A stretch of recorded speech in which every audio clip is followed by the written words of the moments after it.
guess. But I would say, like, the people just be caught in the middle. Like, we are dispensable. We are the you know what I mean, the thing that actually is the wealth of nations. That's why I lean towards the people in the power structure. I actually think it's exploitative. I don't think it benefits the people at all. I agree. I mean, that's why I don't like globalism. I think that ultimately, dude, you know, I'm not like against free market capitalism, but the problem is that when we turn into crony capitalism, you know, we just let the capital, you know, just like the corporations fucking completely win and take over, and I think that's a mistake, and that's what globalism gets us. That's a fucking bullshit thing, man. And I don't know, you know, what's funny is why the fuck would you want to cozy up to these fuckers when they released that, say it's accidental or whatever, I don't think it was, but the pandemic really fucked shit up, dude. They got away with it, and the Chinese want to cozy up to them. That's nuts.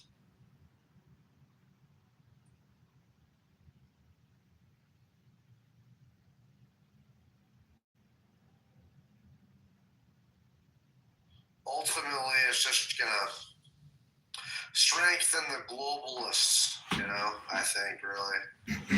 And Trump's trying to push against that. I don't think he's gonna let it happen.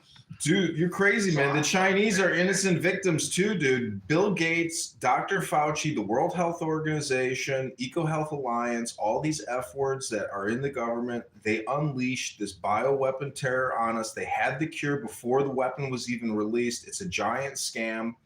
And it's not just the Chinese, it's our own people here in America. Bill Gates, Dr. Fauci, Kennedy's book about Fauci exposes all of it. We need arrests. We have to have repercussions. Pfizer's still selling the Zav. They're still selling it. Moderna, J&J, they still have it. It's in the protocol. We live in clown world. This is a war against the clown world conspiracy. There is a clown world mafia, and these are the most dangerous people in the world. Oh yeah, I gotta agree. That's true. I gotta agree. It is. Yep. Those two are a bunch of killing machines. That's all they do. Yeah. Well, it was also a way to really allow governments to control every aspect of people's lives, you know, and so it really.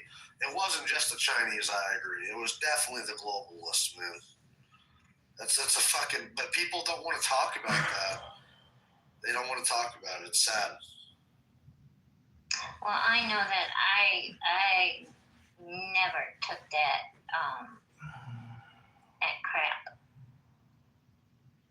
That changes your DNA, man. I will never, ever get a flu shot or anything like that ever again. Unless it's a vitamin shot, he ain't giving me no shots like that. Well, they want to track us too. A lot of governments, they were calling for a vaccination, fucking passport, proof of vaccination, you know, like an ID, you know, that proves that you were fucking, you know, vaccinated too. And I think that's a mistake. But dude, they didn't do that. They did a paper receipt. And you know why they did a paper receipt? Because they didn't want a back-end tracking, because the elites, the politicians, the celebrities, everybody who encouraged you to get it, they didn't get it. And so if there was a tracking system and it was transparent, we would know who the hypocrites are. And we would know that we've all been lied to. But that's why they have no back-end data. They didn't want to record it. This was a long-standing conspiracy of the World Economic Forum and other psychotic individuals who want depopulation, and they won. The population is now sterilized. The population has now been conditioned, and there are people out there who are still getting the Zav. They are mental, they're hypnotized, and we have to have radical justice. We have to have radical reforms. The clown world mafia is still in power. Yep, I agree. It's fucked up. I was reading system for all people to indicate whether or not they've been vaccinated. Dr. Fauci actually brought that up to Donald Trump. It's pretty fucked up.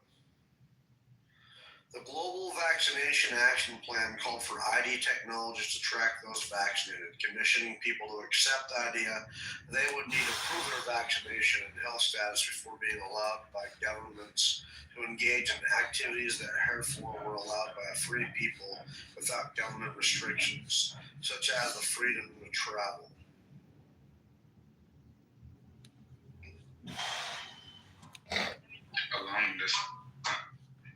Isn't that along the same lines as like getting your immunization shots as you're growing up? Like if you don't get it, you can't really participate in too much. You can't go out and be in school. You know what I mean? Because they look at that. Yeah, it kind of is probably along those lines, but I think they took it a little bit further with the COVID vaccine. Like, you know, it was couldn't even get on a plane or enter some countries. I mean, I think they took it a little farther. But yeah, definitely. Yeah, I've been arguing that the people in general should be more aware of the workings of like politics and economy and things of that nature, to be more to be participants. I would rather that when we have presidents that they are picked from among the people, because we have, like you say, these elites who have no relation to the common man, which gives them like they don't see us the same. You know what I mean? They kind of have, they like on the pedestal looking down at us type of scenario. So I actually think it would be more beneficial if we actually rely more on one another. You know what I mean?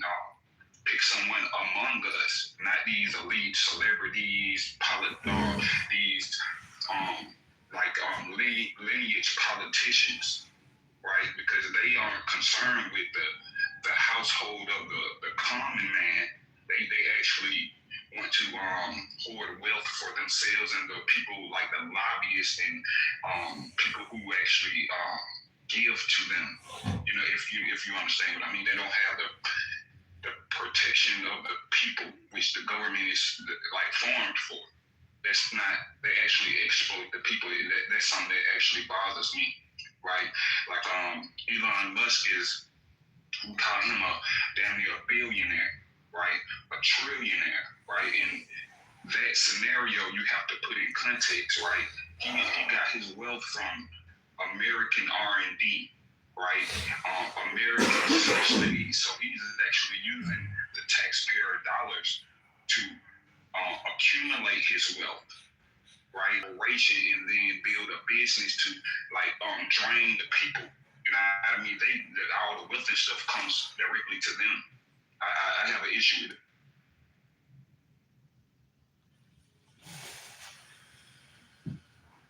And you gotta look too. Bill Gates is buying up a lot of farmland here in America. Why is that? He's up to something, and it's no good. Well, you know, they've already capped him off, I think.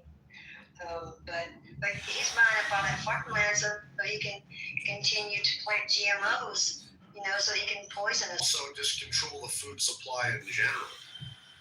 I mean, people think it's conspiracy theory when they say that the billionaires don't want us eating beef and stuff. They want us eating bugs. They've been pushing for that. But for fuck's sake, I mean, they've talked about it, like, right? I mean, The mountain. Yeah. That mountain. That was the cover. That was the facade. Because you know we're really eating human meat. You know, we're already cannibals. You know, that's the ultimate goal. They're sick. I don't know. Look at the chicken nuggets. Oh. Give Have you guys seen the KFC commercial that came out where it was a giant freaking chicken dipping a man in gravy and eating him? I don't You have eat to that check out shit, that Harvey. commercial. That's some old Jones right there. I eat McDonald's Yeah. once in a while, dude, but I No don't eat that shit. McDonald's, no Taco Bell, please. No, I don't. I don't. I mean, I make my own coffee. I mean, I drink my own coffee. No more for one reason and one reason only. It gives me the real bad shits. Oh yeah, it gives you mud bug, right? That's because you're not used to consuming human meat. Just like Burger King giving people human meat or horse meat sandwich. That's Well, what's fucked up is that a lot of people do eat horse meat in different countries.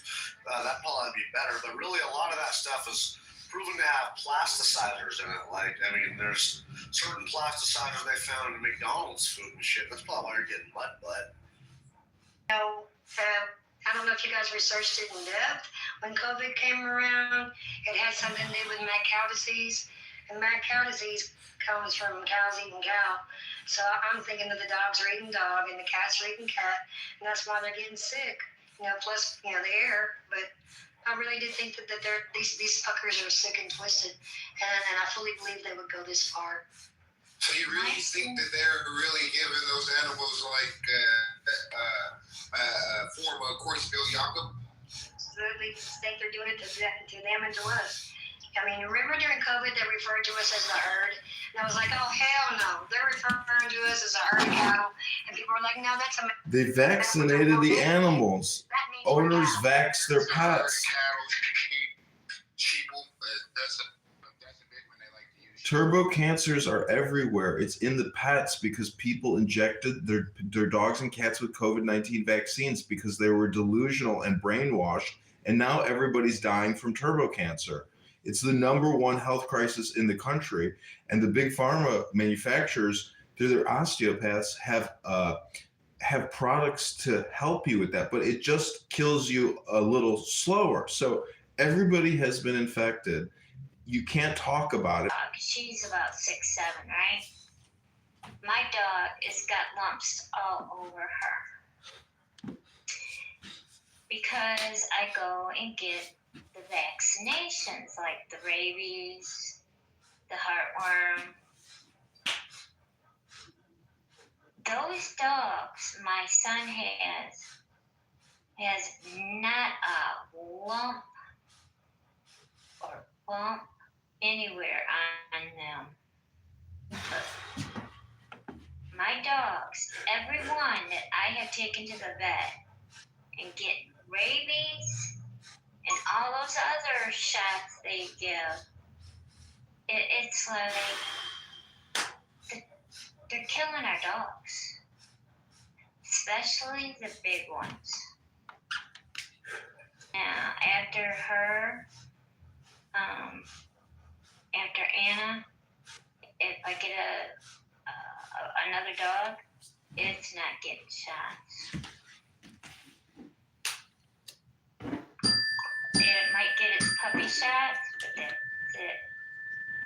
Shit, I learned real quick off of that flu shot. They was like, hey, when I was like, 17, 16, and it was like, hey, take a flu shot. I'm like, okay. Took the flu shot, man. 3 days I was throwing up heavy. I ain't never in my life motherfucking took enough. Even the live vaccine, within 60 minutes, I done broke out with the flu and was sick as hell for like 2 weeks. And then I was faithful, because I trusted the government, trusted the doctors. And I used to take a flu shot and a pneumonia shot every year. And it's been about 14 years ago that I took the flu shot and the pneumonia shot, not at the same time, because you can't do that. One cancels out the other. But that whole year, I had chest pains. My heart hurt the entire year. And I said, never again. Nope.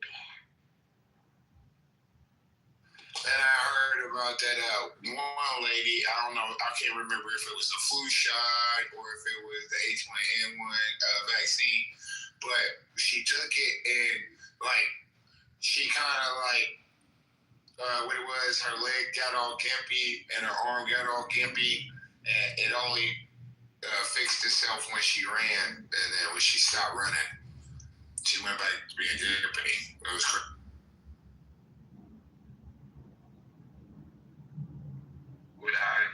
to see is like civil war. I think it would be a civil war that has never actually been seen, right?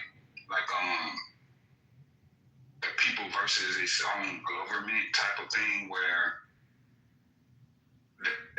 like you know how the Constitution, that's what the guns are for, right?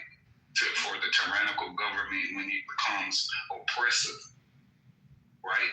And that's what it's actually never as much as our own government, right? Because the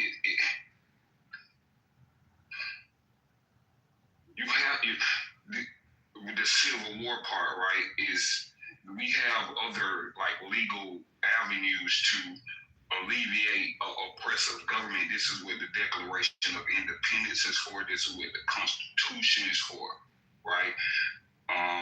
We could actually like comb through and bring up the accusations that has been where our rights have been infringed upon. If we actually come together, that's why I don't want to see the violence.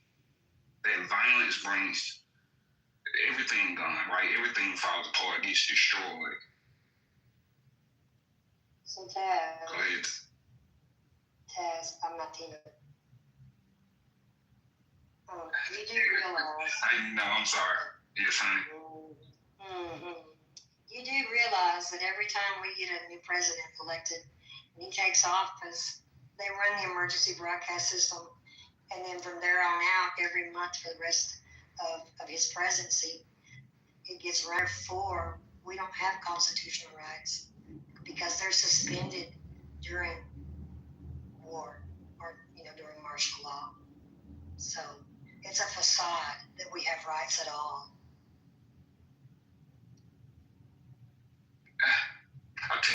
Like we could use that for our benefit because like I actually think the federal government is not a part of that police force. They actually are doing things that even they disagree with because they uphold the law much more, right?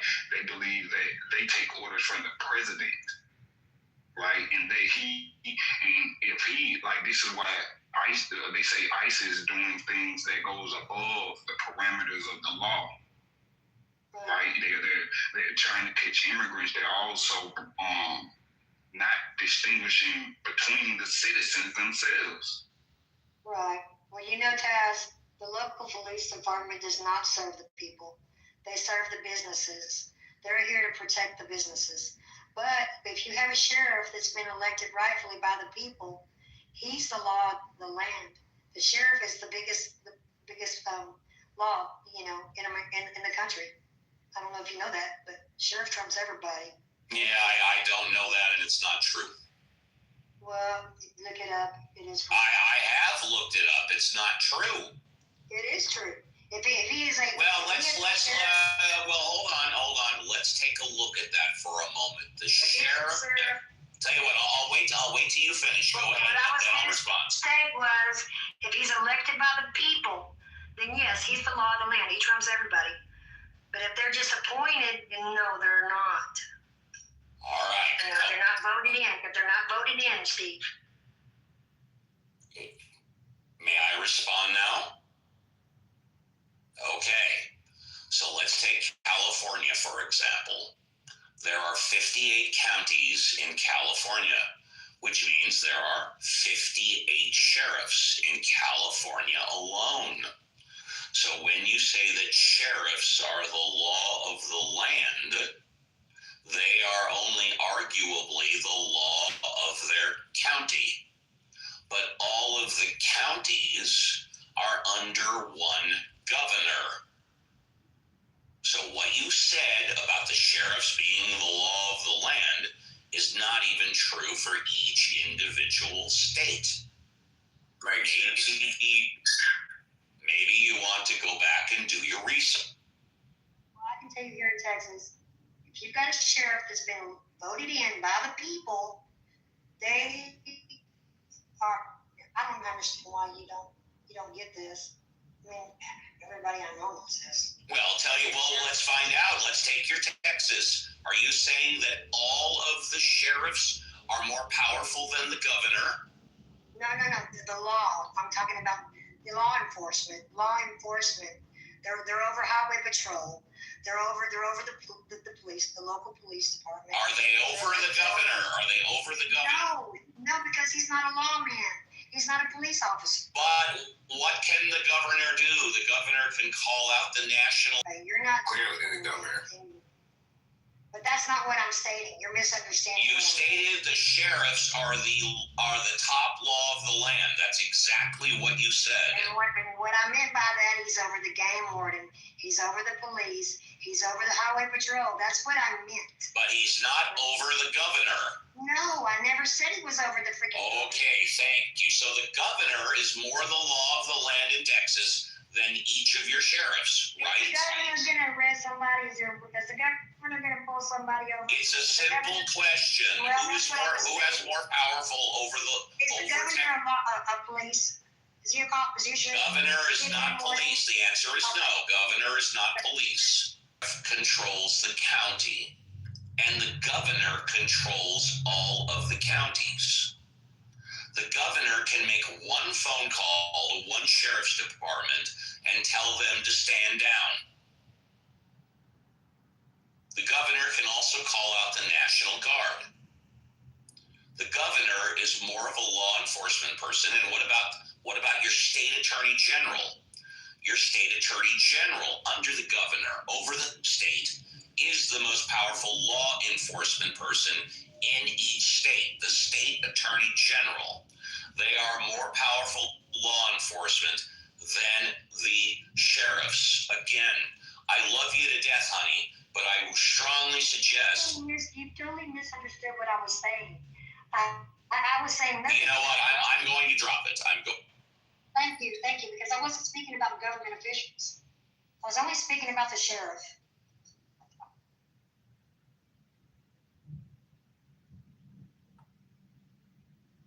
I understood what you said, honey.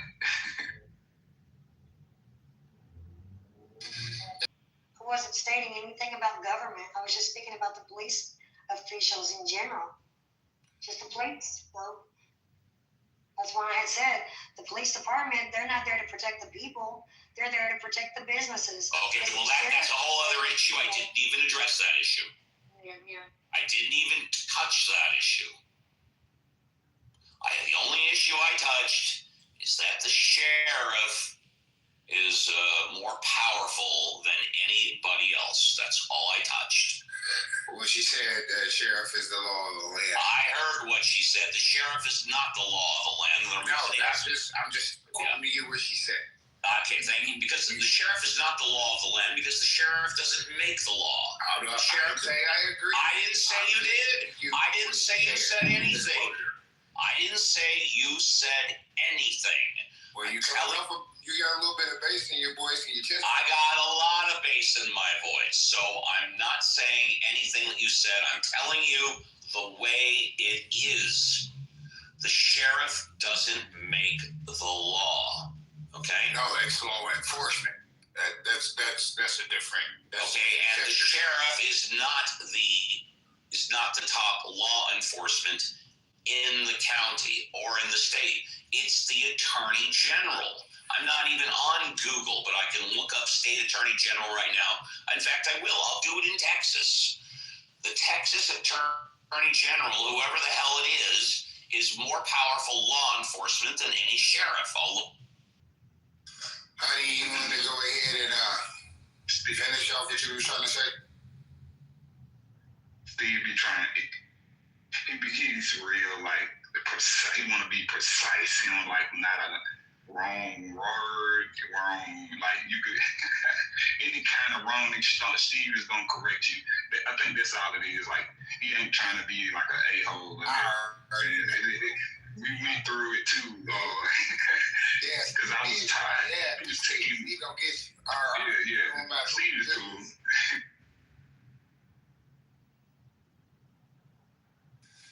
Okay, what I'm showing right now, according to Google, is the Texas Attorney General is Ken Paxton. No idea who the fuck he is, but I do know that he serves as the 51st Attorney General of the state of Texas. He's been in office since 2015, was reelected in 2018 and 22.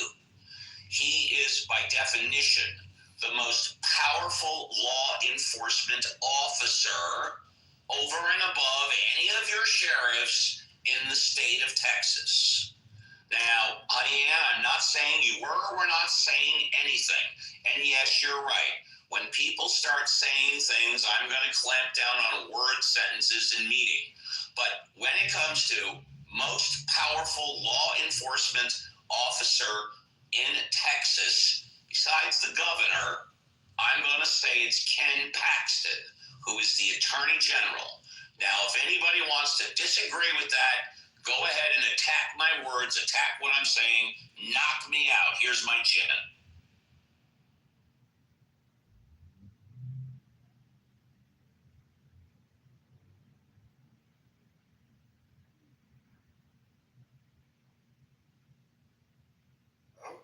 Hello? Hello? What's up? Now, Fuck. we taking Steve to critical. He just be correct. Like he don't like if you say the wrong word, he'll jump in. Like that's how Steve is, and people take it as if he has something against you. Like even we get into it, like I be trying to tell, like I apologize if you took me the wrong way. I got nothing against anybody in this room. I love my apes. I just want the truth, the brutal truth. That's all I want. I was gonna say, hey, if I'm wrong, I want to be corrected. You know. Because he's not taking what she was saying in this totality, right? He's taking the part where she says, like, the sheriffs are the top law of the land, you know what I mean? He's taking that and he's like, hold on, you know, he's like, oh, stop right there, let's look at this, what you did. You know what I mean? I don't necessarily think there's anything wrong with it, but it could be the timing and because he come in hot, like he jump in while you still talking, and like it caused a little contention there. So I thought that the sheriff from each county was like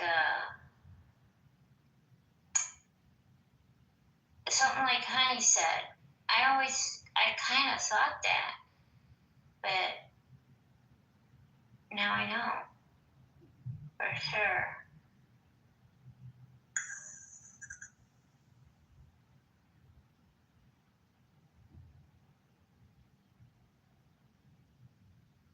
but that don't mean we didn't understand you though, honey. I understood exactly what you were saying.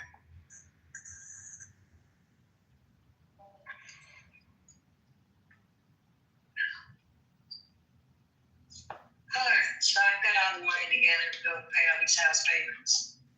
You know, get some big money orders. Oh, Drop them at the good. bank. Oh, I know you're so worried about that. Oh yeah, I don't want to be out in the streets. I think we had something good going about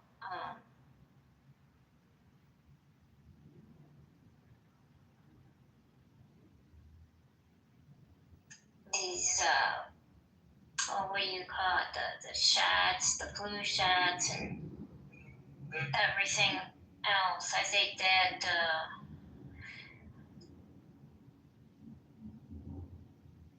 they. I know the people. Hey Dee, hi, how you doing? I know the ones that actually took the vaccines are real happy about it now for them. I don't blame them. Yeah. You know, you and I were like, hell no. That was back in 2019, remember? Yep. This is true. My ex I don't know why he was so stupid. I told him not to take it. But when he got the shot, he had arthritis in his hands, right? Just his hands.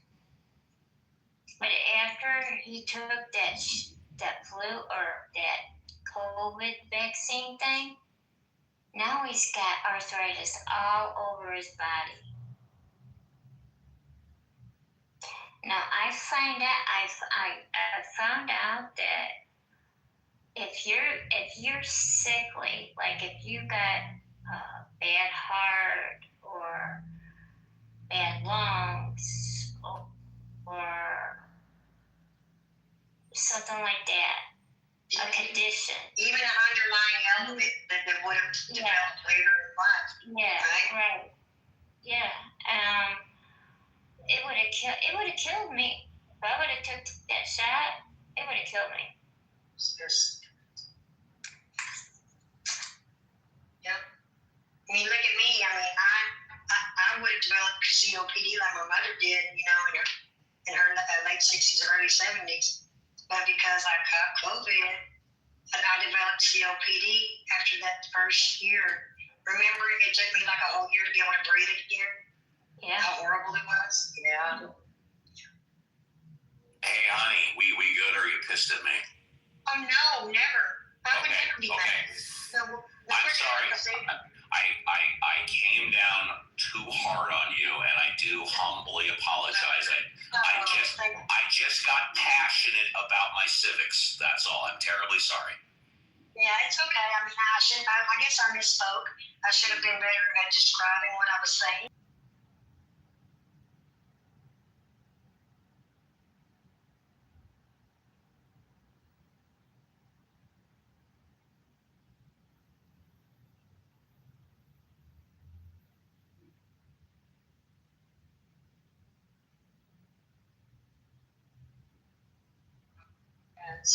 Give me 1 second.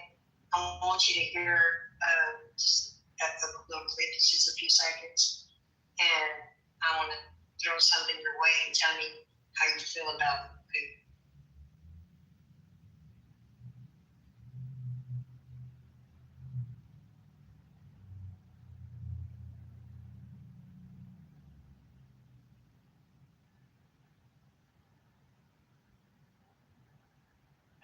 I'm going on and get my. A lot of people in the chat, he said, I really dislike how we complain, but won't take the authority. A lot of people are asleep. A lot of people are not awake to this. And just a few people ain't gonna do anything. It's gonna have to be all of us or none of us. You remember we almost lost our YouTube accounts because we were speaking and warning people not to take that Yep. Experimental poison. Yep. Sure was. I was kicked off the way to the internet corner and made to wear a dun tag for 2 weeks the first time and a month the second time. Mm-hmm. Well, and the first thing they said, okay, oh, you take this COVID shot, it'll be okay, you'll never get it again. Well, viruses spread. And each time you let out a breath, say if I have COVID, it changes. And it gets powerful. And then the next person will get it, and then it changes again. So it's like the flu. but Biological weapon. Yeah, it's like Because viruses are dead. Viruses normally don't spread because they're dead. That's why you don't get antibiotics for them. This was something completely different. It was totally different. We know that. Yeah. And older people, mostly it was the older people, like their 60s and 70s, and then the real young ones. So it's just You know? Yeah, as well. Yeah. That's okay, good. Give me 1 second.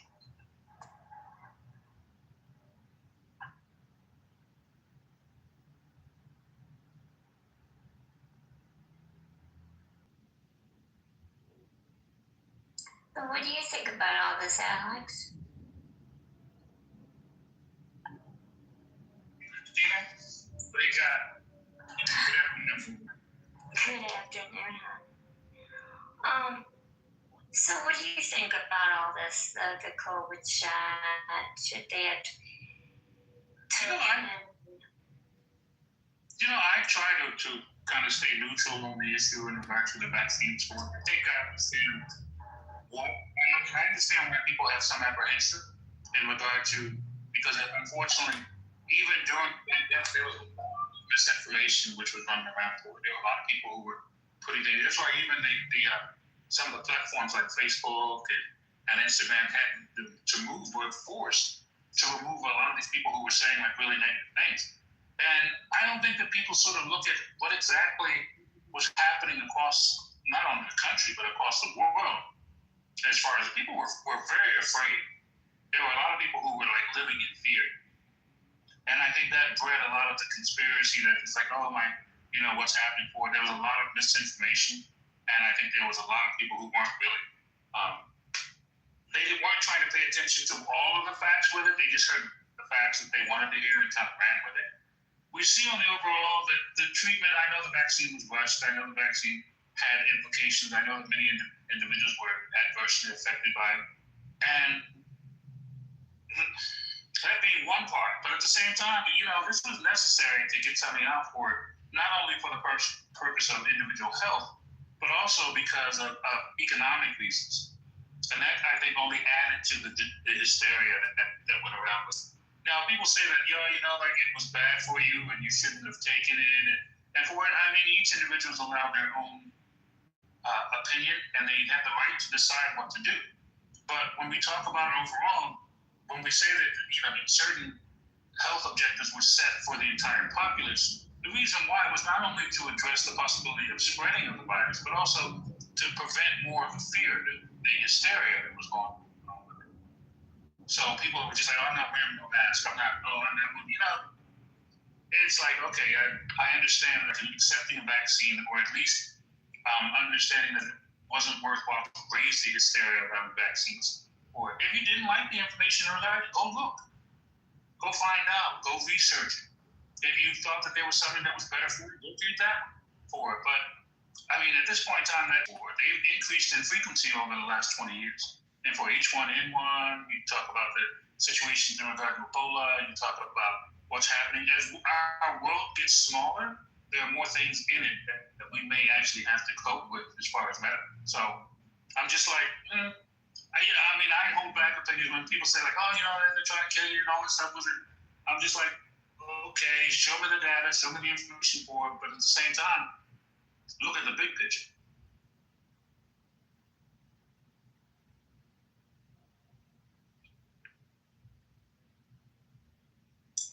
Anybody have anything to add on that? I'm kind of in the middle of something right now, but the big picture is that there was all sorts of government control. People lost their freedoms, and the government just got away with it. I mean, ultimately, it could have been a test for bigger things. It took away our freedoms, locked people down, forced them to wear masks, forced them or to take vaccines or they lose their job. I think it was just a form of government control. It's a test. I think that you can focus on that, but I'm focusing on something different. The truth of the matter is that the government's got way too fucking powerful, locked us down. A lot of people got rich off of it. It was a bullshit fucking scam pandemic. And what happened really is record amount of small businesses shut down while fucking corporations thrived. We had fucking churches shut down and small businesses while corporations like Walmart could keep on running. It was fucking bullshit. It was a pandemic. Don't forget the strip clubs. What? No, don't forget the strip clubs. What did you say? I said, don't forget the strip clubs. You know, the titty bars got to stay open too. Oh, yeah. They focus on this aspect of it. Oh, it saved lives. Dude, fuck. I think that thing, man, it could have been a lot worse, that virus, but they locked us down in overreaction for fucking what, dude? I mean, but I do believe that it came out of the lab. And we never have anybody responsible for that.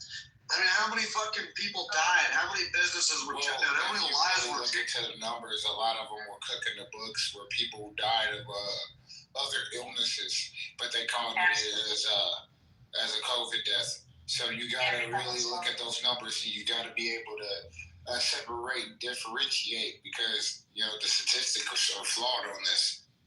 And it was just basically on some social anxiety shit.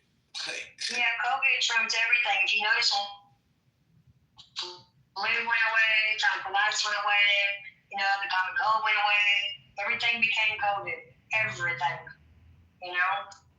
And I was going to say something, darn it, I forgot now. The COVID shit pissed me off when my stepdad supposedly died of COVID. Now this man is an old man. He's like 78 when he passed. So like I get that, but like the man was still working. He never retired. He kept working. He bust his ass every day. He's a tough old geezer. And you telling me COVID took him out? Bullshit. Well, people didn't die from COVID. This man fight People died from complications due to COVID. You know, whatever ailment that they already had, like I said, you know, in their body, you know, it kind of exacerbated it and brought it up to the surface. And that's what happened with most of the people that are elderly. So there you go. Yeah, but a lot of times they still cooked the books and said, like, I remember, like, it was like, what, 2% of people died of pneumonia, and they counted it as COVID death. Okay, right. And, okay, so here's what I was going to say real quick. You remember when Trump was president in the first round, and he kept saying, the China virus, and he would do his little quotation marks with his fingers? You know, he was trying to tell us Hunter Biden was over in the Ukraine, and they had a freaking lab over there where, you know, they were testing all those viruses and things. And we know that got out. So, you know what town that was over there and where the lab was? China, Ukraine, Chyna. China, Ukraine. Well, and he did, Trump did say something about him getting Hunter Biden on with the Ukrainians. Looked into it myself. It was actually true. Joe Biden said he did get him the job. He got it on his own violence, but come on now. Let's be honest. He's a moron. Hunter Biden's a moron. Did you see when he came that he was his wife, screwing around his own wife, and then supposedly he was broke, whatever, because of the court cases. And he was making paintings. He was saying, you know, the elite support the elite. They're not going to let each other go down. Especially if somebody has something on another one, you know? Come on, you know what it is. You know the elite's going to take care of each other, you know what I mean? It's all about the brotherhood, right?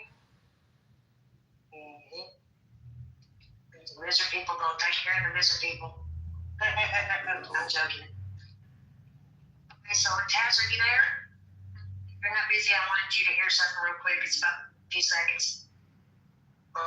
If not, I'll go ahead and go get my people. So Taz was there. Taz was Okay, you know, you were talking about Civil War or whatever. So, you know, they tried what they could.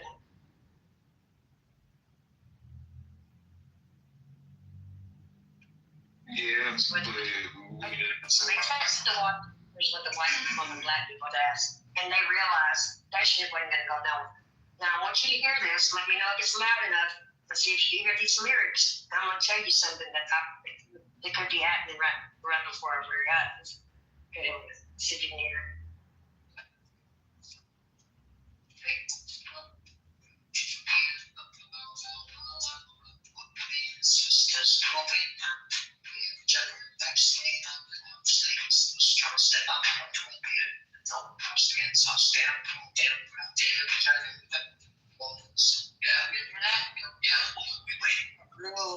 no, I can't hear it that good. No. Okay, so it was saying, Native, get your land back, feel this song.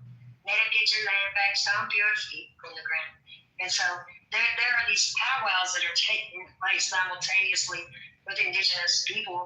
When we're talking about from Mexico, El Salvador, here in America. They've always been separate. They've always done their own thing, their own powwows. Now they're uniting.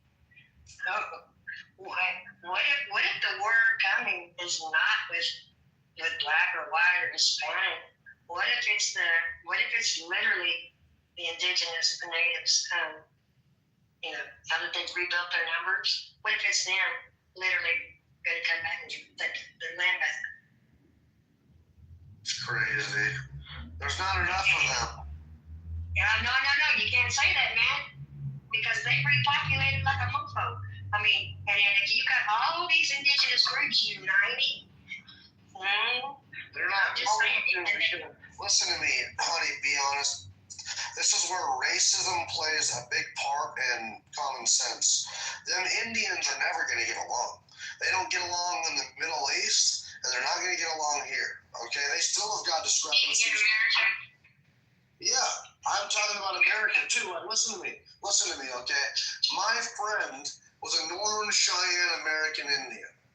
When he used to go to the Crow Indian powwows, they still fight each other here and there. He got beat up one time just because he was a Northern Cheyenne. The Northern Cheyenne and the Blackfoot, a lot of the Indian tribes do not like the Crow to this day because they helped they helped the Americans. They were scouts for the American cavalry for the United States military. The Indians are still pissed off about that. But the point is they're a bunch of fucking Indians. They're not going to get along. They're not going to unify. You remember during 9/11, wait a minute, during 9/11 taking the F out, did we not? I don't know if you guys are old enough to remember, but yeah, there was no color, there was no race. The only race we had in America on 9/11 was to catch that fucker and to take him out. If y'all don't remember that, I don't know what to tell you. I remember it. I was old enough to remember. Yeah. All right, so I'm just saying, you can't tell me that these are groups of people, whether they fight each other or not, can't come together for a cause. And I've been seeing this building up. And then I saw this song that they just released. And then I'm watching these powwows, and it's every nation. All the nations together. Honestly, funny, them people are still on Indian reservations, the majority of them. And Montana, the Crow Reservation, the Northern Cheyenne, the Blackfoot, they locked down their reservations and they had curfews all over to where they would not let people who were registered members of the tribe leave the cities at night because they were getting COVID money.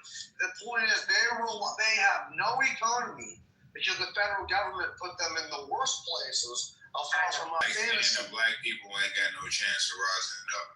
That's right. You don't. If you feel that way, bro, then you do not know what's going on in the black community, because I can help you to it if you want to know. Yeah, you guys don't get along that. You guys don't get along that well either. It's hilarious. Step up. Did you know that black people for the last 5 years have been getting off of food stamps by 15%? But since the last 5 years, did you know that black people are actually unifying? We actually coming to an understanding. Just because you see Pookie and Ray Ray and Shaquisha motherfucking twerking on motherfucking internet, you don't see what's happening behind the scenes. Don't do that. Yeah. And then let me tell you something else. The black kids coming up now, they're not like my generation. My generation was trying to get along. These younger kids don't give a fuck. They'll take a white dude down in a heartbeat. They will take out a white dude in a heartbeat. I'm telling you. Hold on. John, these Indians and these black people think they're actually gonna put aside their differences and get along like some sort of monolith, dude. That shit is hilarious. Have you not listened to the White people black can't even do it. You don't sit here and down. There's enough of us where we don't gotta worry about one crime. we don't have to be a monolith. That's leading. Hold on. Leading. Hold up. Let me Uncle finish. Steve's right there. I need to go and do some research. I mean, fucking hilarious, dude. We listen to the fucking black rooms on Clubhouse. Y'all do nothing but scream at each other and threaten to kill each other. In a lot of cases, do kill each other. It's hilarious. Y'all don't get along. And the white people, all they do is yell and say nigger and try to do all that race baiting, echo chamber type shit. You get the nerve to say that we ain't trying to get along. Y'all definitely not trying to get along. Y'all about that smoke. And don't worry, bro. We don't want your raggedy ass country nowhere. All right, don't worry about it, man. You go back to wherever you came from. I'd love that. Okay, yeah, absolutely. But I will acquire for your government to pay me, and I will leave. Other than that, if you're not paying, Never gonna happen. You know that's never gonna happen. I didn't get here on my own accord. Everybody knows. If you get a ride there, you get a ride back. The fuck you This need? is your motherfucking country. This is your fucking country. You belong here. It's where you were born. It's where you were raised. Fuck that racist shit.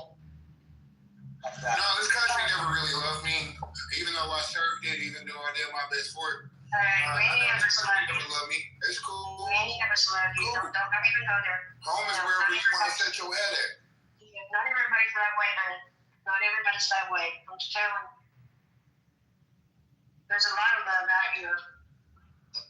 Honey, so he's the one who's talking about how he wants to break out from America. He's not loyal to us. He wants to start his own system. We're going to rise up as black people, start our own fucking... It's not how it's It doesn't just equate to black people. That's for everybody. We all need to unify. Not going to happen. Man, we'll follow along. We'll follow along. But if we unify and we stand together, then we have that brotherhood. We have that standing. We won't I say no justice, no peace. No justice, no peace. You damn females, man. You guys are not realistic. You have an unrealistic view of the world, honey. So I actually give you guys grace. You understand what I'm talking about? Yeah. Hey, Mountain, would you be able to unify with somebody that couldn't even unify with their own people? No, you wouldn't, right? You wouldn't be able to do that, right? Hold on. Here's So we all need to unify with our own groups to be able to unify together. That's what I believe. But if somebody got a better answer than me, I'm willing to hear it. I'm not going to 100% unify with someone, especially just because they're the same color as me. That's the difference between you and me. Is just because someone's the same color doesn't mean I'm automatically going to unify with them. I mean, I know the difference between the left and the right. I'm on the right. I know the difference between the left. I'm not going to unify with them. I mean, there's maybe some commonalities. At the end of the day, we are Americans, so I'll defend that trench with him. But generally, we're not going to unify, and white people are not a monolith. We are not. Just because we're the same color doesn't mean fucking shit. All right? And so, but I just think it's laughable because you guys actually think that's realistic, a lot of you. I've heard that so many times. Oh, when we unify together, we'll be a real strong force. That would be, true if you could unify. Fight much, you know what I mean? And other people, they don't do confrontation, so not everybody's going to be down to fight. So that's what that is. Is a fight always physical? Absolutely not. Absolutely. The fight can be anything you want it to be. It's very subjective. Guys, are you telling me I have talked to black people. I mean, I'll give you guys credit where credit's due. A lot of you guys have passion. Hey, a lot of you fight. A lot of you guys I don't want to be known as black, and I don't want to be known as African American. I feel like that's disrespectful. The best thing that I can give you to say to me, and you can only do this for me, is I am a Negro. Okay. Anyway, I give you guys that you have passion, you know, like to fight and stuff like that, but that's your problem. Is that I have listened to some of the women on here who are black, and they are fucking uncontrollable. I've heard black people on here the same way, and I've heard you guys in an all black room, and it's nothing but screaming and yelling and threats of violence. Same thing for some of the white brothers and sisters. I done walked in some rooms and I got called niggas off the road. All he has to do is replace those words with passion. Yeah, passion. So you're telling me that with their passionality, with their passion, that they're going to be able to just get along like a monolith? I mean, I'm looking at a room right now. It says black Trump supporters, why are eggs still high? I bet you $1 million. I'm going to click on that room, and I'm going to hear nothing but yelling and screaming and fucking threats.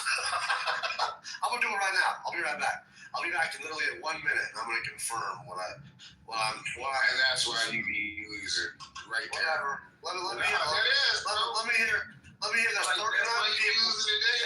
Hold on. No. It says that there's. I don't give a fuck. I don't care, bro. You think I'm concerned about that? You think I'm concerned about that? All right, black Trump supporters, why are eggs still high? All right, I'll be right back. This is going to be hilarious. And I'm always threatening to freaking kill people in this room all the time. You know, you can't just say it's black people or white people. Why label? It's just people in fucking general. There's good people and bad people, good people. I don't care what color your skin is. I don't give a shit if you're green. Well, yeah, if I gave a fuck, I wouldn't be hanging out here because there's a mix of people. But you guys got to have the same respect to me. You guys got to let me believe what I believe. And if I'm a racist, then, you know, then you guys need a racist in this room. You guys need a little bit of fucking plot, you know? Yeah. When I feel like you've gone too far, I'll say something, but I don't like to do that very often because I don't like to start shit, you know? Yeah. I don't know. The reason why. Go ahead. Okay. No, the reason why Dave Chappelle was wildly popular is because I think people realize that stereotypes have got a lot of truth in them. And that's how he was able to connect with an audience so well. As that he made fun of blacks, he made fun of whites, he made fun of Asians. He didn't give a fuck.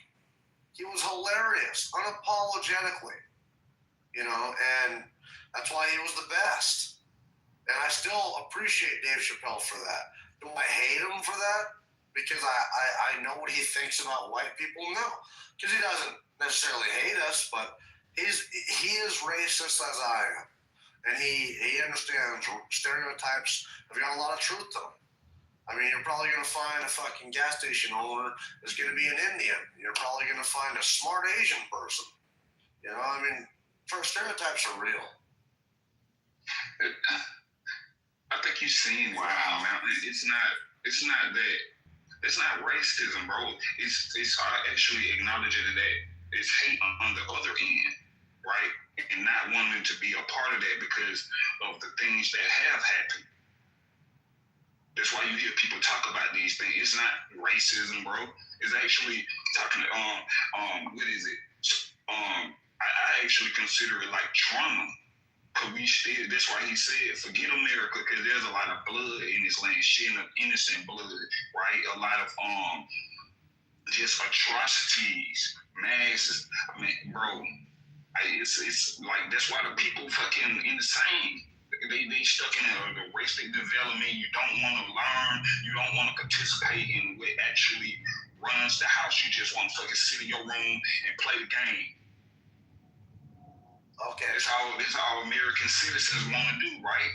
But then you sit around and complain when you feel like you're being taken advantage of. No, we supposed to participate. We supposed to be politicians. We supposed to be all of that. And no, the moves that's being made. But since we sit back, we let them operate behind the wall of national security. They doing secret military shit and making moves that don't benefit us. Hold on, can we stop for a second? Are you telling me that there has not been a black fucking president yet? Are you telling me that black people are banned from politics? That's what you're saying. First off, he was black. He was Kenyan. Well, I'm not asking. He was Kenyan. I'm asking Taz. He was He was black. Kenyan. He was black. His color is fucking black. He is black. Hold on.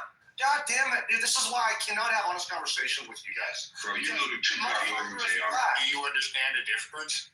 Do you God, understand the difference? Is he not black? Is he not black? He is from Kenya. Is he His not dad is- black? Yeah, he was. Is he not black? Supposedly from Hawaii. Hold on. If we don't, guys, I'm going to leave right now if we cannot have a real honest discussion. Are you going to tell me he's not black? Yes or no? I mean, he's not us. He is Dude, black. oh my God. You guys. Oh my God. I can't have this. Whatever. No, dude, you're stupid as fuck, man. I don't mean to be rude. Yeah, because you're going to say that he's not black. What you would call African American. I don't think he's black. There's a I don't think he's black. Are you I think he's fucking retarded? Asian. Oh my God. You nerve to come at me, you big gullible ass motherfucking cat. Okay, so Obama's not black. So you're a fucking retard. You're a fucking retard. How about this, you dumb nigger? How about this, you dumb nigger? I'll give you my fucking address. I'll give you my address, pussy. I'll give you my address. I'd love to kill you, fool. I will, dude. Yeah, fool. I will give you my address, motherfucker, if you want to come and have fun. Shit, I'll fuck you up, bitch. Right now. Want to threaten me, dude? I'm in Montana, bitch. I will fucking put a hole in your head bigger than your fucking mama's pussy. You think so? Yeah. Yeah, You think so? I will. Yes. Let somebody else get in there. Y'all got to mute up. You're a Mute up, JR. There's room Let's around. mute up, guys. Let's get it in order. JR. All right, so I have a question. Who was talking about the Kenyan guy? Not were you talking about Obama? Because he says that Obama is You know, not yeah, I black. heard it. You know, that's ignorance. That is the problem why we guys don't have any unity. So despite of him being from another country, which you and I are still one, I'm Kenyan by the way, that man grew up in the United States, did he not? Yes. He So still he's be actually more classified as Kenyan. American Oh than my God. He's a black American. He did not grow up in the United States. He grew up in freaking Indonesia. Hello. He grew up in both places, man. But really, are you gonna say he's not black, honey? Are you gonna really fall for this nonsense? If you would call him African American, I feel like that would be that's not what he said. He said If you would say black. I said he was black. He was black, and you say he's not one of us. You know, you're I mean- a product of your education system, right? Yeah. You were trained no, yourself he apart didn't go from other people that look exactly like you. You know what I mean? We need to stop this. We need to do better. He was groomed in a bit. This is so funny. He's just proving my point. He's proving my point. This is so funny. The public, Hold on. You're just proving my point that black people are never gonna love. You're never gonna unite as a monolith because you just proved my point. He's not black. So He's you Kenyan. don't even hear what Thank you for proving my point. You're hilarious. Yeah. Okay. Well, what is it that you Say what you need to say. Bro, did you not just prove my point that you cannot unify? Unify. Why would I unify with something? Oh. We're the king. Okay, so go ahead. That's gonna work out for you. You're gonna unify together, but not the Kenyans now. You guys are so fucking stupid, dude. Thank you for proving my point. I am not worried about you guys one bit. Or the Indians. You fight against your own. You got the nerve to say I'm not worried You about just you. said that he's not black. He's not one of us. See, I just said I gave him a clear distinction. Excluding the Kenyans. Now who else are you gonna exclude? Are you gonna exclude the hate? About the transatlantic slave trade. Yeah, you know about that, right? Yeah. Yeah. I mean, Martin, you've Kenyans were, not Kenyans. when you just called the Haitians were part of it. I did. Because I am a racist and I'm not afraid of that. I'm not trying to unify. So are you both American citizens? You and Yes. Xavier, right. So I wonder if the Kenyan man will be there, would he defend you, Junior, since you're not one with him, but one with this American Probably he citizen? would defend me, more than likely. I don't look for anybody to defend me. But united I within defend one myself country, now. the joke is on you, isn't it? So, Bright, I don't mean to be like that, but here's the thing is I already said that. Do not care if that's how you speak to people, my people. I consider my people. You and I have nothing to talk about. Yeah, check this out though, Bright. Hey, This is what's funny is that at first we were arguing because Honey said that she believes that the American Indians are going to unify. There's only about 8 to 9 million American Indians and then 3 million Alaskan Indians. So that's not enough to unify to even beat the black community. And then the one person said, oh, we'll just unify the black community. And I laughed about that because I said, that's never going to happen. And they started arguing about it. And then the next thing you know, this one guy, fucking Taz, goes, you're saying we can't be part of politics or nothing. And I said, but Obama was president. And he goes, oh, he's not one of us. He's not black. And I'm like, what? Yeah, he is. No, he's Kenyan. So he's proving my point that the black community can never unify because right there. Okay, now since you clearly are fixated on this, we need to America. Okay, that's what I was talking about. and then I rest my case. You're just racist. Okay, man. Whatever, man. If you're black and you're in America, I mean, there are some Latinos that might be black, but you know what I mean. But if you're black and you're from Africa, if you're from sub-Saharan Africa, if you're from African descent like Kenya, then fucking you're black, dude. Your skin color's black. By every metric, you're black. God, I wanted to ask, why are we the only peoples who are known by skin color? Well, it's, Thank you, Taz. Who do you think created this dynamic? What is this? What's the point here? What's the point here? Because we're not talking about that. If you want to change the conversation, fine. But when he says, thank you, Taz, that has nothing to do with what we're talking about there. So, Taz, we say we've got trauma. Well, of course there's trauma, and that's how come the black community's divided and separated. Because every fucking time they come together and make something of themselves, their town gets burned down and flooded. Because the Bible, basically, that's going to always happen. You guys are never going to come together, dude, because you're cursed. Don't worry, we will. Hey, you'll What did he be say? fucked up. What? Because of their curse? You're cursed. Oh my goodness. You're cursed. So this is horrible. Can you explain that further, Monty? So, Taz, I can say that a Jew, an Ashkenazi Jew is white, right? I can say that. Yep, you can. But I mean, I know they're white, but don't play with me. But, they're getting, really upset about that. They're like, I am not white. They'll tell you I'm not white. I'm a Jew.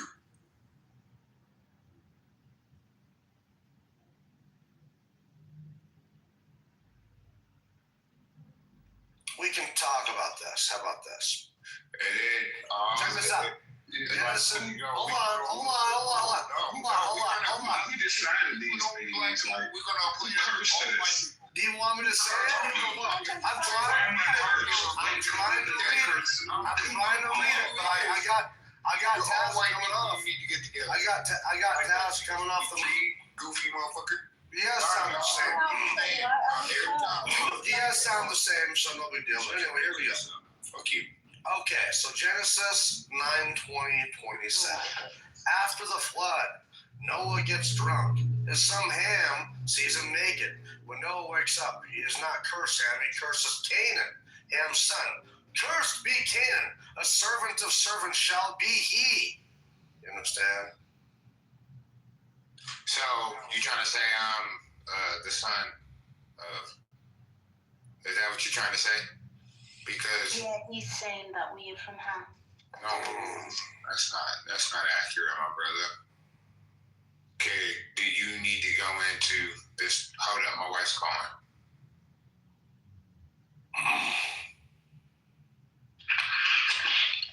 Several folks there, but the majority of them, they survive based on like the white patronage. Basically, in such a political setting, the black people cannot be united, despite all that has been tried. There are, I believe, 3 political parties: the Progressive Labour Party, the United Bermuda Party, and I've forgotten the other one. The only reason that there are 3 political parties is because the black people cannot unite. They are constantly on the verge of, fear that the white patrons are going to find out who's their leader and sort of take them down. It's research that's happened over and over again. Black people can't unite. I just wanted to add on to that. Is that the is that the Black Messiah thing? They're never. It's not something that should hurt you. Come on, man. That's unobtainable. Being realistic. I don't. Listen. Huh? And why? Hold on. You brought up the curse of Canaan. Why? That was how long ago was that? Or does that actually still apply? If so, And it's not even applicable to all Africans. So I wouldn't even argue with you because you don't know what you're talking about. y'all know, like, I actually like that. This actually strengthens my faith. Right? It's not the blessed ones I'm looking at. I'm looking at the blessed one like, you fucking up. What did he just say? You're cursed. Right? Lean right for you. Man, next come to the barbecue. That's all I gotta say.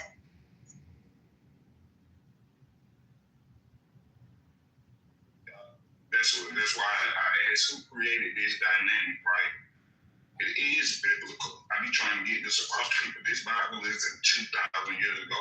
It actually is it's more relevant than itself and became secular and put the Bible down. So it eliminated separation of church and state and all of these things. So we can't grab it and be like, hold on, this is your blueprint. This is what you use. Right? And it also has a testimony of that leader that Camillus was talking about, right? That's why you heard, I asked him, was that talking about the Black Messiah? Like, that stuff is very relevant, but we look at it in the context of secularism. It doesn't apply to prophecy or none of these things. You're being lynched on trees, it was just you being persecuted, I guess, right? It has no relevance to Jesus Christ or the book of the people all in. But they've been kicked out of every nation and blah, blah, blah, blah, blah. Right? Man, giving this, giving, heaping, and throwing shit that don't even belong to them. The most persecuted people in the world. The world hates them. I don't see that. Well, Taz, here's the thing, though. If you look, man, the Lord does say, or Noah does say, because it was, so Noah's the one who got drunk, okay, in Genesis 9:20, right? His son, Ham, sees him naked. And he does say, they say that he curses Canaan, but it's fucking weird. Cursed be Canaan, a servant shall be. But here's the thing, man, as Ham was the one who saw him naked. And if you look, who was the one descended from Ham? Hold on. Ham's descendants are Ham's descendants are spread across Africa and the Near East. Okay, he's not talking about Canaan because Canaan is talking about life in Africa. Okay. And he's the one who saw Noah naked. So he is likely the one who's cursed. So that's why they say that you guys are cursed because you're descendants of Oh no! him. Wait! Don't do that. Because I am not. Where's your family from? I'm asking you, is your family from Africa? If your descendants are from Africa, that means that you are a descendant of him. That's where I get this from. Hey, Mountain, I got an objection. I would say historically, the Canaanites we would consider them a Shemitic people, right? Because they lived in the Shemitic land. They spoke a Shemitic language, and actually was a part of the Shemitic system. What you call Hebrew is a Canaanite language, right? Hebrew, Wow.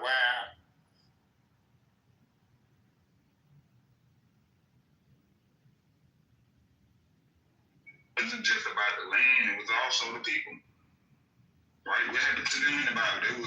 The Lord wanted them destroyed, but Israel subjected them to basically slavery, put them into hard labor. All I'm saying is The reason why Noah cursed his son, it's the reason why Noah cursed his grandson was because his son slept with his mother. The child was out of incest. I heard that he saw him naked. Well, when you look in the Bible, anytime in the Bible when you see your father's nakedness or you see nakedness, that means sex. That means sex. Hold on, no. Noah got drunk. Hold on, honey. You know that Noah got drunk. I know the scripture. Honey, let's talk about it. Because Noah got drunk on wine, and he was uncovered, and you know that it was that his son Ham saw him naked. He saw him naked. He's the one who did. He was the one who saw his own dad fucking naked. All right, so he's the one who was cursed. He cursed his grandson just because he saw his. Why would he curse his own? Why would he curse his grandson? Y'all looking at it wrong, right? Look, I look at this as basically a father giving positions to his sons, right? He's acknowledging each one of them in order, right? And the last thing he say is Canaan. You go be a servant, right? He's placing them. He even says you go serve your brothers. He calls Canaan a brother of Shem and Japheth. He's placing them within the same household. He doesn't at all acknowledge Ham, does he? He doesn't bring up Ham not one motherfucking time, do he? And that's worse. That's actually worse to me, right, than actually being cursed. I want my father to acknowledge me within that whole order, bro, because I'm standing right there.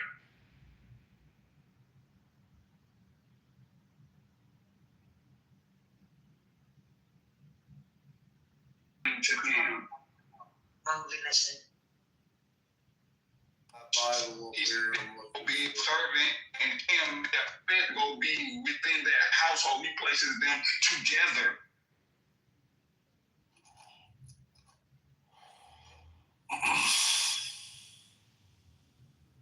Genesis 9:20-27. I'm going to find it here.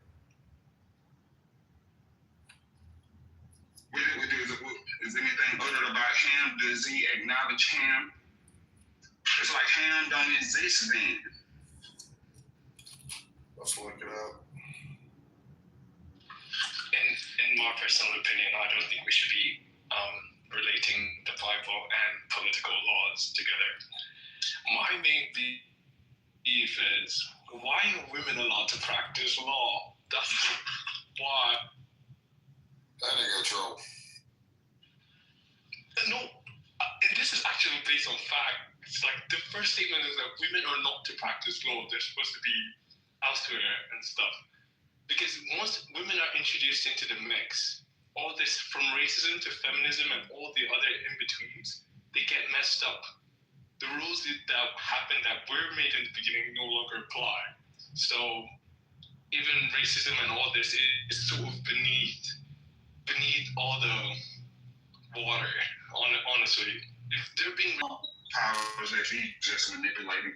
I don't think like even like the start of the feminist movement was actually orchestrated, right? You got these women that get dressed all half naked and they go out and they start smoking cigarettes to try to set a new trend and stuff. That stuff was orchestrated. You think them women were just doing that because they was trying to do something different? They wanted to. Now they trying to publicly display through their act and break the mold, right? From now, like, we can all argue all we want, but I am telling you that feminism is going to get solved before racism. If it's done the other way around, it's not going to work. It's not going to work. I think Sebastian in like Black Milk, like, stood up, a white man, he stood up for like for the blacks and stuff, right? He was like defending them and like being out there for them, even when they couldn't do it themselves. All of a sudden, the white said, I think.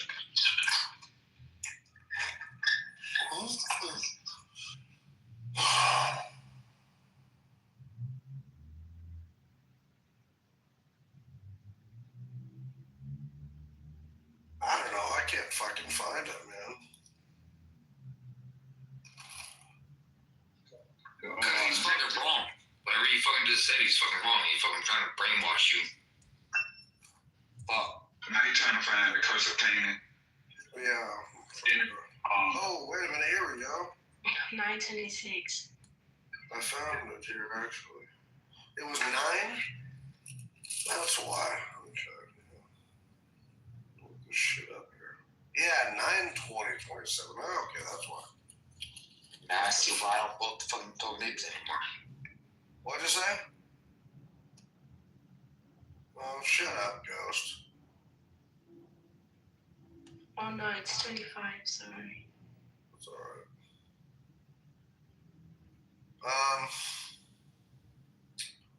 Alright, here.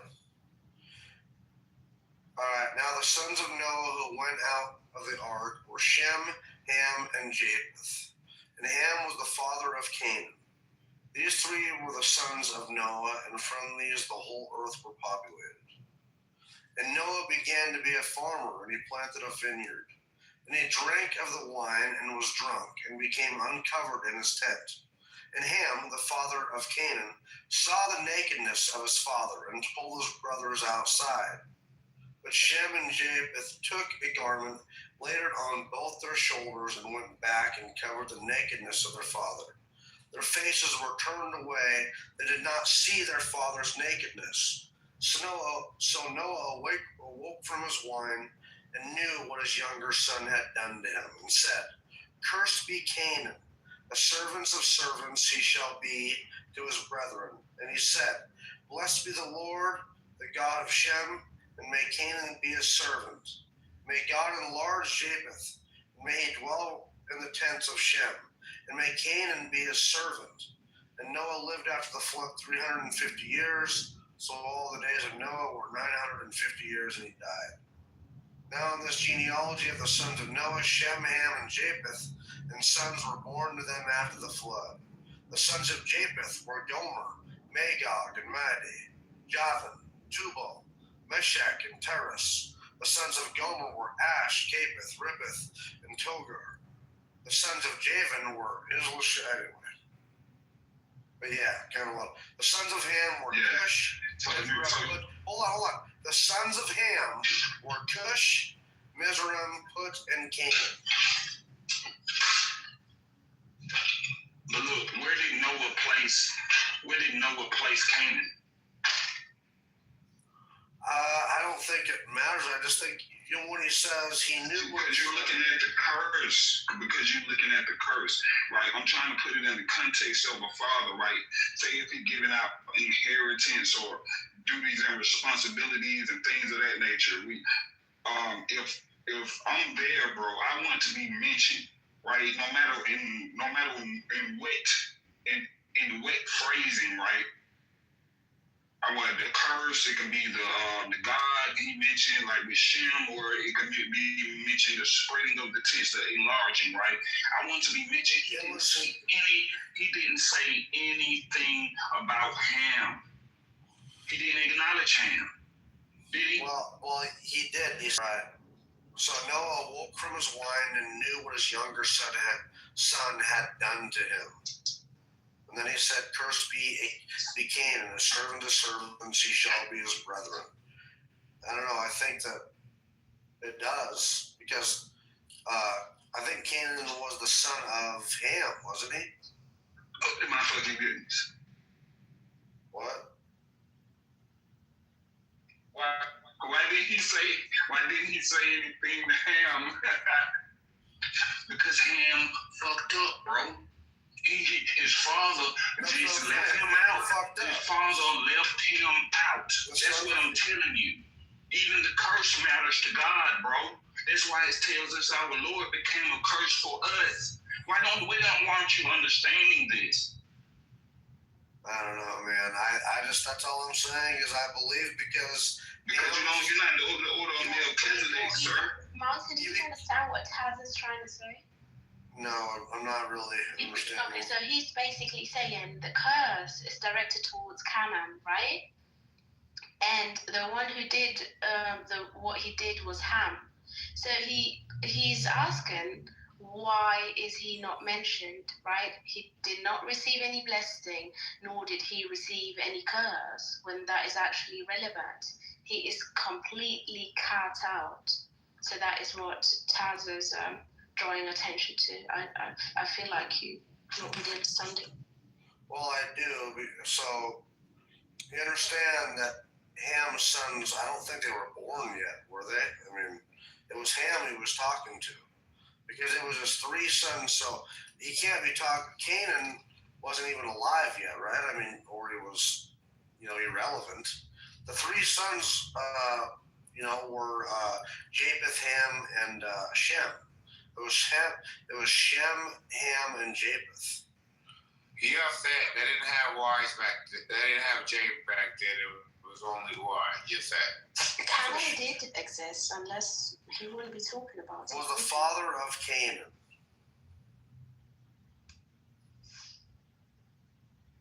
These were the sons of Noah, Ham, Japheth, and Ham. Or Shem, Japheth, and Ham were the sons of Noah.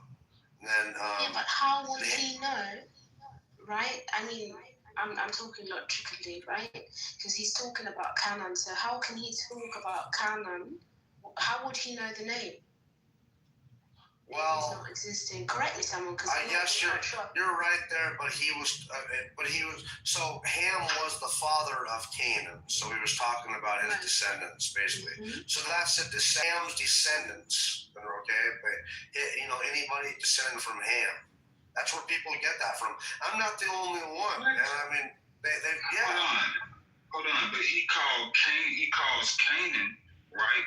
A brethren. He calls him a brother of Shem and Japheth. He says that he shall serve them, right? Cursed be Canaan, a servant of servants. He shall be to his brethren, basically a servant of servants. You understand? Like, anybody that's descended from Ham, yeah. So. It don't make sense, bro. That don't make sense. You saying he don't exist, but he's getting it cursed. Supposed to be his servants. He's just using the Bible to justify that. All I'm saying is he's trying to make Canaan Ham. But you're trying to say that they are cursed to be slaves. To justify America's slavery of so-called African Americans. That's not cool, bro. Slaves, but for fuck's sake, look at Africa, dude. You got by and large, Africa. Africa got a long history, civilization. By and large, you guys are not fucking economically. It's the poorest continent. OMG. Because it's been raped by the colonized, bro. If you don't stop, dude, really. It's what y'all do. You'll say black people ain't intelligent, but black people are leaders in America. You guys are doing shit. Bro, you a hypocrite, King. I can't even listen to that. Okay, fine. Oh yeah, Africa's doing so well. Africa's doing so well. Okay, where's Africa doing well? Where's it doing well at? Where's it doing well? Oh, you can't answer that. I've actually, what do you think? I'm trying to get, what are you comparing? Development and, like, where you live? Development, like, in... Yeah, like infrastructure, bridges, like actually being like a world economy. I want you to answer me this. What African, ask you this. There's a list of top 10 countries for GDP for performance. What country from Africa is on that list? Why do I keep talking to you if you're not going to answer, dude? If you're not going to at least, like, what does roles and things have to do with anything? I'm asking you, come on, man, are you actually talking to a fucking African? You're not talking to a fucking African. You're talking to an American. Doesn't matter. I don't even understand what this role. What country from Africa is doing well? Because honestly, you know that continent of Africa is the poorest fucking place in the world. Look, bro. This is what I want to say. This is the arrogance of Americans you're speaking. Go ahead. Yeah, this is the arrogance of America speaking because... I'm just saying, did you hear what he just said? Do you even know how many countries are in Africa? Do you even know what kind or what type of resources that continent holds? And they don't have any development in those. You're just proving my point. They don't have the ability to fucking even develop it. Right. Right. That's what I mean, all right. Hold on. Yeah, that's what. Some countries in Africa vary by metrics, but the top contenders include Seychelles, Mauritius, and Gabon for GDP per capita, showing how the point they're not. What are they doing on the world stage? Are they even in the top 10? Because you moving too fast. No, I'm not. You're not answering my question. You're not answering my simple question. When I said, I've asked you this 4 times, guys. What country? What country? Why do I gotta keep on? If you want to ask me questions, you guys gotta at least answer them. You have to at least answer. You're not listening. Yeah, I'm asking you. Because it's not about that. Right? I'm trying to get you to. You want me to answer a question I don't even believe is true. Right? Just because you got roads and infrastructure and all this, don't doesn't make you great, bro. Right? America itself was built by the world. You do know this right now. All right, guys, I can't do this. I can't have exactly.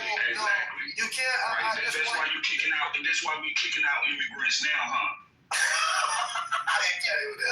You can't run. Well, you can't even answer a question, man. I answered your question, and you did not accept it. No. You listed what they were doing, like, regionally. You didn't list any country in Africa that was even in the top, anywhere on the top 10 list. You just skirted around that. Because Africa hasn't been invested in like the world invested in built up America, bro. America has been able to reap the benefits of the resources of Africa and damn near every other nation on earth. And you sitting here making it a flex, but I'm telling you, we haven't returned the favor. We haven't turned around and built up Africa in return. We gave to Africa resources and wealth. We just reap from it, bro, and colonize it and keep the people from actually coming together. What's that separation for, bro? Wow. Well, my ass, you don't want to speak about the truth of history, bro. You just want to stand where we at now and be like, yeah, we did all this. Yeah. Well, I'm sorry not fracking. I'm gonna eat my food.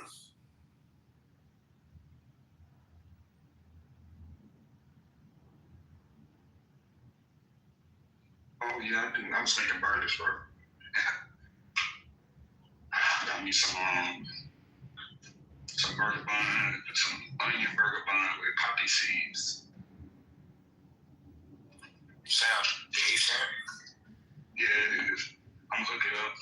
fixings on there. Yeah, I might make a few fries.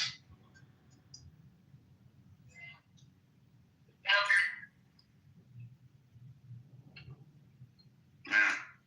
This guy wanted to go to Kane's Chicken. Since we talked about Kane tendonitis, it made me want Kane's.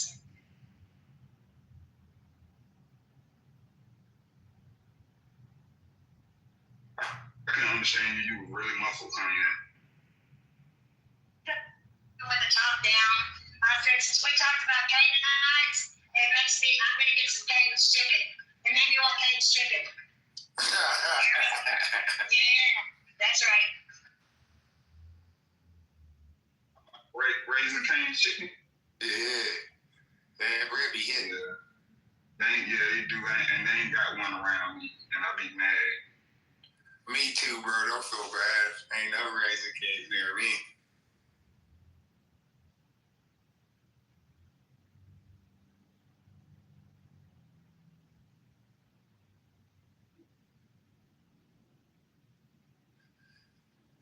I think I might have another piece of birthday cake.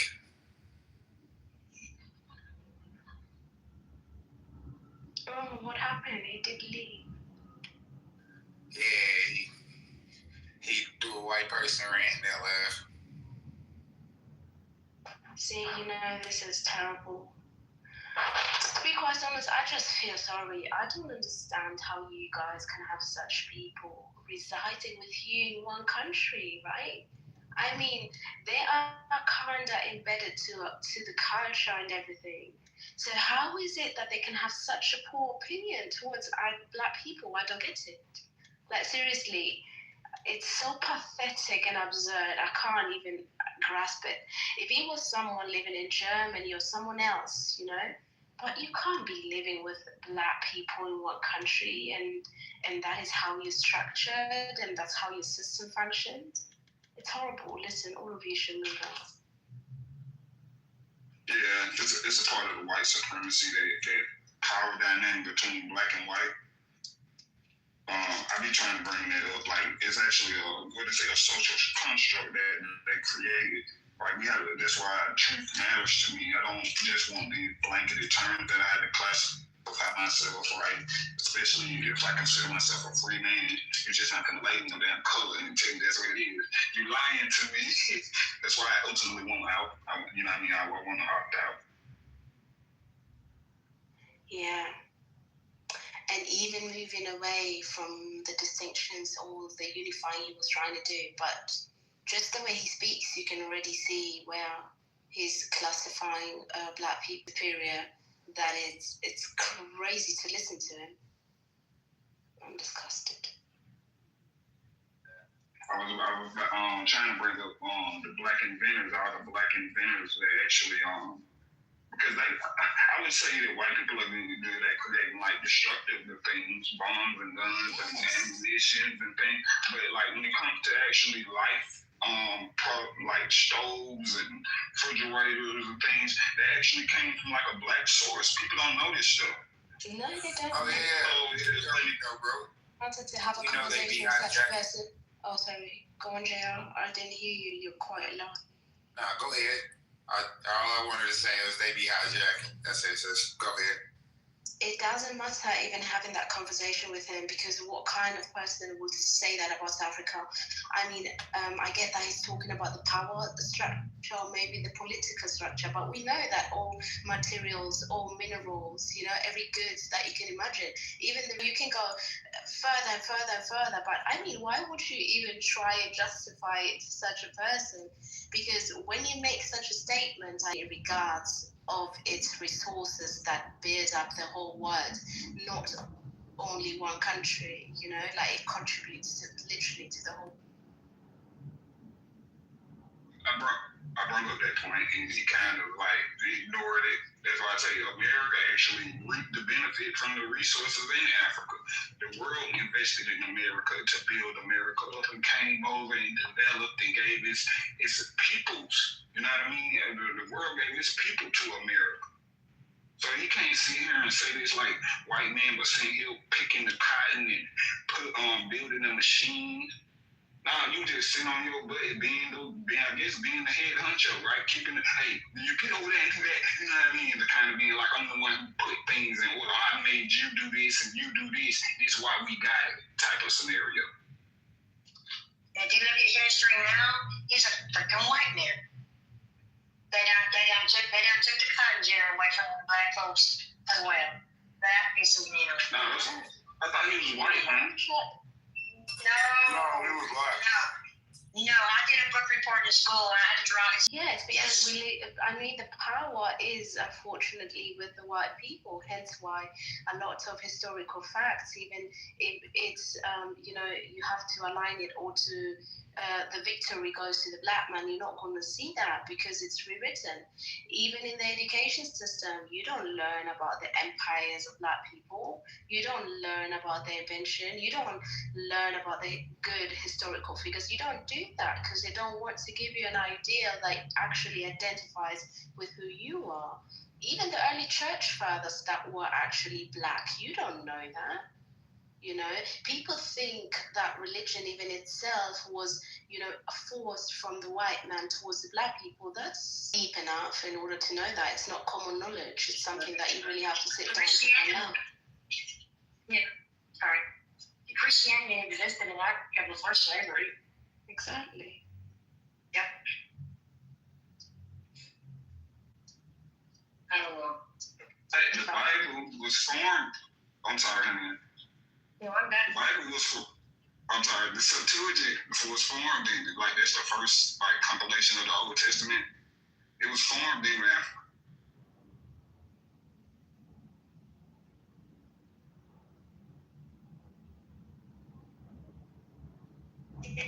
favorite version of the Bible because it's not poetic. It's really beautiful. And I know this might sound a little racist, right? But you know, certain things can't really be killed. Even certain auras, certain energies. There is a reason why the most people are copying things. Energy never lies, you know? And you can see the most people who they try to mimic or how they try to look or how they try to be, you know, just certain auras and certain energies are just there, you know? And we don't even need to argue about that because it's obvious. Numbers don't lie.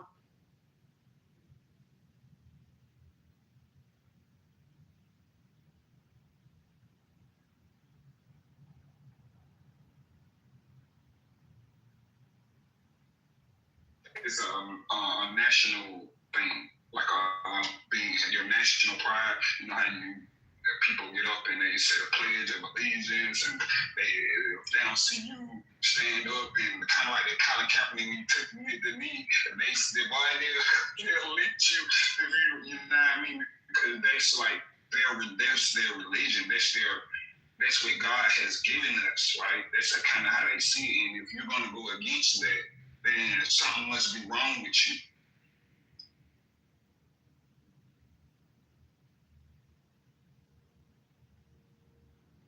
Y'all know about Colin Kaepernick?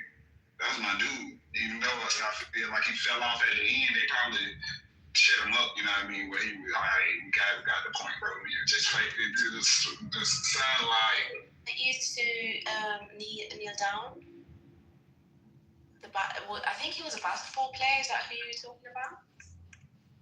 Yeah, he was a football player. You talking about Colin Kaepernick? Yeah. Yeah. Play again. And that's sad too, because he got the where was it, 49ers? He got them to the playoffs. They took him out, put the white boy in, but he still got him there though. But some people were supporting him, no? Some people were doing that after he started it, right? Yes, ma'am. I being one of them. I have not watched football. I have not watched football about 8-9 seasons, as long as he's not been in the NFL.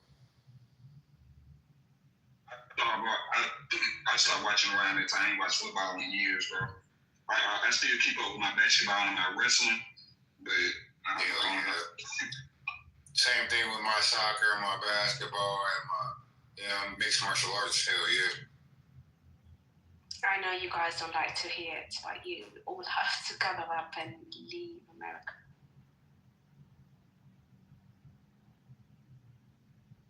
They hook like a drug, man. It's like it'll be like. I'm just saying that, they don't deserve you guys. Why would you contribute to anything into that society? I mean, Yeah. Why? Huh? Ain't too many places safe. that's y'all. What you mean? I mean, the places that I would want to go, let me say that properly. The places that I would want to go are not safe. That makes sense.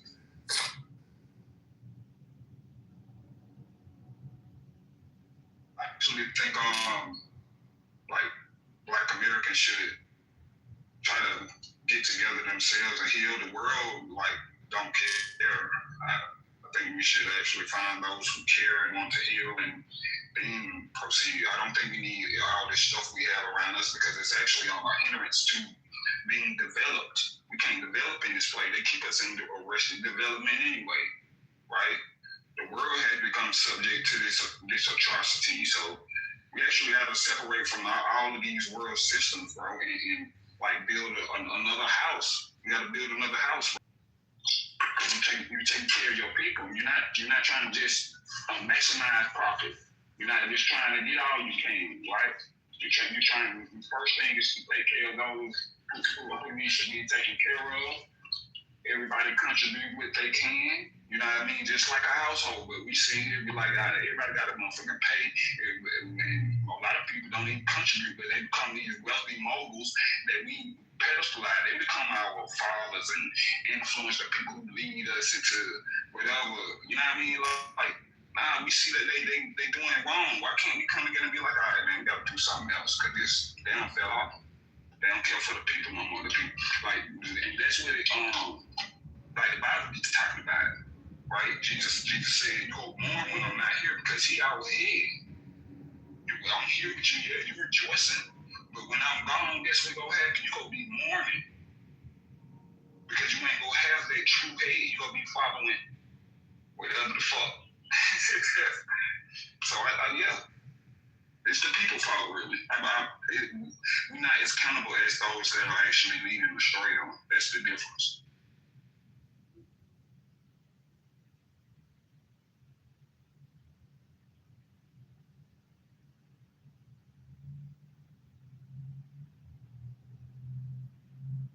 It was Americans that voted Trump in.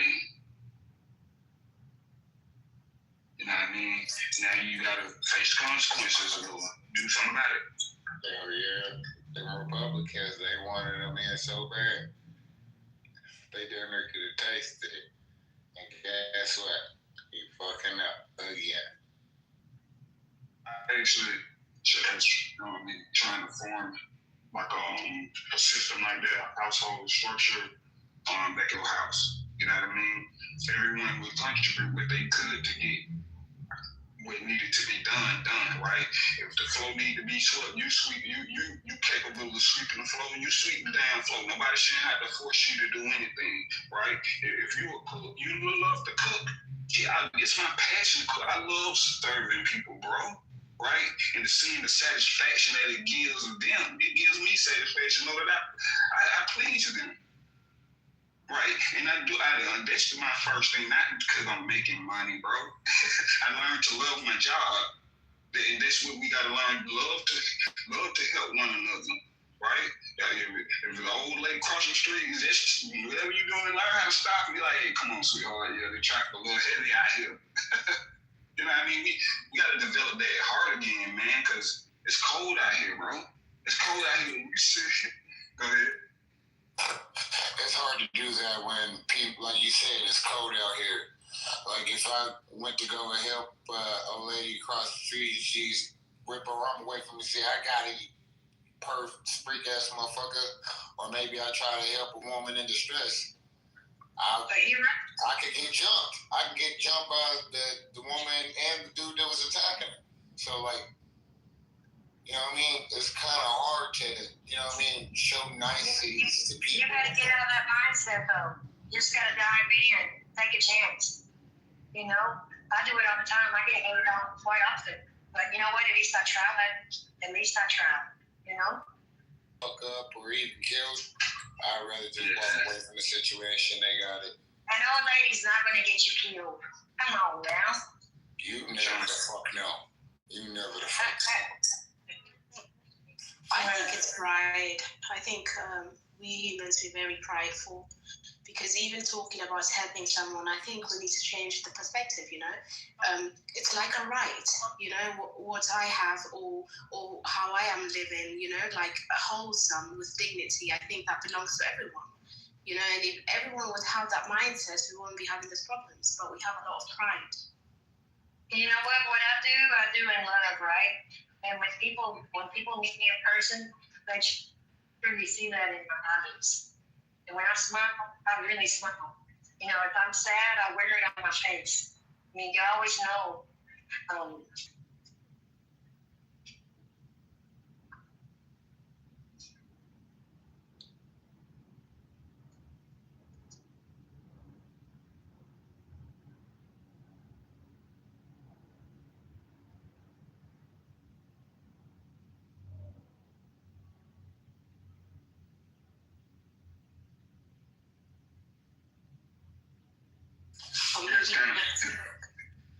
Or maybe learn to look at everyone else as you look at yourself, you know? As in, I don't even know how to say it, but you know what I mean? As in, you know, everyone deserves the same. Everyone deserves dignity. You know, even if you see like a poor person, don't look at him as a poor person. He's a creature of God, you know? He was made. He has the same things you have. So this looking down at people or thinking you're better than anyone else, this is what leads us to these things that we're having right now, you know? Or even someone who's abusing their power, or even someone who's ignorant, or even at someone who's looking down at you, you know? You just have to understand that he's not whole, you know? He's not love. He's not spreading what he's supposed to do. So just look at him like someone who's ill, you know, and maybe you can be the.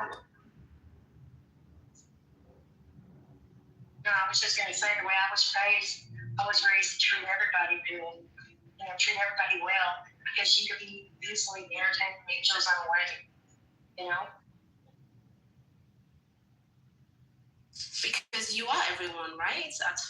Maybe once upon a time you were that poor person. Maybe once upon a time you were that prideful person. You know, maybe once upon a time you used to think you're better than everyone else. At the end of the day, you know, no one is better more or less than the other one. You know, I've been on Facebook. All I'm saying is I'm apprehensive on helping. Just apprehensive. I'm not even wealthy, but I pull money out of my pocket with it. I've done it for many years.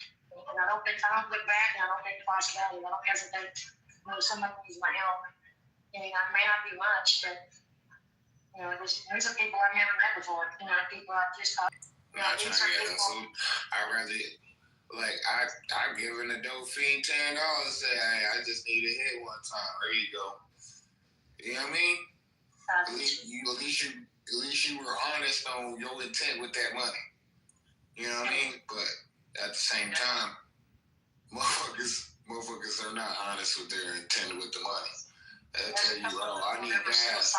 They really went to go get it. And they came back and told me some months later, you know, I was about to take my life, and somebody like you came along with this good art and changed my mind. You know, just by speaking on my life experience, it changed their mindset. You know, so that's a blessing.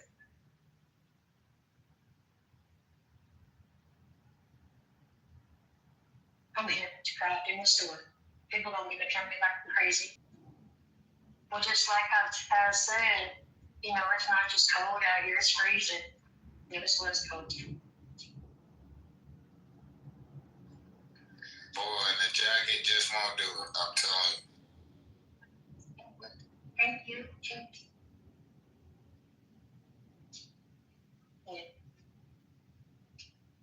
Yeah, I don't know.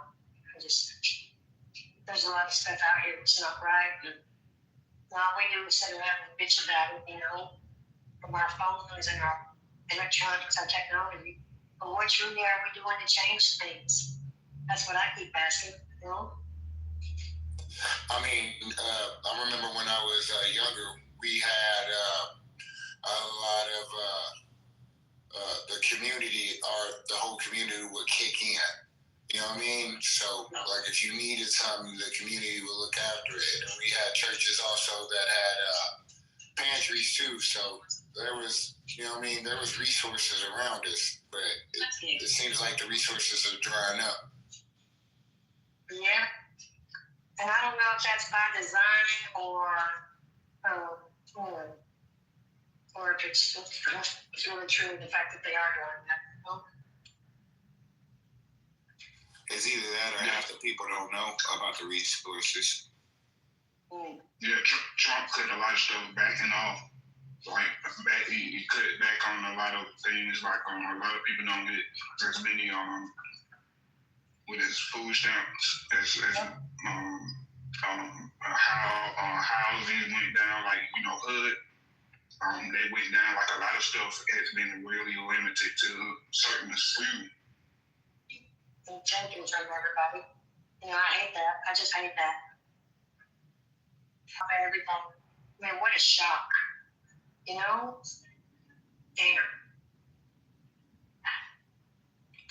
That bothers me.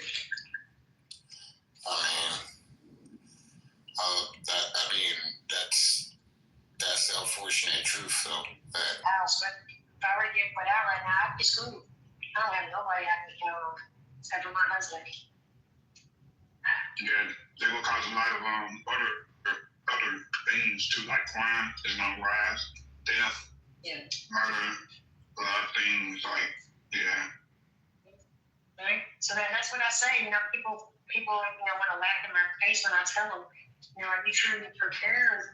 If you live in your city, we have here in EMS, lights go out. What are you going to do to take care of your family?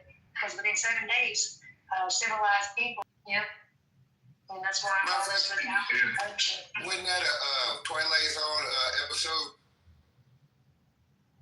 I don't know.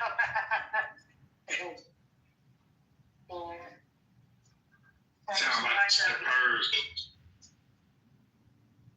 Now that show, that movie made me cry. In my spirit, I felt that was so fucking wicked. I literally cried. I mean, it was some wicked shit, though. They was getting boys together. That very first. I can actually see. I'm sorry. I can actually see. Like a Hunger Game type scenarios, because they already do it in a soft way, right? They filter out the athletic and make them entertain them for sports and boxing and basketball, things of that nature. The smart people, they filter out and place them in places like Hunger.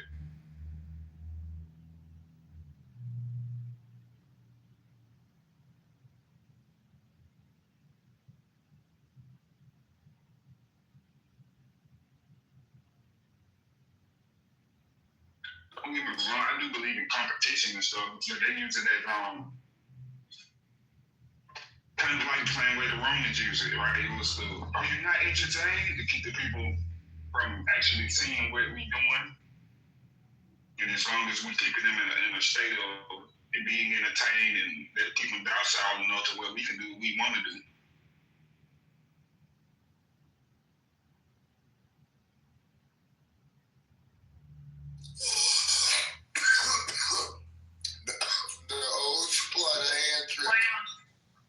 Back in 2012, a group of us were all talking, and we were all discussing how we wouldn't be surprised what if they started doing, off with their head, death by guillotine, the first of believers, and they had that shit televised like pay-per-view. I mean, look, all the white folks gathered around to watch a picnic. Now, why wouldn't they watch the beheading?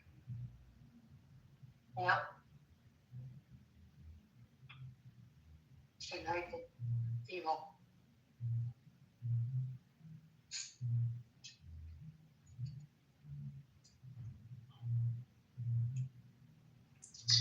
Personally, I blame a lot of the leaders. You know, the leaders are the ones that started. You know, and the people, you know, they get forced to go that way, so they acclimate, and it becomes normal. You know, there's nothing normal about this world today. Nothing. That, and you can, like, I remember when I was a kid, I used to love watching like the Grammys and the Emmys, and you know those award shows. I can't even watch it now because I see the ritual right. You got it. And while they're doing the ritual, you know, they're basically back into the face. You know, it's just wicked. So like a conspiracy class. Nah, you just blind as hell. This is what that is. I'm sorry. Well, okay, no joke. You know, there's a wrong kind of woke, folks. You know, but this kind of woke's way different. Excuse me. The true woke. Not that woke they be pushing out. Mm-hmm. I don't know. The surprise there hadn't been,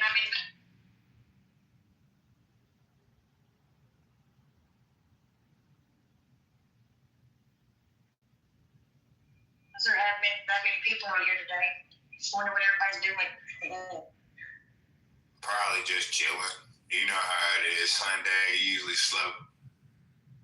And I had to get out and go to the store because I don't like the idea of being kicked out from the property when I've been living there 20 years paying on it. Excuse me.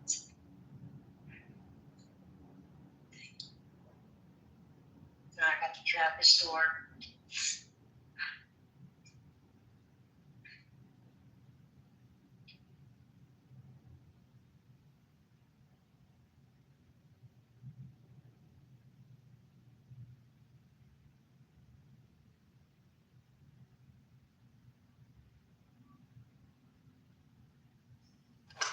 You guys sound so awake. What time is it? On the wrong night?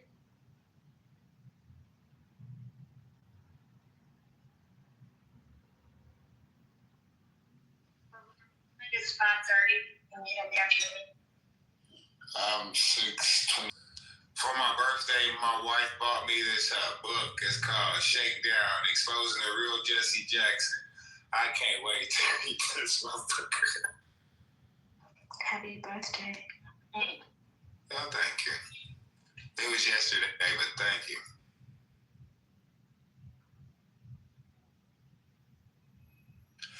But we all know how messy Jesse really is, though. National scene in 1968. And he lied about cradling the dying Martin Luther King Jr. in his arms. And his dishonesty has been led up since. Over the years, Jackson has graduated from street hustling to prematurely adopting the religious title Reverend to abusing his privileges as special presidential envoy. Today he leads his racism with witch hunt through corporate America, bilking frightened CEOs of money. Through it all, Jesse has used the same basic techniques of intimidation, coercion, and protection, refined by his association with Chicago's most brutal street gang. Damn.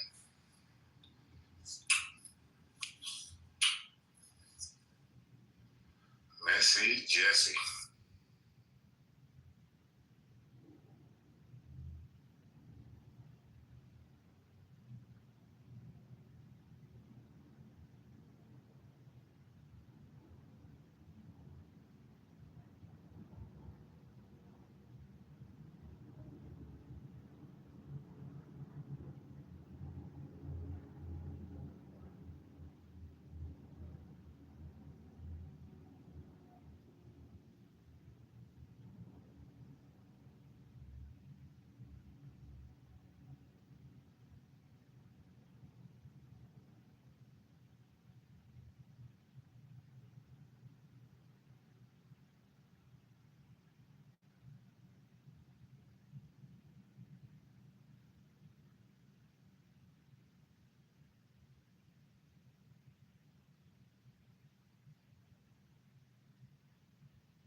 Yeah. Yo.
Y'all there yet? Or y'all just roll out?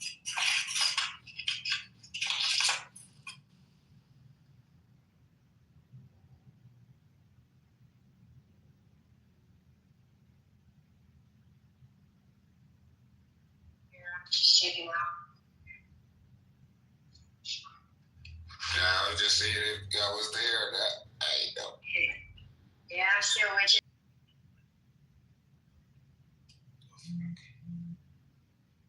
Lentils.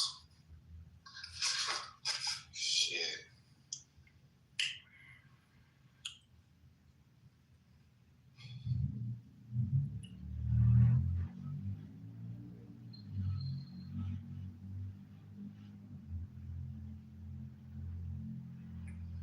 Really, I'm just smoking and reading my book about Messy Jesse Jackson.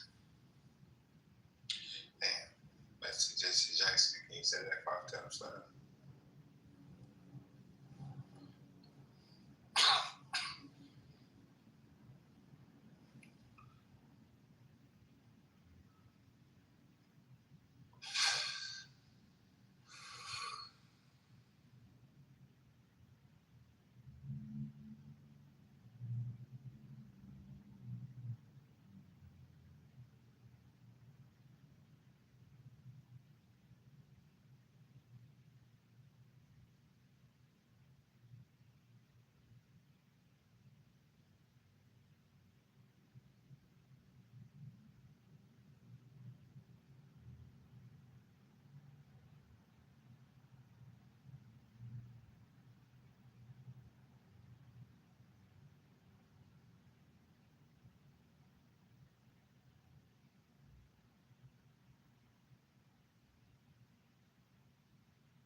together, send in that motherfucker.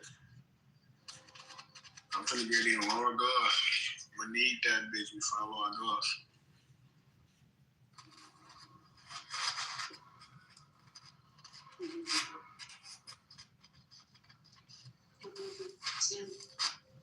All of you. How thank you. I need them.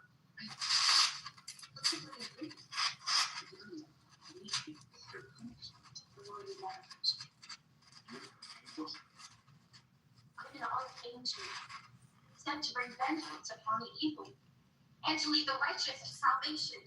You're just a person. Scared. Lost. Only person in the lifeboat are looking judgment. Watching that bullshit. I command you. Fuck on. Finish this race. You can run You're warping God's words. No one is in No one.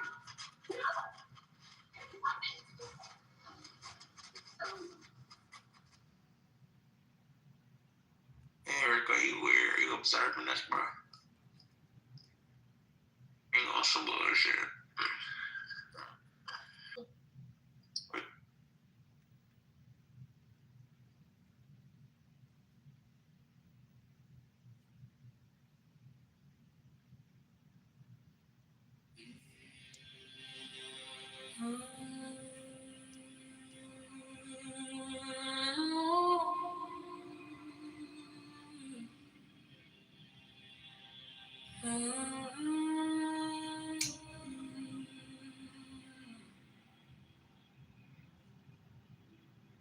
Man has the right to live by his own law, to live in the way that he wills, to work as he will, to play as he will, to rest as he will, to die when and how he will. Man has the right to eat what he will, to drink what he will, to dwell where he will, to move as he will on the face of the earth. Man has the right to think what he will, to speak what he will, to write what he will, to draw, paint, carve at your will, build as he will, to dress as he will. Man has the right to love as he will, take your fill and will of love as he will, when, where, and with whom he will. Man has a right to kill those who will thwart these rights. The slave shall serve. Love is the law. Love under will. The law of the strong. This is our law and the joy of the world. Do what thou wilt shall be the whole of the law. Thou hast no right but to do thy will. Do that and no other shall say nay. Every man and every woman is a star. There is no God but man. The rights of man and growing. Man has the right to live by his own law, to live in the way that he wills to do, to work as he will, to play as he will, to rest as he will, to die when and how he will. Man has the right to eat what he will, to drink what he will, to dwell where he will, to move as he will on the face of the earth. Man has the right to think what he will, to speak what he will, to write what he will. Has the right to love as you will. Take your fill and will of love as you will. When, where, and with whom you will. Man has the right to kill those who would thwart these rights. The slave shall serve. Love is the law. Love under the law of the strong. This is our law and the joy of the world. Do what thou wilt shall be the whole of the law. Thou hast no right but to do thy will. Do that and no other shall say nay. Every man and every woman is a star. There is no God but man. The rights of man, master therein, afraid of Rabo, Alistair Crowley, the master, Alistair Crowley.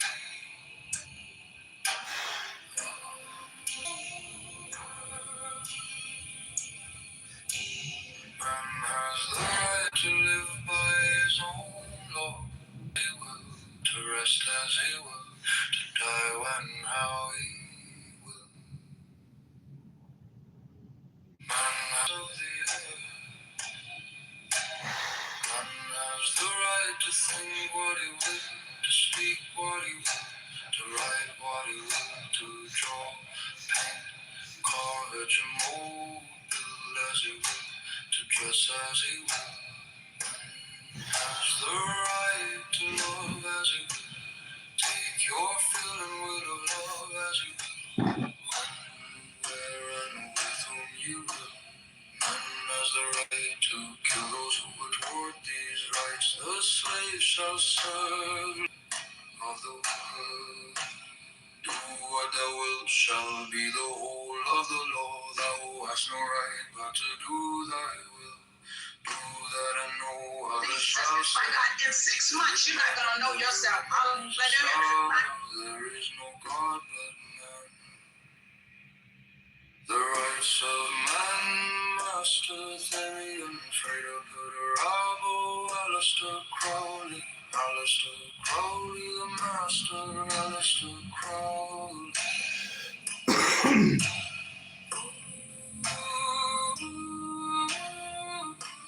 Bima.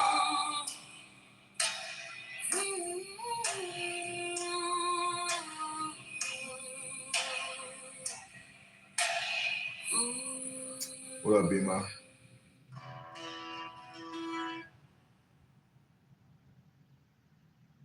What up, Steve?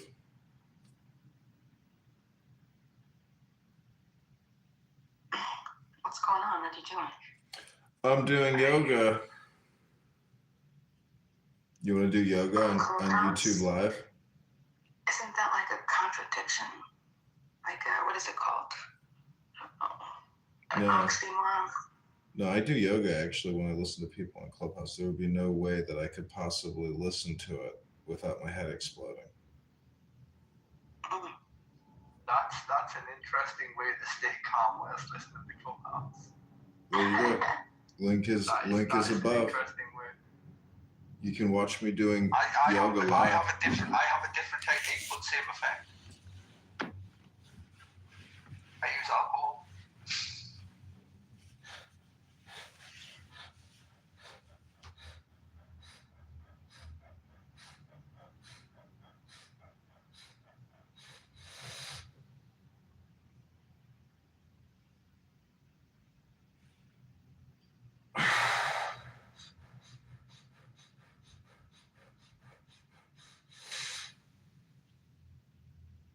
Do you consider yourself, I don't even know if I know this about you. Like a follower of Christ, like Christ's principles? Have you ever read the Thomas Jefferson Bible?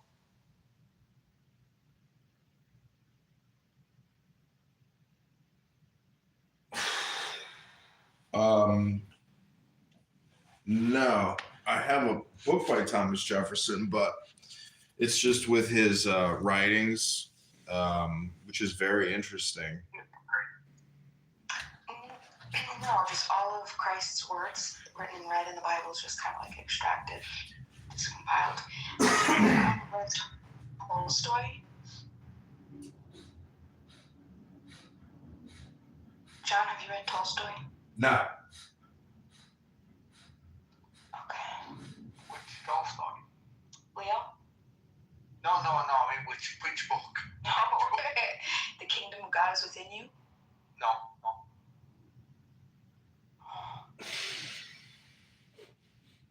Are you? I was going to say, I assume you're religious. I was born, raised Catholic. I gave everything up. I kind of like an atheist for a little bit, and then philosophy will do that to you. In my late 30s, I'm going to be 40 this year, and life experience brought me full circle, but I understand it differently. But I understand it now as a truth. It's interesting. I can't explain it, but I'm trying to make sense of the things that I found to be most important, and I'm trying to find that because like the churches, I've never been able to find peace in any of them. That's because they're all power-based. Every church I've ever studied or experienced has always been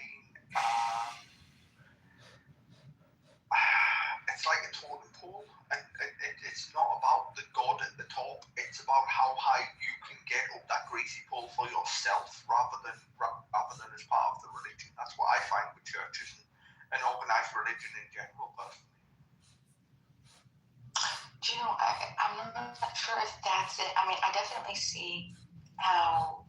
Oh, sorry, I'll be back. It's okay. Some churches, I think, like, there are others, though, that pride themselves on just understanding.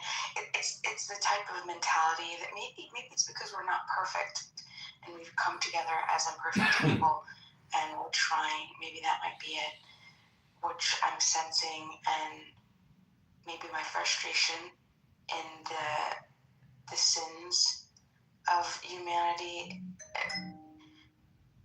Maybe it's an hypocrisy. Maybe I'm just hypocrite. Maybe I am not even. I don't know. That's interesting. I'm just. I engage in so much political communication is to ask someone, what is the equation for profit?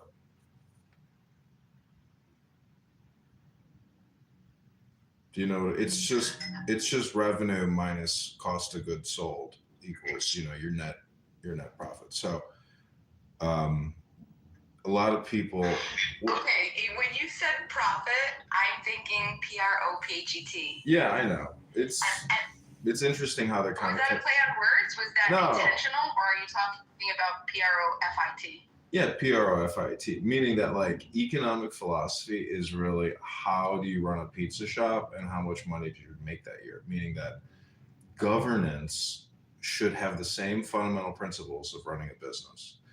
And so it's just interesting to ask people in politics, what's your economic philosophy? Because if you ask them, what is inflation?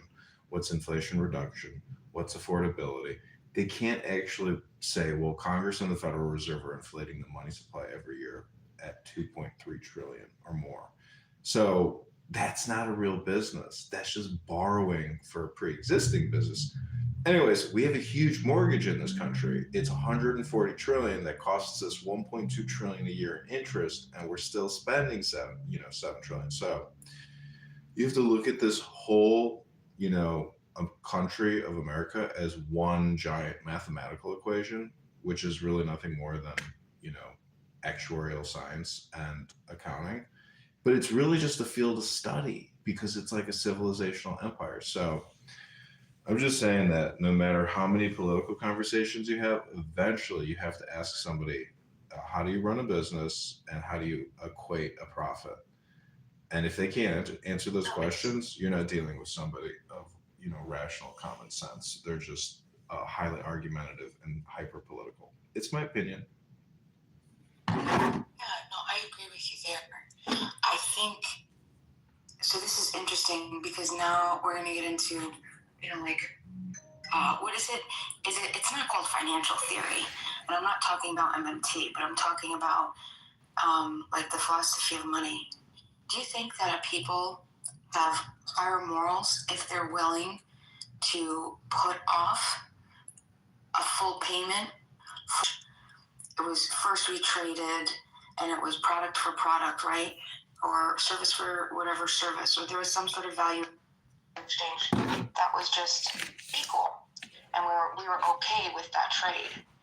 But then we decided that, okay, my one sheep isn't going to be a fair exchange for a dozen eggs.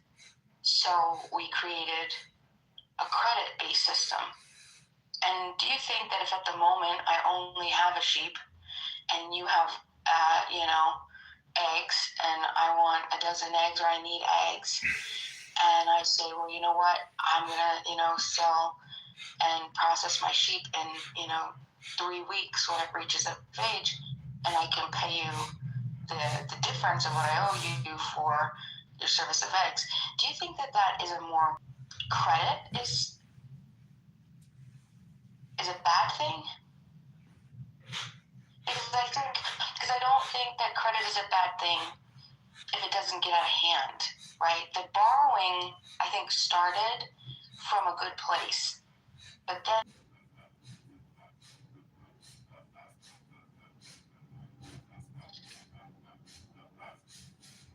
Well, it's moral hazard. Like, for example, that bank that went under, I think, like 2 years ago. It was called Silicon Valley Bank. I think the assets were like 100 billion. The Federal Reserve stepped in and even superseded the FDIC limitations, to make people whole. They made the whole thing whole. They took the whole thing out. So the Federal Reserve is the backdrop, or and America is the foreground, meaning that it's too big to fail, because it's civilizational, and there's 4 major central banks, 5 major central banks, 6, 7, and then they all work at the World Bank. So it is a global community of banks and banking empires, banking families, and then it's one giant system of debt, of credit, of taxation, of borrowing, of spending, of budgets. And the status quo is the status quo.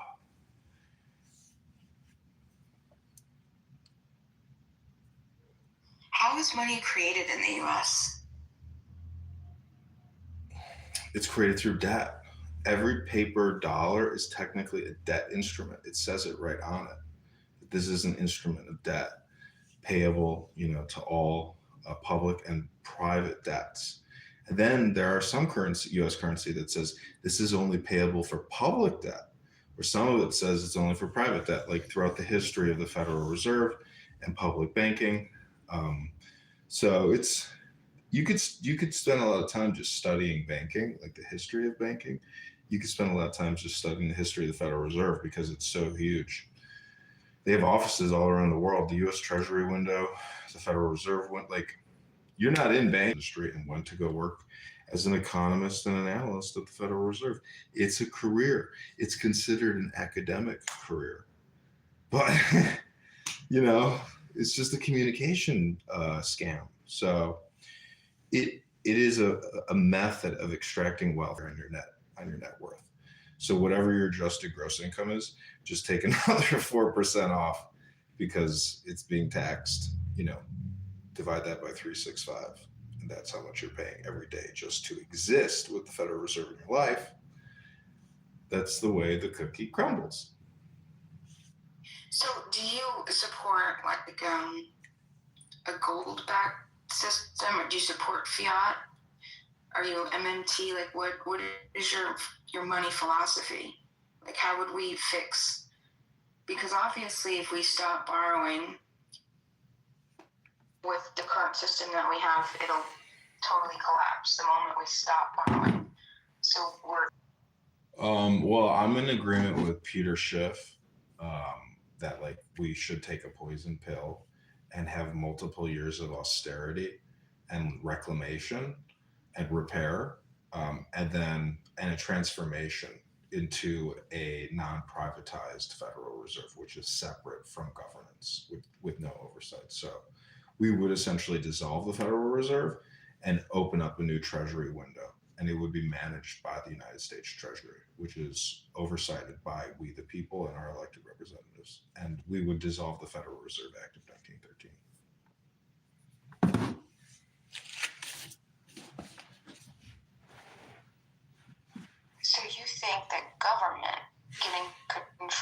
think that there's going to be a better outcome if the government controls the money? Yeah, more transparency. They have Really? secret closed door meetings.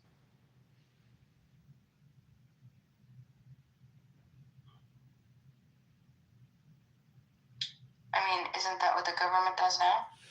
Secret closed door meetings. No, it's all on the record. It's all recorded. Sure they do. No, it's not. It's all recorded. The registrar, the ledger, the HR acts. It's all on record.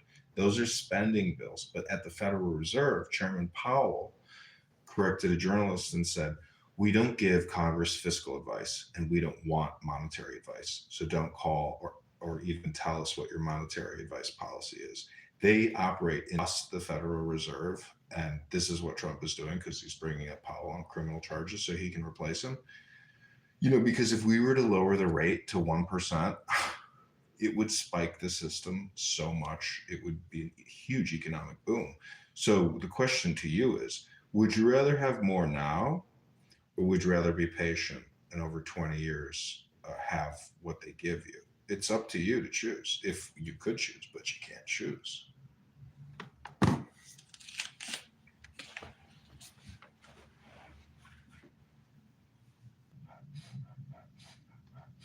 But how does it, even if we, handle the Federal Reserve, if the banks are still the one who is going to be creating the money? You buy out the reserve, meaning that all the Federal Reserve employees and all of their liabilities become U.S. liabilities and U.S. federal employees on a GSA system. You would consolidate, collapse, integrate, and merge, and acquire the Federal Reserve through the U.S. federal government.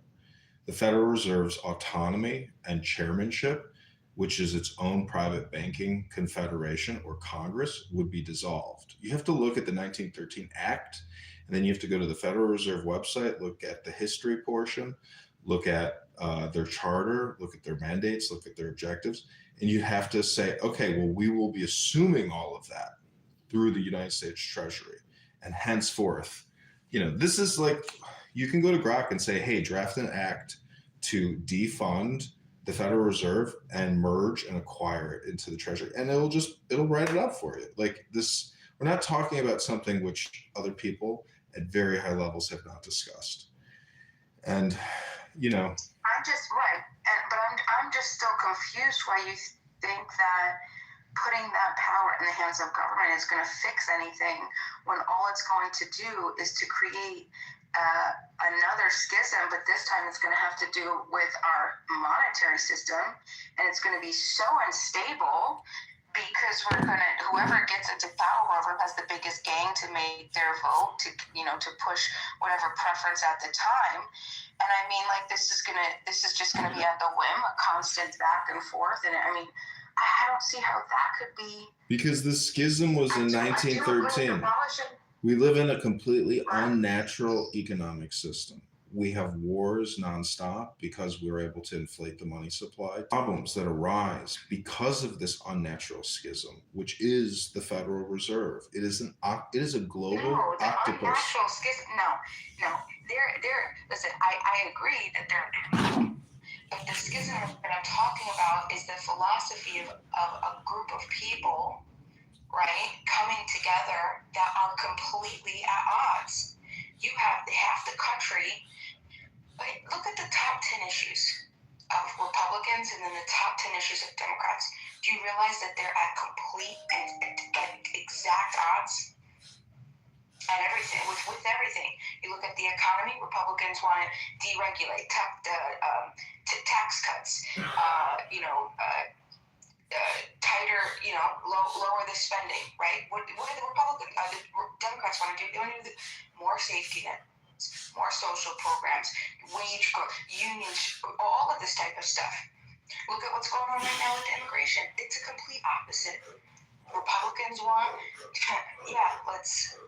this is immigration is a crisis. We need to enforce this. Build the wall, get everybody out. Democrats are, just sort of lackadaisical about it. Do your proper channels. We're going to find a consensus that's going to create a stable. That just doesn't. I agree with get rid of the Federal Reserve, but I don't see how putting that power under the government is going to. It's just crazy. It's worse than what we would have now. Moderator, the Federal Reserve is actually just a secondary IRS system which taxes we the people. So let's try to reframe, collect ourselves, and just know that across from every IRS is the Federal Reserve. They mirror each other because they are both just taxing authorities. One comes from the banking industry, one comes from the governance. So I rest my case. This is Congressman. Yeah, I agree with the Federal Reserve and the Fed, but there's more things that I just, I love this country so much and I hate criticizing it all the time. But we have people on complete opposite sides of the spectrum that have now grown to hate each other so much that even when there's a circumstance that should be bridging the two, they can't even be intellectually honest enough to admit it because it's a threat. Because if they admit that one side or the other side is right in any one particular case, they run the risk of that then new politician running on that then whatever issue gaining traction for the next election and then having it affect all of the other issues because they're all interconnected. This is, I don't see, I don't know. And I know it was around in 2007, 2008 during Obama. So I know it's been around for a while. So you have something like ICE, okay? People thinking that this is just a Trump thing, right? Which it isn't. ICE has been around forever.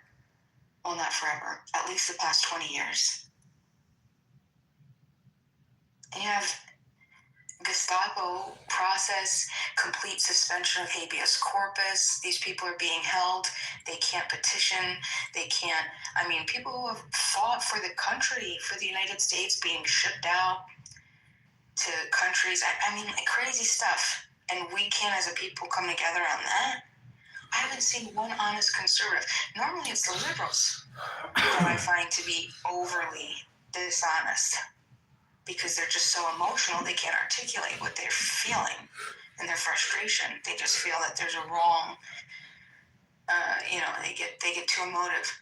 But now it's like the conservatives too. And they're just like, these pink-haired,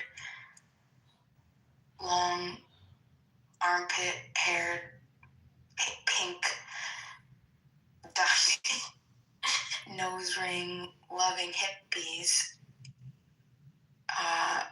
Karens are getting involved where they shouldn't be. What conservative do you know says that? A true conservative, I'm talking we're talking civil disobedience is, what did Thomas Jefferson, speaking of which, did he not teach us anything? I don't know. I don't, there has to be a bridge. And it's going to take some severe crisis that's going to have to pull everybody together and reestablish our next moves because we can't. Okay, Bima, you want to do a little meditation here with me? Is it like box breathing? Yeah. Yeah, I like box breathing. So this is the way I do it. I do 10 hyper breaths, or you call them fire breaths. And then I hold it for 10 seconds. That's Wim Hof, John. And then I let it go. Then I relax for 10 seconds. And then I say, stop thinking, end your problems. And I'm telling you, it works. When you say it or somebody says it to you, I can turn off my thinking. I am in control of my thinking, not the other way around. So this is the value of meditation. That's nice. That's like a tingle version of Wim Hof session. I like it. Doesn't quite do the job. No, I'm just kidding. But it's good and fast. What is it called? Immediate satisfaction? No. Oh no, I was thinking no, that's not right. What is it called when you wait a long time to get satisfaction? Delayed gratification. That's it. It's the opposite of that. You should look up Wim Hof. Are you familiar with Wim Hof? You could get high off of his method. It's basically the same thing. Yeah, I've seen the documentary on Deep him. breaths, but you have to fill your lungs. It takes a little bit longer, and you want to be laying down or sitting down because sometimes you pass out. But you have to fill your lungs. After you fill your lungs, as much as you can, take even deeper breaths and push out the lungs from the back. Most of the time, we just breathe it in from just the front. Then take an additional breath in and make sure you expand from the back. And then once your lungs are completely filled, then you do a bunch of those small, like you did. About 25 of them. And then when you're completely oxygenated, then you hold your breath for 2 minutes. Just hold it. You start with a minute. Do you think you could hold your breath for 2 minutes? John? No, probably not. You want to try a minute with me? Let's do 60 seconds. You think you could do it for 60 seconds? Oh, I'm doing yoga. Are you watching my YouTube live? No. Yeah, I'm kind of like in the middle of a pose here, so I'm about to do another pose. I'm gonna go look. Do you have spandex on? Yeah, I'm in underpants with shit stains. Oh my god. That's what people accuse me of. They go, yeah, I saw videos on John Kitover. They're so funny. I use Sora to do all these campaign videos. I think they're hilarious. But I'm a little biased. Yeah. Give me a link. Or how do I find you? What's your handle? It's my name, John Kitover. Very original. No, that's good.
Yeah.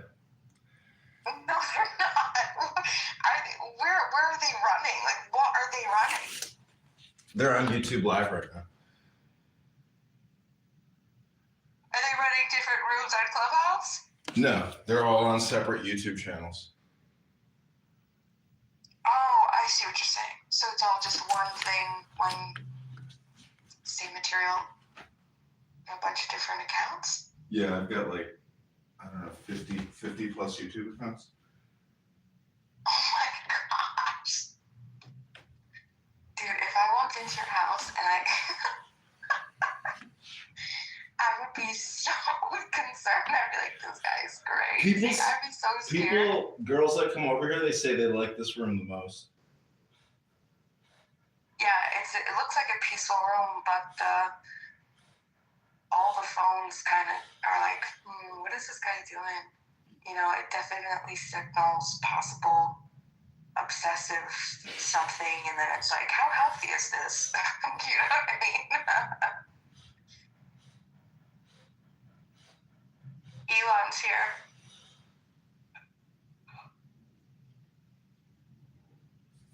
here. Well, I always just go back to stop thinking end your problems like this is a yoga room. And most people don't have a yoga room in their life. I'm very fortunate to have this room, you know.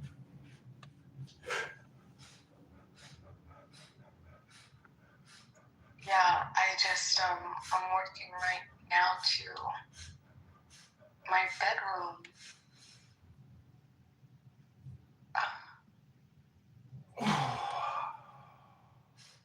I'm doing like one of those beds that kind of fold up into, there's a name for them. Murphy?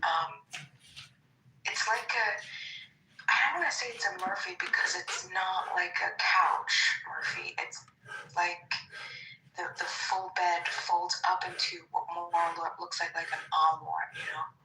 And it's comfortable, it's full mattress, you know, it's not like crap, it's not a bed mattress or anything like that, but it's just full.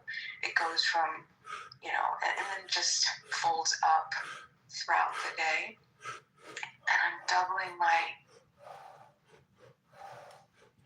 space into the bedroom from like just a door entrance to 4, but they're not going into the wall, they just slide. You know what I mean? But to open that up, my point is to open it up to be able to have a place to exercise and meditate. What I need, you know. I think people waste so much space with like permanence when you could just be fluid and I don't know, stuff. How much stuff do you have? Oh, I got a lot of stuff. Yeah, you got a lot of stuff. What would you do if like your whole house, I'm not going to say anything weird because I'm not going to do aliens. I'm going to say like, let's say that there was some crazy misunderstanding and there was a demolition team and you went away on vacation and you came back and everything, your house was just demolished. What would you do? I'd probably start dancing.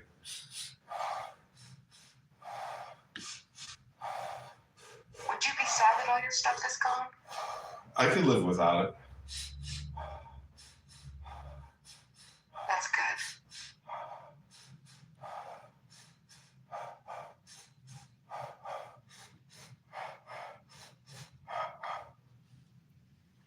What is the most sentimental thing that you have? My phone. I'm just kidding. You could only grab one thing in your house before. That's sweet. Hey, you know, I have a friend that gave me this World War II Japanese flag.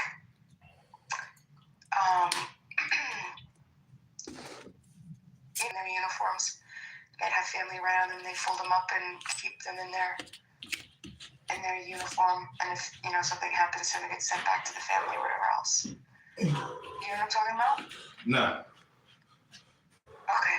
Well, so my friend Matt, his grandfather was in the war. He had taken out, and it got handed down to Matt. And then my friend, I used to be really big into history and military and things like that. So he had given it to me. I tried to contact, the museum, but do you want it? I could send it to you. No, I got enough stuff. That's why you have so much stuff. Just put it on Facebook Marketplace. Try to sell it. Sell something like that. You gotta let it go. Do you know the movie American Psycho? Yeah. Do you know hold on, I want to say that she's the director.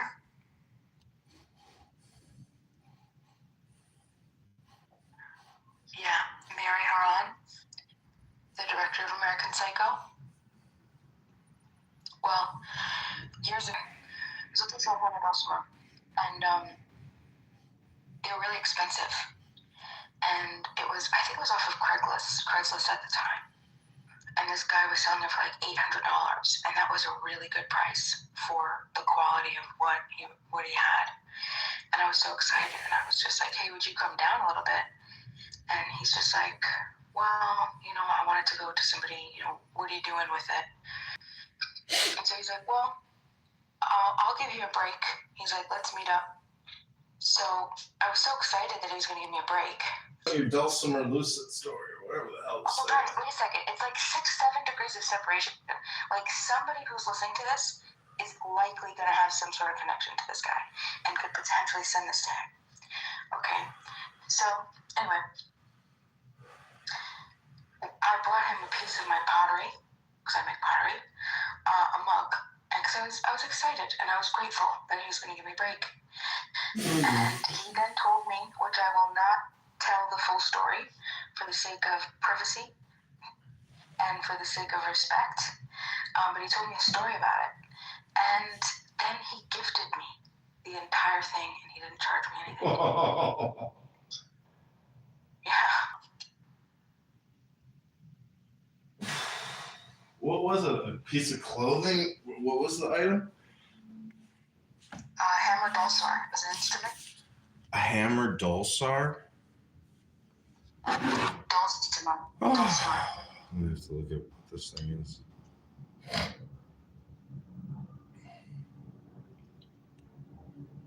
Okay, yeah, I got the same thing. A hammer Dulcimer? Yeah, I do, but I have a Santor, which is, where are these made? Yeah, it's called a Santor. It's a related instrument. Santur or Santor. You want to hear me play it? But I'm going to go on mute, go back upstairs to my music room, and I will bring a different Clown House account in, but just invite me up with the other account, with your account. Okay. I'll be right back. Just give me 3 minutes.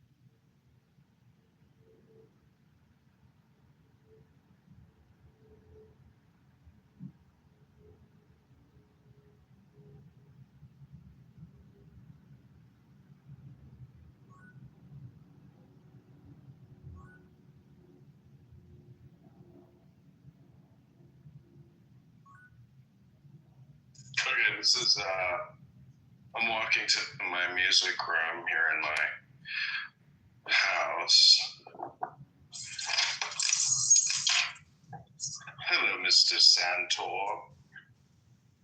Okay, I'm gonna name this song is called My Favorite Begonia. Can you hear me? Yeah. Give me just 2 seconds. I'm just taking Grandma to the bathroom.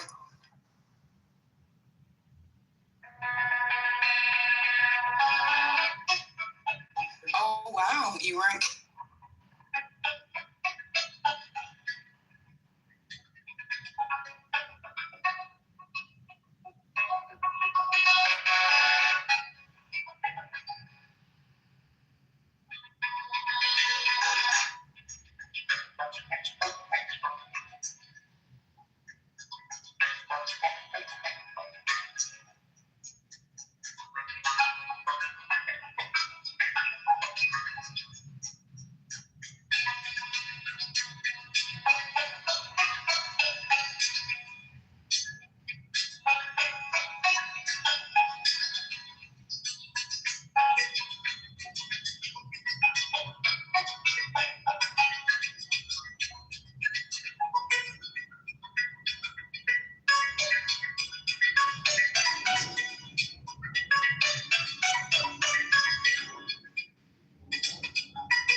That is the Santor. That was amazing. We loved it. Grandma, did you like it? Grandma wants more. She wants more? She wants more.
Okay, this song is called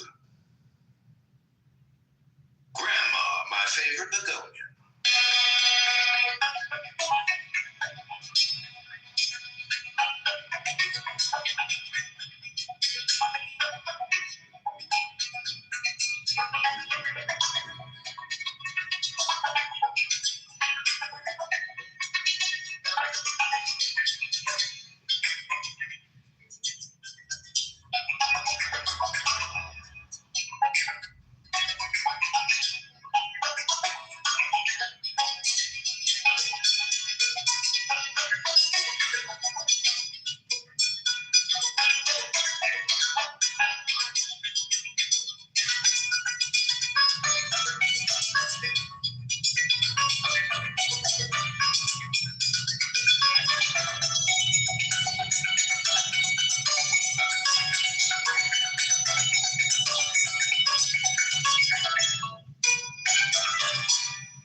so good. We love it.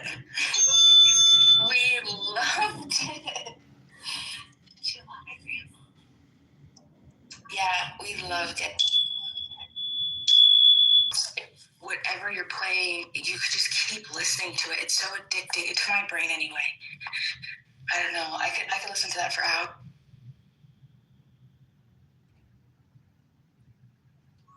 Like it's like circular, and then you start like doing patterns. Did you see my Instagram yet? You haven't seen my videos. I'm gonna put the link. No, I'm gonna take a look as soon as I where I'm out of bed. Gotta put Gma to bed. You're ready to go to bed. Let me see this light there. And this one. Alright. Stand up for me. Hold on for this.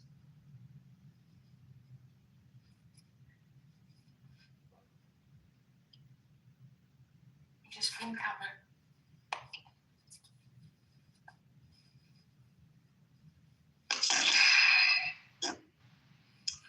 Okay, I'm gonna play a little music here. This is AI Music Suno.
book, then I'm going to leave.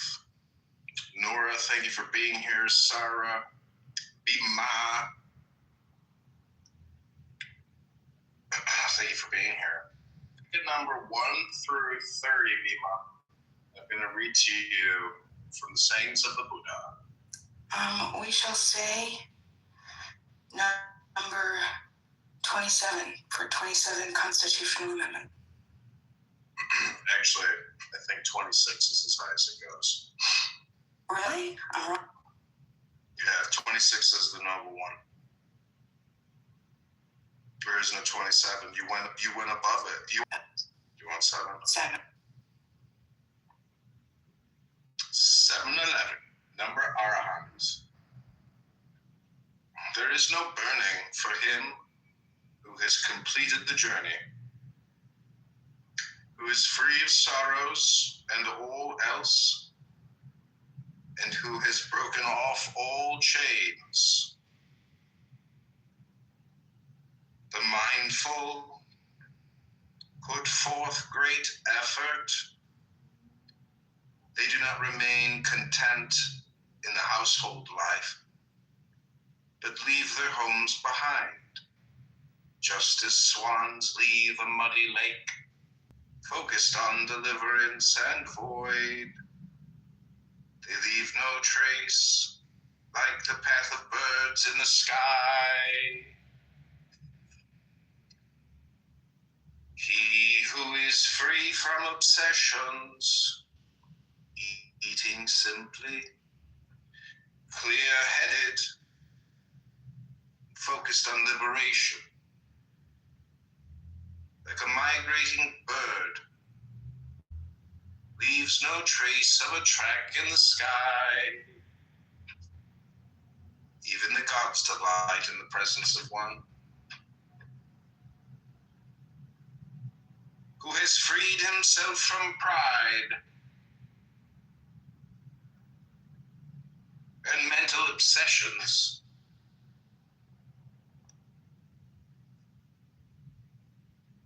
Who has his senses under his control.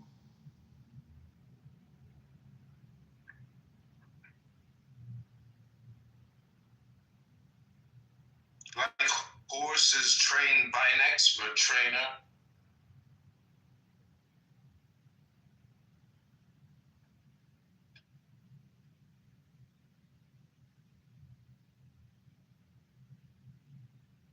done with the round of rebirths.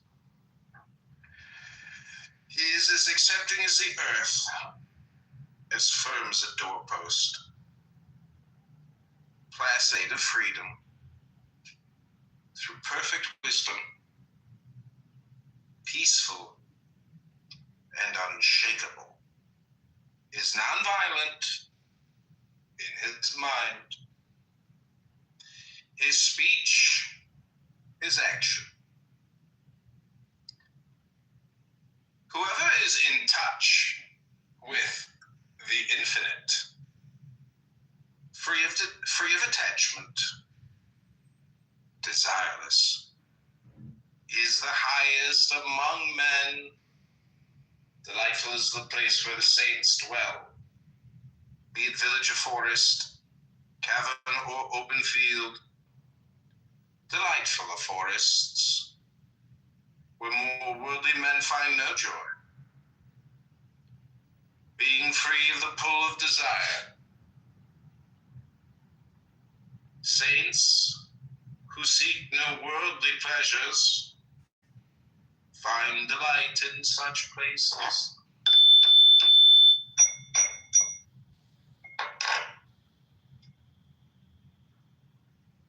The Arahant, sayings of the Buddha, read by candidate John, write-in candidate for the 16th district. What'd you think, Bima? Did you like my NLP hypnosis of the sayings of the Buddha?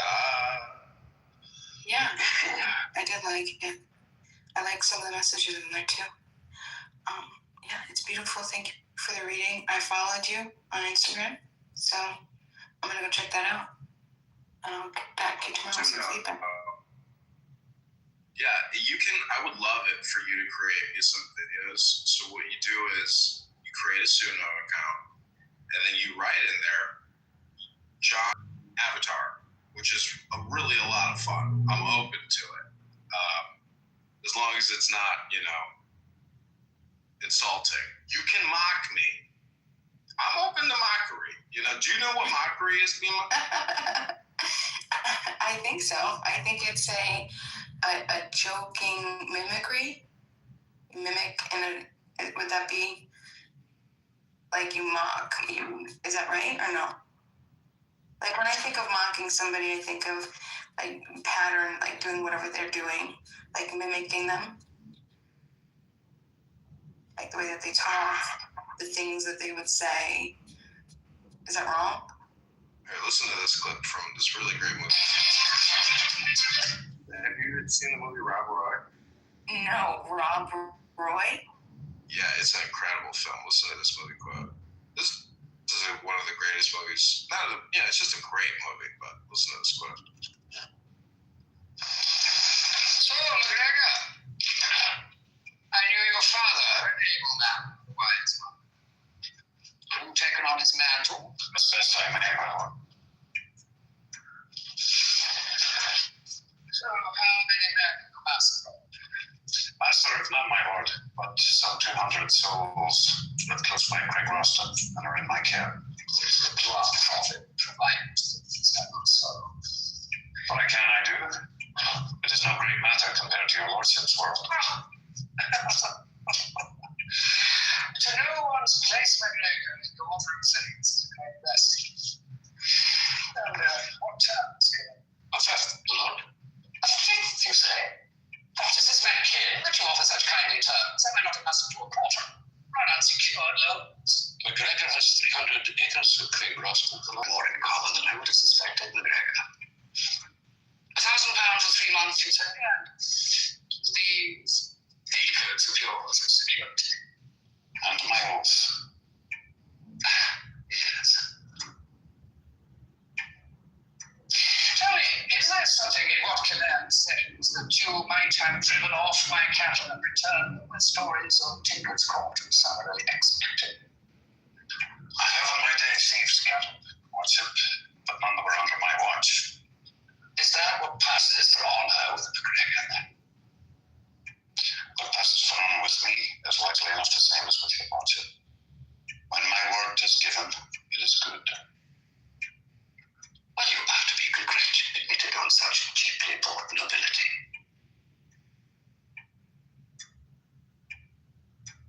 Killam will draw papers. But I expect the terms to be met. My thanks to you, lordship.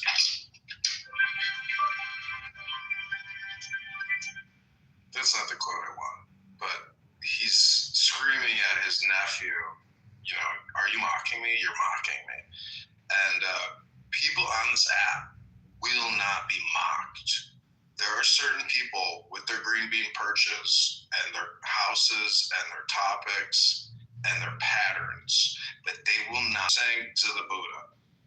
And to me, it's very smart. It's so intelligent. And people on this app, I guess I could be more like a Buddha or a nicer person and go into some of these perch rooms of mockery, of what I consider people worthy of mockery, and say, hey, can I get 60 seconds of your time to reach that? So, Bima, take it easy. I know I'm an asshole, but, I like information, and I don't like wasting my time. And I don't know, maybe the wisdom is more valuable than the gossip. So I'm telling you, Bima, everybody is playing the role of a politician, a spy, and a philosopher all at the same time. What do you think about that statement? Yeah, I like it. Politicians, spy, philosophers. Yeah, sounds good to me. My sister said to me once, she's like, every philosopher wants to be a politician, every politician wants to be a philosopher. I was like, wow, that's pretty smart. I never fucking did not ever want to be a politician, but I did want to be a politician once. So maybe every politician wants to be. Maybe it goes one way. I was surprised when you said that you started studying philosophy and then you became an atheist. I had the exact opposite occurrence because I read Marcus Aurelius and it's very spiritual. It's all about God. And then I was like, wow, these atheists or people who talk about philosophy, if you go to ancient, Roman Greek, it's all about God. I was like, so what are they talking about when they say philosophy is like not God? It's atheistic? I'm like, no, it's so spiritual. And so that's why the Roman government outlawed it because it's So, yeah, sure. Great. So I'll try to be quick. I'll do the 2-minute quick story. So I became friends with my philosophy professor in college. And we would, because we would walk, I found out after the end of the class, we would walk the same path, which is almost like a 10-minute path. He would walk to his car. I would walk to my car. He would walk home. And I would always have to park in that going down that area. So we would have extra time to discuss. Well, this is the craziest thing. He was a very interesting. Do you know what he did the very first day of class? The very first day of class, it was packed, 30 students at least, okay? I mean, every desk was taken. It was a big room, okay? He passed out a piece of paper. He says, I want you to answer these questions. There's 3 questions on them. I don't remember what they were because I want you to answer. And we're all like freaking out, like, oh my gosh, were we supposed to study? Did we have and we leave. The next class, he passes out the pieces of paper. And before he does, he says, I've rated you on a pass or fail. If your paper says pass, you can remain seated. If it says fail, I have a drop form that I put at the door on a desk. I want you to take the drop form and I want you to leave. He's like, there's no discussion. And so right then we lost half the class. Okay, so he was really deep, And so then he continued to do this to the very end of the class. There was only 3 of us left. The very last week of class, three people were left. Me, a guy who has passed away now, and another kid. Well, anyway, we had a lot of time. And because he had this method of really dedicating his time, like he really valued his time. And he wanted to put his time and his work because he understood how scarce philosophy had become in the school. He was fighting, to maintain the only philosophy course in the entire college, right? And so he wanted to basically give the people who really were truly genuinely interested in philosophy all of his time and efforts. And that's what he did. But this is like the craziest thing. So towards the end, and it was just through his question interactive. He was very he was a great professor. He was so great that by the end of the class, I gave up religion. He wasn't indoctrinating you. He was making you come to the conclusions yourself through questions. Okay, and so the last day it ended. One of the kids that was the other kid that was in my class, he ended up getting in a car accident and he died. And it was really sad. So I saw the professor at his funeral, and we were talking, and I was just like, yeah. And I was like, I wonder. I know that he like me, we were Catholics, and then we had to go on atheist. And he's just like, yeah. He's like, what made you think that I'm an atheist? And I'm just like, well, like, hold on, wait a second. We all thought you're atheist. I mean, there you go.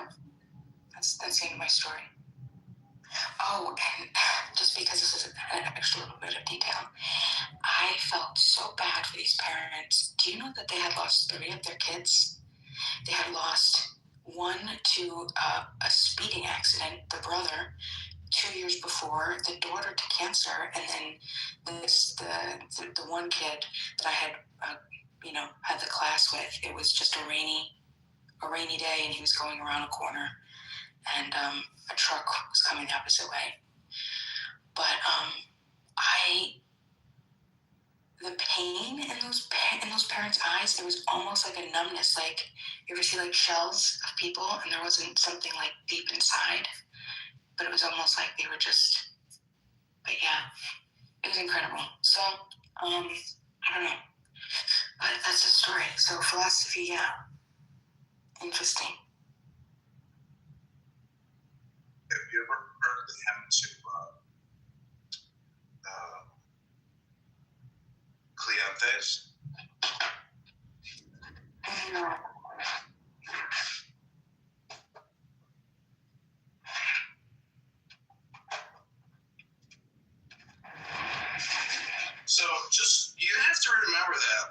is relativity, meaning that, like, if you can use your imagination to put yourself in ancient Greece, and you can read the poem now, in a way, you're matching that person's brain pattern.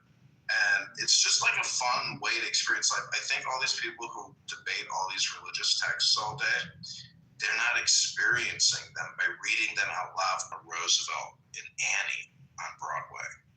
In the 7th grade, I played the president. I sat in the wheelchair. I'm just kidding. It wasn't Broadway, but it was our high school musical, or a junior high musical. Anyways, let me read to you the hymn of Cleanthes. I was on our local newspaper cover for the month with Annie. I played a lot of improv in the musical because things went awry. Things fell, people forgot their lines, people forgot their plays, people, like the audience wanted to see how the kids reacted. Anyways, this is called the hymn of Cleanthes. This is philosophy, Bima. So take the deepest breath of the day. This may be philosophy you've never heard before, but the thing is, it's not literal, but there's like messages in it that can help improve your life. That's the point of studying this stuff. Personal development, not debate. Take it with you. Because people come into the gymnasium and they leave with what they brought in, but I'm giving you what I brought in. So this is called the Hymn of Cleanthes. This is from a book. This is the Harvard Press. This is an old book, because this is like 120 years old. Cheap, but this poem is thousands of years old. That to me is what's super cool. So it's called the Hymn of Cleanthes. Clean thus. It's kind of interesting. Chiefest glory of deathless gods, almighty forever, sovereign of nature, that rulest by law, what name shall we give thee? Blessed be thou, for on thee should call all things that are mortal, for that we are thine offspring. Nay, all that in myriad motions lives for its day on the earth bears one impress, thy likeness upon it. Wherefore my song is of thee. I hymn thy power forever. Lo, the vast orb of the worlds round the earth evermore as it rolleth feels thee its ruler and guide, that owns thy lordship rejoicing. I for thy conquering hands have a servant of living fire. Sharp is the bolt, where it falls, nature shrinks at the shock and doth that pulses through all things, mingling its life with lights that are king through ages unending. Not is done that is done without thee in the earth. Thou canst make rough things smooth at thy voice. Lo, jarring disorder moveth to music, and love is born where hatred abounded. Thus hast thou fitted alike things good and things evil together, that over all might reign one reason, supreme and eternal. Thou, thereunto the hearts of the wicked be hardened and heedless.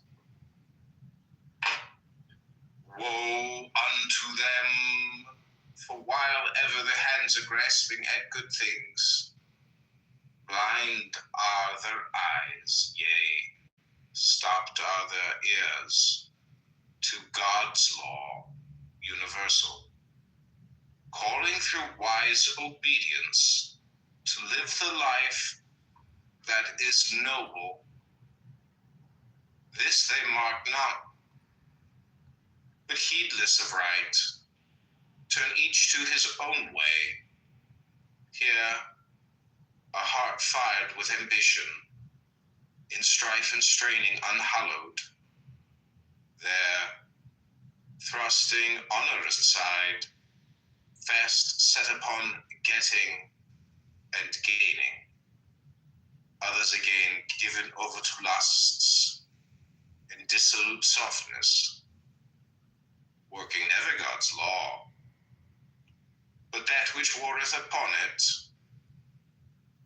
nay, but, O giver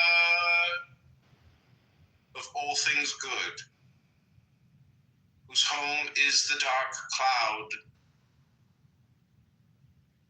thou that wieldest heaven's bolt, save men from their ignorance grievous, scatter its night from their souls, grant them to come to that wisdom wherewithal, sistered with justice, thou rulest and governest all things, that we, honored by thee, may requite thee with worship and honor,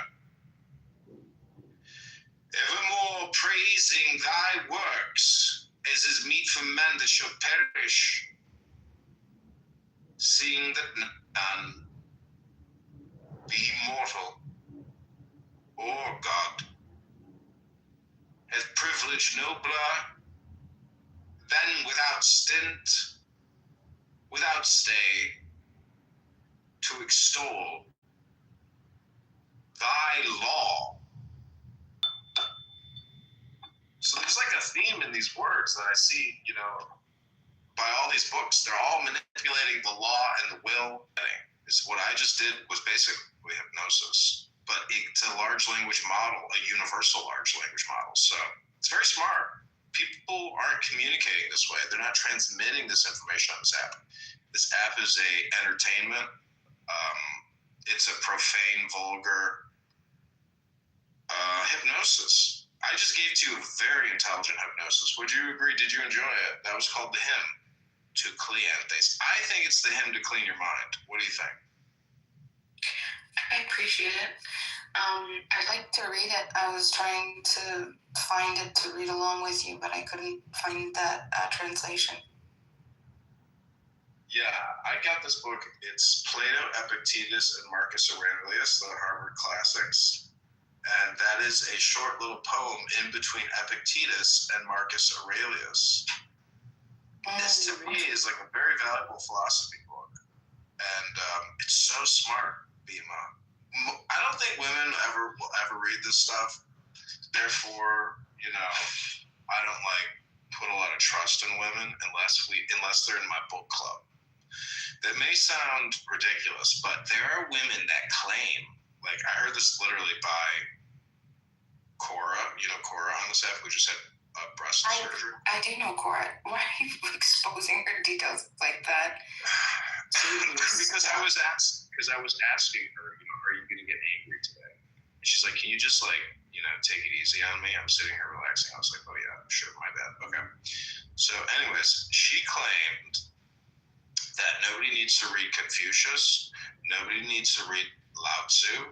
Nobody needs to read anything because eventually your brain will figure it out. And I was like, that's the dumbest thing I've ever heard, because it's there for our ingestion, just like a salad is at 7 p.m. if you want to have dinner. It's up to you to try to seek out, read these things, maybe read them regularly and see, because the theory is reality is constructed with your thoughts. So if you can use these sacred texts in your communication, it's a little bit like, manifestation or matrix. It's really just large language matrix, but I'm just saying the power of words, the power of your brain, the power of these sacred text documents is the therapy and healing that everybody's looking for. And if you heal yourself, you heal the world. So that's my theory.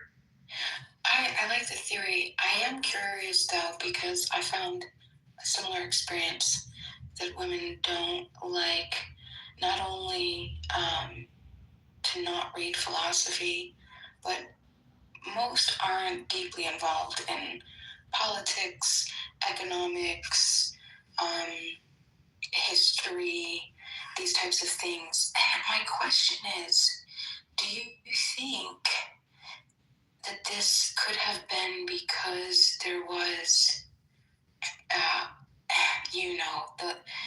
the typical, this is the feminist answer, which is there was this great epistemic injustice where the places that spoke and talked and discussed was all tied to things that didn't include women, right? So you'd have these conversations, these debates, these discussions at universities and back in the cowboy days, the salons, politics, and they excluded women.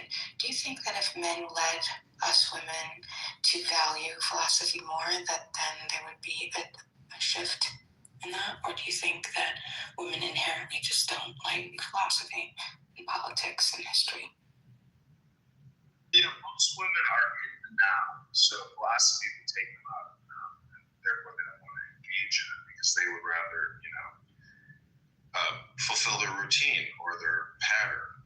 Philosophy is de-patterning, and that's why the Roman government outlawed it, because it was dangerous to the pattern of the government. It's the same thing today. Anybody who essentially says we've already achieved, total abundance and fulfillment, they will rapidly be told, no, get back to work. You see what I'm saying? So it's like we have a philosophy problem as much as we have like an economic problem, because economics really is philosophy. And that's why I was asking, what's your economic philosophy? It's just a question of power sharing, distribution, because we already have infinite abundance, because we have infinite dollars, technically. It's just a question of will, and then fraud and fairness. And so it's like you want to apply thousands of categories, and you're trying to like adjust to try to optimize. It essentially always becomes a normal distribution curve. And then there's like certain outliers and opportunities for optimization, but the bell-shaped curve is the status quo. But philosophy is like the X factor that allows you to manipulate the bell-shaped curve. So you could call it a black swan event. If there are black swan events, there are black swan people. You see, no, hold on, wait a second, because you said, women are in the now, and you also mentioned manipulation. These are two very interesting things, because I think the complete opposite. Women are never in the now. Didn't you see that study where they took men? I think you might have even been the one who told me this.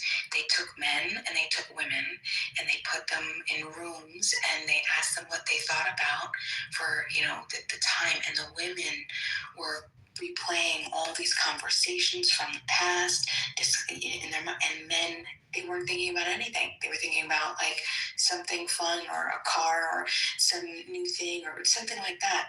And so I don't think women are in the now at all. I think that's the problem with relationships, because women are so deep and they get into their thoughts and they cycle. I think it's the complete opposite, and also the manipulation.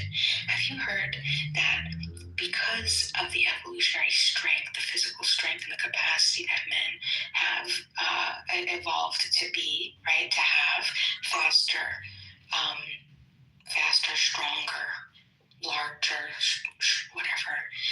And then you have women who had to combat it through psychological manipulation. To manipulate, not manipulation in a bad way, but to help manipulate the man into either, I don't know, probably always doing something with security in the home, because this is what us women always fight for. We just want you guys to support us, to secure us. We want to feel safe. Some women, they want more. They want to be pampered, and I don't think that type of thing. I'm not talking about that type of woman. I'm talking about a woman that loves communication, loves you as a man, and respects you, and wants to be able to sort of Ayn Rand. We like that. Us feminine women love a masculine man to feel safe and secure. And then we do all the back work, we raise the kids and have to do all the deep stuff while you guys are doing the immediate stuff. We're the ones constantly thinking, replaying, and trying to figure out the dynamics, blah, blah, blah. I think ultimately women would love philosophy if our leading men would guide us more to have it as an interest. That's my opinion. What just happened?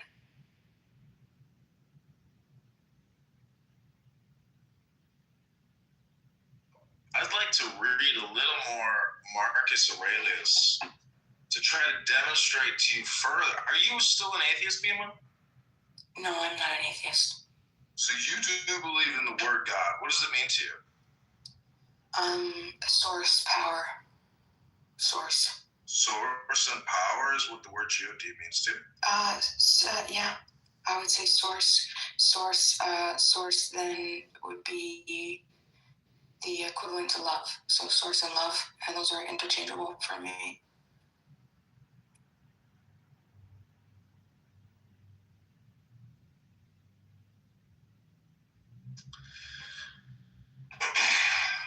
Okay, so I'm probably not going to read Marcus Aurelius right now. I'm like on a kind of a time crunch. I have a hard out.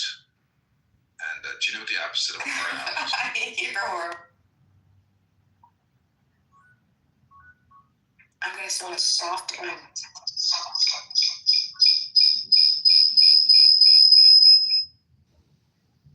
Soft and hard out. What would you say the Holy Spirit is?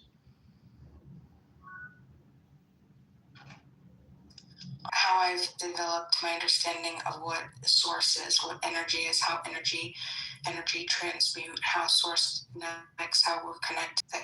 That is an all-seer being because it is all of what is around us. Even if we can't see it, it sees us. So I don't know, something like that.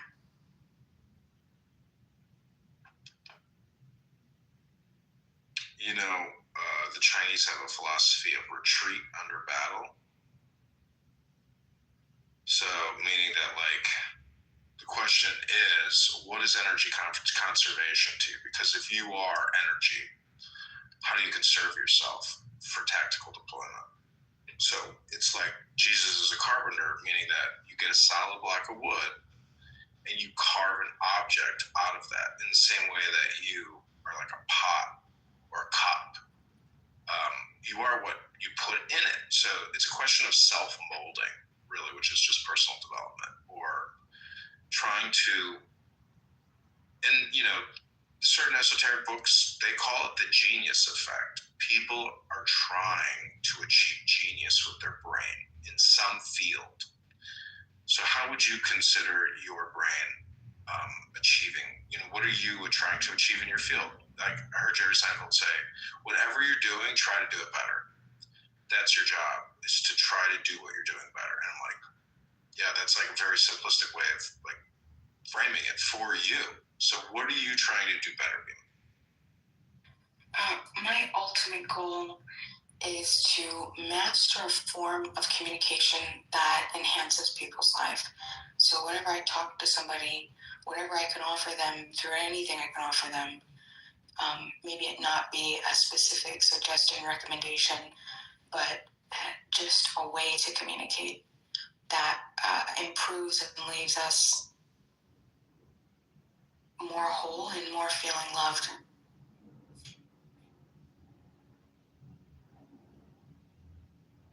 I don't want to see people in pain. And I know that some things have to happen because entropy, right? And I think that there's a beauty in that, and we can learn to accept that. But I don't think that we have to. I don't think that it's a good thing. I know I'm sneaking in a lot of reifications, but I don't think that it's a loving thing. And I like to love, so I'm a lover. I really don't know anything. And that's why I came to develop the philosophy that I have towards interactions between human beings. And I wanted to create like a universality, I guess, to apply to anybody, because I understand I'm an American. I was born here. That was such a small percent. I'm not in control of any of this. Nobody is. So how can I extend what I've been gifted to the world? And that's just communication. You already said it. Difficult because you have to meet different people at different levels. Psychologically, you have to be able to tell like where they are and what they need to hear in order to break through barriers, to give them different perspectives, to hold multiple perspectives of multiple things, just so they can soften, they could soften their heart out.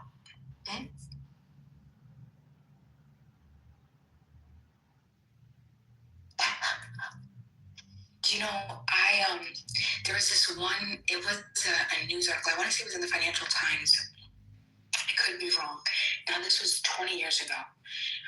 It was one of my favorite articles that I've ever read, and I wish I could find it again. I've tried to look. If anybody is listening to this, please, if you know what this is, this article that I'm talking about, what happened. There was a professional violinist, or maybe he was a cellist. He played in an orchestra, and he was just brilliant at what he did. And he had said that he was playing like this song, and it was a song that he's played hundreds and hundreds of times, and it was something that everybody's heard, right? And people would ask him, like, don't you get bored, like, playing the same thing over and over and over? And he said, no. He said, because in my mind, every time, in every attempt that I play, it's almost a game in my head that I play to master the playing of that piece. Like, there is so much, even if it sounds like the best that you've ever heard somebody play, in his mind, there's still more to be done and more that he can improve. And I thought that was so beautiful. Like, he's at peace and content with doing something that is just, would be so, like, I don't know if the word would be monotonous or boring to everybody else, doing something over and over and over. And that's what I want to do with communication, because you think like, oh, you learn to communicate, and then there's like, no, there's just so much. There's so many different ways to talk to somebody, so many different things that you need to know about what people are thinking in order to create a communication that there can actually be an exchange, like a true exchange. I doubt that you're receiving anything. You're probably doing something else. And so I'm just like talking to them. So what you're saying is already true. However, there are treacherous people about. There are traitors, there are betrayers, there are backstabbers, there are liars, there are charlatans, there are thieves, there are murderers. So that always throws a pickle in the bone. But lucky for you, I've already been to the deli and I got a great pickle. I hope it's half sour. That's the only thing I'll eat. So you know Zach Ruda on this app? No. Him and I have a theory that you can, like, within 10 minutes, you can get like 100 song titles just by listening to what people say on Clubhouse.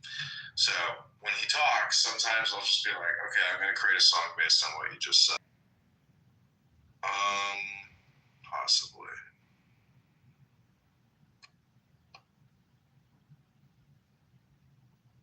Possibly not. But this is another good song.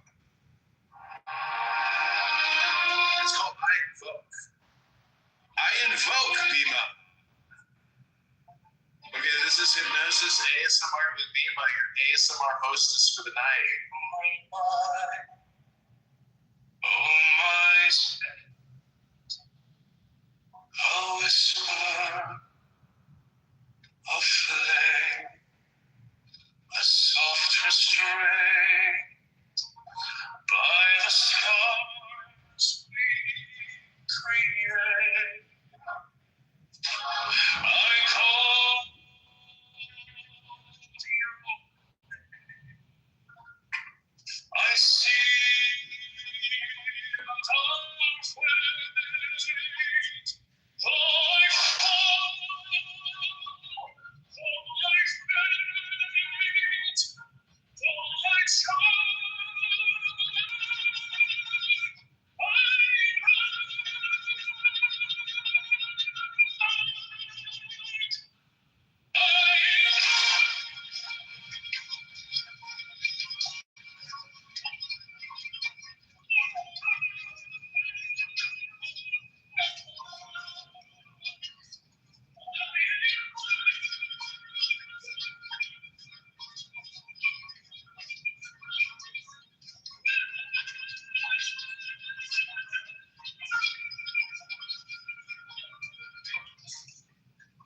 your shadow lingers, your resting voice, a tempest rising, a raging storm.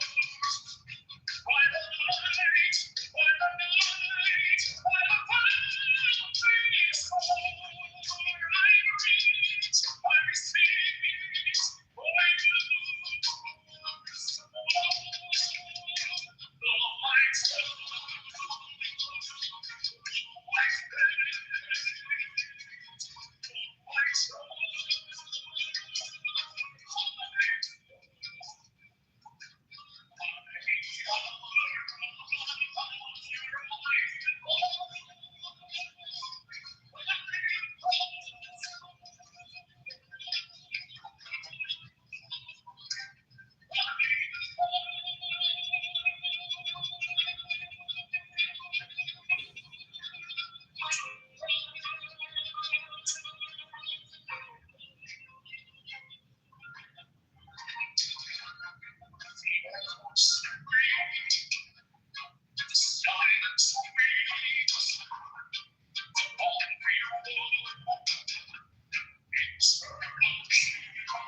Okay, Bima. I'm gonna heart out soon, but not right now. What is your number? Pick a number 1 through 200.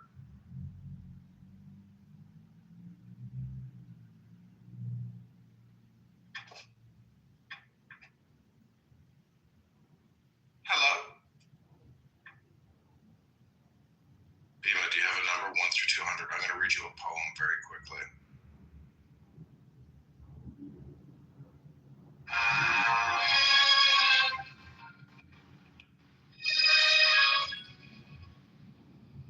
What up, Mixed? Mixed just came in for a second. Okay, people, let me know when you're ready for your poem, 1 through 200. This song is called The Secret Communion.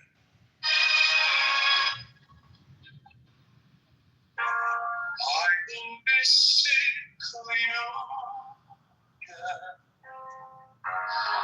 a fairy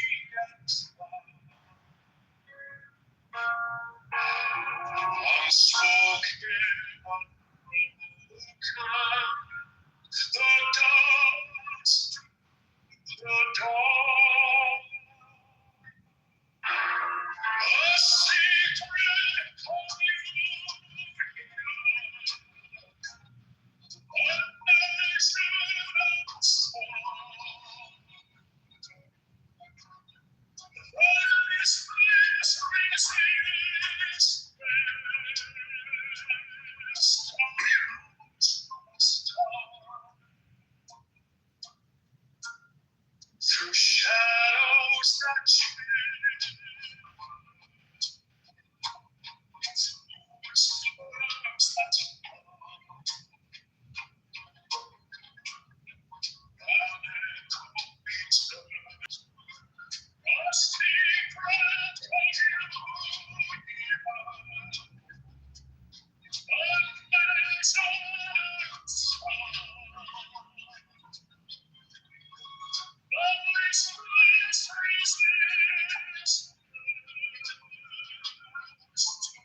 just falling back to sleep. You who have no love in your heart, you can go back to sleep. That's the name of this one. Another banger by John Kitover Music Incorporated. Viva, thanks for the hypnosis and ASMR. Let's start this Sunday night. This is your 10 o'clock, not 10, not 11, 10, not 9. Hard out. You made it. You are a survivor. You did it.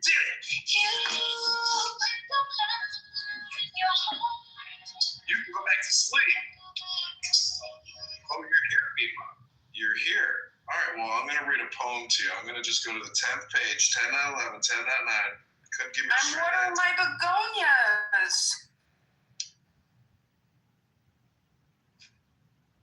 Watering begonias. Go back to sleep. You have no love in your heart.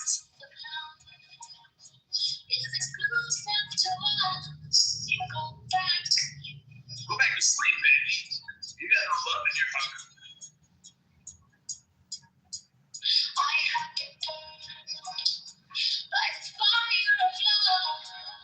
Do you have love in your heart, Viva? Do you have love in your heart? You can go back to sleep, Viva. Go back to sleep, Viva. Get back in bed. Get back to sleep. You got no love in your heart.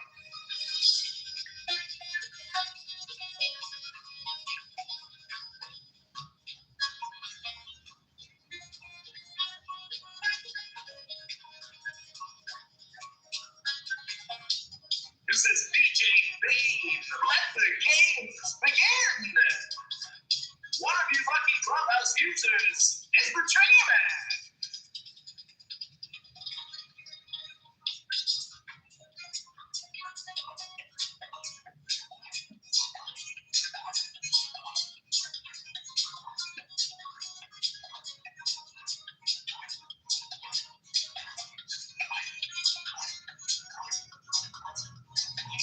Go back to sleep, Viva.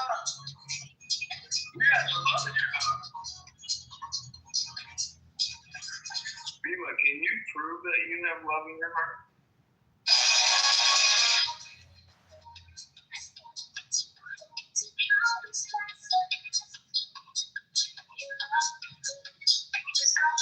This is Bima's ASMR moment.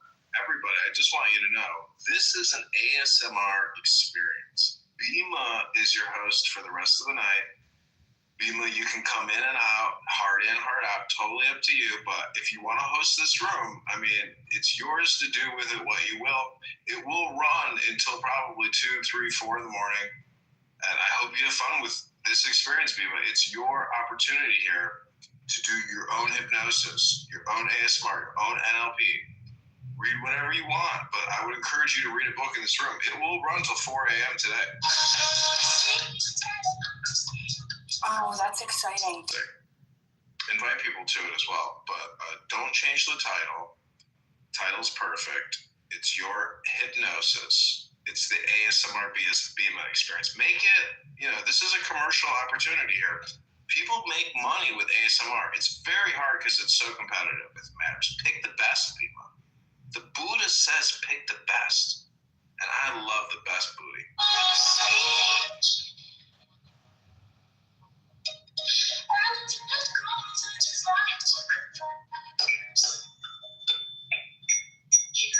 Numbers so I can read to you a poem from my heart to your heart.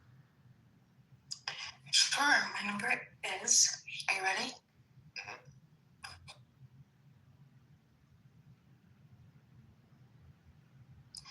Do you remember those old numbers that you would give to someone? 1 through 99. What's your number, baby? Let's do, I'm just gonna read you one page. Hurry up. Give me your number, Bima. It's your poem. This 77. Is gonna rock your world. 97? No, 77. 77? All right, good pick. Okay, here it is. Ooh, what the F? This is what I wanted to read you, which is strange. Okay, so take the deepest breath of the day. This is a journey, Bima. Are you open to going on a journey? filming it. Okay, can you record this somehow, Mimo?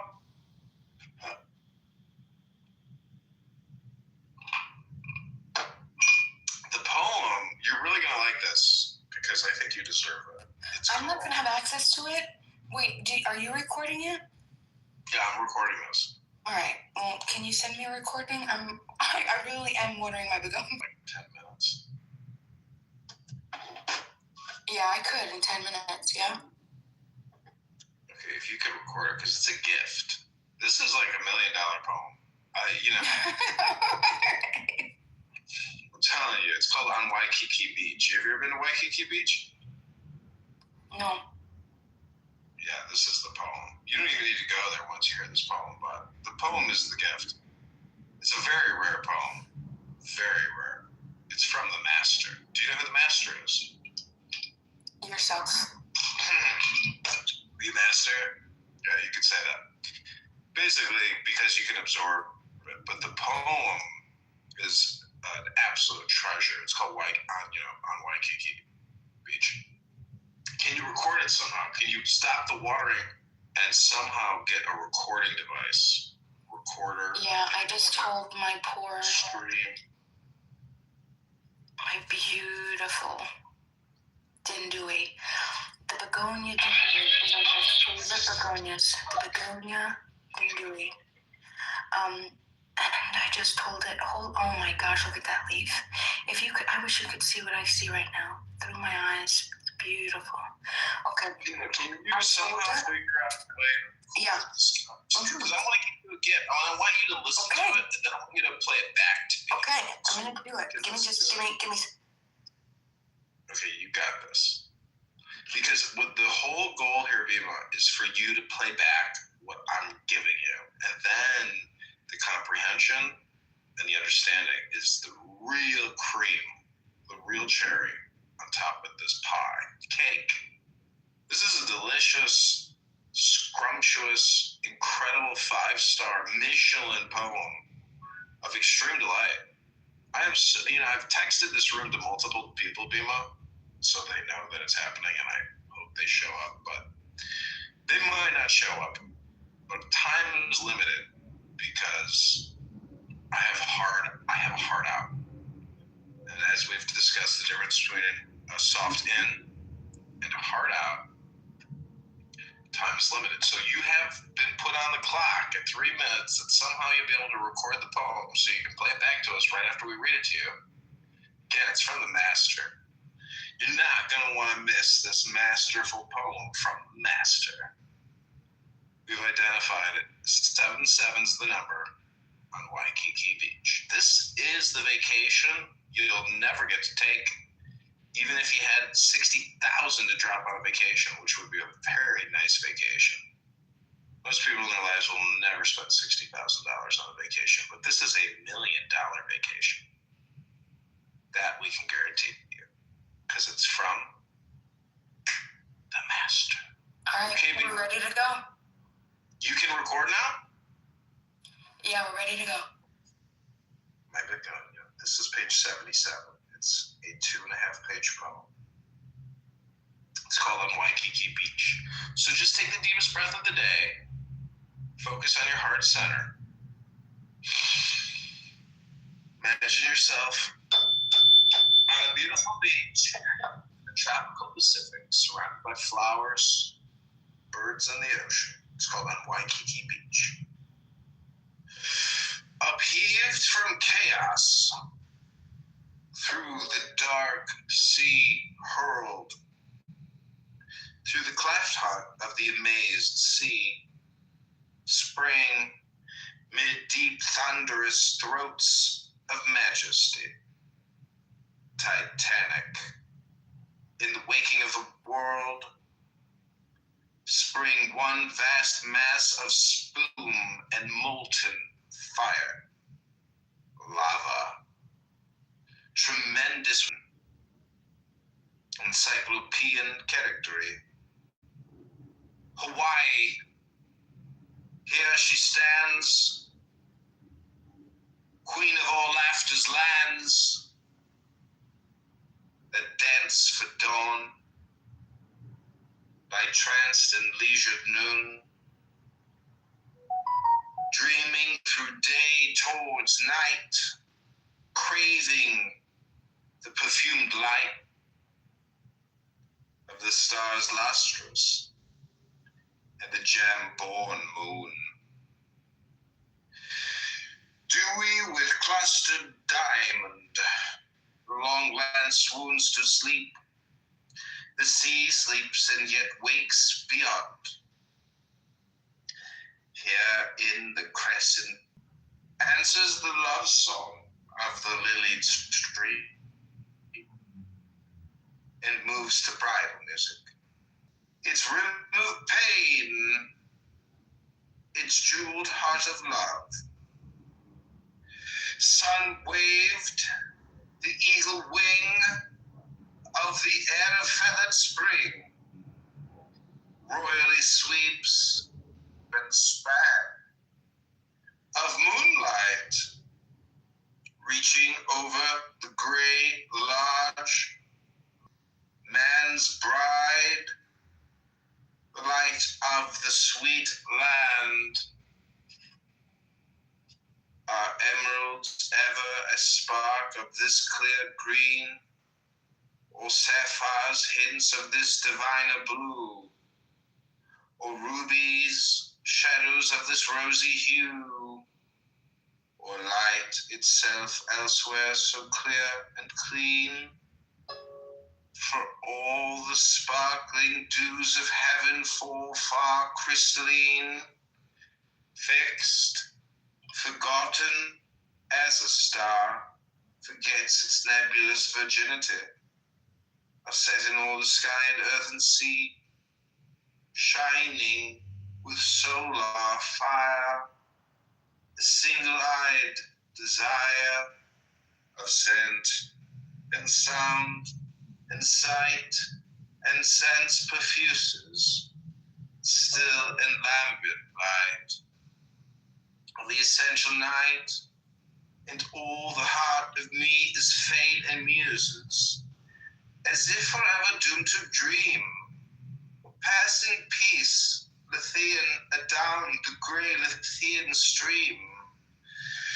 So deep the sense of beauty, and so keen the calm abiding holiness of love, reigns, and so fallen from the heights above, measurable, influence unseen of music and of spiritual fire, that the soul sleeps, forgotten of desire, only remembering as God, the pensive period of night and day beats like a waving fan.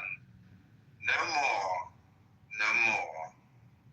The years, refit of the joys and fears, pass like pale faces, leave the life of man untroubled of their destinies. The ceaseless surf on coral towers, changeless change of the unchanging ocean, laps the bright night. With unsubstantial motion, winnowing the starlight, plumed with feathery flowers of foam and phosphor glory, the strange glow of the day's ember fallen to indigo, lit of its own depth in some subtle wise, a pavement for the footsteps from the skies of angels walking thus, not all unseen of us, nor all unknown for unintelligible. When with souls lifted up in the cadmian cup,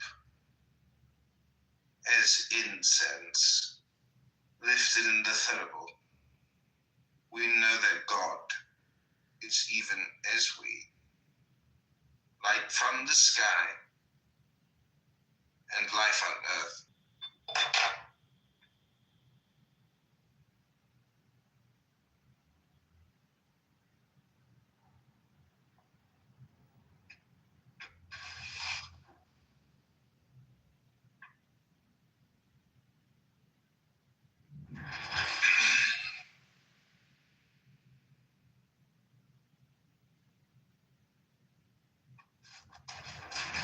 That was about 8 minutes.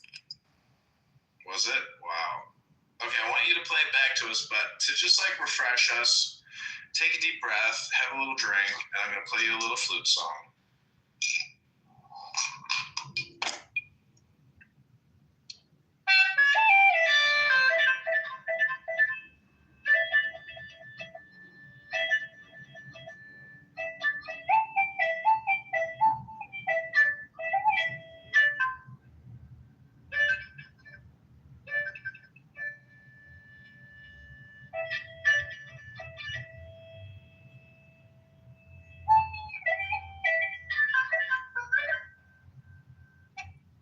Never had one lesson.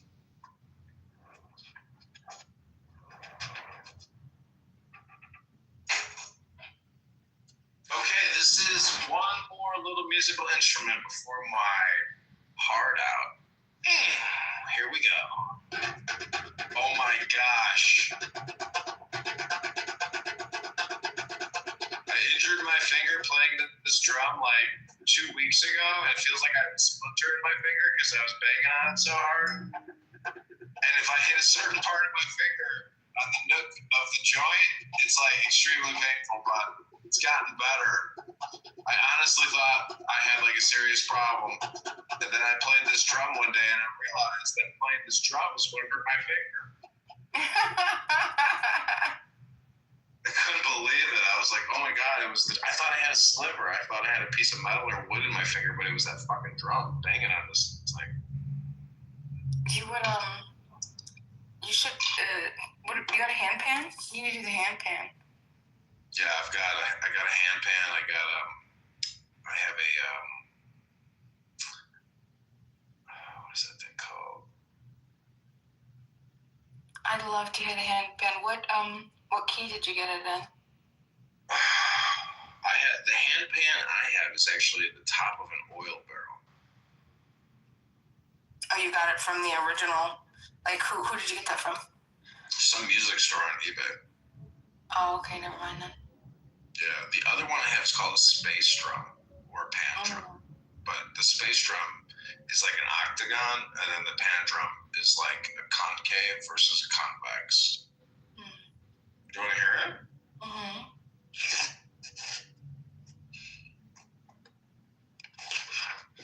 Okay. Music in this office. Now to the next recording studio we go. Across the dining room.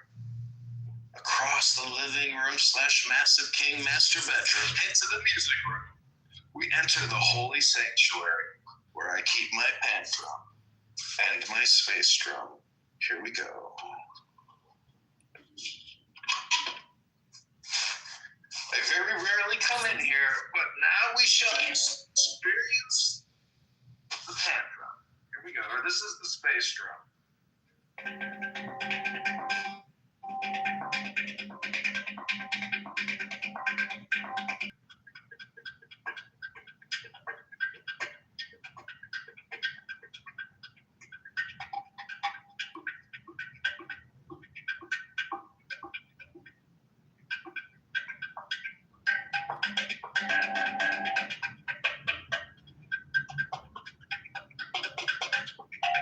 I don't like this as much as the dulcimer-like instrument. Yeah. Oh. Right? It's, I don't think you're hitting it too hard. You're not letting the note resonate. You're hitting it too hard. You have to like snap hit it. You're just like banging it like a 3-year-old. Stop.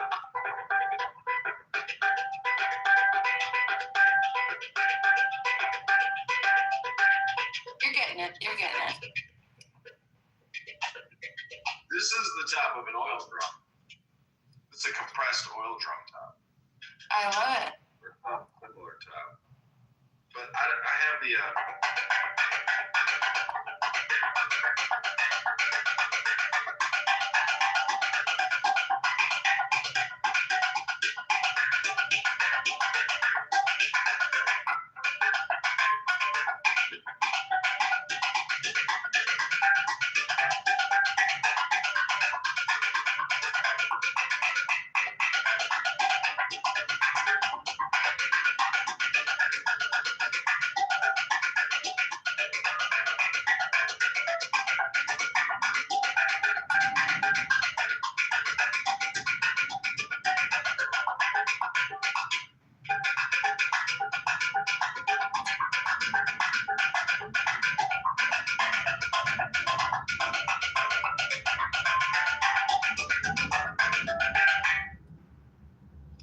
Okay.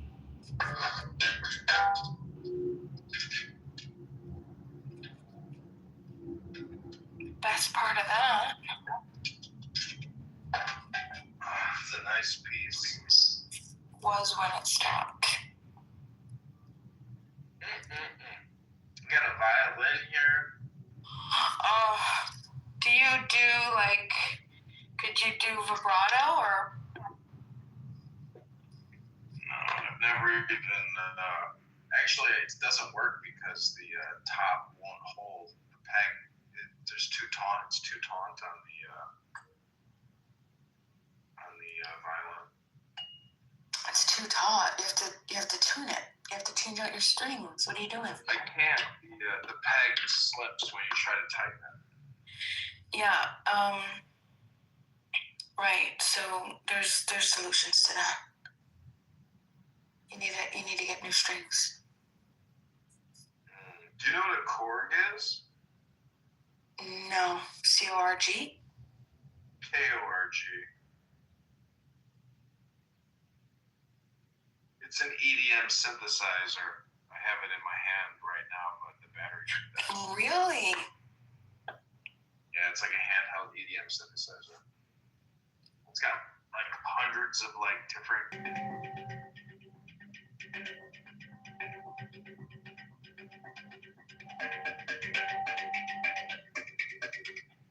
So I'm pretty good at this instrument,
So this is like my special little meditation. I'm like covered in tarot cards on the walls. So tarot cards. I wouldn't have guessed that. This is an exclusive clubhouse selfie with my giant hand drum in my tarot meditation room.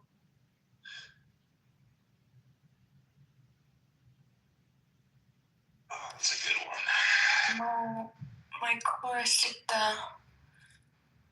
my chlorosticta begonia is both. I'm pretty sure I did a bad thing and I let it dry out too much. Waste. Well, the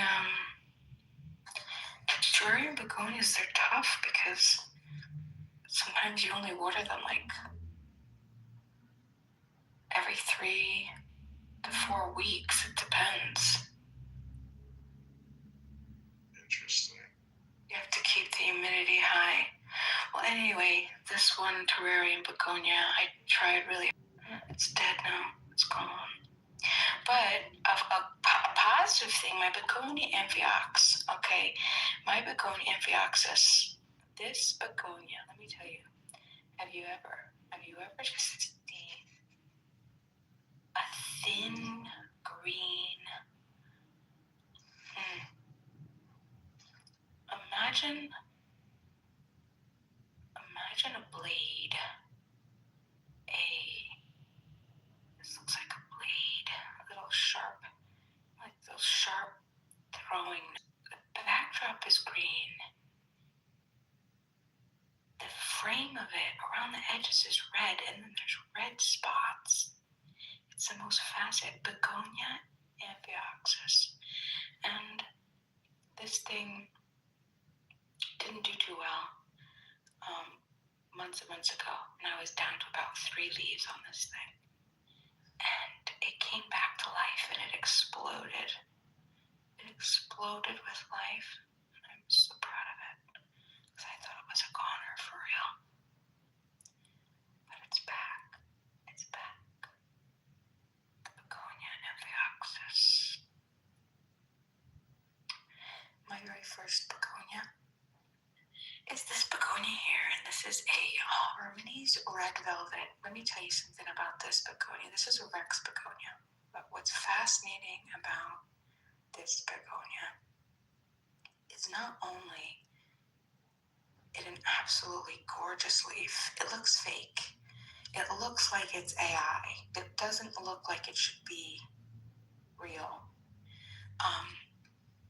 The most fascinating thing about it is that the very shimmering part inside of the leaf, if you run your finger very gently over it, feels like actual velvet. There is a velvet-like material, and it's a leaf. Isn't that interesting?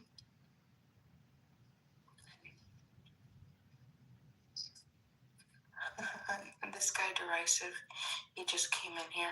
He hates hearing me talk. He left too.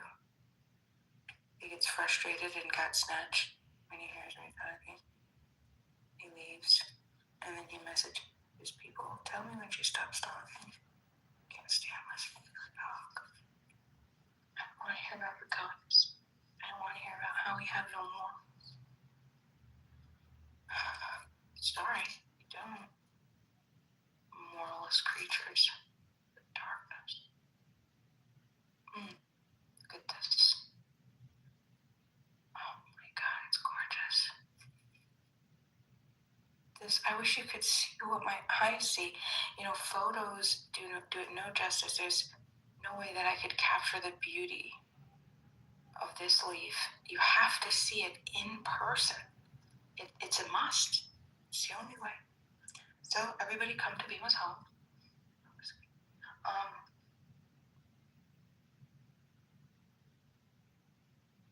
Look at that. Look at that one. They're all so pretty.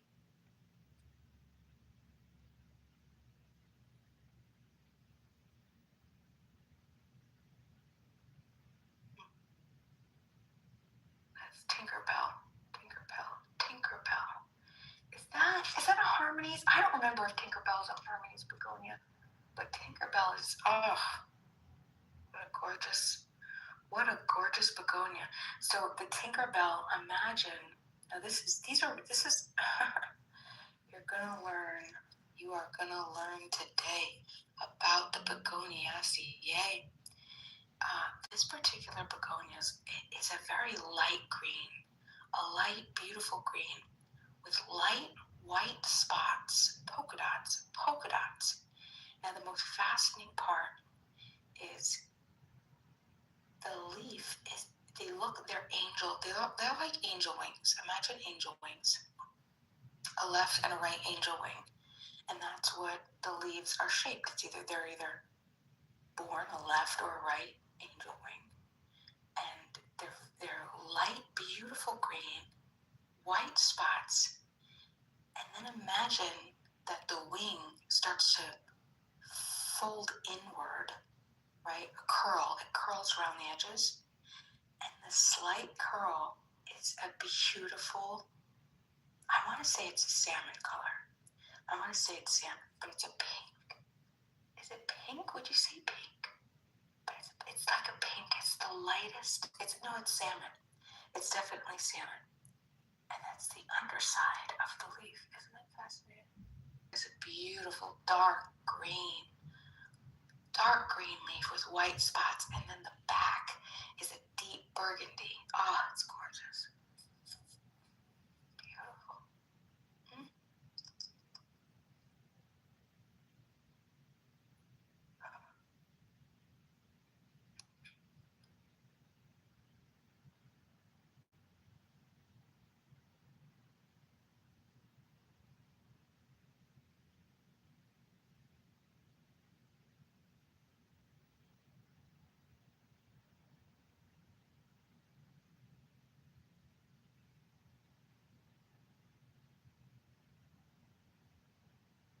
So what can we learn today? What do you think of? I have a friend who is a professor of philosophy, and he wrote his own book. And I'm sure he wouldn't mind me reading the first chapter. It's very, very short, actually. The very first chapter. In the middle of your back, that no matter what angle you try, whether you go up from the top or from the side or from the front, so because he gave me this power, I'm gonna take advantage of it. I don't know where he is.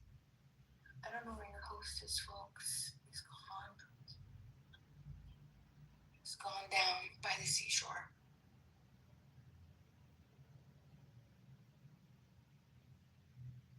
So while I water my begonias, because what I have to do is I have to do a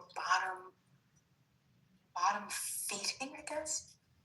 You water the begonias from the bottom of their pots, these particular ones, because if you water them from the top, you run the risk of drenching the soil or the substrate to a point where the begonia suffocates. And then it just dies. I had a begonia die literally within 3 hours. One time when I overwatered it. It was a very sad thing. There's nothing I could do to stop it. It's just done. I just had to watch it die. What a sad thing. So I let it sit and I let it take what water it wants to take. And then when it tells me it's enough, I switch it out and water some other ones. Okay. So let's see.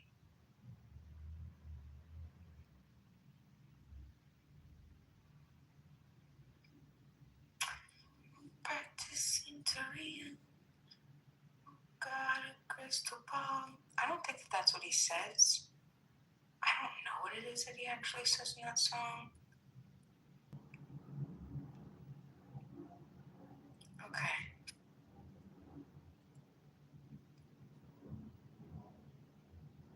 Here it is. Very quick. Chapter 1. This is an actual professor of philosophy. Chapter 1, Initial Steps. discussion within moral philosophy tends to be very abstract. For this reason, it can seem difficult to follow.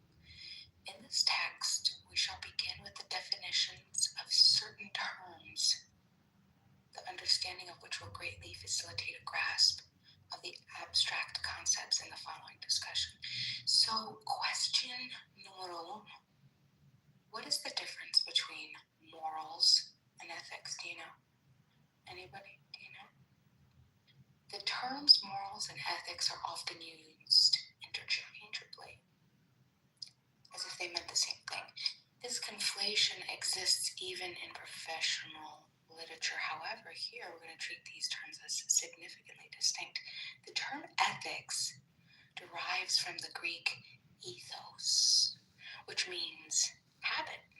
And we shall use the term ethics in exactly this sense. Hence, when we speak of a person's ethics, we speak of our character. Note that discussions of character usually involve one or more specific persons in the sense that we are talking about that person's character. We're talking about how she typically or habitually behaves. And this behavior might play an important role in why we do or do not feel attracted to a friendly person. Bima, point of order, moderator. Can you play back the poem I just read to you? I'd like Beaver to hear this incredible, majestic poem that I read to you. That was a gift. Can you give the gift back to me now, of the gift that I just gave to you? This is horrible. My darling Bima Begonia. Okay. We're going to just end right at this last paragraph, okay? The term morals will mean, in the broadest sense, criteria in terms of which we evaluate as right or wrong, good or bad, certain actions or decisions most of the time, but not always. The actions or decisions we'll be evaluating will involve harm or benefit to another or to yourselves. Note that when we speak about morality, we're not speaking of particular individuals whom we would name, at least not individual people. However, we are indeed talking about individual actions or decisions. We're going to listen to John Kitover's... What is it? What was it? I want to invite Beaver up. I like you, Beaver. You know, I don't bring up drama from previous rooms. I just like you as a person. You know, you seem like a pretty cool, chill dude. Whoever you are. I can't bring him up. It's okay. Can you play the gift I gave you? Yeah, here we go.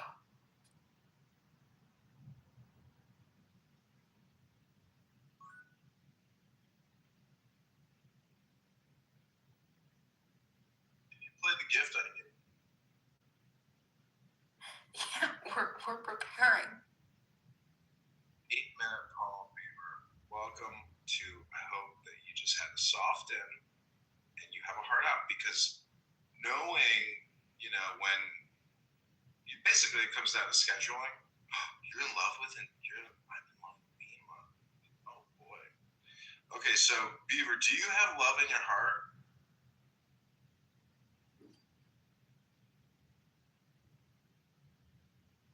This man has love in his heart. That's incredible. Bima is about to play for you a poem that I just gave to her from my heart. It's called In Waikiki Beach. Here we go. Okay, Bima, this is my gift. Are you feeling okay? No, this is me. It's into now. If you go. So just take the deepest breath of the day. Focus on your heart center. Imagine yourself on a beautiful beach, tropical Pacific, surrounded by flowers, birds on the ocean. It's called Waikiki Beach. Up here from chaos, through the dark sea world, through the clutch part of the amazed sea, spring mid-deep thunderous throat. Never mind. It doesn't matter. This is hypnosis. ASMR. In music, musician, AI Wisdom House. If you haven't joined the house, cash in your little pinky, your little dinky winky. Augustine is here. It's amazing. Beaver's fallen in love with Bima. Bima, how do you feel about that? Beaver has acute aggression, and so he likes cute things. Bima, I will also point your direction to the link in the Jumbotron. Click that link, and you can hear yourself talking. You're being broadcast live to my yoga studio. Everything you say is recorded live in my yoga studio. How do you feel about that? I feel powerful. What can I do? What should I read? Tell me. Do you want me to tell you? Recording studio for the night. Get a hard out. Augustine just had a soft in. Welcome, Augustine.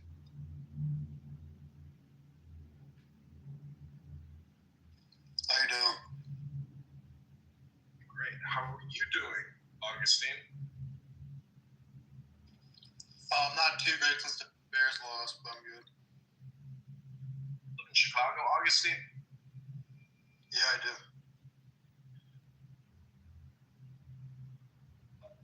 This is your hypnosis ASMR experience to help you relieve the pain of suffering. Like, not too many things bother me. Okay, so welcome to the inside joke, where we will be mocking people who come to this room. They will not be aware that we will be mocking them, but mockery will occur, I assure you, sir.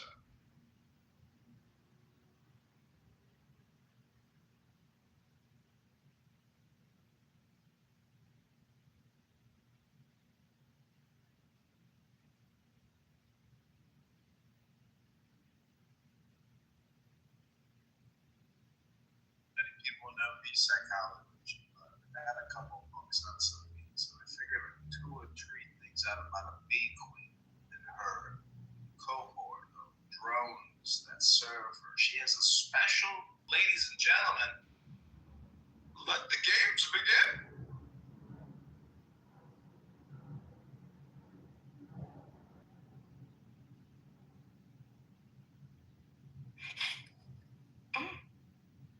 You could probably list a number of things. I'm reading from a book. All of which, upon closer scrutiny, will be seen as restrictions of your happiness. To put the question another way, under what circumstances and with what will you be happy? Nothing makes you happy. Things can only provide you with a state you call happy, which at best is a temporary distraction or absence of sadness. Cause and effect is a tool of the mind. On a large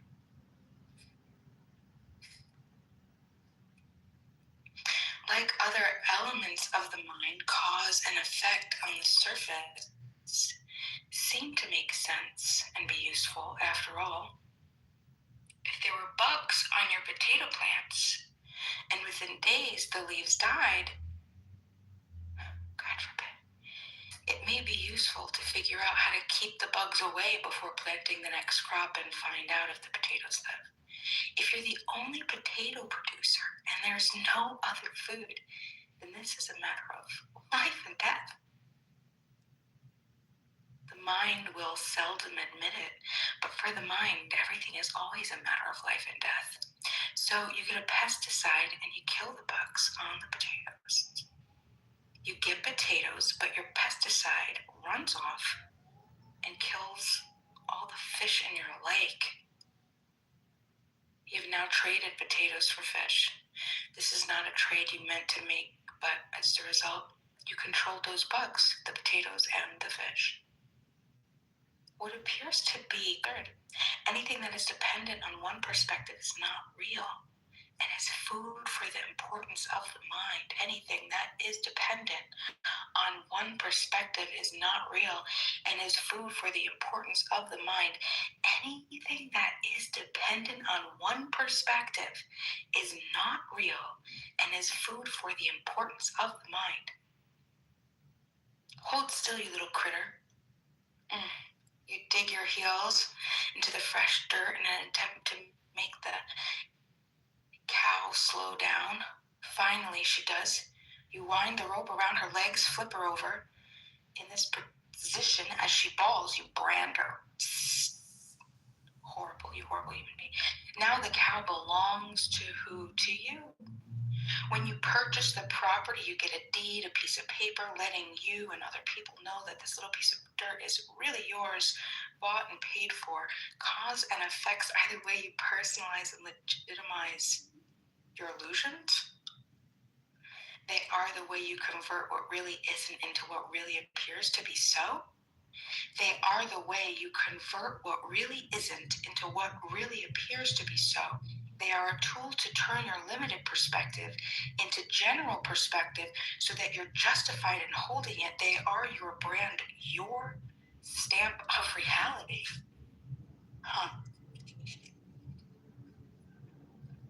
Happy because as a species, people are going down for the second time, drowning in their limitation of perspectives. If you're listening to this, you probably are a sufferer of limited perspective. Getting a bigger perspective will not save them, nor will a smaller one. People need to learn to adopt, nurture, and feel and feed various perspectives at the same time. The very root of humor, is holding two absolutely opposite perspectives at the same. That's interesting. The root of humor is holding two absolutely opposite perspectives at the same time. When you do this, you see yourself.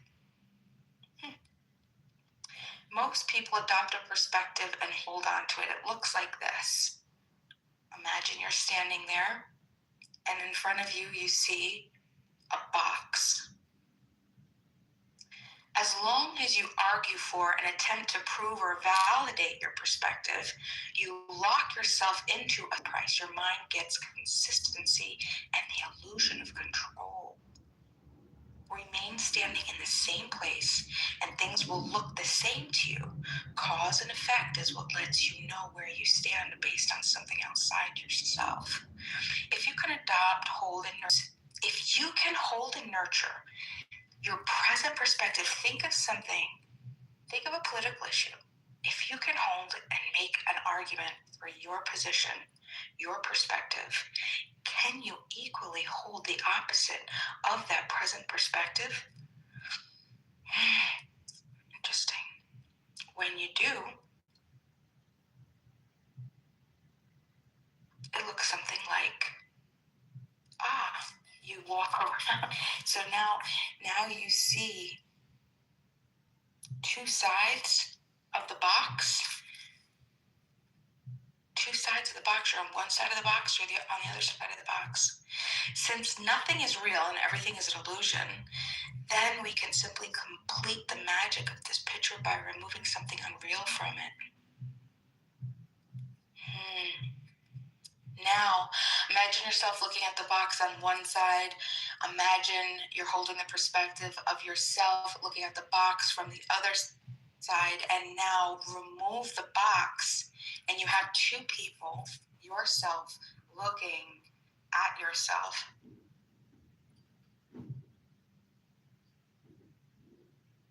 When you adopt opposite perspective,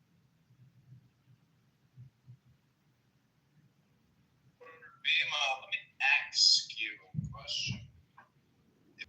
An enlightenment, to lighten, to lessen, to enlighten, to lighten the load of limited perspective. So enlightenment, you had the magic word there actually, is that it's a conspiracy to essentially generate an anger to generate an anger. If you want to illuminate yourself with light, if you want to enlighten yourself, meaning angels fly, because they take themselves so lightly, and the Lord of Hosts, or the Blessed Holy Ancient One, is so much more foolish or comical that he's the host of angels. So that's the secret: is comedy. Laugh. If you could have a list of what are the top 10 things that make people laugh, it would be an interesting list. I'm just saying. That is very interesting. What do you think laughing is for, or why you develop?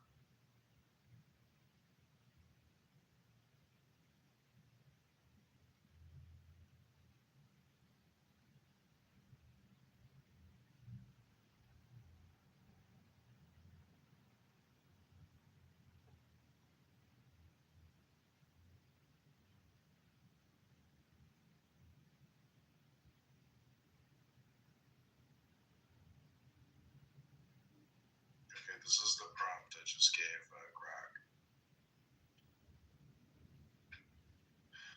What are the top 10 things or categories or funny stuff that makes people laugh? How does laughing work biophysically and psychologically?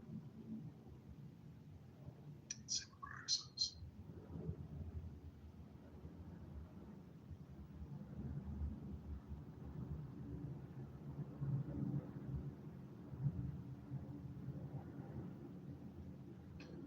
So, Viva, do you have any songs memorized? Yeah, I do. Okay, sing us your favorite song that you have memorized. Okay. Okay.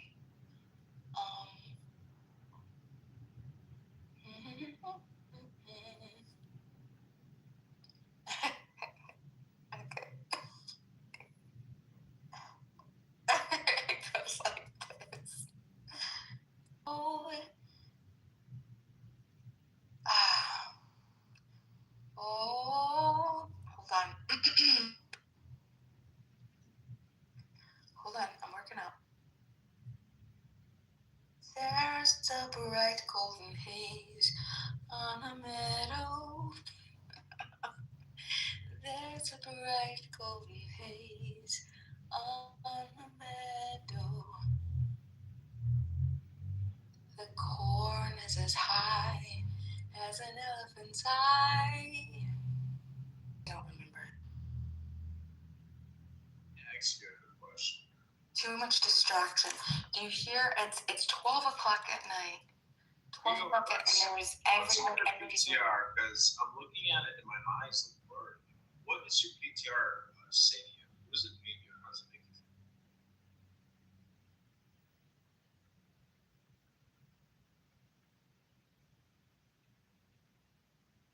The pizza is a contradiction. No, not a contradiction. I take that back. It's hypocrisy. It represents disingenuous, or what is it? Intellectual dishonesty.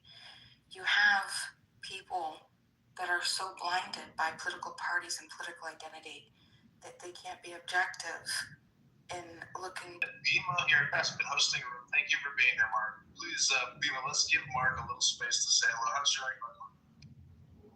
Hey, everything's great. I just got invited to go to Mar-a-Lago a few minutes ago, and I went in my other bedroom to tell my son Max, and he showed me your recent, I guess creations with the AI. I love it. I think it's great. How do you do that? It's the app called Sora, and you just put in a prompt like Mark Rice at a voting booth, and everyone starts congratulating him as the American flag and balloons pop and victories. So you put that prompt in, it'll just create whatever it creates. Did you upload a picture of yourself in there? You must do, right? Yeah, it does its own facial. Singing and talking about it? Everything to me is like, it's all spam bots. Like all the followers, most of the followers followers on my Instagram came from one reel I created. Because you can see the analytic, but I'll tell you, it could be invaluable for your campaign if you're willing to take an artistic leap of faith, and I would really encourage you to do it because. Yeah, I think that's right. I've got like almost 5 full-time employees now working for my campaign. So I've got, and they're young, like you are younger than you, even like they're in their 20s, and they're pretty tech savvy. So I'm gonna see if I can stick one of them on that. I like that idea. And by the way, you come to a debate on Tuesday? You know about that, right? Be there. So when I heard you do your debate with that X account, you did this like X space, and you were so patient with this very difficult Karen. I know who you're talking about, yeah. So I would say that I think if you follow that same formula, you're a winner. But I don't know, to me that was your win. So like I would say, if you listen to that feedback, it would like help you with this debate. Because how aggressive are you going to? Well, that's the question. Like if I'm going to be aggressive, I have to do it in a passive aggressive way. Because she's a winner. She's an anti-Semite. She's like she lives in Florida. She's living in Florida. She just all kinds of crap. She's basically a Democrat. So I'm going to accuse her of all that stuff and bring it up in like a really nice way. That's kind of my thought. What do you think? Do you think that's the way? If I was as nice as him, I would have won. But I wasn't that. That's exactly my. We'll see if I can keep it together. We can't take notes with this. We can't have our cell phone and computer. So I'm gonna practice. I think tomorrow and Tuesday. Questioners. They're not taking questions from the audience. I wish they were, but they're not. But then half of it is us going back and forth asking each other questions. So it's really like a true debate, as opposed to these forum things, which are boring as hell. Where people just I've done a couple of those. I like this. So I got to think about what I'm going to ask her. How I can kind of twist it into making her get really uncomfortable. By the way, you didn't happen to see Pro Davis. He was in the debate with that Anna Kasparian, the girl from the Real Turks. Did you see that? Like, you know what I'm talking about? She's smart. I got a great 3 words for you to remember during the debate. One is explain to me affordability and how it works. Number 2, explain to me inflation reduction and how it works. Yeah.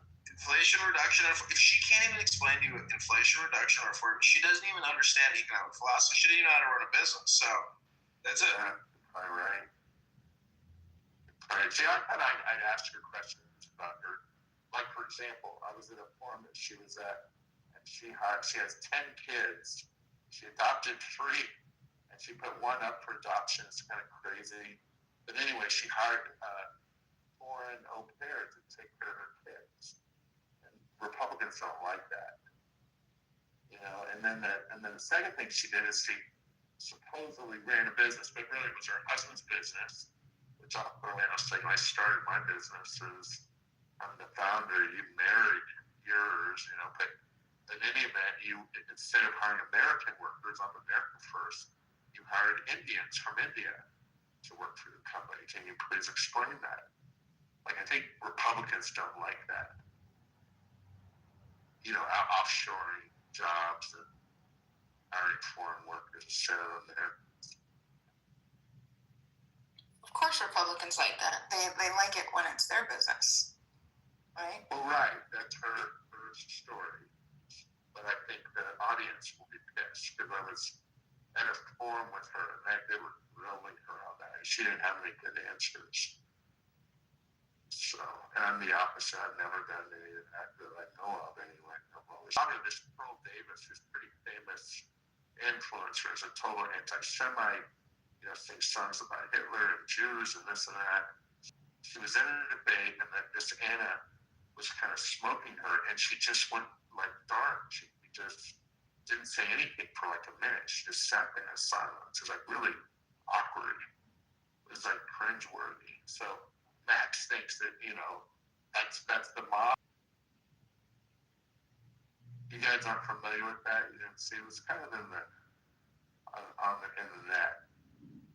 You know, what's going around kind of virally. Because it was just weird. It was a debate and the girl wouldn't answer. She just sat there. They were asking her questions and she didn't say anything. It's weird.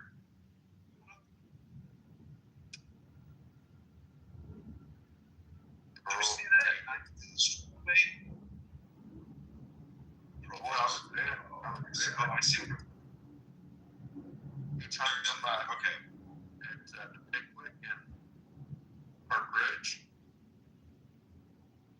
Yeah, I didn't guess sure where it was, but Max said he was there, and then I guess Severino left because they didn't say the Pledge of Allegiance. Oh no, that's a different. That was the Democrats. That was the Democrats. That guy. Have you ever met that guy, Danny Biss, in Evanston? I actually have. He's a loser like that. Yeah, there's like 17 of them now, right? It's great. You know, well, I was with Max and at a, I don't know, it was actually a Jewish like synagogue kind of thing. Anyway, and a lot of those nice people were there, Democrats. And I was there, Rocio was there. Anyway, Rocio, I did the filming. I don't know if you saw it, where Rocio was giving Kat like gifts to take to jail with her. Did you see that? It was so funny. It's funny. It was hilarious. So you're like, here's what you can use in prison. Anyway, I think she's coming to mind a bit on Tuesday, and she might do a similar thing to that Jen Davis. We'll see what she does. Or to the girl who runs my opponent's campaign is the ninth potential committee woman, Joan Lasson. So I'm going to rip into her too for being such a loser because they've got 2 felons, a child molester, and a CCP guy who can't speak English. And here she is, instead of trying to work in the 9th, she's trying to defeat me in the 8th for money. Yeah, I think that's kind of a good point. She's like a major rhino, so I'll talk about that a little bit in the debate. She will not like that. I would try to create some of these sort of AI videos because the algorithm likes the videos, and one day I'm going to spend some money and try to run ads. Are you in boost them? Like boost them? Boost the posts, try to do it on YouTube, and just do like small bunch of experiments in Peoria because I want to like just basically spread the psyop and see on March 17th how many write-ins I can get. If I can get just 500 people to write my name in, like that would be a success. I think that's yeah, it's all an experiment in communication. I'm not going to spend much more money on this, but these videos are pretty amazing. And you know, I have so many cell phones, and you can only do so many videos per account. You can pay to do more videos, but I think by the end of the week, I could have 500 more videos up, and they do get views. So to me, it's like I'm turning myself into a cartoon, which is kind of cool. Right. He's gonna. You never know if you can get viral. You could be like famous with that stuff. You gotta make it funny, I guess. You have like. But by the way, with me, when I have my videos, they're not so much AI, but anyway, I've tried. It won't let me boost it like a meta because I'm a candidate. Something about politics that won't. Maybe there's a rule against it or something. You can't promote it. You know, I get denied every time. I've tried it like 10 times. So I'm asking, and you know who owns Sort, right? No idea. It's Microsoft and that crazy F word, Sam Altman. Oh, you're kidding. No. Yeah, But how do you spell it? Sora. Sora. Oh, Sora. Okay. Wow. No, I just thought that's a note of you, but I didn't know where it came from.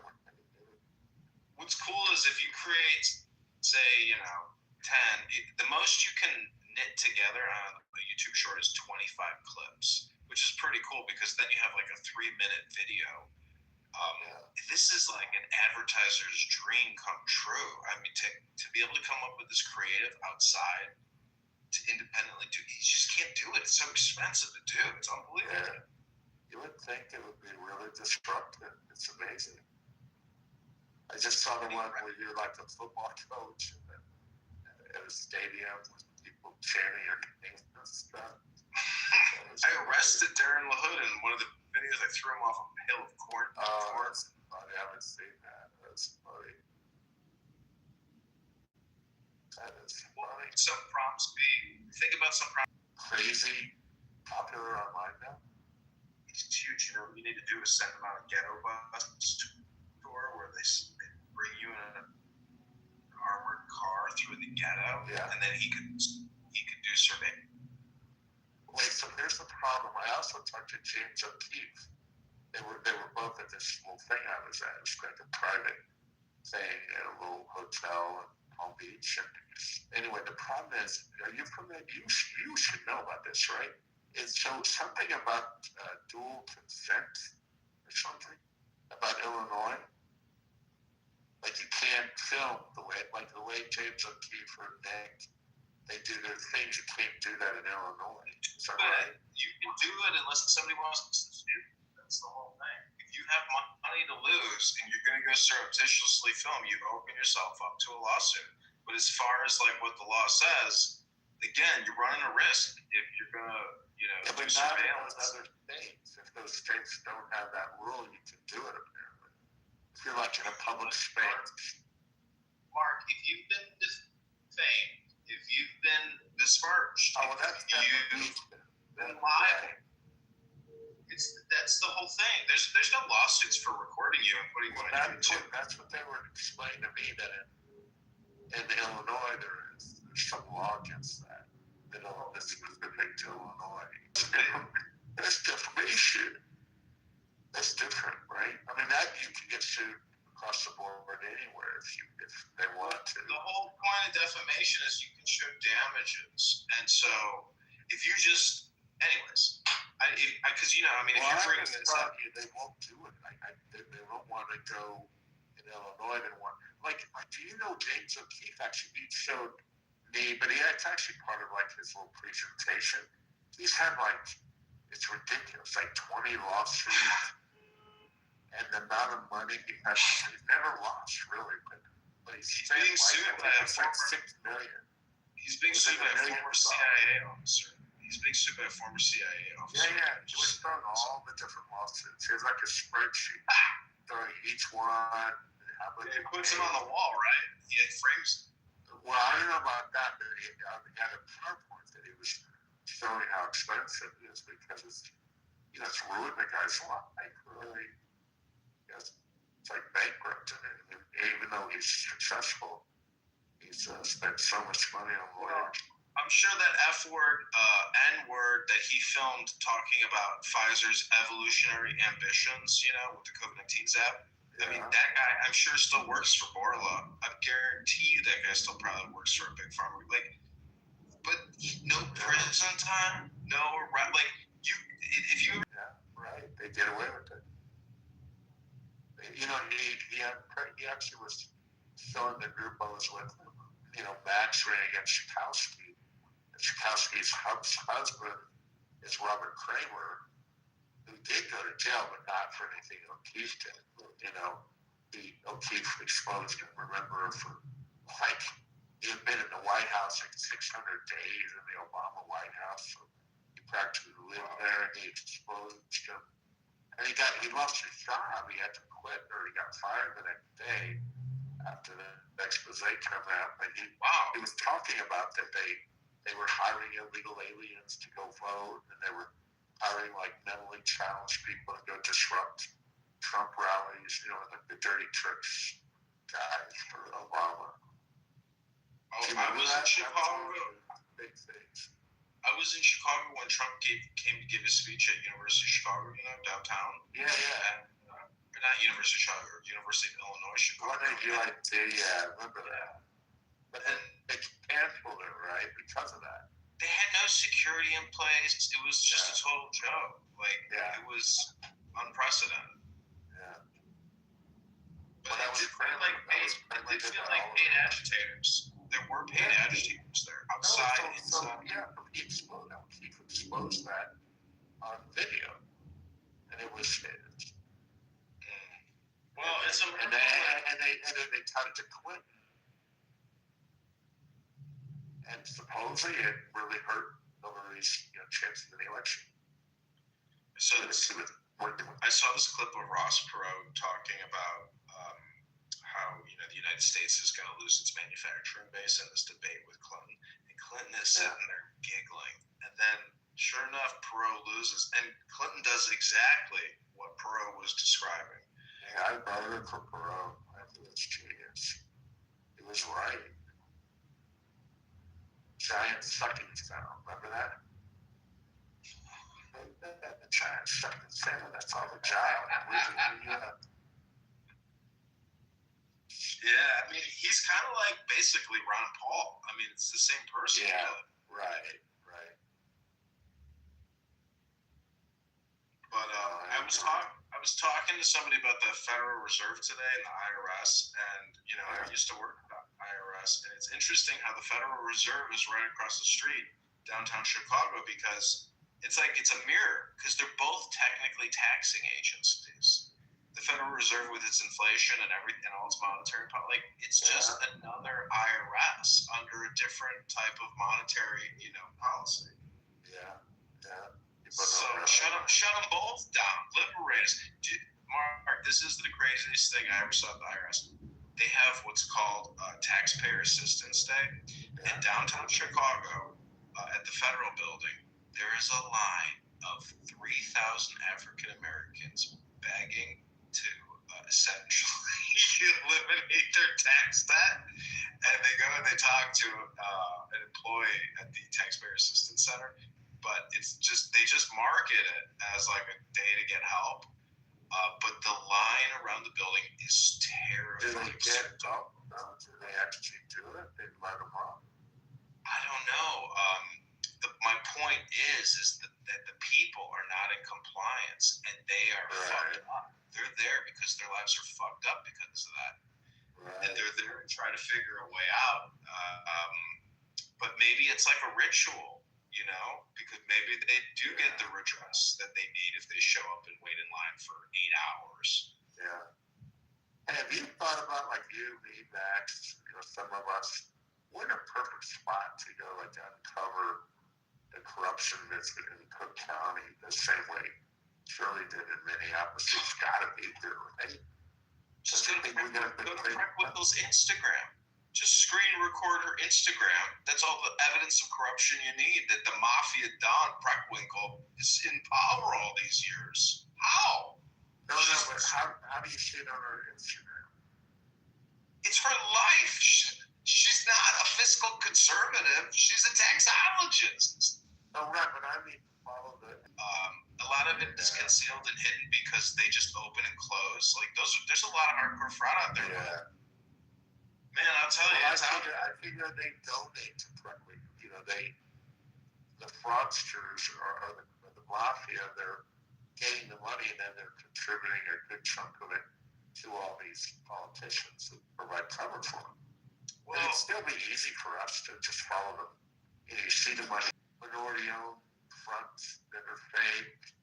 For example, that's a good one, or the nursing homes. There's all kinds of fraud. We know that that's going on. I just don't know how to find it. Okay, so this is what I'm doing. I'm asking Grok. I have a link to the 2026 proposed budget amendments and also the archives, the county budget archives. So I'm going to ask Grok to look for any potential fraud based on recent news headlines. Yeah. There's no ethics. By the way, how about the migrant hotels? You know, there's tons of fun there. All that, what was it, $3 billion going to 800 migrants? I mean, you've seen that, right? Those video hotels. I think they overpaid by like 10x.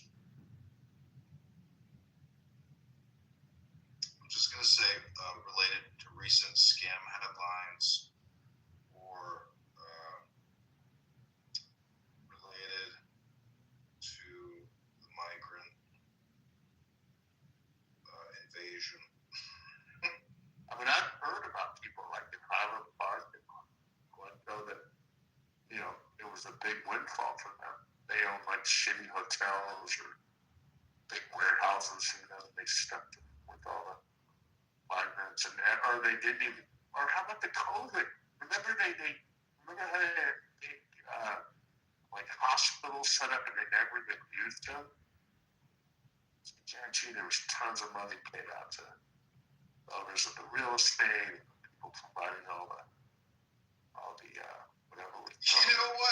You know what must have been a big one that it's probably slipped under the radars? Do you remember seeing all the COVID-19 vaccine retail storefronts that opened up throughout the city? Yeah. That had to have been tied to Medicare, Medicaid disbursement, PPP loans. I was going to say, I know people. There's a girl on Congress in the 11th, you know, her Kitover Brown. She's running right now, and I think she's been found guilty already of PPP fraud. It was actually ridiculousness.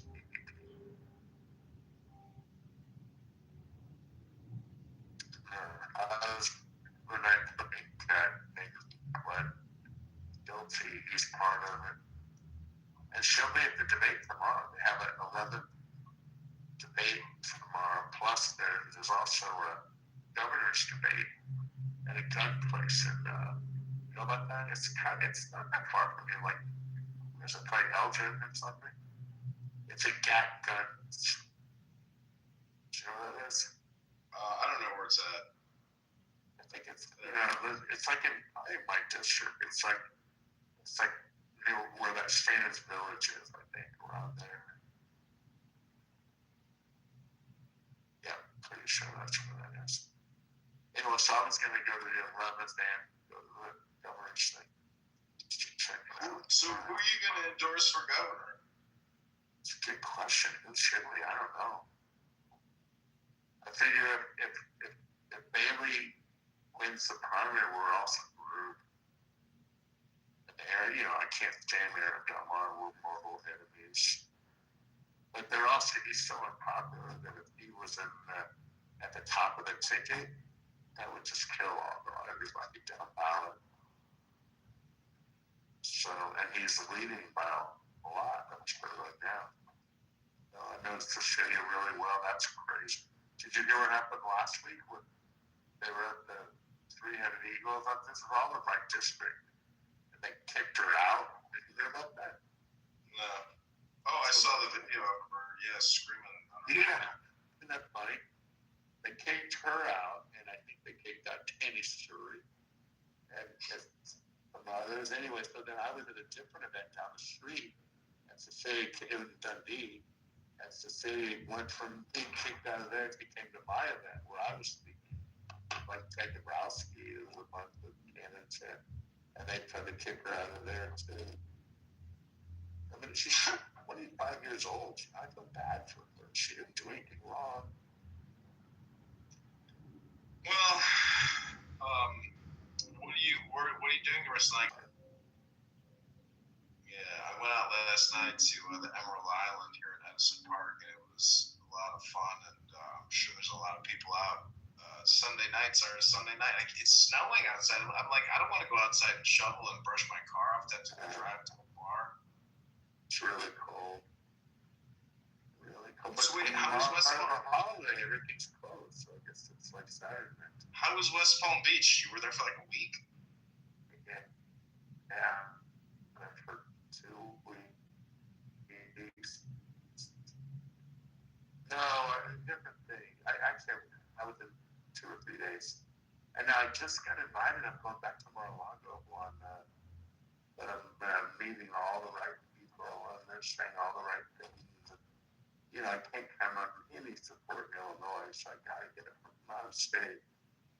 And I got a little money, you know, I'm getting some good people that might come work for us, that sort of thing. But I'm like, I am persona non grata to anybody that has anything to do with the party here. But the good news is they're all such freaking losers that, like, people from out of state, they want nothing to do with them. So they like that I'm not working with them. Well, I don't know. I mean, a little Tanya, a little Toira. I mean, I don't know. The books are more invaluable than any conversation I think anybody can have. So I agree. My mom beats the hell out of any politician. Friday night just around the corner from me is the Bond House on Dearborn, up in the Gold Coast. And I had Max came too. We had dinner with the rabbi, and we had a little group. It was so nice. Ben Yehuda. Yeah, exactly. Yeah. I was in his house. Yeah, I know. I was in his house once, and he's like, this big dinner table here. It's formed dozens and dozens and dozens of marriages. And I bet it has. Yeah. I was like, Rabbi, that's not what has caused the marriages. I was like, it's that size of that shofar right there. And he's like, well, what are you boys doing? He's like, what are you boys doing the rest of the day? I was like, well, we're gonna go out and try to meet the Shekhinah. The Shekhinah. And it's like, the Shekhinah? You're gonna try to meet the Shekhinah? And then I think his like niece or somebody was like, what's the Shekhinah? But that guy's a great guy. He's a legit, Yeah. His son was there. He just moved back from New York. I'm going to try to hire him. He's married. His daughter sells real estate in Chicago, right? I don't. Is that right? I don't know. He's telling me about that. He was the only. They have so many kids, it's hard to know who's a daughter, who's a wife, who's a what. Yeah, I know. Mac and he had a lot of mutual friends. He's like 30, this one, the boy. Whenever I walk by the Chabad house on the Gold Coast, I try to touch the handle on the front gate because you can see it's like polished from so many people touching it. It's like, yeah. You know what? I was walking my dog. I live like 2 blocks away. So I was walking my dog, one that sits on Pritzker's house. And I'm walking him, and I look through the window. I walk right by, and there are people in there. And it just so happened it was Friday night. So I'm like, well, I got my dog. It's Chabad, right? So I went in with my dog. And they were so nice. My dog behaved. And I ended up staying for dinner, and I called Max, and he came. It was really nice. I love it down there. There's a nice little hotel up the street. It's like I've staycation down there. Are you talking about the Ambassador or something else? Maybe it's the Ambassador. Yeah, it is the Ambassador. Yeah, sure. That's a famous old hotel. I'm like 1 block from the Ambassador or something. Hooch McGuire's is the spot. That's where all the hotties from the Gold Coast congregate. Yeah, my son Miles, next door, but he goes there all the time, and I think he meets girlfriend. Yeah, I love that. I've had great experiences. And by the way, I walk my dog right there. That's my little walk, and they give him treats and stuff. You can bring your dog. You can bring your dog in there. Oh, I never tried. I never got inside. They got dog bowls. Yeah, they got dog bowls. That's funny. There was a movie called About Last Night. Have you ever heard of that? No. It's a famous movie with really famous actors. Like Tim Belushi was in it, and I forget this real pretty girl.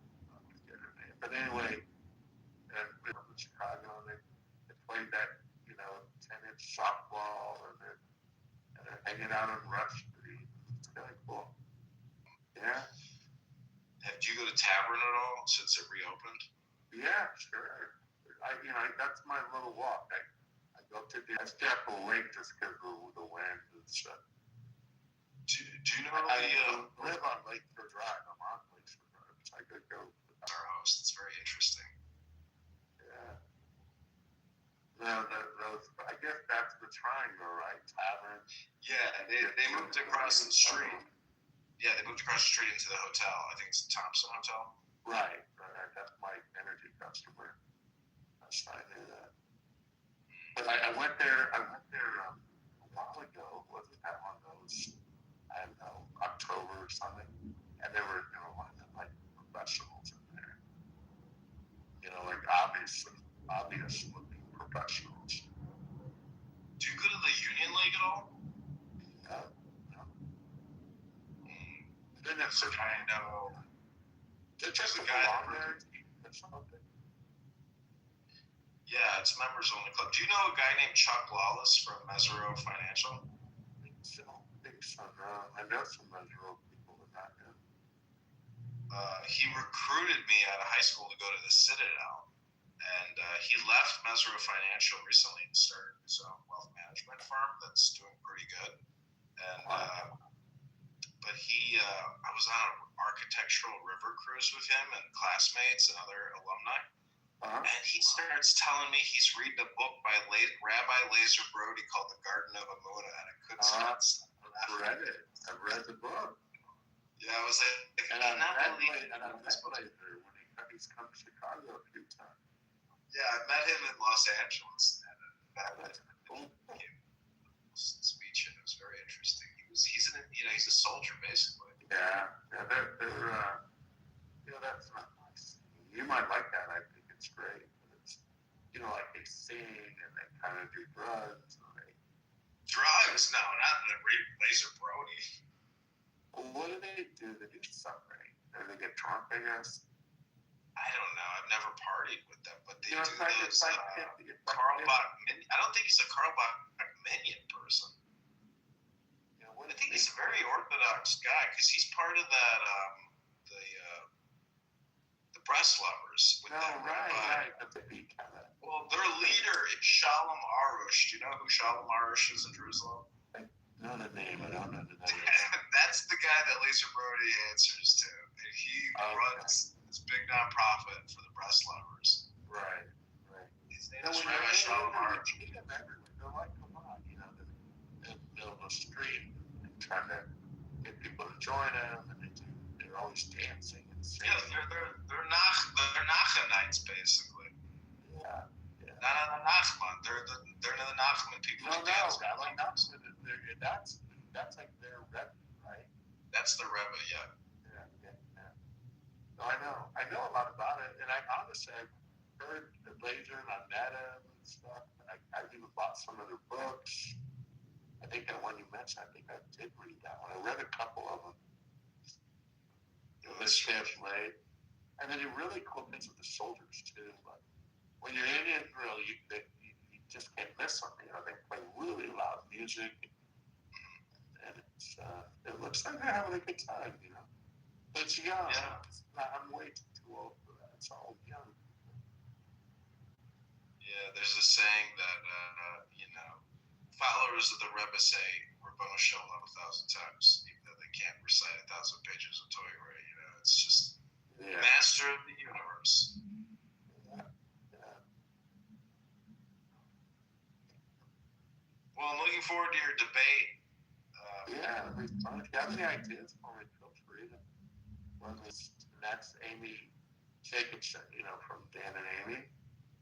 And then there's two questioners or moderators. But the debate rules are like the first 20 or 30 minutes is them asking questions, and then the last half of it is me and her. Like you ask a question for 30 seconds, and then and I can ask whatever I want. Really, they say I can't talk about her family. We can't talk about each other's family. Otherwise, we can talk about whatever we want. Okay, I'm going to give you some good suggestions. Yeah, please. How can I destroy her without being so mean that it makes me look bad? That's kind of what I'm going for. It worked for me. She's a real hard person for people to work with, apparently. So a lot of people that used to like her now, they don't seem to like her anymore. But anyway, they say she's a really out of touch American lady who doesn't live here and lies about a lot of different things. She's been living in Florida and she's just running basically as a vanity campaign. She has a book she's trying to sell and a coaching business, and she claims to have all this money, but she really doesn't have the money. And so it's really not about trying to do anything for the people, it's about just her ego. So how can I make that picture in a debate? That's what I'm working on.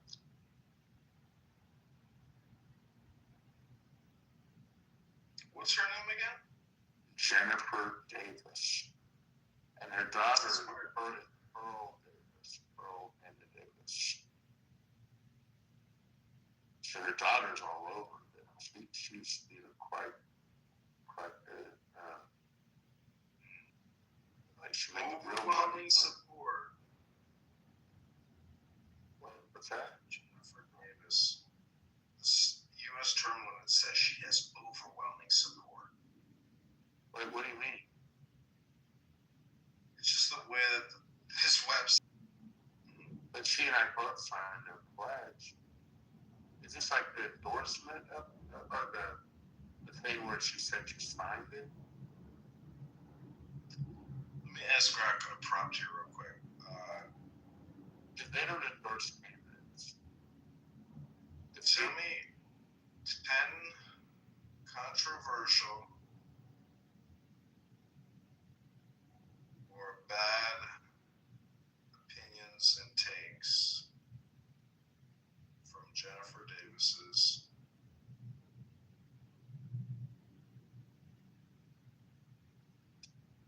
I don't think she has enough content out there for them to find stuff.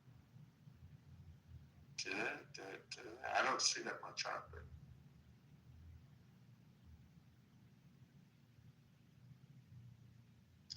So tell me 10 controversial or bad opinions and takes from Jennifer Davis's X account, Instagram account, Facebook, or YouTube account. Yeah, but better say Jennifer Davis is running for Congress because it's a real common name. Running for Congress in Illinois 8th District. Yeah. Versus Mark Rice.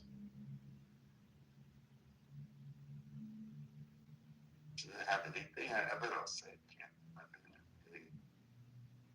Oh no, Brock's pretty good. Because then I can keep pushing it after its first response. Right. Yeah. Let me see here. Mark Rice. Does she have an X account? I assume she does. Maybe not. I don't know. I know on Facebook she does. I can't see if she blocked me. Let me see if she's on X.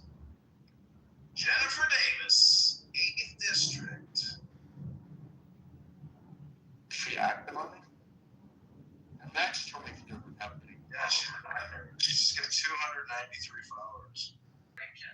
I do, and if that's you, I would encourage you to come out and join our campaign. And oh shit! X just hit me with a confirm you're a human being. Now I have to pass a challenge. Authenticate. let's make a difference. We can win one. If we win one, we start to change the trajectory of the state. So please join me. My name is Jennifer Davis. Sitting there driving in her Benz. I see that. No, it's a Tesla. That's what I see. Shit, a Tesla, brother. Yeah. Okay, these are the responses. Oh wow, it also gave us information about fraud. Do people troll her on there? No. Do people troll her? Yeah, I'm looking. They do. Max told me they do.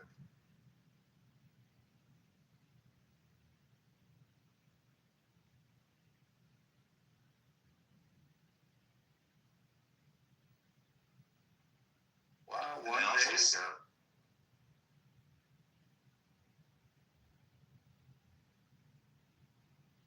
Oh, she's so full of bullshit. The thing that she was at, she said the army showed up for her. That was the St. Charles GOP. It wasn't for her. In fact, she had a day of action. Was it this Saturday or last Saturday? It was her and her campaign manager, so nobody else showed up. Okay, this is what Greg told me.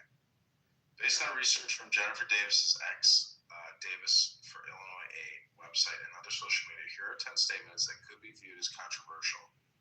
Number 1, illegal immigration costs Illinois taxpayers billions.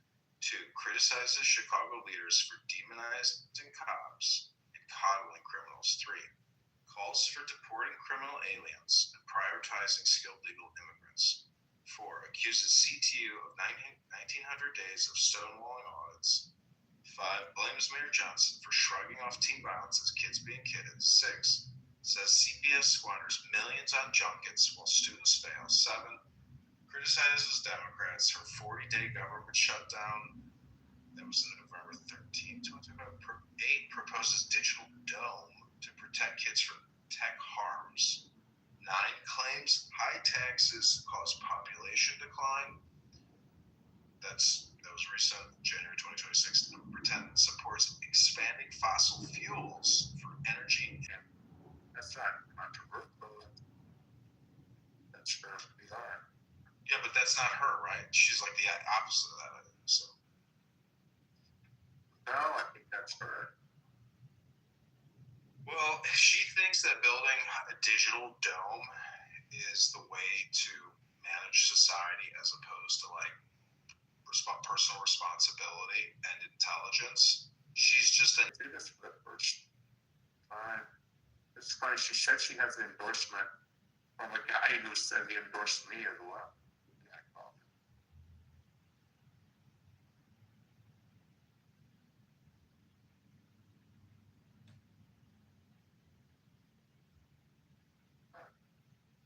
She's really working hard against me with it.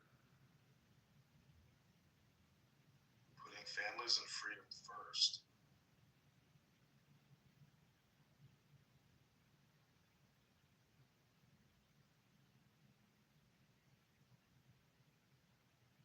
Okay, let me ask Greg. Hey, Greg, I'm not going to ask controversial. Say, what are Mark Rice's top 10 priorities for America and the voters in District 8?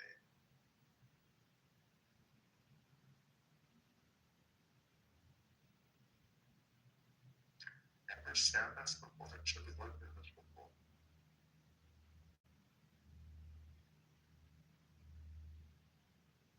She has a campaign to do this, but I didn't look at it. That's so hard.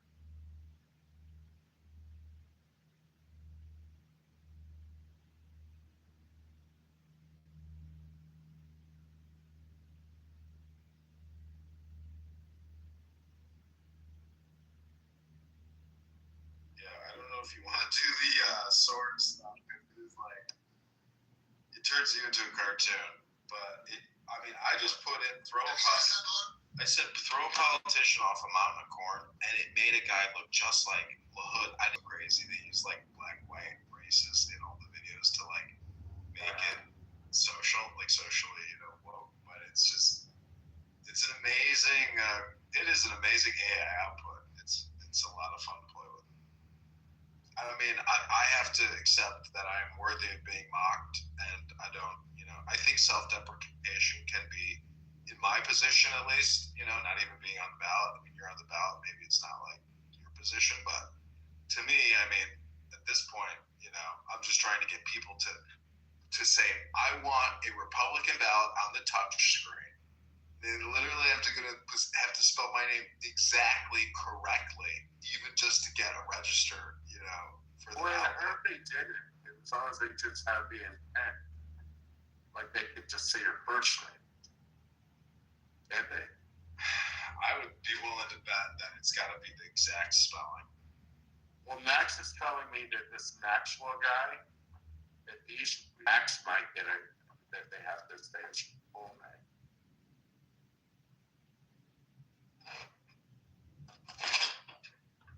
Oh, I see what you're saying. Well, it'd be interesting if somebody wrote me a letter and somebody texted me and gave me more money and they were like, I appreciate you even running against LaHood. Like, it was like long overdue that somebody ran against him. I'm happy that you ran against him. And I was like, wow. Did that happen? Huh? That's nice. Yeah. Somebody sent me a letter. Somebody sent the other candidates a letter. They sent LaHood a letter. And it's actually, if you look at Black in this room, that's his PTR. That's a letter somebody wrote LaHood and CC'd me on it. It's kind of funny. They said, say hi to Dad. Say hi to Dad. Yeah, they mock him in the letter. It's probably too hard to read, but they mock him gently. It's not like, I was kind of worried that like maybe it was like poisoned or something.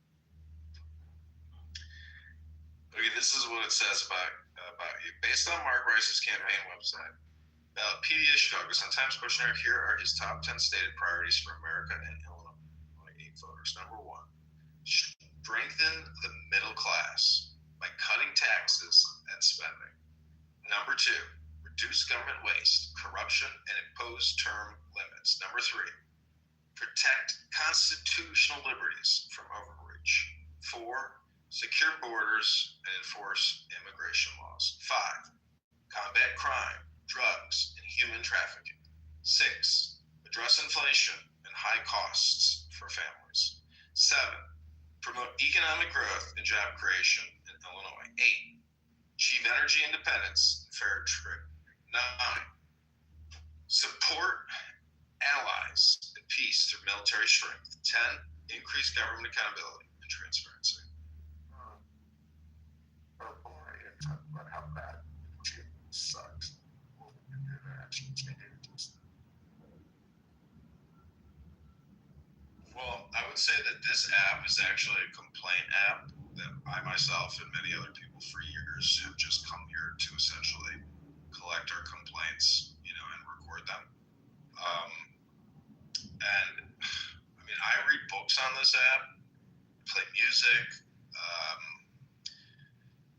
but I have noticed that people use it as a complaint portal, and so I'd like to ask people, if you were the leader, what would your top 3 priorities be for We the People? That tells me really who they are. Yeah. So I don't know her 10 bullet list, but I asked, what are her could be viewed as controversial, and I asked for you, what are your 10 stated priorities? So let's just go into our website and reading up the bullshit. That's all it really is. Well, if she wants to make a digital dome, she's got a Chrome dome for her brain. Yeah. If she thinks she's going to legislate Meta, Google, and $10 trillion worth of market cap, she's just spinning your wheels, ladies and gentlemen. This woman is an Elizabeth Warren regulator. She wants to kill business. She doesn't know how to run a business. Yeah, I'm looking for that on her X. I don't see that yet. All the way to October.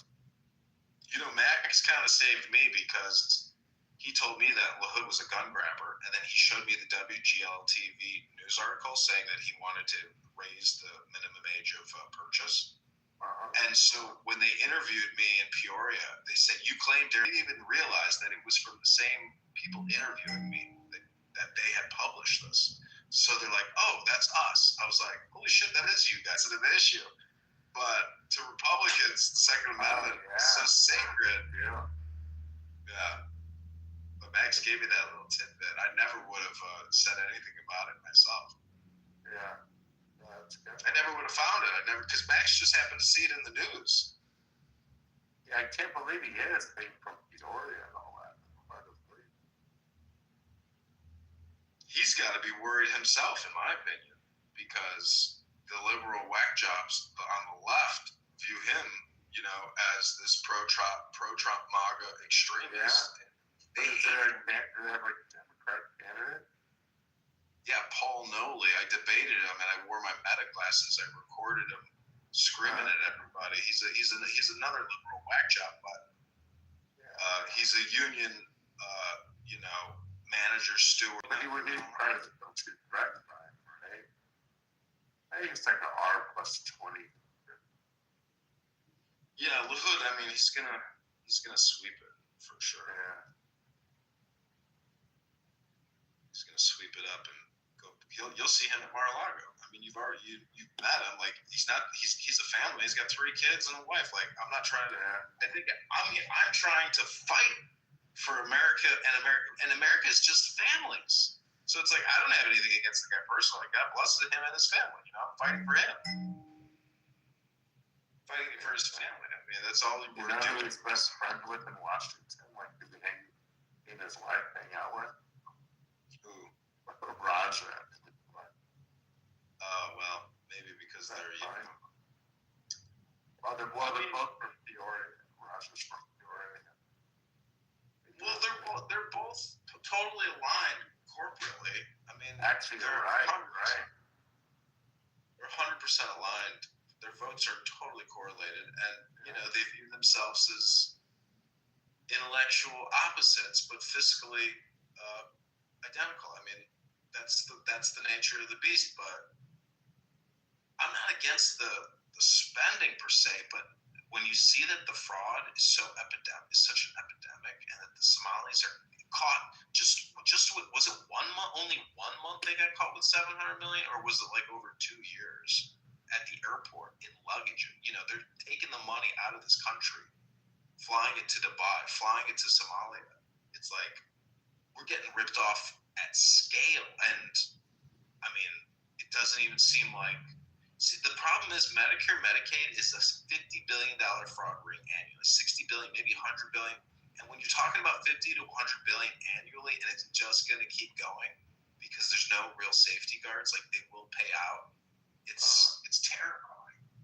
It's terrifying to know we're bleeding 50 million a year to fraud rings.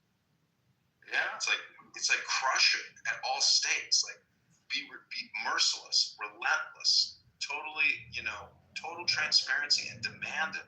And we want arrests, major arrests. I mean, in scale, because the numbers are that bad. And like, if they have to send special forces after somebody in fucking Bangladesh because they've ripped us off by $3 billion, well, do it. Like, this is out of control because it's that much money. Right. But I'm looking on X. It says Jen Davis' X account.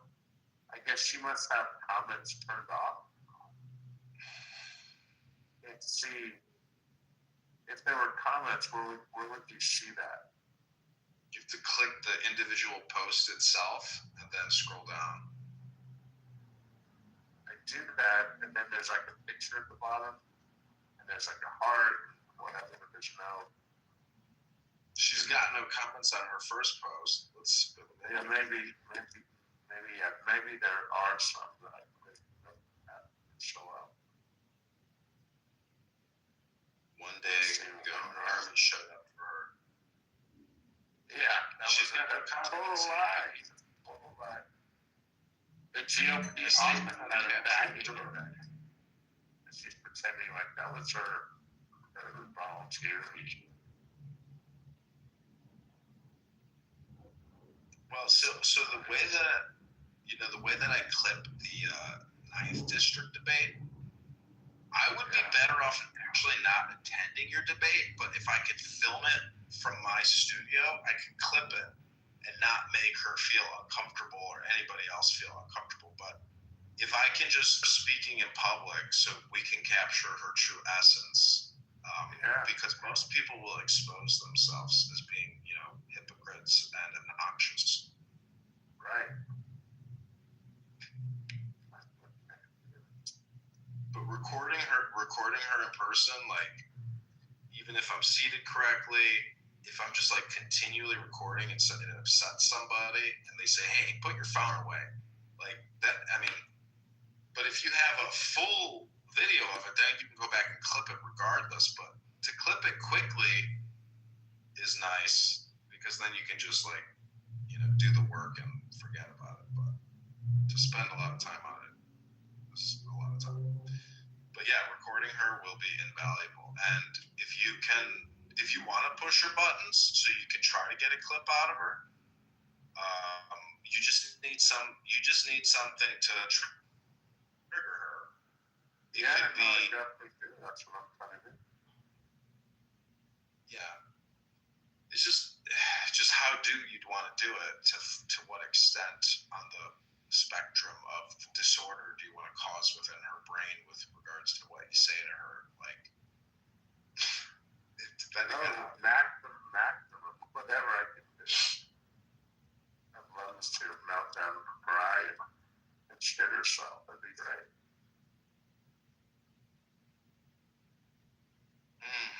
Well,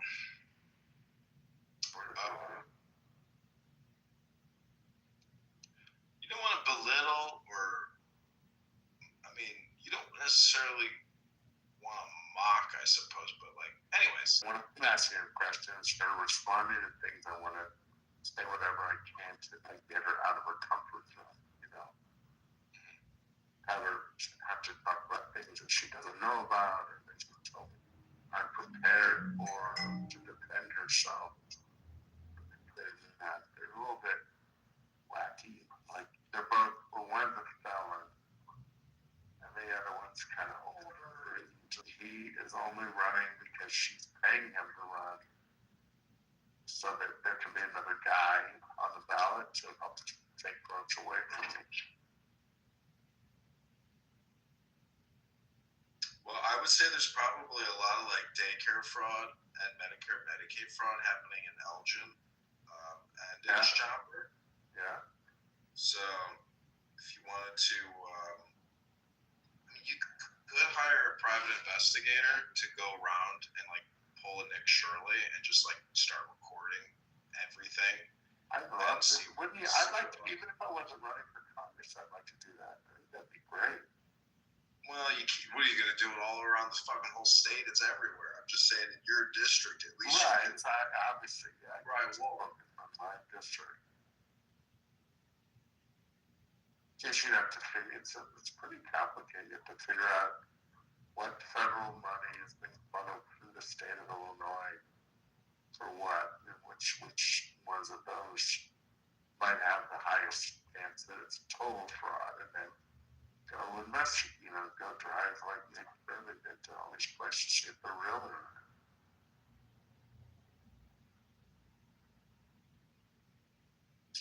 So, I'm here, John. I'm getting tired, man. I'm falling asleep. That's my bedtime. Okay, good night. Good chatting with you. God bless. Okay. I'm going to go to bed too. Okay, man. Take care.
Stop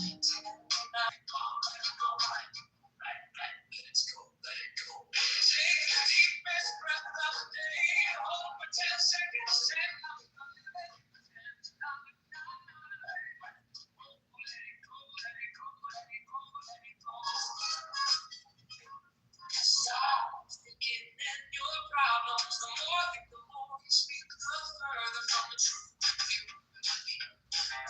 Take the deepest breath of the day. I hold for 10 seconds, 10, 9, 11.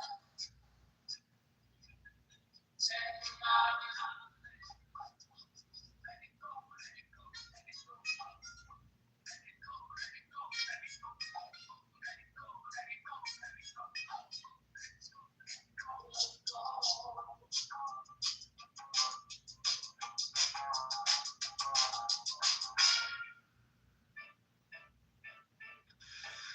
Take the deepest breath of the day. Hold for 10 seconds, 10, 9, 11, 10, 9, 9. Hold, let it go, let it go, let it go, let it go. Stop thinking in your problems. The more you think, the more you speak, the further from the truth you will be. Take the deepest breath. Hold, let it go, let it go, let it go. Hold, let it go, let it go, let it go. Hold, let it go, let it go, let it go. Take the deepest breath. Hold for 10 seconds, 10, 9, 11, 10, 9, 9. Hold, let it go, let it go, let it go, let it go. Stop thinking your problems. The more I think, the more you speak, the further from the truth you will be. Best bet of the day. Hold for 10 seconds, 10, 9, 11, 10, 9, 9. Hold, let it go, let it go, let it go. Hold, let it go, let it go.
What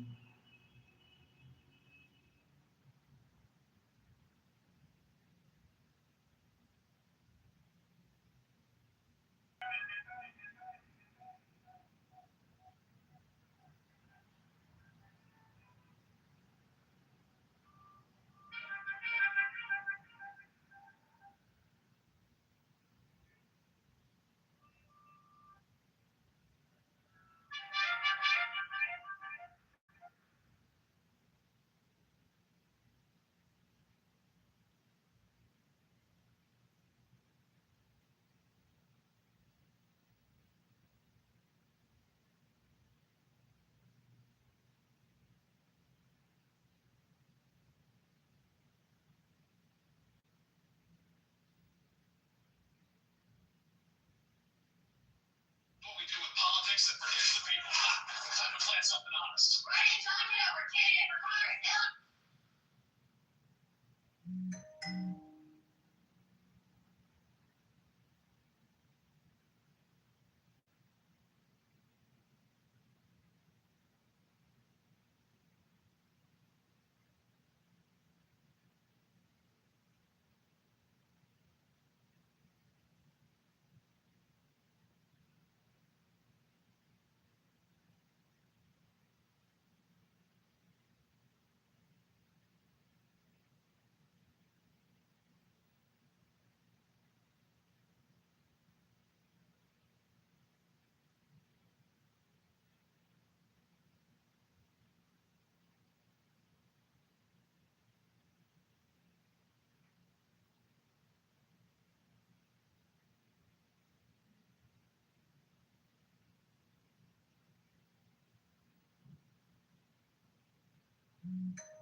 Hey, Danny.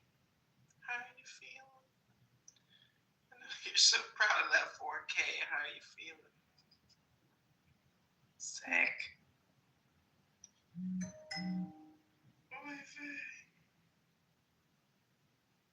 I want to sit down eating food. The followers of the rebels say that saying Rabbanu Shalom is extremely helpful.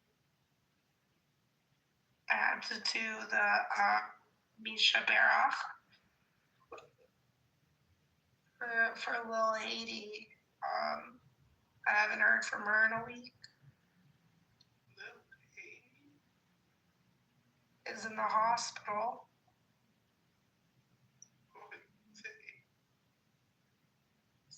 So, you look like a congressman. I really like the red tie. That's a power move. You kind of dress like Trump. You just look a little better in the suit. Who's the girl? With Trump in the AI music picture. I'm not sure if that was real or fake, but I saw it on Instagram. Trump takes a lot of photos with hot chicks. I'm like, keep finding them. I'm like, holy shit, this guy, like, hot chicks are always asking to take a photo of him. It's funny.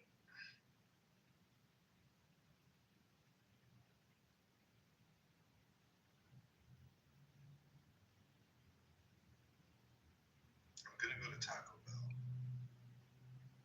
I kind of want like that cheese. That's not really cheese.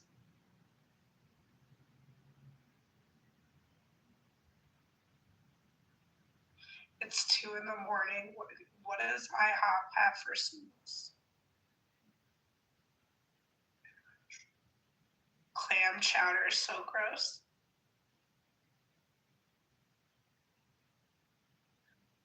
Yeah.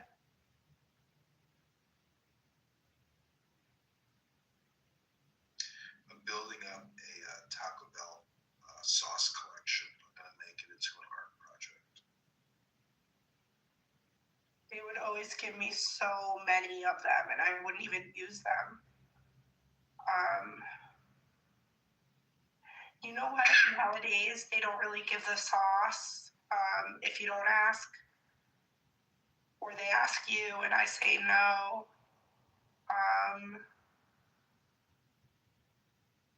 I love their like sauce that costs money. I like the avocado like sauce. I like the spicy ranch. Like I like their like sauces like that.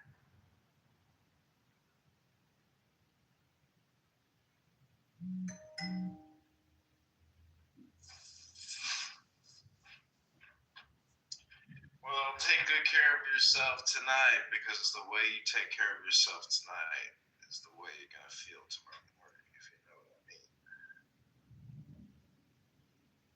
Yeah. What are you gonna get from Taco Bell? You know the guy that talks about health? He says that the worst part of Taco Bell is the tortilla because there's aluminum in tortilla.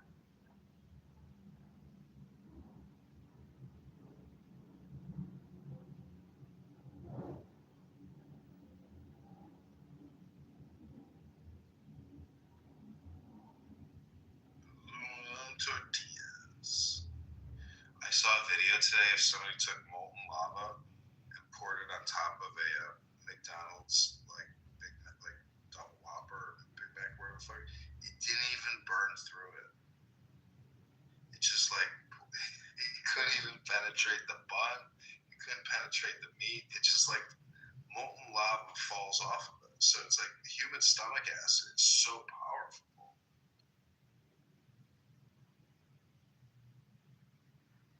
We can only hope.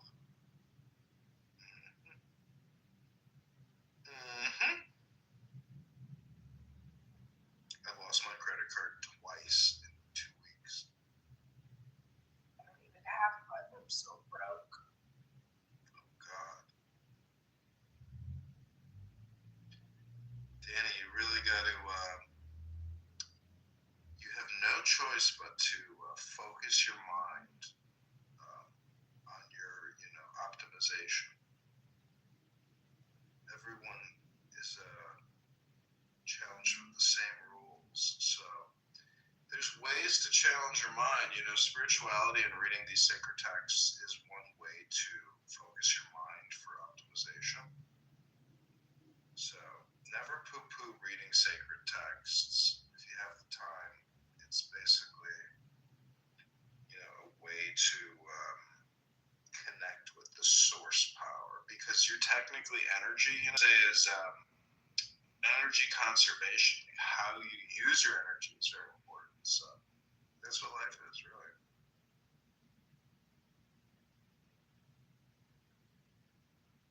What do you think? Activated. Yeah. But maybe it just moves faster than the speed of light, and we don't catch the light actually moving. But they do say that we have a light and it goes out. That could be the biofield. Maybe we don't take our biofield with us. But I want an afterlife, you know? Yeah, I think everybody gets one, at least one. Because if there's like a birth of round of rebirths or something, you know, you could opt out of the rebirth if you had the, you know, say so. What to do with the karma?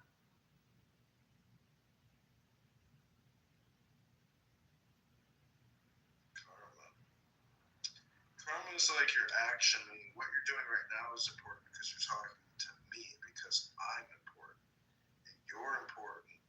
But like, because I know you're sick, and I know I just got over the flu, you know, and it was really brutal. So I feel your pain, and I tried to take the best care of myself, but I shouldn't have gone out. I know you said you met your friend who got sick, and you should have gone out. It's like a warning. You're gonna heal, you know, but it's like a warning. It's like in the future, it's like, maybe I'll just let's just get on a conference call. Yeah, and I'm kind of happy because I'm losing all the weight I put on being reckless. So there's good to it. Well, I mean, losing weight by going to the gym and eating healthy is like the best way to lose weight, unfortunately. Like, you need to hydrate, like your throat is being damaged, you know, even talking to me. Time to place this order with tacos. You're right. What do you get there? Crunch wraps, chalupas, Mexican pizzas? I can't, like, for some reason, choose the credit card that I want.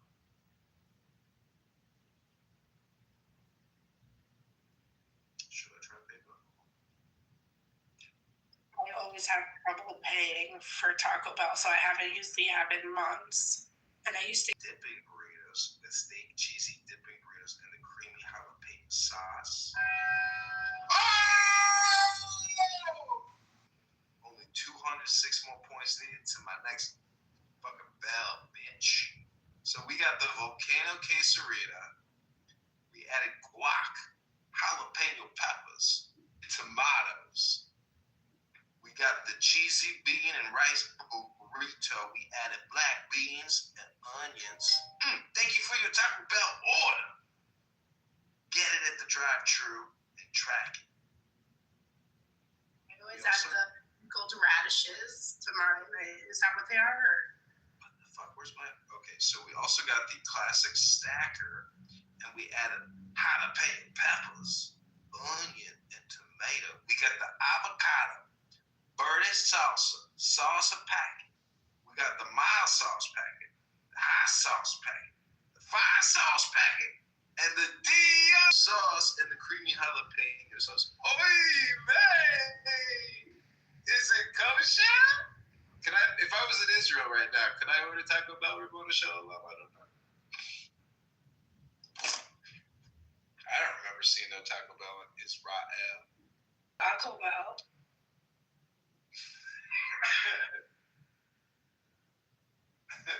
So the worst part is I gotta go outside now and shovel and brush off my car. But the good news is after that's complete, I'm on my way to the new Taco Bell in town, baby. It's a brand new Taco Bell. I was there the other day. It sucked. But I'm hoping my second experience will be more delightful.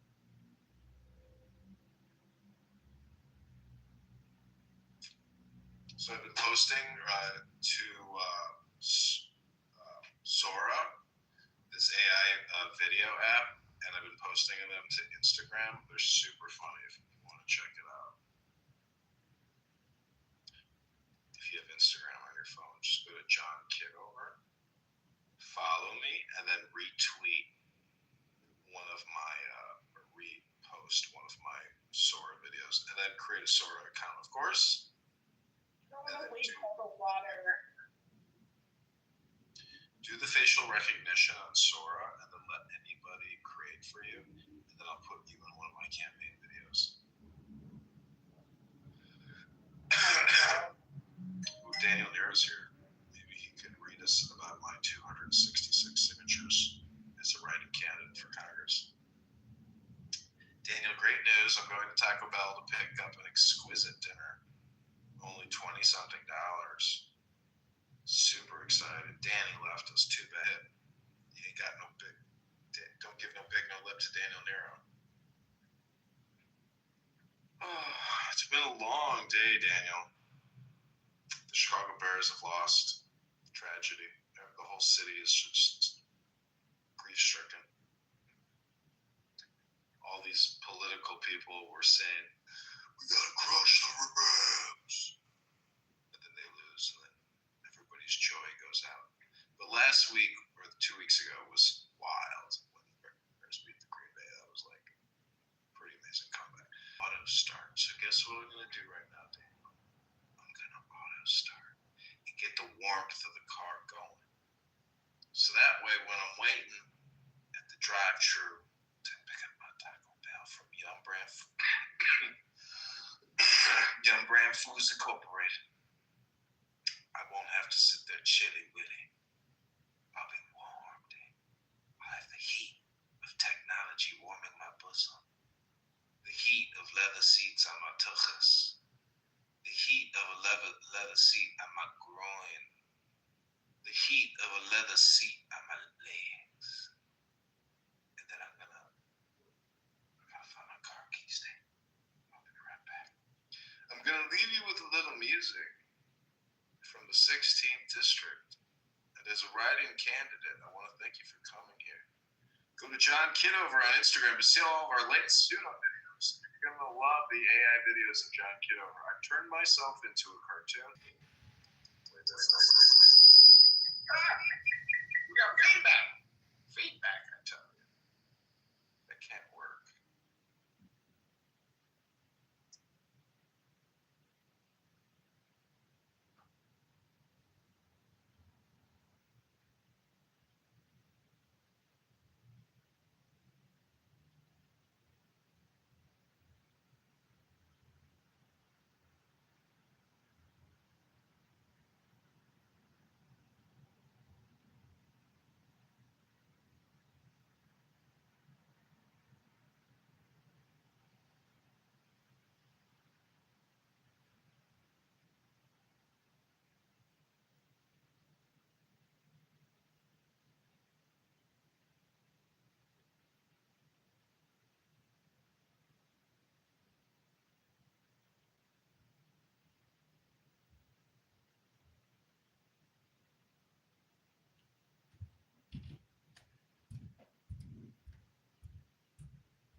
9th year, so it can happen towards the 10th year?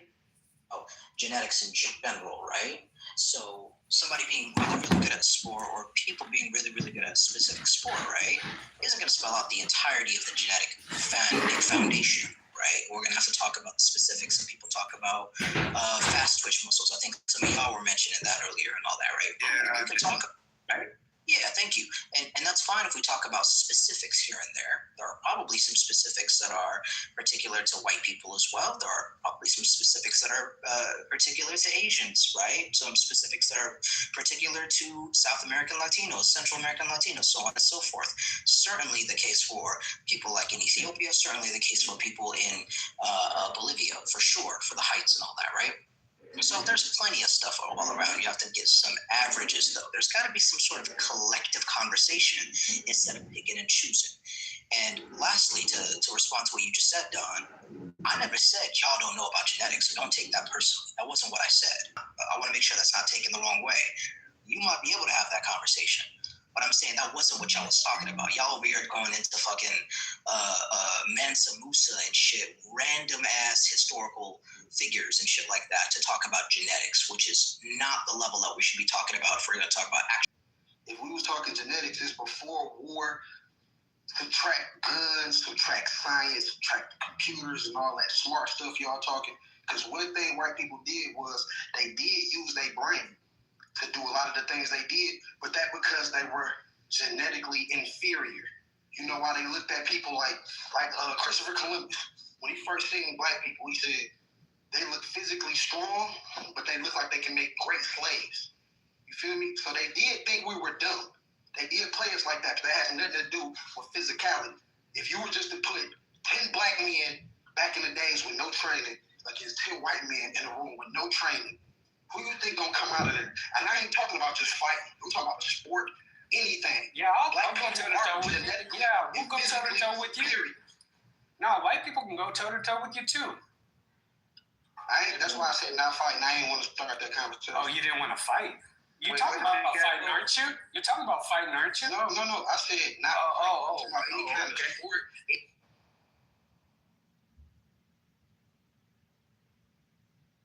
Go ahead, whoever's the last person that was talking, please. Go ahead, finish the point, Cash. Yeah, I was just saying, bro, black people are genetically stronger. I mean, that's why white people still are organs. You know what I'm saying? That's why all that be getting sold in the black market.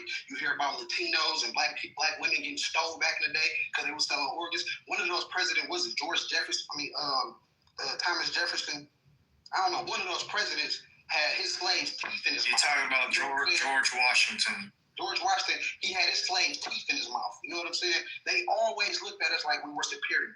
Their skin can't even correctly absorb UV rays. You know what I'm saying? That's why people, fair-colored people, when they live in the Middle East, they get skin cancer. You know what I'm saying? So we ain't gonna lie, sit here and talk about the wars. You need vitamin D supplements if you have clouds. Hold on, Cash. I could have swore I muted everybody because I said one by one, and you hopped your ass right back off the motherfucker. No, he's trying to be racist. I'll be racist back. I'm not being racist.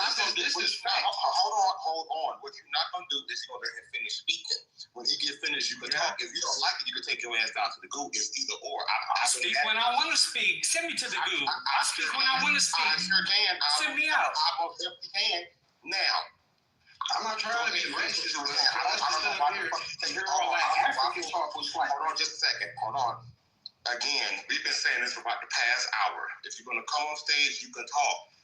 Talk one at a time. Let everybody say what they need to say. Going back and forth just because you don't like what he's saying does not give you the reason to hop off the mic. And research purposes only, hold on, and research purposes only is one at a time for production purposes. You can say what you want to say. Everybody has a right to their opinion. Nobody's not getting mad at what you want to say in your opinion. But what you're not going to do is go back and forth to keep on hopping off the mic because it said if you try to get something. And another thing, people keep talking about how they conquer Africa and they was putting belt to ass. To be completely honest, Europeans tried to dominate Africa for hundreds of years. But they never could do it because of the physicality difference. They didn't start dominating Africa till the to the early 1800s when they started developing more weaponry. So they used their mind and science and all that to get a leg up. But as far as physicalities, genetics, Black people have always been superior. I feel that when I walk past other people, I have to be more nice than I usually am just to make people not feel I'm a threat, because that's how people look at Black people. And I hate y'all playing like that's not how life is. We get persecuted and treated the way we do because people fear us. They fear what they don't understand, and they know we are physically superior. But they label superior violent. You know what I'm saying? And I ain't trying to be racist, but y'all gonna say some facts up here. Because you white boys hopping on here saying anything, y'all know what it is in real life. This is the internet, and this is what y'all do on the internet. Y'all big yourself up, down other people racist. Black people aren't racist. We don't sit around and call people hunkies for no reason.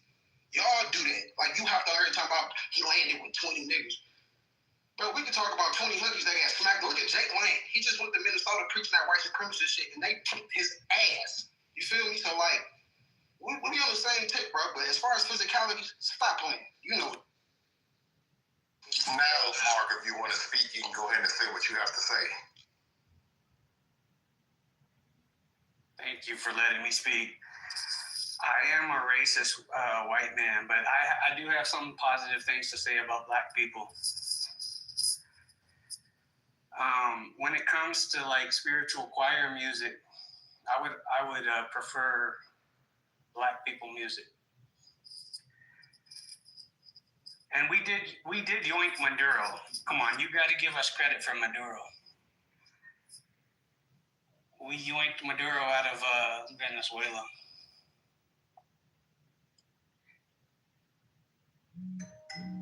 Are you Hispanic? Can I just say this, like right here? Can y'all hear me? Hello? Yeah. Bueno. I guess it doesn't matter. I was just curious, but go ahead. Yeah, I just want bueno. Go ahead. He said he's you got some of these, what do you call them, mestizos, right? They're mestizos or whatever. You know, they listen, I used to work at a motor factory where we strip engines down and sell the engine blocks back to like Ford and Chevy and places like that. And going to lunch one day, because we had a lot of Mexicans working there, and this high yellow, real light-skinned Mexican, right, at lunch, we were eating, and he says this to me, he says, Don, he says, I ain't no Mexican, I'm a Spaniard, I ride horses. I'm like, okay. What you want me to say, right?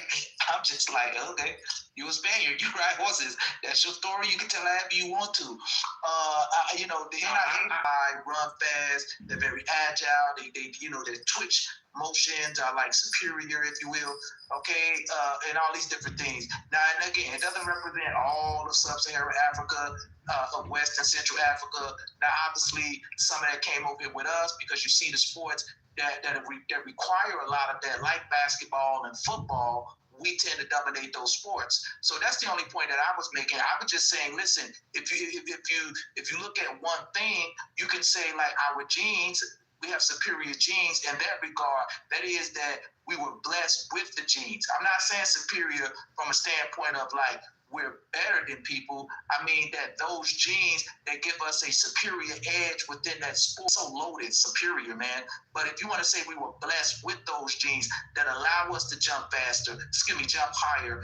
You see Vince Carter, man, these were contortions they have to do. Those are not like normal movements that people would make in real life, but yet those players adapt. Now I get it, the tight ends and the white boys, so don't hit me with that, okay?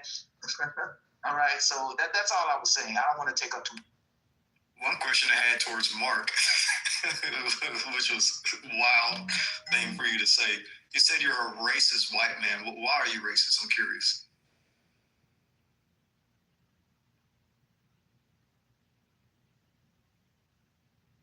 Or is my mic acting up? No, I can hear you. Sorry. I was off mic.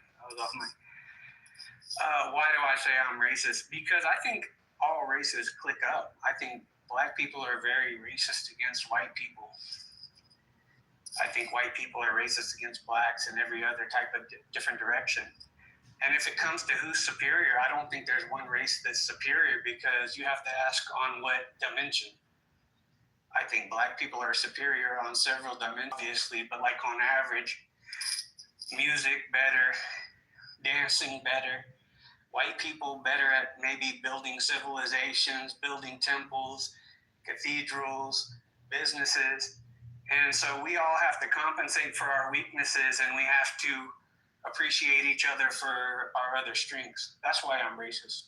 Interesting. Okay. So I guess I'm kind of wondering, like, what degree of a racist are you? Like, do you watch Nick Fuentes and... Yeah, I'm a Groyper. I watched Nick Fuentes. Groyper. Okay. I kind of was getting Groyper vibes. I wasn't for sure. Okay. Are you not racist? I want to ask, like, can I ask one question? No, I'm not a racist. I believe all humans are biologically the same. We're 99.9% the same. We all descend from the exact same common male and female ancestor. Real quick, bro. So hold on. Let her finish, Cash. Let her finish. Yeah. So I'm definitely not a racist. And it is a fact we are 99.9% the same. I can give you the genetic study paper on that. And also, we all descend from the same male and female African ancestor in Africa, Y chromosomal Adam and mitochondrial Eve. We all descend from haplogroup A and mitochondrial L0. So we're all distant cousins. So this whole idea of like, oh, I hate this race or I hate that race, it's like, bro, we're all just people. Or, just the idea of like being a racist. It's like there's really no such thing as race. We're all the one human race. No, just different. Talking about black people are good at this, black people are good at that. Not me. Black is not real. No, I've actually been pushing. Maybe not. I've been pushing back. I've been basically neutral, saying like the good durability when it comes to deadlifting, because they have a bigger chest span from being in the cold northern Europe, and also Neanderthals had a pretty big chest span, whereas Africans have pretty good leg muscles for the fast twitch fibers. But still, none of that proves racist, because an African person can work out enough to deadlift, and a white person can work out enough to be a good sprinter. Like, the idea of racist makes no sense, because we're all biologically the same. Like, how's there a race over here if we're all 99%? Black women have fat asses. I don't know. Well, but Latina women have big. Okay, it's a. The indigenous. Please, just one at a time. Like, it's odd because I ask nicely and it still happens. You can't hear what nobody's saying if everybody's talking.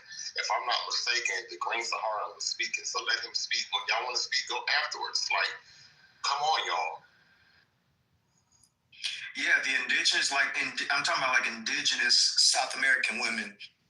They can have pretty big hips and butts and stuff. A lot of that has to do with walking, especially walking up mountains. Okay. Black people are beautiful because they're different than white people. Why do you do that? Hold on. Why do you do that? I've asked nicely. Well, why do you do that? Me? Answer my question. Yeah, you. Why do you do that? You can't. Why do I respond? You can't patiently wait your turn to respond. Do you have to? I'm just trying to talk, man. My name is Jay. I'm just trying to talk. My name is Jay. That's number one.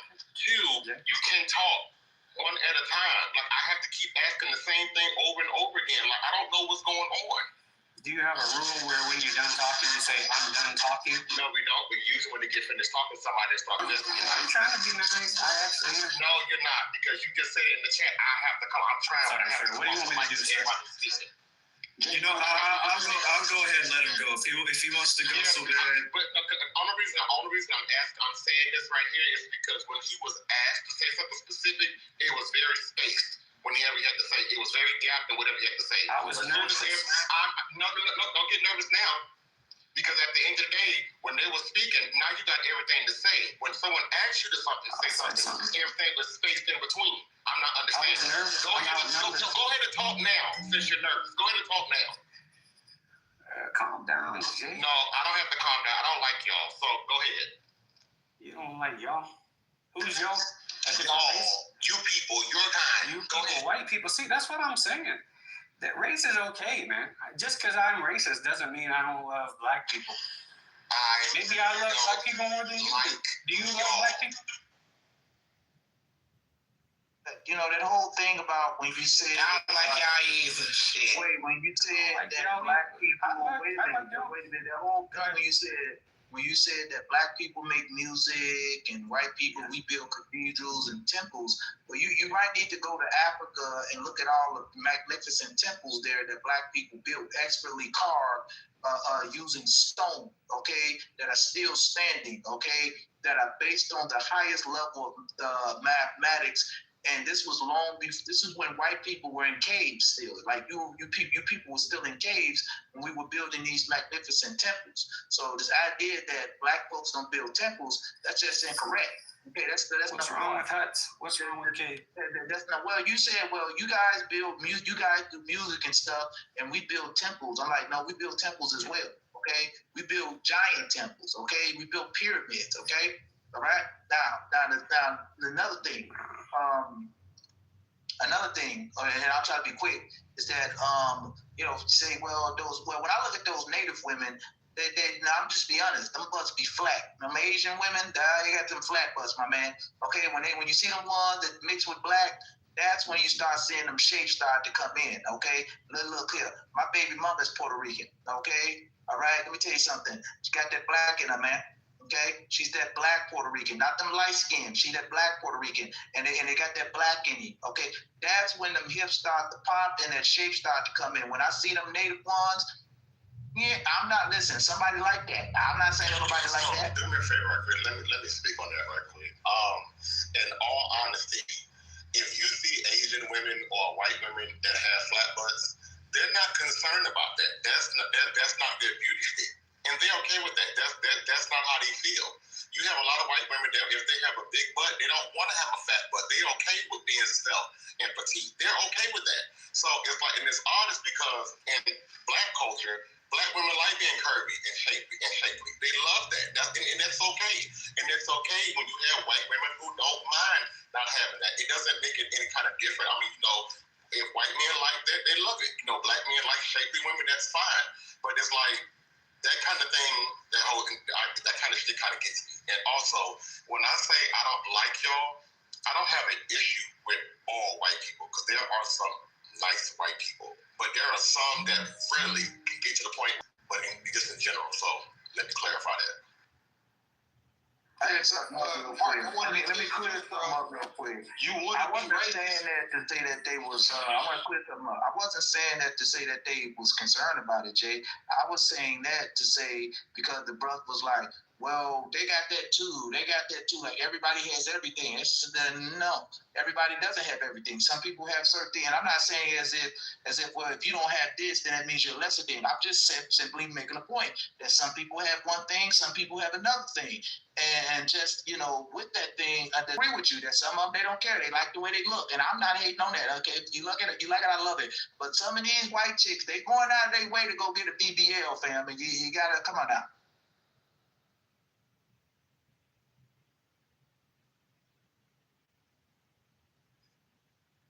I mean, I can pull up images of like curvy Asian women and stuff. It's like, and it's natural, but I'm not going to do that. But I could do it, But like I said, that stuff really doesn't matter. It doesn't determine race. So, Hey, real quick, I wanted to touch on, man, that subject y'all was talking about earlier, though, when y'all kept talking about the Africans. And one thing that I hate is when people look at a black person and just say Africans. You know what I'm saying? Because I hate how they play it like everybody started off in Africa, right? So to call anybody African, everybody's an African. You know what I'm saying? Back to what you said, the Green Sahara, everybody come from that Metaconsia Eve. You know what I'm saying? So at the end of the day, you can't just tell me I'm African. My great-grandmother came from St. Louis. My family were Mississippians since the 1500s, a Choctaw Indian. You know what I'm saying? So I hate when people just try to throw that on us like, y'all African. Like, quit imagining that every black person you see culture come from Africa. Black people left Africa too. We actually left Africa first. You know what I'm saying? I mean, I hear you, but I love to see your DNA. Back in time, they culture was set up in Africa. My people actually left Africa. The people, like my family goes back far to Mississippi and St. Louis to the Mississippians. You know what I'm saying? I didn't mean to say blacks left Africa first. I already know what you was about to say. But what I'm saying is, Black people did leave Africa and create other cultures the same way other people, Arabs and stuff, people that left the area did. It just wasn't Black people stayed in Africa when the whole world civilized around them. Wait, so are you talking about out of Africa? And here's the thing, there are Black people that do know their extensive gene pool. There are some that know. I'm one of them. No, I know for sure. My grandmother was a Choctaw Indian from Mississippi. Her family derived in St. Louis. Mitochondria, DNA, and somebody brought this out when they said L0. Like when people make the point about Africans and you want to say distant relatives, cousins with the mitochondria, L0, L2, L3. L3 basically every other group of people outside of Africa.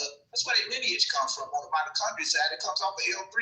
That shit exploded outside of Africa and gave you a whole variety of different phylums outside of Africa.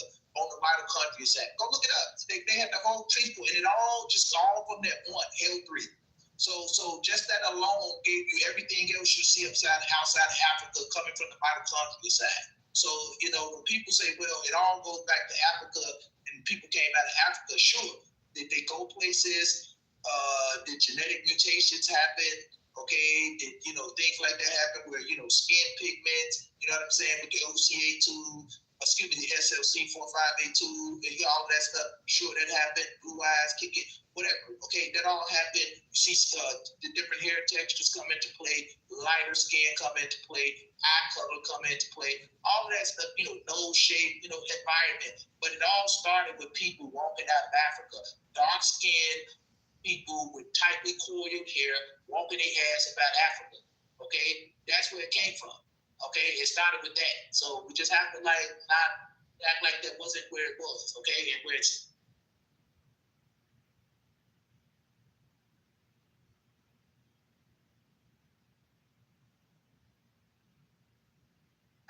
Billy, did you have something that you wanted to say?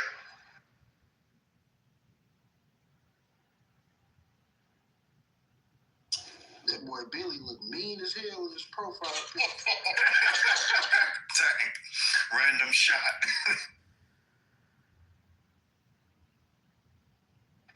Nobody else have nothing to contribute to the conversation? Bro, I'm playing my game, talking to y'all.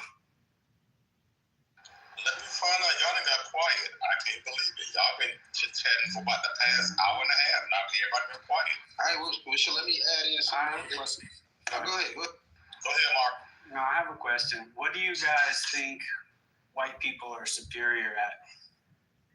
Somebody said reading books earlier. I thought that was a good one. Yeah, I was joking though, but to be completely honest, it seems like white people are better at interpreting like what they read to me. You know what I'm saying? Like I done did plenty of projects and put little projects together and did business with plenty of white people, and it seems like they understand it. No matter how much I study it, it seems like they slightly understand it better than me. My partner Jeff be having to explain a lot of stuff to me sometimes when we're working on projects. I don't think any. Yeah, go ahead. Now you go ahead, brother. I can wait. No, I was just gonna say I don't think any ethnic group is really like superior than any other. So it's like to ask me what do I think white people are superior at? It's like I don't really think any ethnic group is more superior than any other when it comes to a particular thing. I feel like anybody can learn. I understand you want to say everybody the same, right? And that's just being nice because we aren't. And that's genetic. That's serious evidence. It's serious evidence in that. Like, for instance, I know a doctor that said when black people get high blood pressure, as soon as they walk in, he check their kidneys. They get kidney failure. When Asian people get high blood pressure, they get headaches. When white people get high blood pressure, they don't get nothing. They can take having high blood pressure. We are human, but you know what I'm saying? So I ain't got nothing like that. I'm just saying facts. America is set up for white people. Everything that's supposed to be the same for us is not the same for us. Melanated people are island people who need water and fruits. White people don't need everything that we need. We're not the same. We all have kidneys. We all have lungs. We all have hearts. We all have blood. We all have organs, like I just did. We all have that. What you're talking about is certain genetic mutations, genetic dispositions. That doesn't mean that we're not the same. That just means that we have mutations. It's like, okay, here, check this out, right? So you have a Ferrari over here. A Toyota takes in a Ferrari, it may run a little funny, and vice versa. And you might get a sound from it that's just like, damn, that ain't how my Ferrari should be sounding. And vice versa with the Toyota. That person will say the same thing. But guess what? Both of them are still cars, brother. They still cars at the end of the day. It's just that the way they were built, okay, by the owner, okay, that you know, the people created them, you know, they have certain things. Now, take that without the human intervention. Take that scenario without human intervention. White folks migrate to, black folks migrate out of Africa. They develop an allele that allows them to drink milk into adulthood. Okay, Africans, a lot of black people and Asian people, we can't drink milk into adulthood. We can't do it. We didn't develop that allele. They're still human like us. Hold on, I'm sorry. We can't drink milk and do what? We can't drink milk into adulthood. Once we become adults, we don't possess. About lactose intolerance. That's what. I'm sorry. I don't have that. I'm not lactose intolerant. Okay, yeah, you may be an outlier. Yes, I'll let you finish, and I'll go into that. Yeah, the vast majority of black people and Asian people do not produce the lactase sugar splitting enzyme that splits the double bond sugar. We don't possess that enzyme that splits that. Europeans and some Arabian people, okay, people in Arabia, they and there may be another one I'm not remembering right now, but these are just two good examples. They possess that particular allele, allows them to drink milk well into adulthood because their bodies can process the sugars in there. That doesn't make them less human or different. It just says that they have different. That's all it is. Yeah, to kind of explain what Dom was saying earlier about lactose, a lot of sub-Saharan Africans, like West Africans specifically, are lactose intolerant, particularly groups like the Yoruba, Igbos, and the Isang, because historically these groups are farmers. They were agriculturalist populations. They weren't pastoralist populations. But there are West Africans that are not lactose intolerant and can handle groups like the Fulani and Sahelian groups who are historically pastoralists who came out of the Great Sahara with pastoralism. And also you have East African groups like the Cushitic peoples who can also tolerate drinking milk because they also descend from pastoralist populations. So if you're not lactose intolerant, Jay, then you might have Sahelian ancestry. You might have some Fulani ancestry, or maybe have like a substantial amount of European ancestry. I don't know. But yeah. Great piece of nuance, and I appreciate that. That was really good nuance. Yeah, we're all pretty much the same, just minor differences here and there. But yeah, we're all pretty much the same. Are from white people. And actually, I kind of agree. Like, you should take your own side. You should believe that you're beautiful. You should respect your own self. But then to say that it's not real, you're like negating your own people sometimes. I don't know. I feel like there's a disagreement amongst blacks. Are we black or are we all the same as whites? Are black people the same as whites? I don't know. Bro, I just look at humans. I keep it simple. Humans. If aliens were to come down from space tomorrow, it's going to be humans versus aliens. So it's like, not saying that I believe in aliens, but I'm just saying like it's us versus everything else in the universe. That's how I see it. I'm with the black people. Me, ethnicities exist.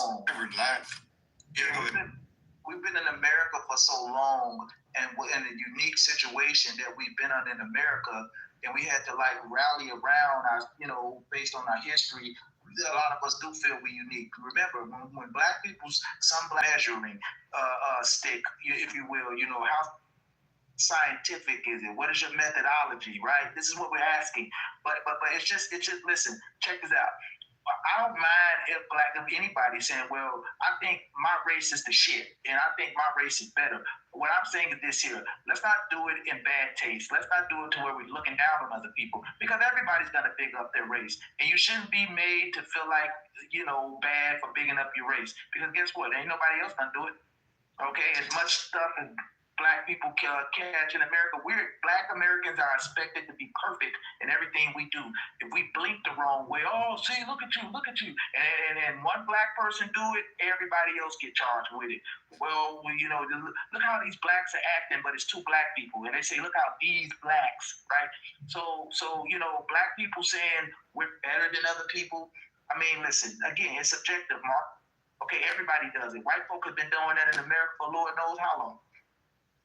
Yeah, I think hold on. I ain't gonna lie to you. I actually understand where Mark is coming from. I got what he's saying. I do. I see where he's coming from. Go ahead, Sard. Yeah. To kind of piggyback off of what Don is saying, the reason why I don't like the idea of superior people believing in superior races or people hyping up, their own races, because we've seen historically in the Germans, when they thought that they were better than other people, next thing you know, they're trying to exterminate all the lesser races. Because when you have the concept of a race, typically there's a lesser race or a sub race, and it's like folks want to wipe them out. And I don't like the idea of ethno nationalities or ethno superiority ideas. We even see with, I'm going to say this really quick because I don't want to get in trouble, but we even see what's going on with Israel when it comes to the idea of superior peoples and stuff like that. But I'm not going to go any further than that. But the thing is like when a person or a group thinks that they're superior, another ethnic group is always going to be at the tail end of the bullet, of the gun. And I just hate that. How about we just stop the whole this ethnicity or this race is better than the other and just be humans? Well, my reason for saying I agree with what Mark is saying is because when it comes to someone thinking that they're superior, there is also depending on who it is the negative interpretation that comes from that. Because if you got specific people think they're superior and they hate people, that's their hateful interpretation. But certain people have it to the point where they think they are superior to someone else because that's just how they are, but they don't hate nobody else. They just think that they're superior. So it's two different interpretations of that whole situation that comes from that. So you can still think that you are, but you don't have to hate them until you want to actually wipe out a specific race or another specific subsection of people because of that. I have a hard time wrapping my head around that. I'm not gonna lie, because I feel like when people say they're superior, they do another ethnicity or race. I don't know. I have a hard time wrapping my head. I say that, and when you speak of the Nazis, they thought, and that's what they hated. It's kind of sort of like, okay, put on this right here. I have no issue with nobody having specific racial pride. If you have black pride, you have Latino pride, you have Caribbean pride, you have white pride, that's fine. But when you have a specific pride to the point where you hate someone, and that's a different interpretation of, I guess, your superiority versus somebody who has pride in who they are as a race of people, as a person. Saying white pride is canceled. Wait a minute. Saying something like I'm superior to saying like me as an African American, saying something like I'm going to a white dude like Mark and saying, hey Mark, I'm an African American. My people are superior to your people in basketball. That's one thing. But coming to him saying, hey Mark, I'm an African American. You know what I'm saying? I think that's what we're trying to say here. It's like it's one thing to feel like, hey, we dominate in the area, we're superior in the area or in a certain space in life. And then there's another thing and feeling that way while at the same time putting a whole nother group of people down with made up ideas about them that just don't hold weight. You're right. People do take it too far. I agree with that. And that's what I'm saying. That's why I was like the interpretation of. That's the thing. When someone says that way, it's their negative interpretation. Is to the point where your superiority feels like here, specific white people talking about, I have white pride. I love being white. There's nothing wrong with that because it's how they're saying it, it's how they feel. But when you have a specific segment that says, I love being white, I have white pride, I don't like this, I don't like these kind of people because this right here, and I wish they can do it. That's a hate. And that's the thing. It's the difference between the hate of the whoever versus your different interpretation of it. But can we say we all have a little bit of hate for the other side? Like, Tell me a black person that doesn't have a little bit of hate for white people. Hate is one of the strongest emotions that you can control. That emotion. Every other emotion that we all have in our bodies, we can control it. But hate is something that we really can't control other emotions, but you can control hate. And when you have individuals that go out their way to hate, that wears and tears on your body. It ages you. It ages you inside out. It ages your organs. It ages everything.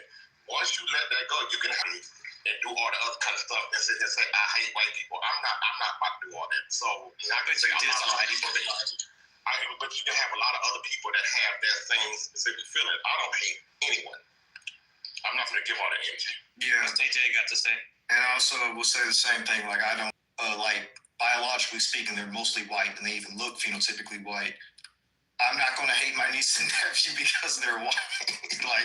And even when it comes to, my white friends and stuff that I have, I don't hate them because they have a different autosomal composition than me, because they have a different haplogroup than me. That's ridiculous. Because, what? No. But as a black person, I definitely hate white supremacy. Okay, I don't have no problem with saying that.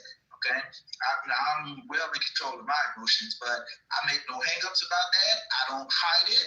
I hate white supremacy. Okay, and I think it's a cancer on the planet Earth, and it needs to be wiped out. What about black supremacy? I don't see black supremacy with the power. Do you like it or not? I don't see black supremacy with any power, so it's irrelevant. I said, do you like it or not? I didn't say is it powerful. These people run around saying black supremacy. But here's the thing, though. I don't have no issue with black supremacy, but there's a difference between black supremacy and white supremacy. Black supremacy is they're not going to go and snatch somebody out of their homes and hang them up by a tree. They're not going to go somewhere and do all the other kind of stuff. White supremacy does that. White supremacy is going to the point where they're going specifically out their way to do things definitely to other people because you don't like them. Yeah, like we brought up the Nazi idea. And what we are, but we're not going around simply because we feel like we can do it. We're going to do it to other people. We're not doing that. Can I respond to that? Go ahead. Because D brought up a good point, actually. A lot of people don't like white people to have any sort of pride because of what? World War II, the Nazis, they killed the Jews, 6 million of them, plus a lot of other people. So white people from now on, since 1950s, can never feel any sense of pride whatsoever, regardless of the fact that the entire Western culture is based on white people. The language we're all speaking is based on white people. We cannot have any pride in that. Why? Because if you get too much pride, what happens? We slaughter the Jews. I don't think that's fair to white people. It's like we have a handicap in golf. Like, I don't know. I don't play golf, so forget that one. But, we can't have any pride because that's a good example. That's a good example when you say golf because white people. Japanese, Jewish, whatever. Now, I do believe you can have nationalistic pride. I do believe in that. You can be a proud American. You can be a proud German. You can be a proud Frenchman. You can be a proud, a British person, whatever. I do believe in national pride, but I don't believe in racial pride and stuff like that. If we keep it at the national level, I think that's better. Yeah, black people always talking about, I don't know where I came from. I don't know if I'm from whatever country, but it's the same for white people, actually. I know some of my ancestors are from Germany, some are from, but I don't have any identity with those either. So American, yeah, I'm American. Does that mean I'm in bed with the Somalis down in Minnesota? Don't get me started with that, actually. Just have American pride. What's wrong with that? I have American pride. But I also understand that I'm a black American as well. But it's I feel like having nationalistic pride is better. That's better to me. I think people who are proud. I like black people who are proud because black people have a lot to be proud of. And white people also do, but we are not allowed in this culture. We get canceled. If I came out at my job, if you guys knew my email for my work email and I knew your email, I probably could not get you fired. If you disagree, let me. Well, here's the thing. Something you said earlier. You said when we talk about, we're proud of Western history, but then the whole Jewish thing comes up. Well, here's the thing. It's not a question of can whites celebrate their Western history. I don't think anybody's stopping you from doing that. You've been doing that since you've conquered the planet. You've got plenty documentaries on it. You've got museums. You've got statues everywhere in every city, in every country. The list goes on and on of things you do to celebrate your Western history. The problem what people are having in the modern era is that their story within that Western history is being either obfuscated or omitted outright, or it's being lessened. Okay, it's being tempered. Okay, where you like, well, slavery was more of a, it was a business arrangement. It's just a way of saying it. It's like, no problem with telling the American story as an example, but you have to be willing to tell the story the way it actually happened, not the way you guys want to remember it. And that's the problem that we're having with, as an example. It's not a question of telling the American story again. It's a question of how are you telling that story? Because what we get a lot of times in the modern era is the way you guys remember it or want to remember it versus how it actually happened.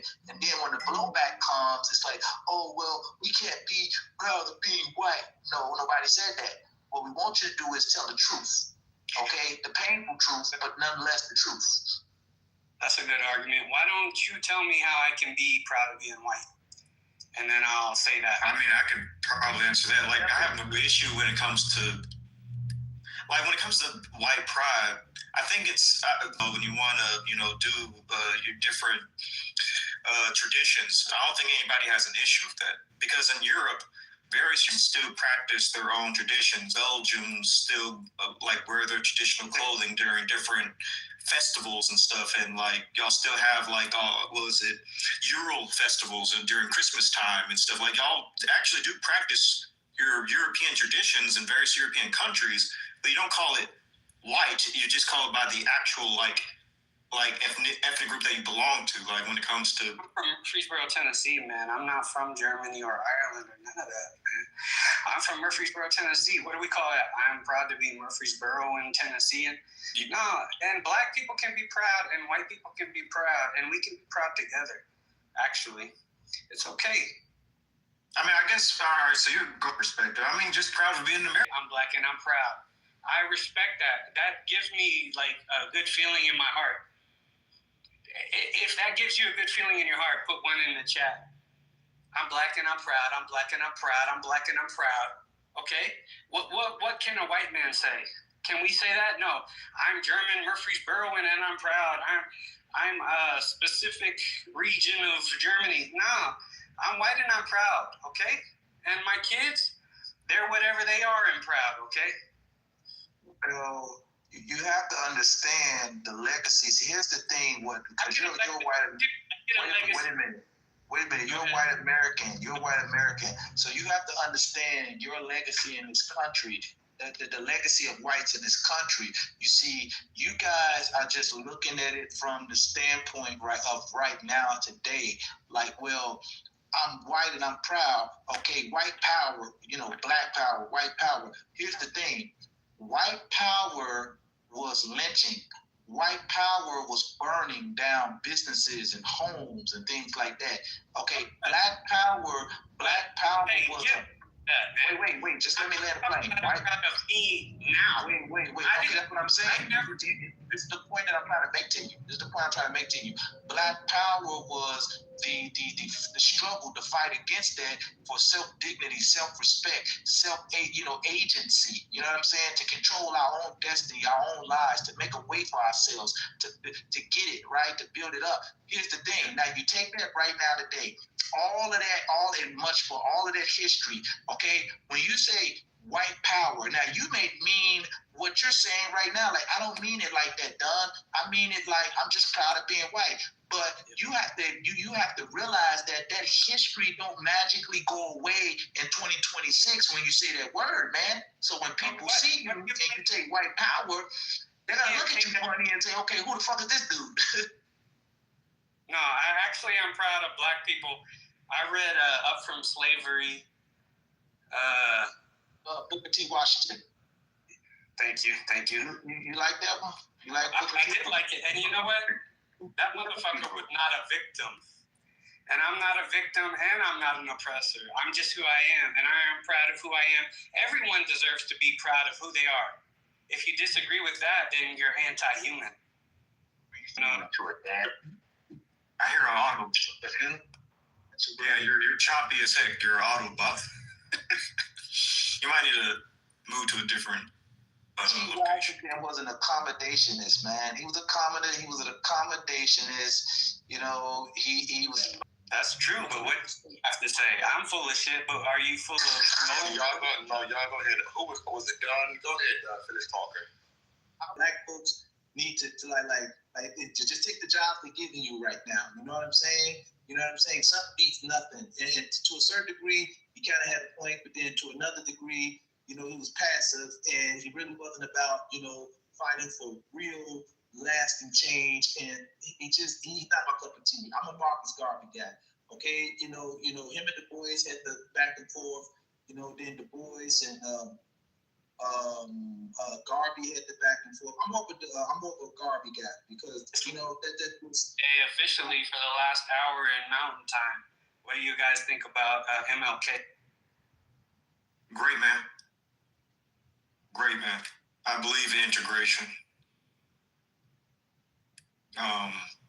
Yeah. And he was a Christian, so that's another plus.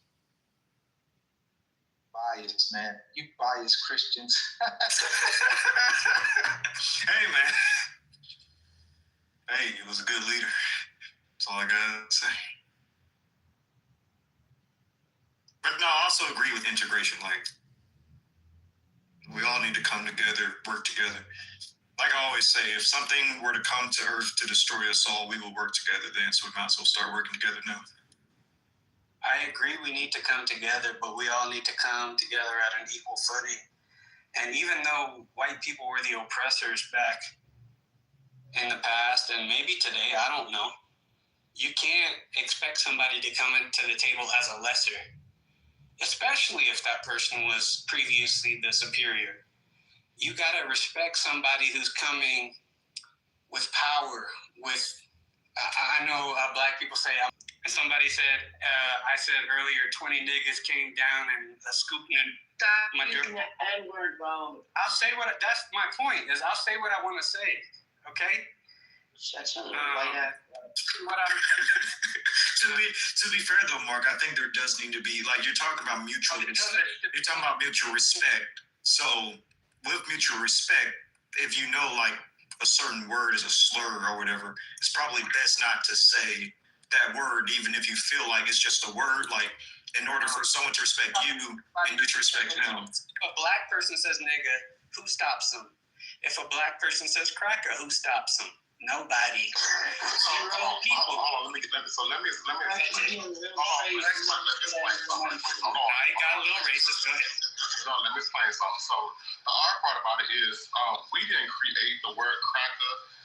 White people did. And when it comes to the situation, it comes to nigga, because we are Black people. We can say that to each other. When most white people say it, it comes with a negative connotation. But behind it, and a lot of times when you say it, it's like you say it to be funny. If you know that Black people do not like you to say that to them, and you do it, it's like you're doing it because you're trying to bait them into an argument. I wouldn't do that. And it's odd because it's like a lot of times it happens. So it's like, I understand there's freedom of speech, but it's not freedom of consequences. Everybody's not gonna feel the same way. Everybody's not gonna feel the same way. You're gonna have certain people's not gonna react to that. Why does he want to say it though? Why does he want to say it though? The more you say a person can't do something, the more they want to do it. So why we got what? Come on. The real issue is he watches too much Nick Fuentes. Mark, I will give you this advice: do not watch Nick Fuentes, bro. No vagina. He gets no vagina, bro. I think he might be gay too. He might be into cat boys. I'm not gonna lie. But into cat boys. I'm not gonna lie. But the curious question is, why does Talking about that culture. Listen. No, bro. I grew up in the culture. I don't use the N-word. I grew up in New York City and I don't use the N-word. Shut the fuck up, Mark. I want to hear more of your opinion, Wednesday. I don't want to say the N-word anymore. So hold on. In all honesty, and to be honest, whether he says it or not, there's nothing that we can do about it. In all honesty. Yeah, look at What I'm saying is because that's his opinion. That's on him. Do the fact that some folks in here like the fact that he said it? Nope, they don't like it at all. I can understand that, but there's nothing that's going to stop it.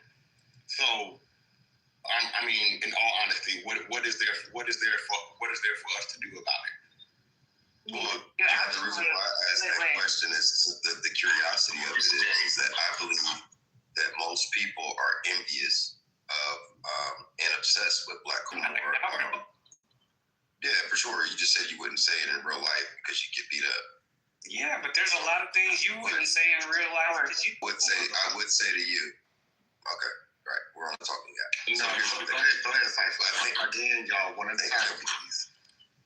Yeah, but what I think it is that there are a subgroup of people, not just white folks, but there are people that are fascinated with us, and they want to understand us so that they can become part of the cool kids when it's convenient for them. But it's a fraternity, it's a fraternal bond that we have amongst each other, and I think they definitely don't want to go through the process of actually being a nigga or being considered one in inconvenient places and spaces, but because the allure of us is so intriguing, a lot of people are not only envious but jealous of us, especially Europeans. I mean, when you think about it, what's special about European culture, when you talk about the truth of it, the origin story is malignant, it's narcissistic, it's foul, it's everything low level. When you think about it, they've contributed nothing to humankind of any good, really. As a general consensus, you could pick apart certain individuals that are great, right? I think that would be true for everyone, but culturally, holistically, the worst of us don't even amount to the best of them. Go off. Marcus trolling, bro. Come on, I had to do that. You can come up with a better argument than that. Let's be intellectual here. Come on. Oh no, I don't disagree. Cypher was right. I mean, but the reality is, one day you're gonna slip up, Mark. You're gonna slip up, and you're gonna use your rhetoric in real life, and you're gonna get fucked up like Jake Lane did. He got fucked up. Jake Lane got fucked up. He got punched. And the reality, Jake Lane is a racist, Islamophobic piece of shit. Me too. And he decided to take his internet personality in real life, and he got fucked up. And what the irony is, two Black men had to protect him from a crowd of people that look just like him, people that look just like him, because they were going to devour him. And I guess maybe they felt sorry for the racist piece of shit, but I would have been part of the crowd and fucking him up too. Let me ask this question right quick, Mark, I want to ask this question. Prior to what you just said, for about a good, cool 20, 30 minutes, it was a good progressive conversation going back and forth between everybody in here, and all of a sudden said nigga. So what was the purpose? Because everything was okay. What's wrong with nigga? Again, what was the purpose? Oh no! He's a groiper, Jay. So groipers, they do troll quite a bit. Is that a groiper? Oh my God! Yeah, you got a vagina. I asked him earlier if he watches Nick Fuentes, and he said he was a groiper. So, but take me on my own. He gets no pussy. He gets no pussy. He's an incel. He has no life. He doesn't touch. I'd probably get more pussy to you, and I don't like women. Are you cute? Are you cute? Oh my God. Anyway, Stop me, cut me off. Are you cute Wednesday though? You probably don't even know what pussy smell like, bro. Oh, okay. Anyway, no, I say nigga, but don't let that distract you. Like, you say nigga. Does that distract you when you say nigga? I didn't say. You know, Nick Fontes doesn't get women. No, he's gay. He might be gay, actually. Damn, son, where'd your heart get? Are you homophobic, Wednesday? Are you homophobic? I see you're Islamic. Are you homophobic? Are you homophobic? Are you? No, go ahead.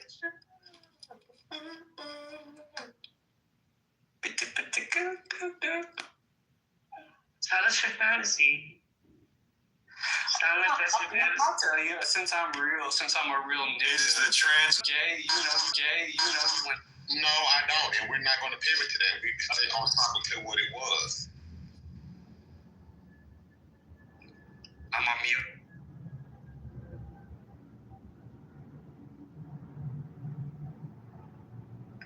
No, but yeah, racism is good.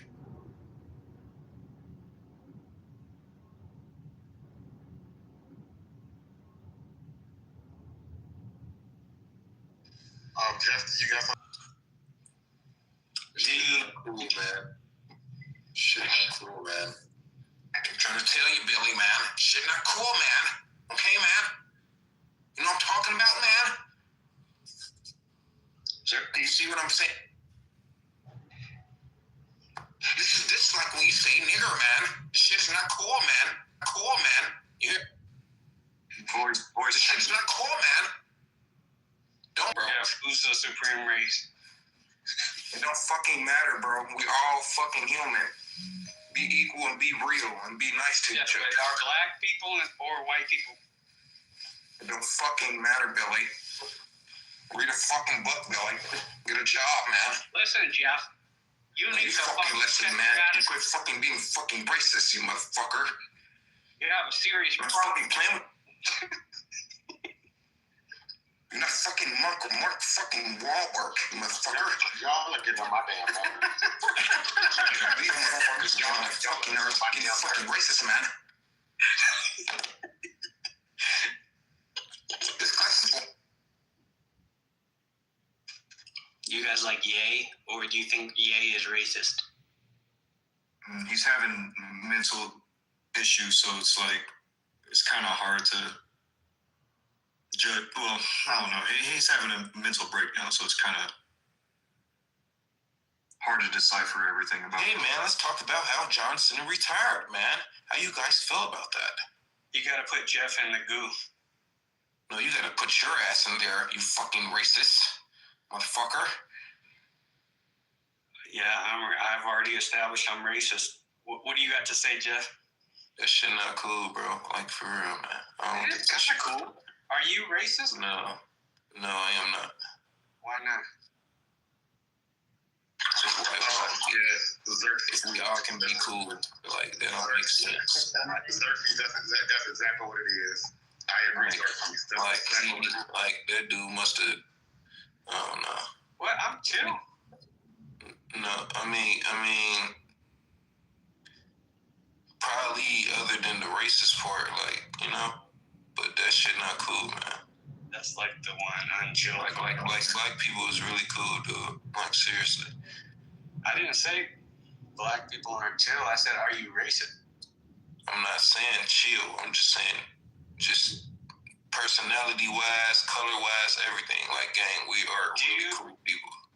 I like it. For you to, I mean, but you said you're racist, though. Yeah, that. Can I explain what racist means? I mean, which I'm gonna listen to you. Because this our discussion. One definition. There's only one definition. So, what's your definition of what is you racist to? What kind of race are you racist to? Go ahead, Wednesday. Stupid. It ain't even Wednesday right now. Today is Monday, so we gonna listen to Mark right now. I'm sorry, Wednesday. No disrespect, but it's Wednesday. He was speaking to Wednesday. Two more days. So that her name was Wednesday, so he was speaking to her. Okay.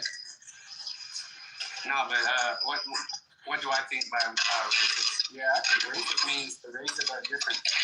Hold on, let me get my headphones in.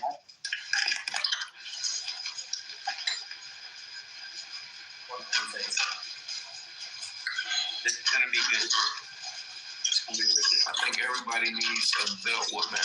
You know, discipline. And I'll say again. Nah, you guys need a butt whooping. You and timeout. You guys need timeout. You need to get a corner. Okay. This shit not cool. Okay, I'm chill. Racism means the races are different. And the different races are good. Say what?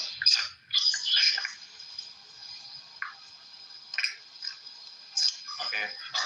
The races are different, and the races are good at different things and bad at different things. White people are good at things. Black people are good at things. That white people are good at things. And I believe races are different. It doesn't mean I hate. Bro, we all can do this. All we gotta do, bro. I'm saying real shit, man. What do is fuck. And is it one at a time? Oh yeah, you. And you listening to this motherfucking racist motherfucker.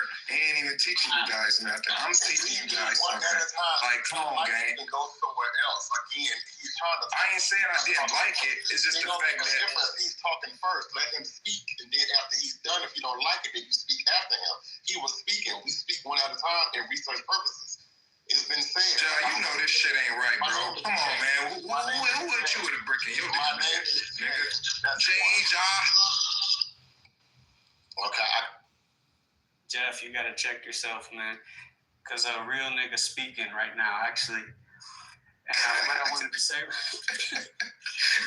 black people are good at things. You know, all the different races: Chinese, Indian. I don't know what the Indians are good at. Somalians are good at scamming. Wednesday is good at just talking shit.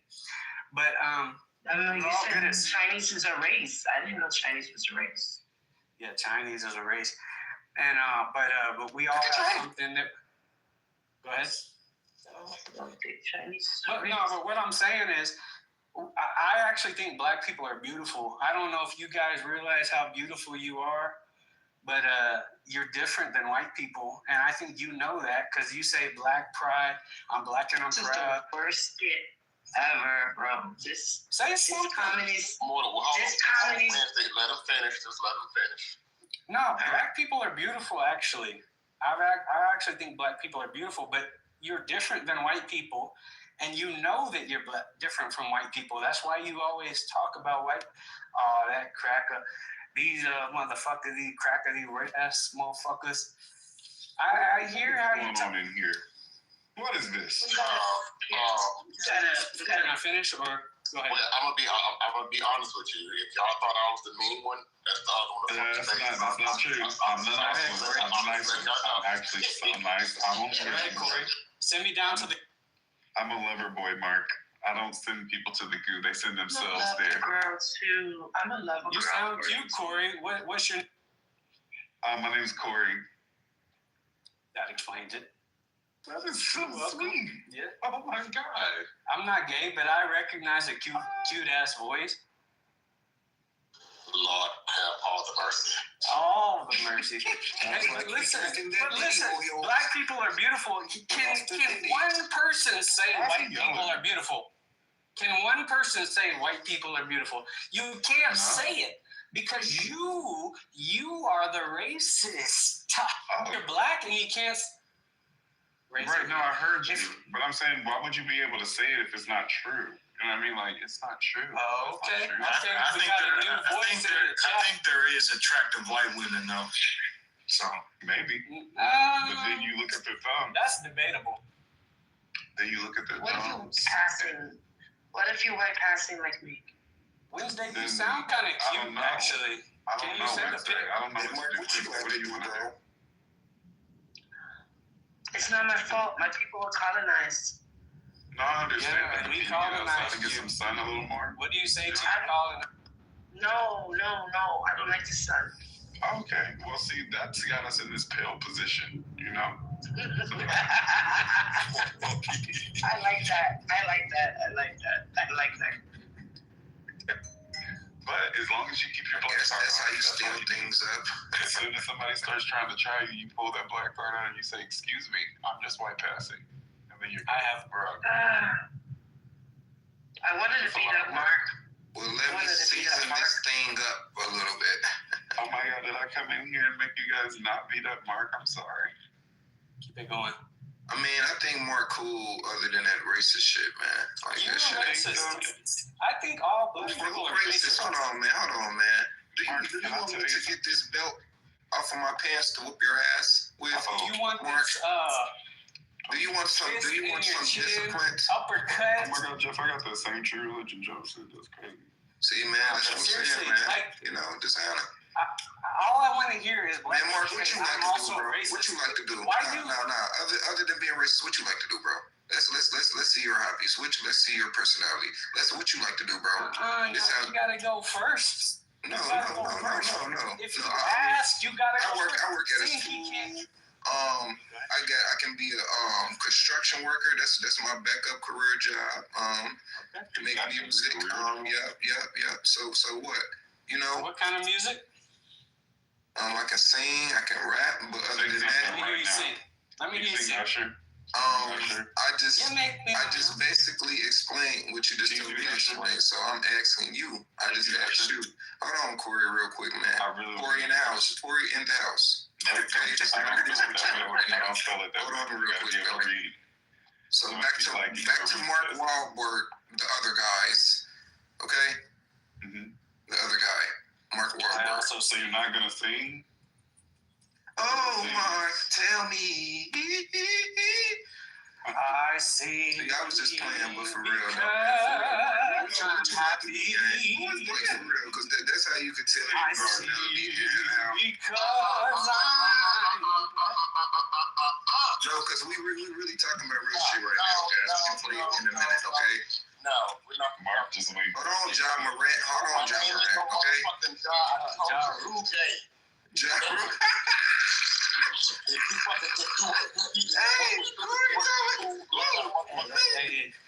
Hey, Corey said it. I ain't said it. I just laughed. That wasn't Corey. Yeah. I just that wasn't Corey because Corey knows my name. Bruh, Corey called you John Rule. What you talking about? He said, "What do you do about my baby?" That was Mark, but listen, are you gonna sing Usher or not? Because we're getting very far away from that point, and I don't like that. Like, what's happening? Are you gonna sing Usher? You said you could sing. What's up? Are you talking to me? No, I'm talking to Jet. Who said that they could sing? Yeah, who said that? Mark, you were just singing. I sing because I'm happy you killed that shit. No, you don't gotta do it again. I'm happy. Okay, good. But you killed it. The first rendition. It was crazy. Jeff is still not even in the ring yet. That's so crazy. That was scary. I think don't let the white boy outdo you, bro. Come on, man. Supposed to represent. Represent, bro. You literally came here talking about you can sing. And let me tell you something, Jeff. I get tired of having to carry this shit, especially with Rohan's asleep. It's like I'm the only one in here who's gonna carry the tune for the guys, you know? Looking at my rolling girl, I think it's almost time. Oh yeah. Talking about nigga. What you think, Jay? Yeah. And over here, the wine. You sound like a Billy Goat. Ooh, pitchy and a Billy Goat. Hey, man, I'm just making everybody laugh. I can really sing. Oh, girl, you said you're pitchy. And you sound oh my gosh, it sounds like you swallowed a cigarette. Oh, you know you're pitchy. And you sound like a Billy Goat. Billy Goat. Catchy, right?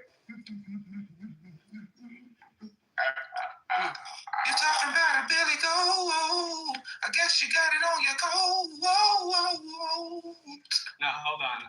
I was in here earlier saying black people could sing and do soul, but now I'm not so sure. Bro, I need somebody to step up. I need somebody to step up that can actually. This crack up. I wasn't even gonna say that. That's crazy. You know what you're gonna say. I was gonna say this Mark Wahlberg motherfucker, because he think he's fucking a comedian, Mark Wahlberg. You still ain't even fucking tell me what the fuck you like to do, man. That's what we all want to fucking know. We want to know more about your fucking personality, man. You said some bullshit, so I don't even. No. You said some bullshit, man. No, I'm about to tell you what I said. You lied to us. You said if I said and explain No. You said if I would explain about me, you would explain about what you like to do. No, I get on this. That's not fair, man. So you didn't keep your word. I have 3 kids, and I have a wife. A wife is a full-time job. Once you get a bitch, you gotta keep her in. Damn. Nah.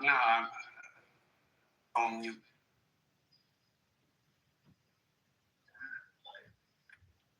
Wednesday is seething.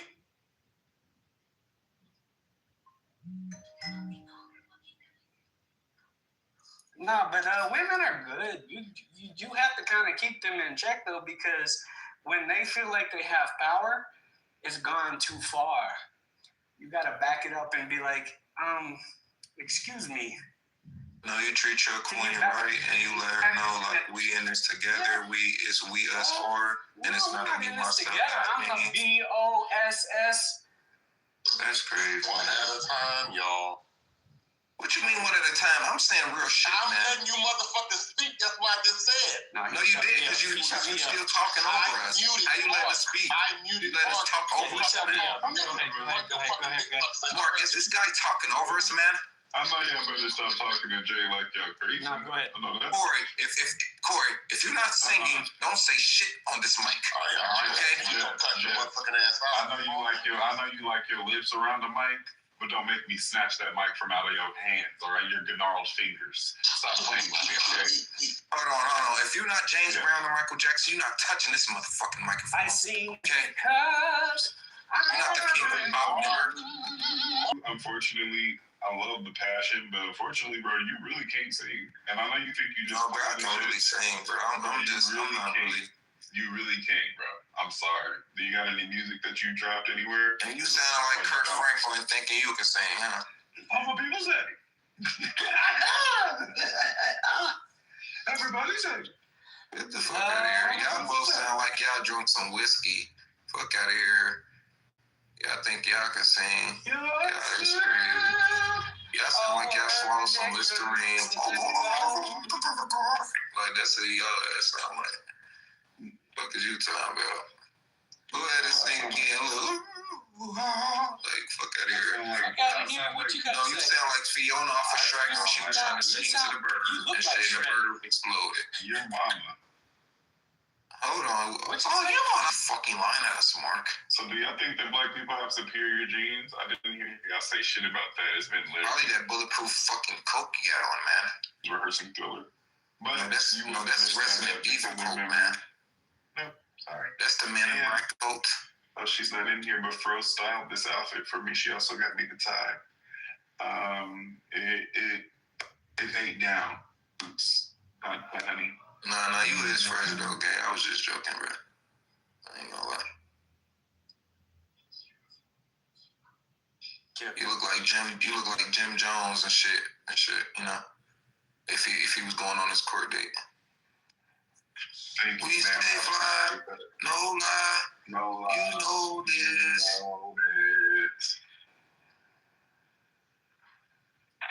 Nah, you is fly though, but making everybody laugh in here. It's none of the shit you said. You don't, bro. Look how many. Look, I'm new to this, bro. Look how many friends I just got in here, bro. Come on, bro. Look at my profile. Look how many friends, bro. 70 fucking friends, bro. I ain't gonna lie. This is my third day. You look like Jacquees' little sister. I know you wanna love me. I just wanna hee. You know what I'm saying? Who was that pointing? Read the side above it. Dr. Doom. This ain't no motherfucking Marvel Avengers, nigga. Can I ask a question? Go ahead, Mark. That actually was a question, but do you? Hey, Mark Wahlberg, man, Ted, man. Hey, that's my boy. Hey, I fuck with it though. Hey. Hey. No, but do you like what they did in Venezuela? Do you agree with it or do you disagree? I already know what Wednesday's gonna say, but what happened? Gosh, this is wild, man. So y'all just gonna just bash me and manipulate me? No. Just try to punish me like that? Like, that's crazy. All you had to do is just teach a young brother, gang. Like, that's fucked up, man. That's fucked up, man. Aren't you working in a school? If you work in a school, then you should know already. Well, what type of school you got on your fucking profile, huh? That's not a school, motherfucker. Well, you need to be acting like it, motherfucker. That's a fucking mosque. They don't like no damn school. That's a mosque. Well, be quiet and meditate, motherfucker. Be quiet and meditate, motherfucker. I'm thinking that he's not old enough to be on the stage. no, they yoinked the president. No, listen. They yoinked the president of Venezuela up out the country, the Delta forces. It was 20 What niggas. are they talking about? This ain't got shit to do with if you black. What about the black jeans? Was there any black motherfuckers on the Delta force? Who gives a goddamn? Wait, Mark, are you black? No. Why'd you just say nigga? What's wrong with you? Cause I say what I say. You like he been saying it all the time. Somebody, He's been saying that for the past, like, 2 hours. yeah, somebody catch Literally, him up. It's the internet. Mark's not, remember, folks, Mark's not saying any of this in your homes. Yeah, He's not stupid. I'm not coming in. I'm not like getting in your You family. can never do this shit in real life. Let's not get upset. It's all right. No, I would never say this to your face because black people are very violent. I would never do anything like that. Exactly. And that's what matters. Corey's ready to go. If I call your mother a raggedy bitch to your face, what you gonna do? Actually, nothing. Actually, yeah. Not shit. I'm trying to tell you. He said That is weak ass Mark. Wednesday's always got something to say. Come on, Wednesday, say something.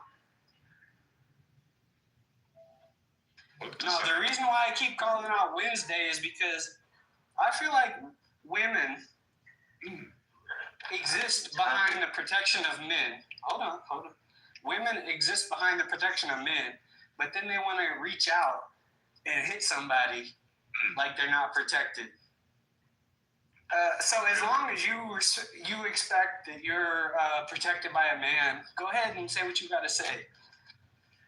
Oh, okay, so you're protected by a man? Are you protected by a man? That's why you think you can say. Am I a protective man?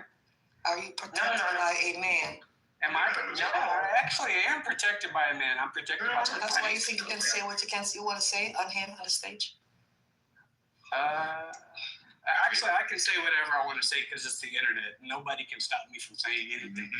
But in real life, I say what I can say when I'm protected by myself, by violence, and by other men. I'm not looking to another woman to protect me from what I say. Another woman? Huh? So if you just stay close, they can protect her. Look, a woman can say what she wants to say. Especially on the internet. Actually, you can say what you want to say on here. Nobody can stop you. Well, can I say something then on here? Go ahead. Yeah, you protect me? I say black people don't have superior genes. They can be great like everybody else, but I really don't think them have no superior gene because they need to have the superior genes to protect them from some things I didn't have. Yeah. Wait, that's not Wednesday. That's Hope. Go ahead, though. Wednesday? No, I'm Monday. Tell them that men protect them. They don't see it. They think that everything is His like wife don't like equally. him. Go ahead, Dr. D. Your wife doesn't like you. That actually might be. But that doesn't mean what I'm saying is not true. But let me say what I want to say. But like, men do have a protective layer around women. And they don't see it because they're safe. They don't have to deal with men. They don't have to deal with crime. The men are all in prison. But a woman thinks, oh, I'm equal. Yeah, I'm equal. No, it's nothing but a man protecting you. But they don't like that. Actually, it's very offensive to them. But I want to hear what they say.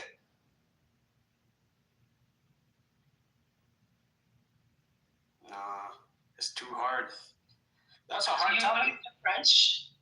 Mark, do you like the French? You like the French? What's that? Like kissing? The people. Do women like the French? The people. Oh, the French people? No, I don't like them. Why you don't like the French? Because they're not me. I'm an American motherfucker. What did the French people do to you? No, I was What trying did they do to me? think of, What did I do to them? trying to figure out if it was somebody. They don't understand a real nigga.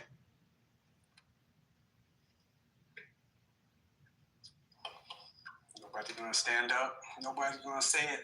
But the women don't want to hear it when a real nigga talk. I don't give a fuck about a French. I don't give a fuck about a pussy. I do what I do. And if you like me, hey, you're kind of cute. Wednesday, it's a What is up with all this cute shit? Puppies are cute. Now, cute? Puppies are cute.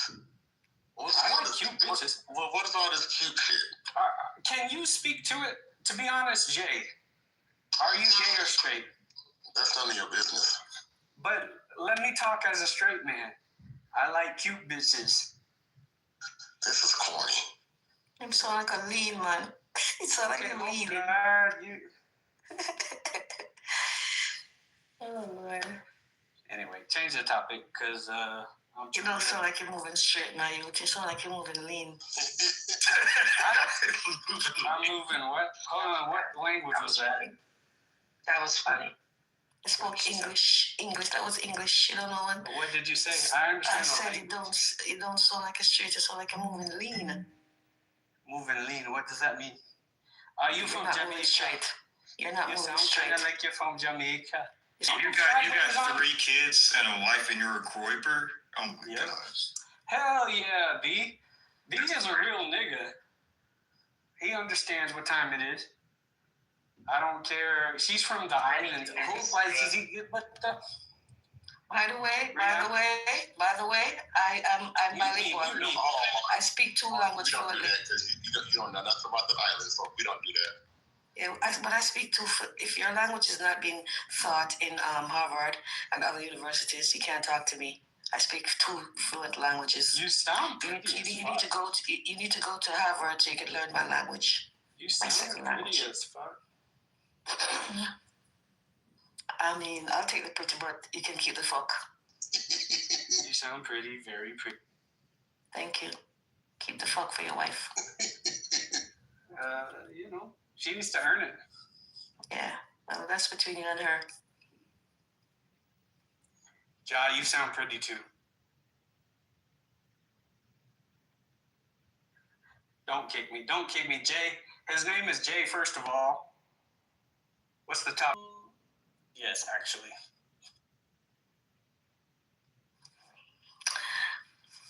What? Psych. What?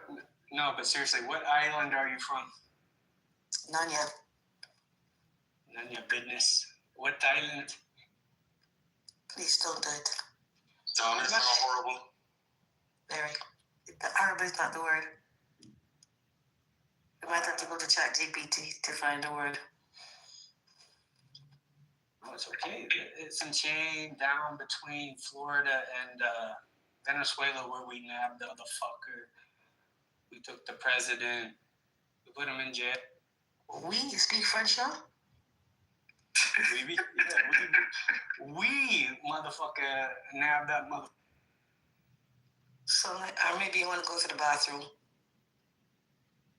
Actually, take a I wee kind wee. of do. Actually, I'll go on Well, mute. go take a wee wee. Go ahead. You sound like you had a lot to drink. Yes. Apple juice. I ain't gonna lie, for a dude who is racist, you sure do like to be in black spaces. I ain't gonna. You still here? That's how it always is. Go ahead. What's wrong with that? I didn't say anything was wrong with it, but it is interesting to say the least. What does it mean? Psychoanalyze me. I don't know. I just don't see black. Never mind. I'm not gonna get. Hey, Mark, do you have a sister? Yeah, I have two sisters. How old are they? Hold on, I have to go pee. Like Hope Guard said, come back to me in like 30 seconds. I wonder if they're of age, how you would feel about them dating black people. Oh yeah, I am curious. Like, what's his thoughts on interracial, quote unquote, interracial dating and stuff? I'll come back. We don't do that. That's nasty. That's nasty as fuck. Don't do that. What's in race? We're all technically cave dweller. We're all It's a Fraggle Rock. technically we're all mixed. What do you think? You don't take a wee wee off mute. Lord. Cave preacher. You know what? What's the origin story for white people? Like, where did they come from? They come from the United. So many things. They come from the United culture. United were Proto-Indo-European. The United were Proto-Indo-Europeans among the Pontic steppe.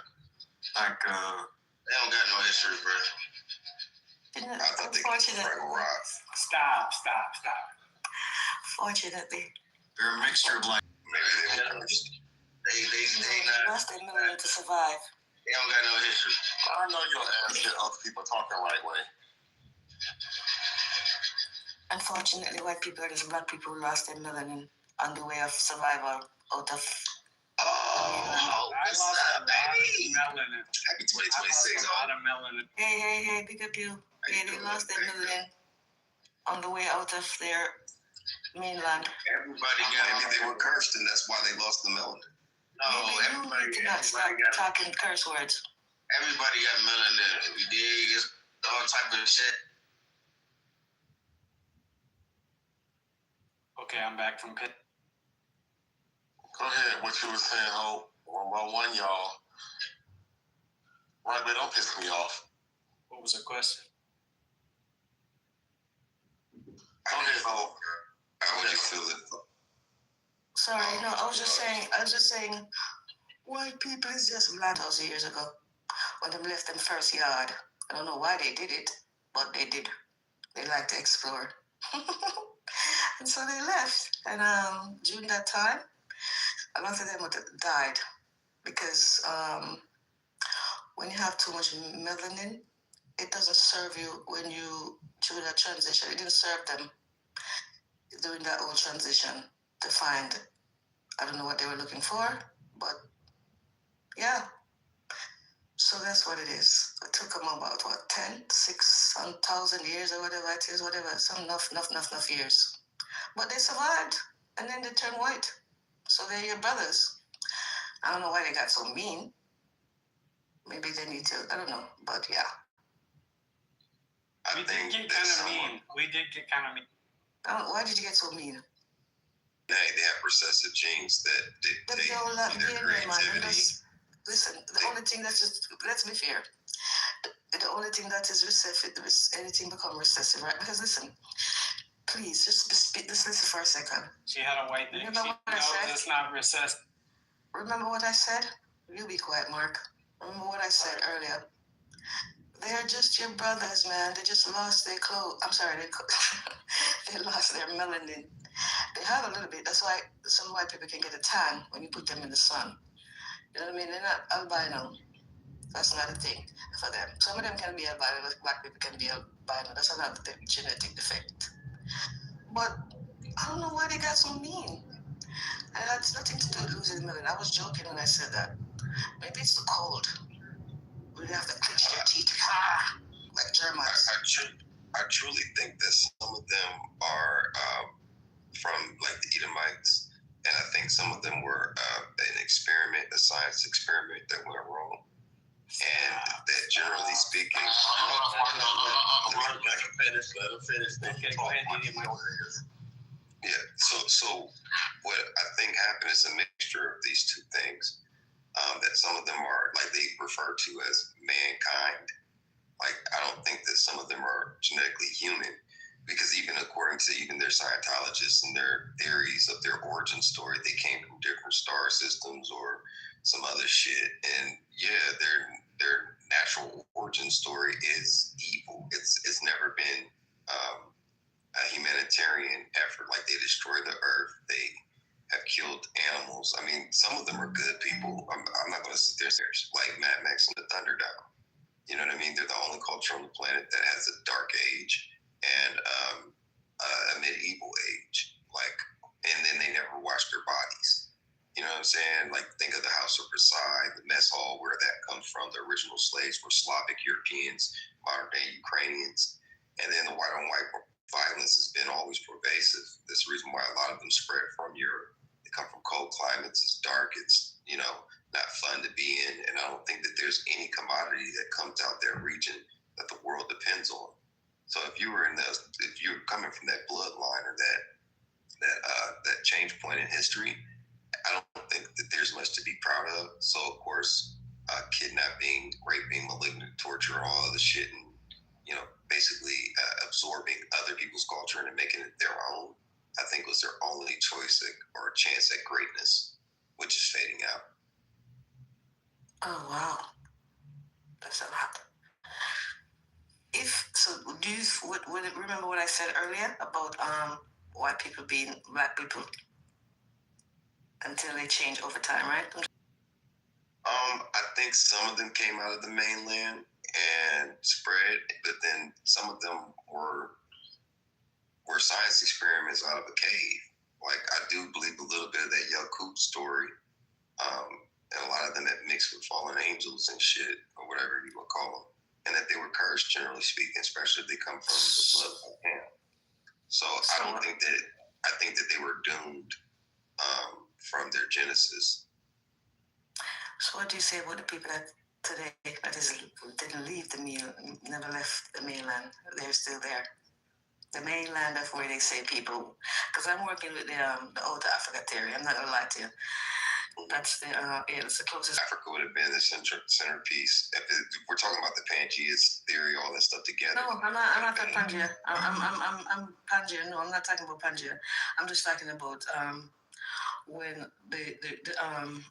when how many names does I call them?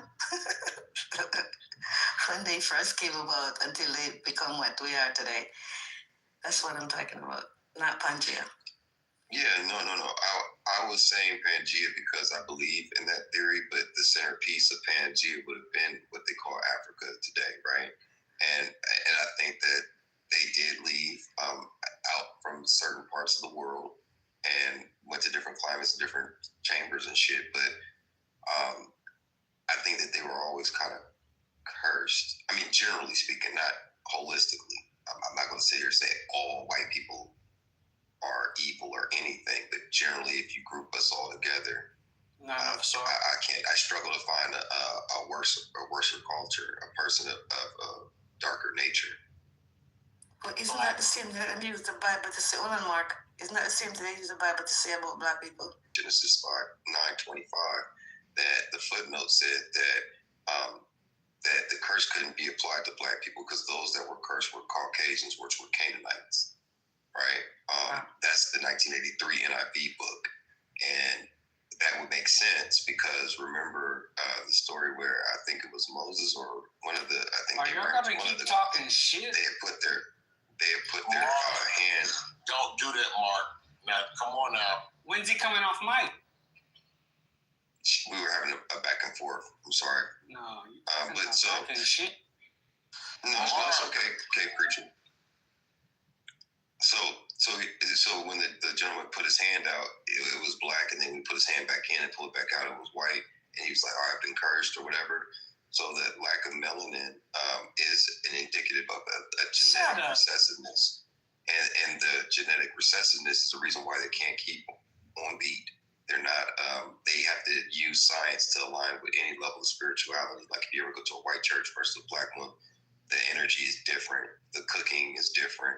You know, the creativity is different. Like they have the least inventions that they originally originated from. But they always have to use, you know, other people's culture to establish their own. So, I mean, it's just, to me, I think that they are cursed people overall, but not all of them are cursed. I don't believe all of them are even human. Wow. Mark, Mark, you can speak. You don't want to speak now, Mark? Go ahead.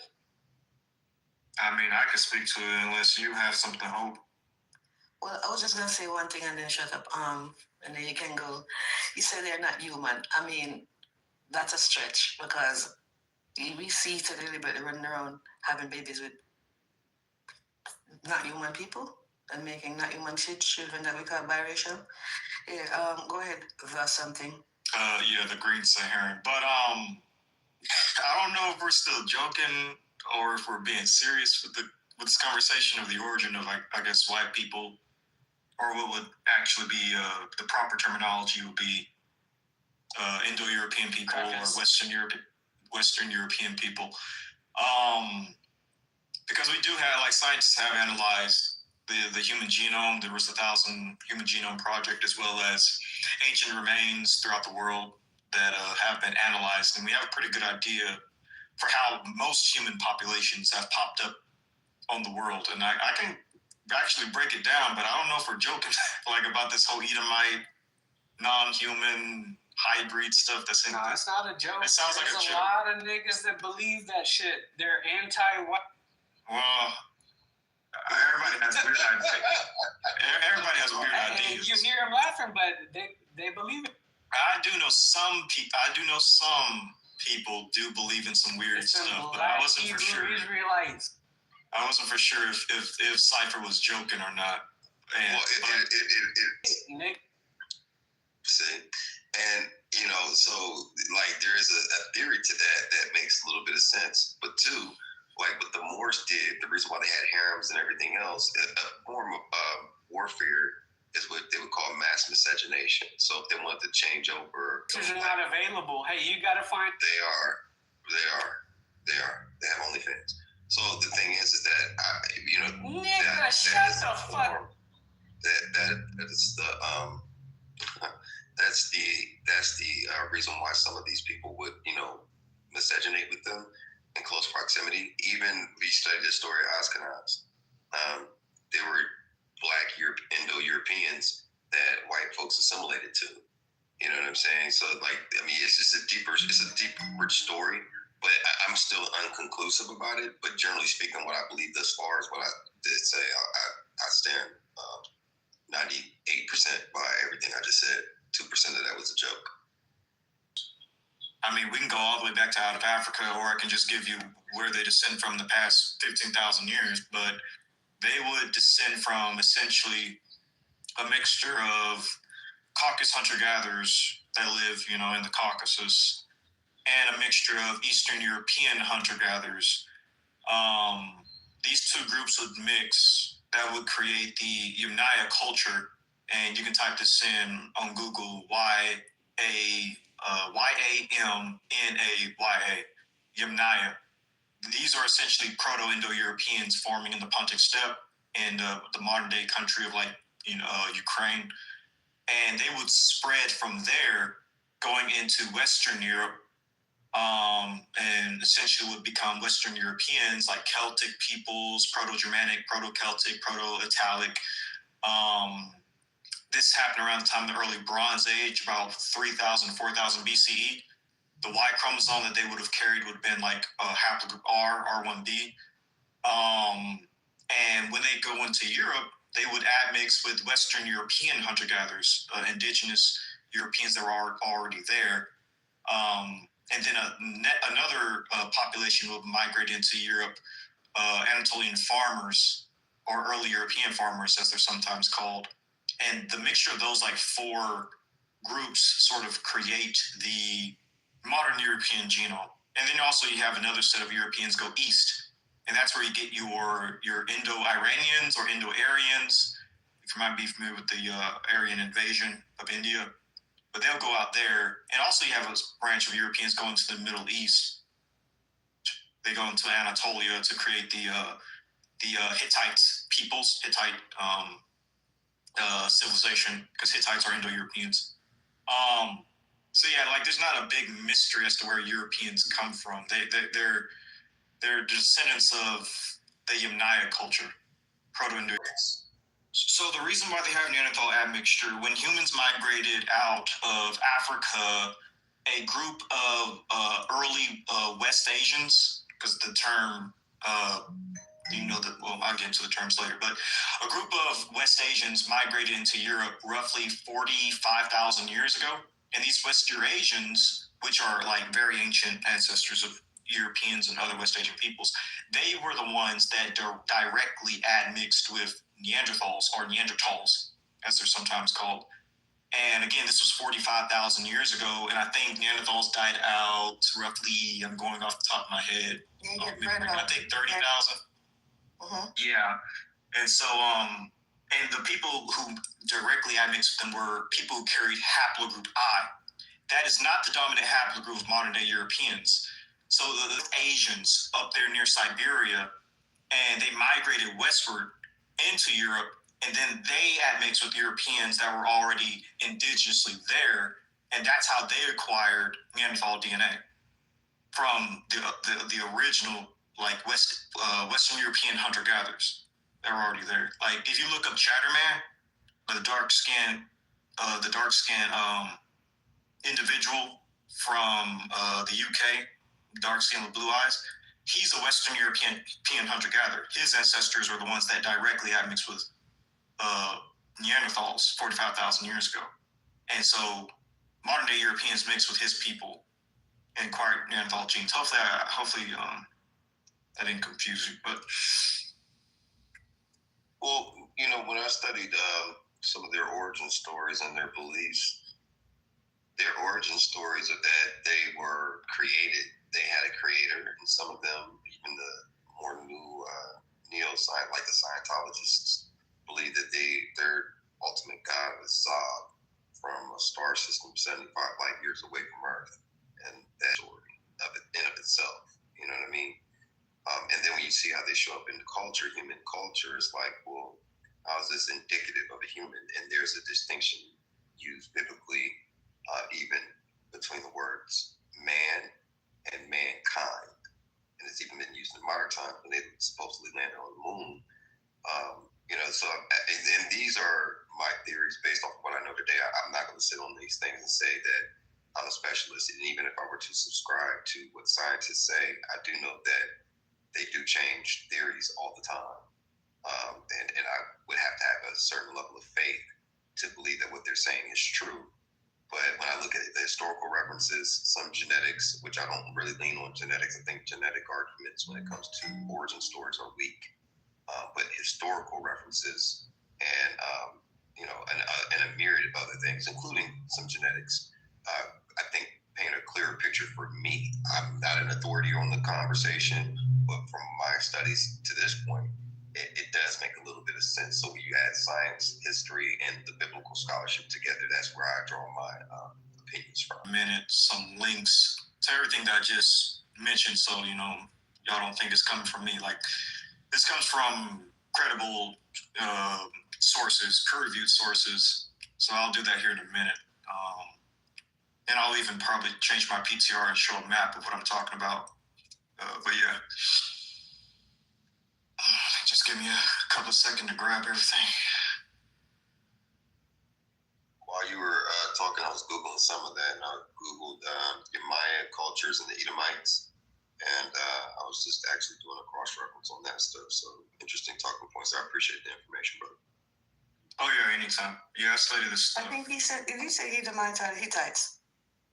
No, I said Yunaya. I said Proto-Indo-Europeans. I said the Hittites are Proto-Indo-Europeans. Like if you look up the Hittite language, it's Indo-European, but also Hittite culture is pretty Anatolian and Caucasian, like their mythology, I guess you could say. They borrow a lot from like the Caucasus, but yeah.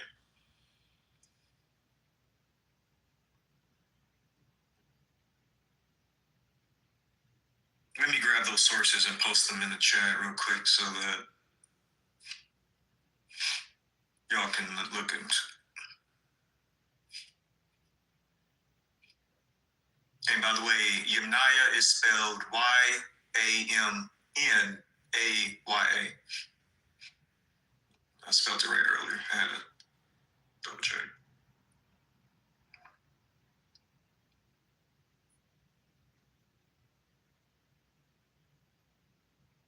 Yeah, the cave creature was a little right earlier when he was saying Hebrew Israelite stuff. I do believe in a lot of their stuff, but I'm not a Hebrew Israelite, so maybe he got offended by that. But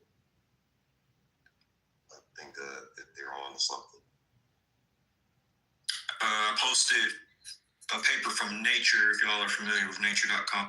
I posted a paper from there that kind of breaks down upper Paleolithic genomes, reveals deep roots of modern Eurasians. It's a pretty good paper. There's also this one. Let me post this one too. Europeans descend from. You can look up the corded ware culture, CORDEDWARE, corded ware. You can also look up the Bell Beaker culture as well. Bell, B-E-L-L, and then Beaker, B-E-A-K-E-R. I don't want to overload y'all with stuff, but it's just some good sources to look into. The Green Sahara, I put a search link in the chat. I would, I invite you to check that out. The reason why I said earlier, I don't rely on genetic studies in terms of mapping people's origin story or history, is it's too weak of an argument in terms of, and I'm not stepping on anything you said, but I was just telling you why I mentioned that earlier, because I don't lean on that as a reference point or fact, because there are many different variables. Things like, it just gives you a snapshot though, but migration and admixtures, ethnicity versus genetics and technical errors. There are so many different things that I wouldn't rest my hat. A lot of people, when we have conversations about origin stories or history, go back to genetics. I am one that believe that black descendants or the descendants of slaves are mostly, if not 90+%, are at least directly connected to the Kingdom of Judah or Israelites, right? And they go into the genetic argument, and I always have to tell them, like, you can't really use that as a strong point because there's so many things that pick it apart, and most people don't understand how genetic bottlenecks work and how different historical events displace people and rewrite history, right? So it's hard to use that as an argument. Now, you could probably use that, I think, in the sense of a conversation or argument for a third leg, if you will, or a rolling ball, but it's, to me, I wouldn't rest hard on the genetic argument. I would have to look at more origin stories and history. So you're saying you kind of value, I guess, like mythology and oral tradition over genetics, DNA, and biology? No, not that much. What I would say, for instance, would be things like historical references that can be verified in terms of like archaeological evidence, that would follow the path of history, and then you would maybe throw the DNA in there as a more of as a gluing point or nexus point to all of those different factors, right? So you take a line of factors, DNA would probably align with or further explain certain gaps in that conversation. So not just the theology or oral traditions and things like that. I think that does play a part in it, depending on the conversation that you're having. But I would lean on other different variable factors. Yeah. Well, yeah. Don't get me wrong. Like when it comes to the DNA, like the papers that I sent you, they definitely involve archaeology in the papers as well as like language if it's important. Like these papers aren't just purely genetics; they're archaeologically based as well. Because when you find these bodies, these cadavers, they're buried with cultures surrounded by them. There's a particular kind of way how they're buried, and they have grave goods, and they have all this other stuff. So it's like, yeah, I definitely don't just look at the genetics. Right. No. And I'm not saying you generally like what you were saying. I'm saying that generally when we have these conversations, I run into the genetic thing is that everybody says, "Oh no, the genetics," and everybody becomes a genetic scientist or some shit.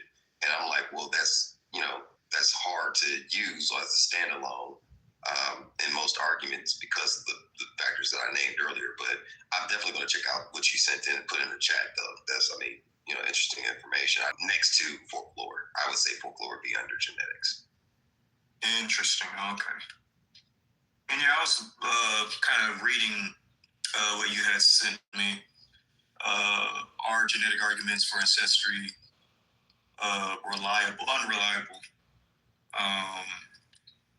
And that's why when it comes to genetics, there are different kinds of genetics, because that's always important to like kind of origins. And then you have autosomes, which essentially shows you the last like 8 to 10 generations of like what a person is in terms of their overall makeup. And you have PCAs, which shows you where you plot in terms of human populations, and S&Ps and STRs. We're not going to get into all the specifics of it all, but yeah, there's definitely a lot to be had when it comes to genetics. And typically these papers kind of deal with all of it. They use all facets of it. Genetics has moved quite a bit over the past few years because the data has gotten better. The technology, should I say, has gotten better. Yeah, I've been having conversations on this app here for a very long time about the linkage between descendants of chattel slavery and their direct link to history as the Negroes that were expelled from Spain and Portugal. And they always lean on the genetic argument. I'm like, dude, genetic bottleneck right now, like, dissipates the genetic linkage to just solely Africa, right? Because the expulsion edicts is the genetic bottleneck. The exodus from, Syria to Babylon, from Babylon into Iberia, those are genetic bottlenecks. Yeah, there's definitely a lot of different type of genetic bottlenecks, from genocides to replacement of peoples to famines and whatnot. That's why at that point it's typically good to look at and dig up bodies like cadavers and see in the graves, what are the peoples buried here? What's their genetic composition? Do they match this human population over here or that human population over there? Jewish populations, and pretty much all human populations I've kind of studied and looked at.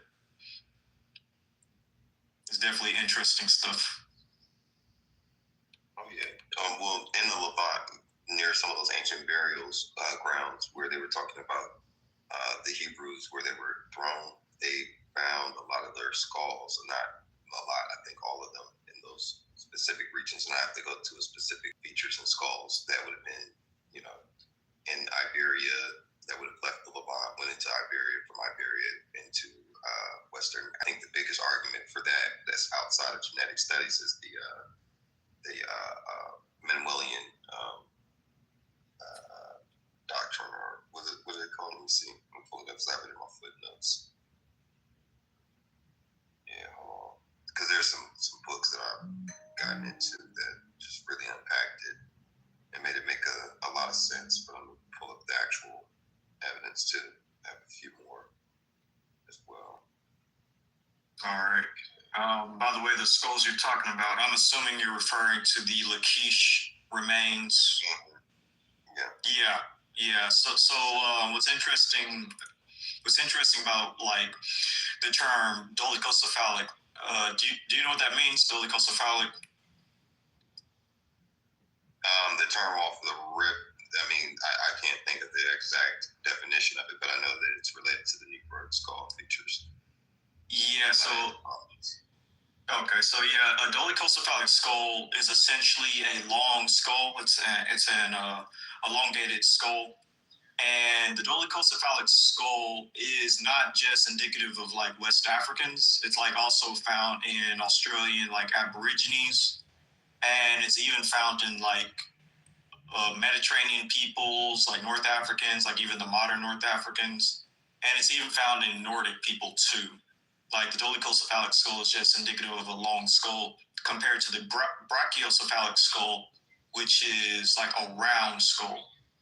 I can give you a source on that. That, like, for instance, would say that Nordic people have dolichocephalic skulls. Yeah, I'll take a look at that for sure. I mean, but also keep in mind that these Black Europeans, I rely more on the historical text and framework more than the archaeological. Well, not the archaeological, but the genetic ones. And I'm not a anthropologist. You know what I mean? That's not my area, my strong point. So there would probably be a lot of gaps in that. But I do appreciate that whatever information you can contribute. That's good stuff.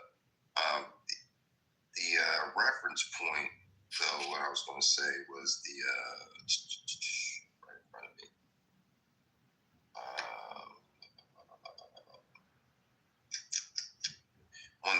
There are the different expulsion edicts, though, that I would definitely cite.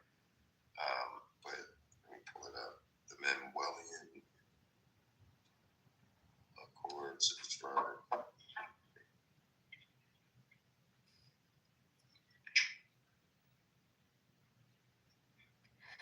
You said there's some. You believe some of it. Could you say why and which part?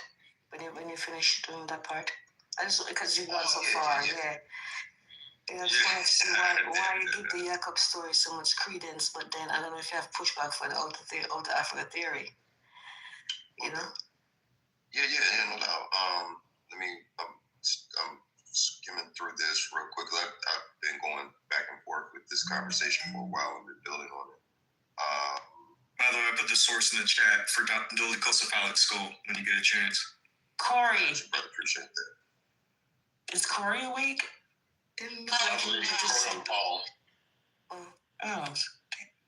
Oh, good morning, T. Hey, good morning. What's up, T? Morning. What's up, coffee? Tea. Okay.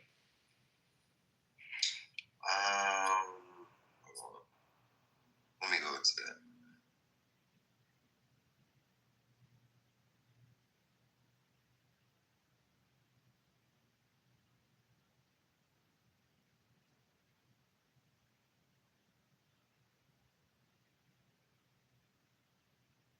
While you pull it up, I'll just kind of read this really quick.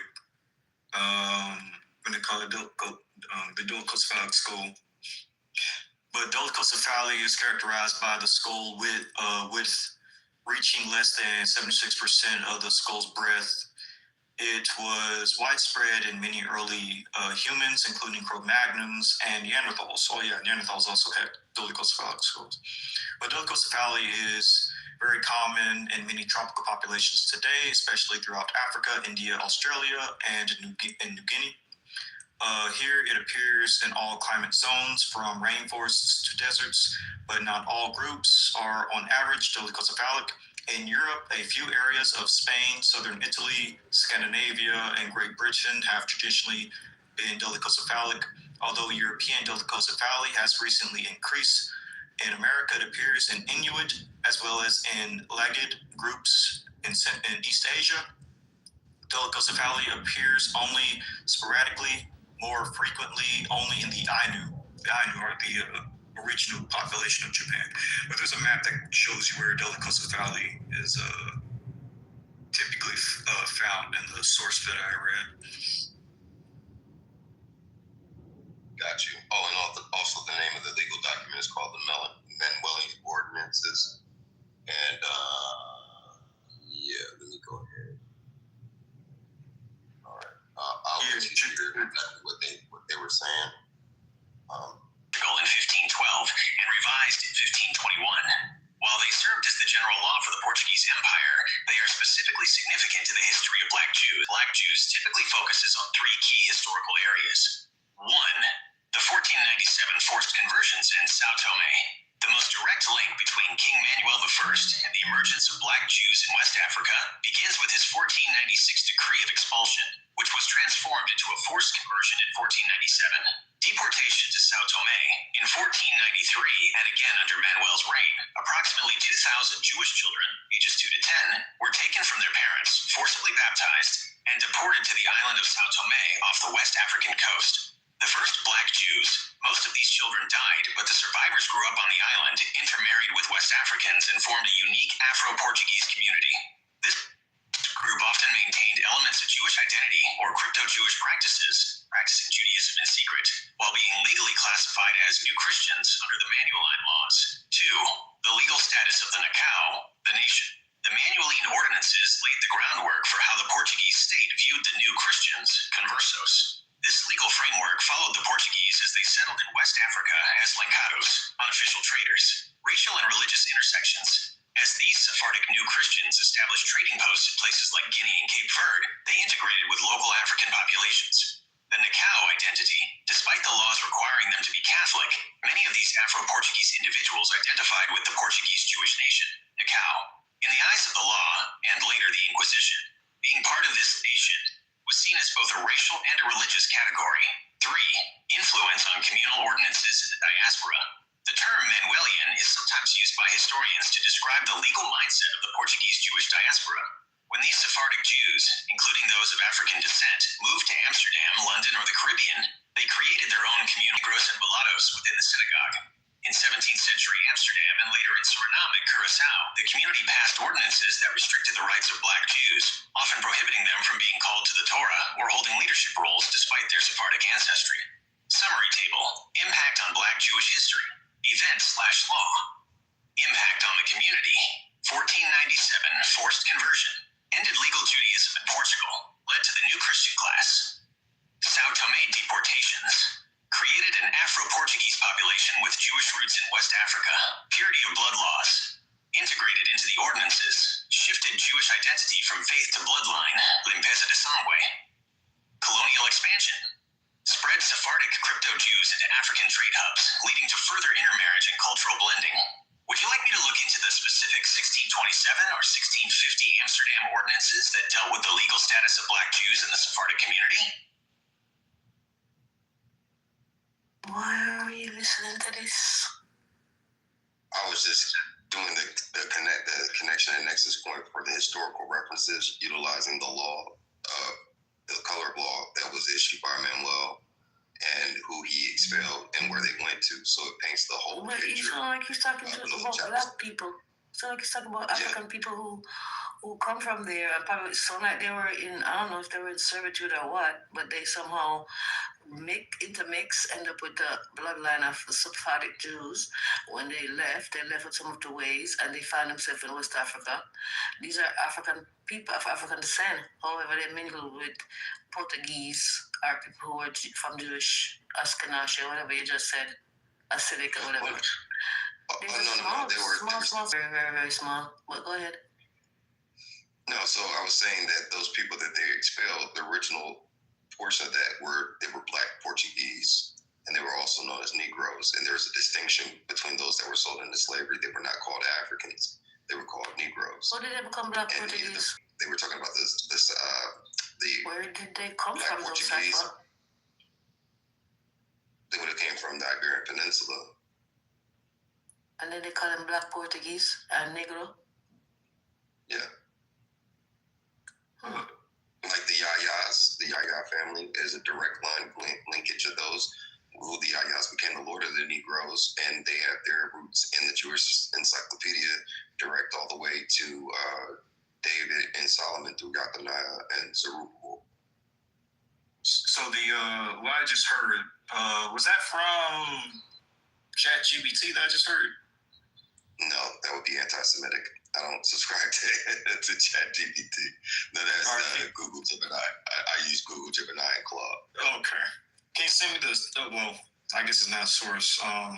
Because I'm gonna say, can you send it to me? But no, it's this source. What I could do is, because I have like 4 phones in front of me, I can like click the link, and I believe that there's a way that I can. Oh no, it's not. It's too much. Hold on. What I can do is in the queue. Yeah, I can click on the link and try it and get the link to that conversation in Google Gemini. Do you have Google Gemini? Yeah. You can't post the link in the chat or whatever. Yeah, but if it says Negro in it, I can't. It won't allow me to do it. Oh, really? It said it could not create a public link. Yeah, it just said that. Hold on, let me go back. I'll tell you, back channel me, and I'll send you some shit. Like, you know what I'm saying? So your understanding. So your understanding, I'm curious. So when it comes to West Africans like the Yoruba, the Igbo, the Ashanti, the Akan, the Hausa Fulani, the Mande, the Mandinka,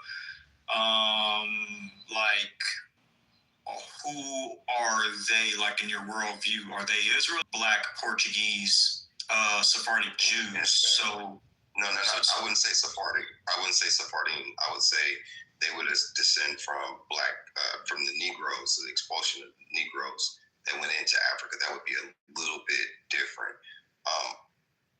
That would be that part. But to answer your question, but if you want to continue the question, I believe you weren't done. I didn't mean to interrupt. I wanted to be clear about that part. I'll go on pause and let you finish that. But I think I understand what you're asking. Yeah, like, who are the Yoruba, the Mande, Ashanti, Akan, Fulani, Igbo, Hausa, etc. Like, who are these West Africans if we don't descend from them? Who are they? What are they? So those are some of the people that sold us out, and they would be Africans. We would be Negroes. That's what we were always called, even in Spain and Portugal, and even in our exploitation into child slavery, we were always referred to as Negroes. So I believe what they did, they didn't sell their own people, so to speak. They sold, refugees that were there from Spain and Portugal. We had been to Iberia again, and in 79 or 70 AD or CE Common Era, they went into Iberia again, and from 70 AD onward, they had populated up until Tariq and Mizrahi came in 711 CE Common Era. And then, of course, there was this fight between the Negroes winning over Seville, Castile, and Granada, and getting the land of the Negroes and all those different things like Negro Village being established, and then they combining forces to fight against the Spanish Inquisition in the late 14th century onward, and then by the late 15th century, their complete expulsion started to commence. And that's where that genetic bottleneck would have started to squeeze them into South Africa, West Africa, Central Africa, and then those deportation hubs. One of the main ones in reference to the 1747 map of Negro land by Emmanuel Bowen describes the slave coast also as the Kingdom of Judah, with the northern and southern kingdom, and it being called the slave coast in different parts of Europe. Interesting. And would you also extend this to Caribbeans as well, Jamaicans and stuff like that? Like, they're not Ashanti or Akan, they're actually Portuguese, Black Portuguese, or the Spanish exiles. Yeah. Now, could some of those people have been sold as well? I think I would always give room for a margin of error. So I would say, very, very, very minute, since less than 10% of chattel slaves would have been any other tribe. That's just for margin of error. But I believe 100, or at least 99.9, right? But you got to leave, some common sense room for error, because I don't claim to know all of this and know everything about it, but I do know a significant amount that has prompted my faith to believe what I know to be true for myself until proven otherwise.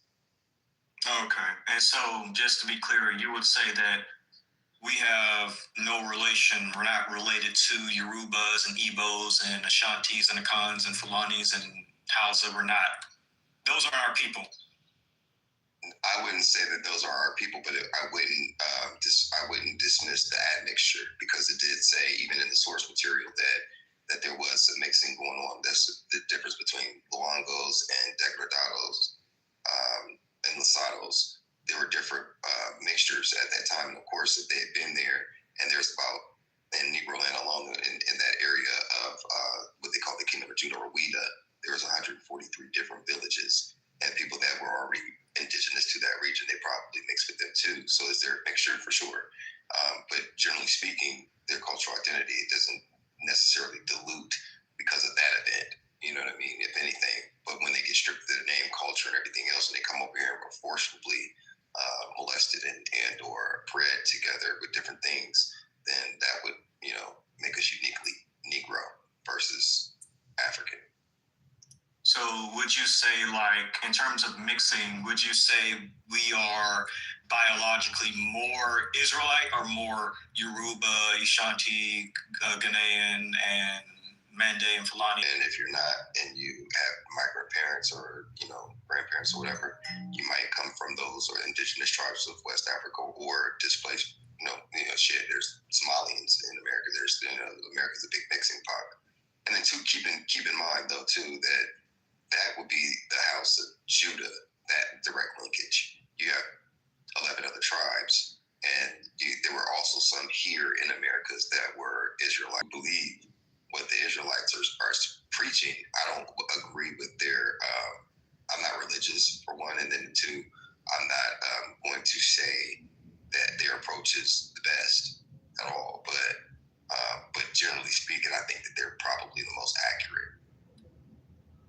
Interesting. All right. So what would you do with then, like, when it comes to African Americans who on average, if they were to take a DNA test and who on average are tested genetically, like, link up pretty much almost 100% identically with indigenous West Africans, like the Yoruba, the Ashanti, the Igbo, the Hausa, the Fulani, the Mande, like, because the DNA seems to indicate that, biologically speaking, African Americans are overwhelmingly indigenous West Africans in terms of their autosomes and their Y-DNA. Like, what would you do? What would you do with that? I would dismiss it because the DNA factor is the least of the evidence, because of the genetic bottleneck rules it out. So genetic bottleneck. Say it again, brother. Yes. God damn. Boy, you making some shit over here, bro. Go ahead. Yeah, no. Like literally, yes. So did you Google it? I ain't Googling no genetic bottleneck nut. Let's go. Because you're ignoramus. And you probably shouldn't talk. We're going to find out. Just Google the word. You're laughing at yourself, like Google the word. But yeah, it's an actual word. You should add it to your learning. Yeah, I know what a genetic bottleneck is, but break down what you mean though. That the reason why we wouldn't be related to indigenous West Africans is because of the mixing of those people, which was in the source material. Right. I'm giving credence to that. And what happened to our molestation process here, and then we were bred and everything else. So there's all kinds of fuckery. But that also further separates us from that in terms of that. But we would still hold that genetic pattern because that migration would have happened over hundreds of years anyway, right? So the genetic bottleneck wouldn't discount or denote their linkage to Iberia and Spain, because the historical documents clearly state who those people are, where they went, and how, and that fact that they went from West Africa into chattel slavery. And so you would be saying that, like, all African Americans of those Portuguese Jews, correct? Spanish, Portuguese Jews, but yeah. Then again, I was humble enough to give room for error, for margin of error, because I don't claim to know everything, right? So if there's a margin of error of greater than 10%, I would be surprised, but less than 10%, I wouldn't be surprised. Okay. So, Can I you go know, after Black Jesus? yeah. So, but you know, when it comes to because I'm assuming you're linking this to the Spanish Inquisitions, when they were kicked out in 1492, I believe, by Queen Isabella. If I remember correctly. Yeah, right. So how many of these Black, Spanish, and Portuguese Jews were sent on slave ships? Well, like, what was the number? And since the Inquisition was like a one-time thing in 1492, are you saying like all of us will be descending from, let's say, a few thousand Spanish and Portuguese Jews, and we were all of our ancestors were on the slave ships in 1492 being sent to the Americas? So a one-time event with a couple of thousand. When you say one-time event, are you saying that it happened in 1492 and nothing else? Now, brother, he got you now. He got you, brother. No, I'm just saying, like, if we go with the 1800s, the 1900s, bro. Yeah, so it's like that's a long time for millions of 400 years, bro. 500 years, bro. 400 or 500 years. Yeah, that's a long time for millions of people, obviously, to be sent to both South America, North America, Central America. But with the Spanish and Portuguese argument, that was essentially a one-time event in 1492, only dealing with like a few thousand Black, Spanish, and Portuguese Jews. So I'm trying to like wrap my mind around like how will all of us as African Americans and also Caribbeans, Jamaicans, etc. descend from like a set of a few thousand people in 1492? Yeah, it's over with. Right, yeah. So I don't. The self-hatred is over with, bro. More than that, and I would even submit to you that there are documents that do say that. If you could go to, let me pull up the book reference for you, that you can go to, then the page number will be 141. All right, just post it and I'll take a look at it. Yeah, so it would be the Critical Review or Annals of Literature, book volume 57. I will send that link in the chat. Okay. Can I speak on it a little bit while you do that? Yeah, you can go. Go ahead. So me, I'm the honorable Jamaican on this up. Jamaican. But listen, so yeah, we in the island, what I'm saying, Port Santiago, and did their thing. They're the ones who enslaved the natives that were there. So how come we don't even say, we barely even say Buenos Dias, let alone we have a Jewish population that are Black, that is large, that stem from them. You know what I mean? Yeah, that's what I wanted to say. Because they've been in Jamaica, they came in the 1500s, I think it's like 15 or something, like 1513 or 1517, they took over that island. You know what I mean? Yeah. So. No, I mean, so for instance, if you go to that book that I just put in the chat and go to page what page number? 141. Yeah, hold on, let me see. Now keep in mind, it's tricky to read. It's small print, and on top of that, the F's are S's, so it's really kind of tricky to read, but you can follow it, and it's very interesting. Hold on, let me get to it. I passed it. Hold on, 141. Yes. Okay. I have there. Okay. So it says the Swedes, the Danes, the Brandenburgers, the North Americans, and since 1778, and this, keep in mind, this book was printed in 1783. With the Spaniards, their trade ever 100,000 annual demand of more than 100,000 Negroes, not Africans, Negroes, recruits of their own colonies. The author confines his relation to the first Negro trade that was carried off by the Portuguese and Spaniards, Gonzalez, and the first Portuguese who in 1442 timeline returned with Negro slaves purchased instead of Africans. Negro slaves purchased instead of Africans, who had till then been carried off by more violence. But soon after, the Portuguese became better acquainted with the African region and their valuable production.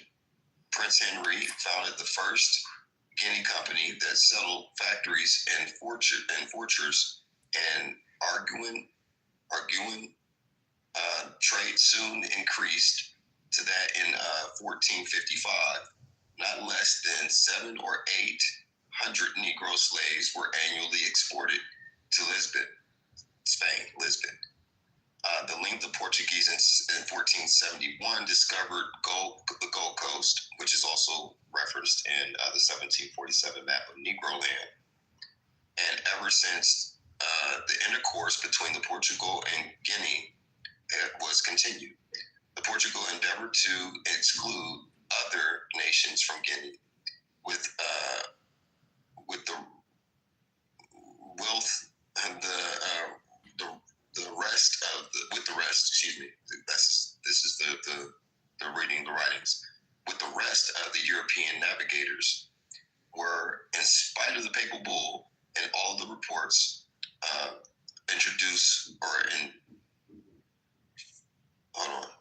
industrially spread of the pretended dangers of the coast, fervoring to get a share of the profitable gold trade. Or it looks like this is the coast served indeed yet to enlarge the sphere of the navigation of the Portuguese and their slave trade. But I'm scrolling from side to side because this is I have to enlarge it so I can see it. So bear with me. I appreciate y'all. Yeah. The coast served navigation of the Portuguese and their slave trade, but it forced them also to extend themselves to the coasts and to the settled colonies in Congo, Angola, and other places, which they had till then neglected. Prince Henry's colonies were enlarged and by his successors, all of the Jews, to the islands of St. Thomas, which had till been then discovered in 1471, and to the Portuguese, as they are called, and the Jews of Luango, who are despised even by the very colonies, valuable for its sugar plantations. St. Thomas soon became a comfortable place for trade and valuable for its sugar plantations. 30 years after their settlement, not less than 150,000 robes of 30 pounds of weight each of sugar were exported, and the engines of their 60 sugar works turned by slaves. These Negroes were purchased in Guinea, Congo, and Monte-Congo, and other colonies had plantations furnished with them from 100 to 50 to 3,000 slave Negroes. In the beginning of the 16th century, the Spaniards and Portuguese began to transport Negroes for familiar laborers in the West Indies and the bailiffs, which the Negro trade was rapidly increased. The Spaniards, on their first settling in the West Indies, immediately treated the natives of that part of the globe according to the Pope's instructions. They divided them by families or districts among themselves as slaves.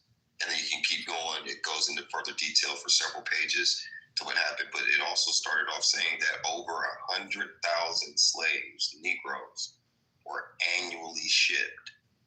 And this is in the 1400s. Annually shipped from where, sir? Annually shipped from where? And annually shipped from where, Cypher? And the Spanish Inquisition ended in the Annually shipped from where? 100,000 annually shipped from where, sir? You should have heard what I said when I was reading. Oh, I didn't, so just repeat it for everybody, bro. Go ahead. No, it's not for everybody. 100,000 people, sir. 100,000 people annually shipped from where, Brother Cypher? Read what I just wrote. Or read what I just read. You read it. I'm going to read what you wrote. Or what you read? Read what I just read. Because I just gave you the page. I gave you the page I'm number, not and I going gave to you the read book. what you... I want you to The book repeat. is in... I don't give a fuck what you want. How about that? Well, hurry up and wrap it up. So it's really my turn to speak, man. Stop. You don't have anything to contribute. Yeah. Brother, you don't have any, you're remedial. You're literally remedial. Before the sister, I'm glad she spoke. So moderators, please allow me to speak next until this man. No, you have it right now. Go ahead right now, Boris. Well, thank you very much, Cypher, self-hater, want to be an Israelite. You see these goon clowns on my PTR, these goofy Israelite organization leaders from these scumbags, these self-haters, and you want to sit up here, and I don't know if you are or not, but it sounds like that you're ascribing yourself to be a descendant of American slaves. I don't know if you're in the United States or not. So if that's who you say that you are, and you're an Israelite, and you're a descendant of slaves, brother, you just got through reading that 100,000 people a year were being shipped from Spain? From Spain, bro. From that one-time event that this great brother over here, the Green Saharan, just got through making you look like a self-hating fool, sitting over here, don't even know the definition of the word Negro. You got to be the biggest asinine fool to sit up here and not know the definition of Negro and then say that Negro has nothing to do with Africans. You are absolutely an asinine idiot, bro. Yo, I just woke up. We gotta stop yelling. I apologize, bro. Brother moderator, I'm gonna bring it on down. But this brother was really ticking me off, man. I really do hate self-hatred. And we black people have a lot of that because of slavery. You know what I'm saying? Wanting to be something else other than who we are because slavery and the slave master and the slave master's children and some of our parents have taught us to hate ourselves and don't want to identify with who we really, really are. Brother Green Saharan set up here, and let me deal with the definition. Everybody just Google the word Negro. This man right here, Cypher, was sitting up here telling the dumb people that, those slaves, the Israelite slaves, they was Negro, but they black though. They was Negro, but they not Africans. They not no Africans. And I'm a descendant of Israelites, and we slaves over here, the majority of us, I'm being a little dramatic, and I'm adding some words to my man over here, but basically that's what he was saying. This is the very foundation of the self-hatred that we as black people suffer from all over the world. It ain't just my man Cypher. He ain't the only person that don't want to identify with Africa and who believe that Africans are stanky, nasty, ugly people, because that's what the slave master taught us, okay? So now, again, the definition of the word Negro, okay, it means black African people, descendants of black, Boyd, and Caucasoid. That's the three major races, bro. And what Caucasoid is the Europeans, Mongoloid is the Asians, and Negroid is black African people. So you mean to tell me Negro means black, but they not Africans, but the Africans and the Negroes are black? See, did you see how goofy that is? Because, see, these retarded people on my PTR and these retarded Israelites who taught you this dumb stuff, you know what I'm saying? Told you and read a book called the Zondervan Bible Dictionary. See, the Israelite is the Negro, but they not no Africans, they not no Hamites. And you believe that goofy stuff that you think you are. Bro, you've been, man, bro, I've been sitting up here waiting for almost a whole hour. It ain't gonna take me that long. Bro, can I finish talking, bro? Bro, can I finish talking? Chill out. I'm just telling you, I need you to land that plane at some point. I am, brother. I'm wrapping it up, bro. But damn, but nobody else is wrapping nobody else up, bro. Nigga. Okay. Damn. Thank you, bro. I'm almost done. So again, brothers and sisters, here's the like my brother's great job to the brother, the Green Saharan. The the Spanish expulsion was one event. It was one event, y'all. And look what it says right here. The primary Spanish expulsion period refers to 1492, ended in July the 31st. Did y'all see that? It wasn't even a year. It was just a few months between March and July. And because North America, Central America, South America, and the Caribbean, we all came from a bunch of Spanish people as slaves. We ain't related to all them nasty Africans who might, only a few of them came over here to the Americas and ended up being slaves. That's what this self-hate man wants you all to believe. And my man Green Saharan brought out the fact that the Atlantic slave trade lasted 400 or 500 years. And here we're looking at the Spanish expulsion that only lasted 4 or 5 months. Okay?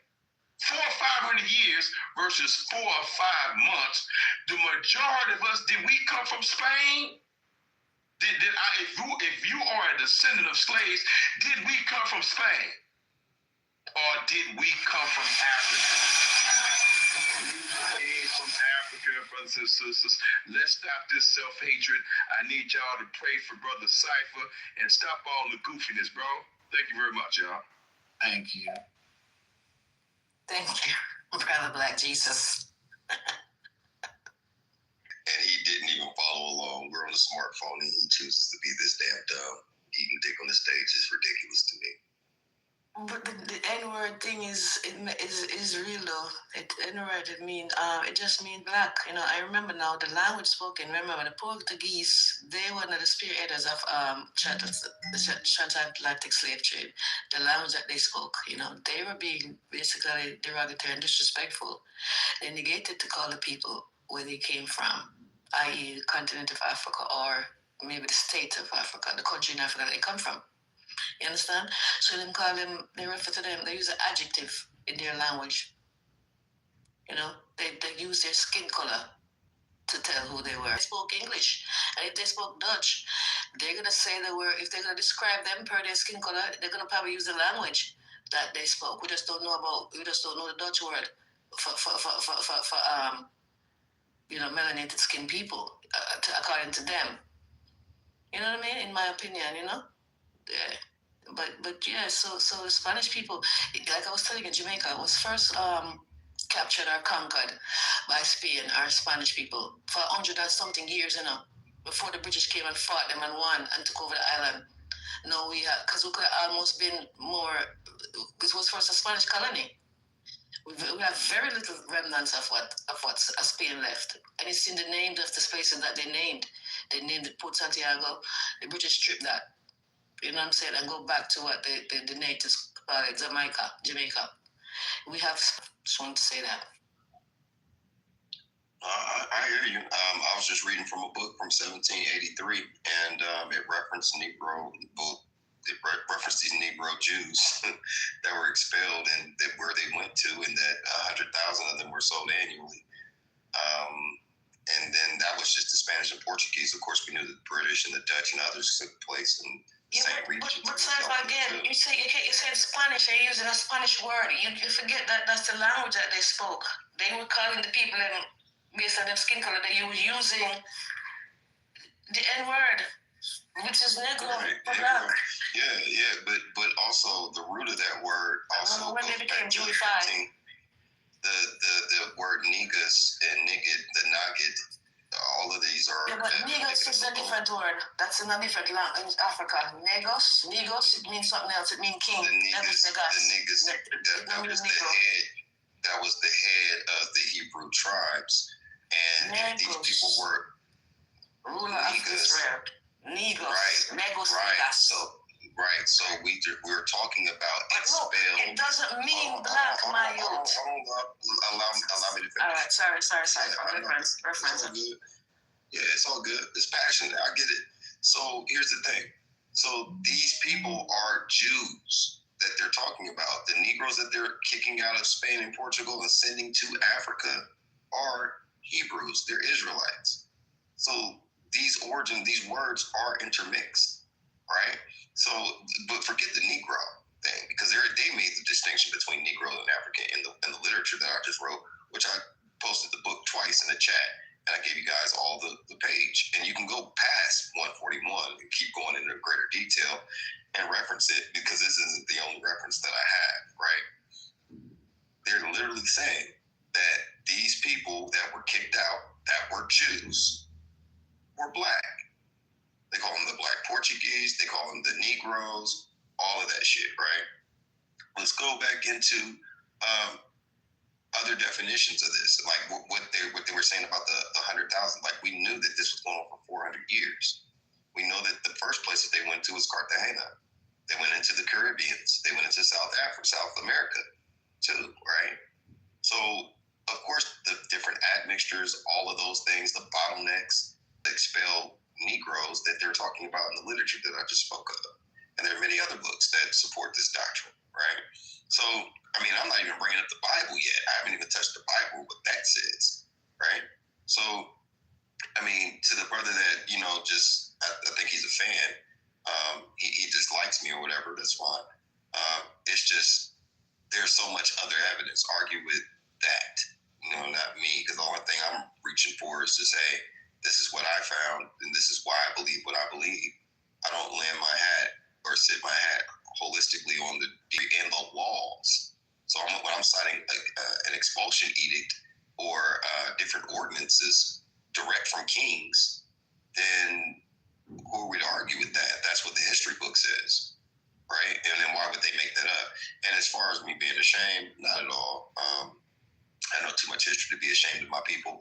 I'm ashamed of how we act. I'm ashamed of that nigga talking, running his nigga lips on the stage. That was how I would be ashamed of that. But more importantly, I think it's a good thing to accept this doctrine to a degree for me, because the way that I look at it is that would vindicate Africans from being sellouts. They didn't necessarily sell their own people. They sold refugees, right? And then on top of that, that means that we weren't fucking slaves. We were nobilities, or European nobilities, and the children of Israel, which is a great in Africa. European nobility? Did he say that? Yeah, but you're European now. No. Like, there were kings. Like King James was black. You know what I mean? The first kings of fucking Germany were black. Look at the black families with the crests that date back to like the 7th and 11th century. In Europe, think of the Yayas. Look at the Yayas, right? There's a lot of families that are European that have been around thousands of years, and they're black nobilities. Like, you wouldn't know that because you don't study shit. And still are. Yeah, but you should study. You should humble yourself and study. You shouldn't be on a smartphone sounding this damn dumb. And you don't have no, and you have zero. You shouldn't be this damn dumb with a smartphone in your hand. One mic at a time. One mic at a time, guys. Thank you. I digress, brother. So you want us to believe that you have, now you just all Negroid. You just like Negro. You ain't even got no white man in you. You ain't got no white slavery rape in you, bro. Really? No, when you look up, if you live here in the United States, it says the average black person has 24% European DNA.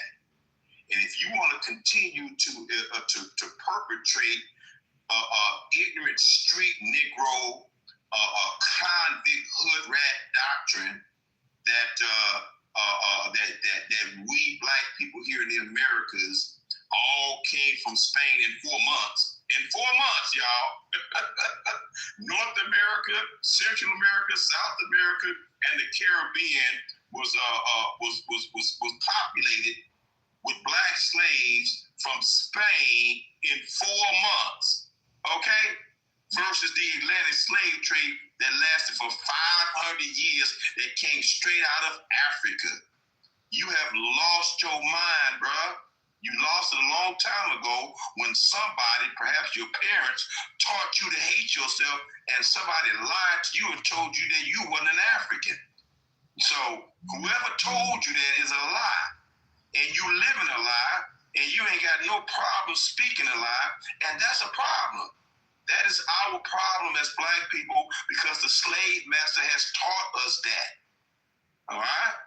So you ought to be ashamed of this madness, sir. Go take a DNA test. I don't want to hear nothing about no doggone bottleneck. Well, you should believe in science the way you talking. You talk like you educated. You talk like you got some sense. Go take an ancestry date out of Africa, and they wasn't. Oh, we only taking Negro Israelites. We ain't taking nobody but Negro Israelites to the new world. Are you really that insane, bro? You got to be insane, bro. Because slavery in Africa and the Israelites that were in Africa, they were there for 1,400 years.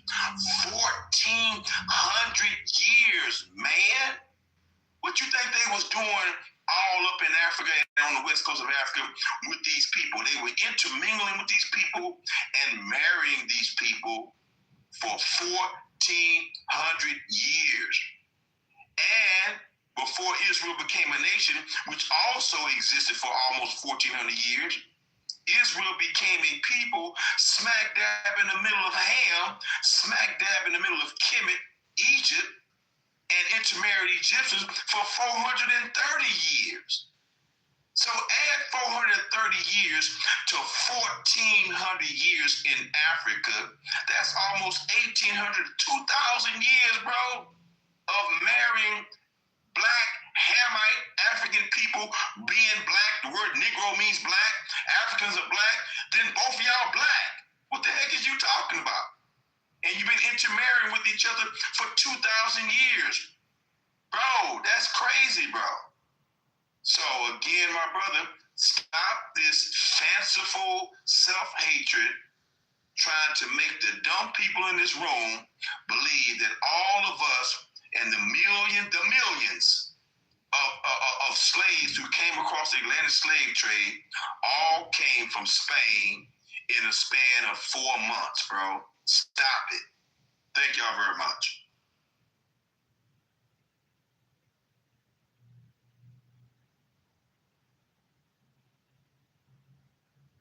Yeah, one thing I was going to ask was certainty that you descend from these Black, Spanish, and Portuguese Jews, or that someone like Martin Luther King does, or someone like Marcus Garvey, or someone like me, or whatever. Like, how do you know, or do you know, with 100% certainty, about this?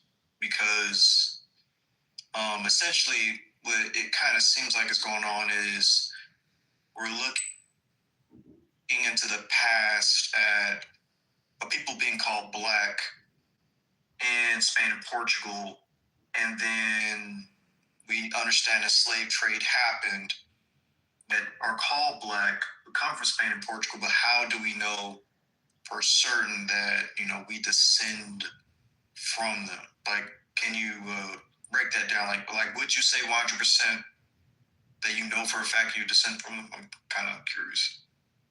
There is no 100% anything. That's definitely a question that nobody would be able to, I don't believe, say that for certain, because I wouldn't know your bloodline, admixture, or anything else for family origin story to speak on it. So there's no way of certainty on any of that. But what I did say earlier was that based off the information that I, amalgamated over the years and actually multiple decades, collaboratively it led me to believe that at least, at minimum, 90% of those descendants of chattel slavery would have come from this bloodline, this history. And I did highlight the admixtures. I did also highlight, what happened to us over here, how we were bred on breeding farms. Some of us didn't never come from Africa. Some of us were trafficked from North America into South America. But those that are of chattel slavery that are here in America that came from West Africa, that origin, that probably docked from South Africa, not South Africa, but West Africa, definitely would have the large overwhelming majority. And I'm being very, frugal and conservative with my numbers by saying a margin of error of 10%. I think that's reasonable to speak to, and I think that is more than reasonable given the history. And that not just this book. I'm putting another book in the chat right now. It just has a long ass title, and you guys can check that out too. And I can read from it. It says also, although it's not even half as long as the other one, but it says, in regard to the human race as it has been shown abundantly and historically, that each of the existing differences Jews of Portugal, but in the tribes and the Barazis on the Red Sea, whose hair and character were perfectly Semitic.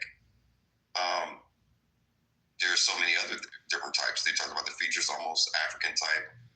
There are Negroes that they always delineated between Africans and Negroes. When they said that they were selling slaves, they didn't say they were selling Africans. They said that they were selling Negroes, and that they always referred to Negroes that had already been in Spain and Portugal, particularly are Jews, right? Because their bloodline goes to the kingdom of Judah.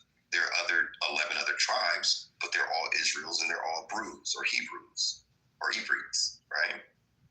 So the more you dig into the knowledge and the history, and you start triangulating things and putting it like who those people were and where they went and the numbers that were associated. It makes sense. Yeah, so I guess one thing I'll have to say is, like, when it comes to these sources, I kind of noticed that a lot of these sources that you're mentioning are pretty old. Like the one with the Black, Spanish, and Portuguese Jews is from the 1400s. 1780. Okay, 1780. A population that was Semitic looking. I think that's from the 1900s, right? 1800s, 1900s, something like that. 1882. Yeah. So these sources are. I do notice that they're kind of old. One thing I would say, like, what would you do with when it comes to information that we do have remains of slaves from Maryland, the furnace remains of Africans of slaves in the Americas, and their DNA has been tested. And when they tested the slave, African American slave remains, the DNA showed that they are related to groups like the Yoruba, the Igbo, the Ashanti, the Mande, the Hausa, the Fulani, etc.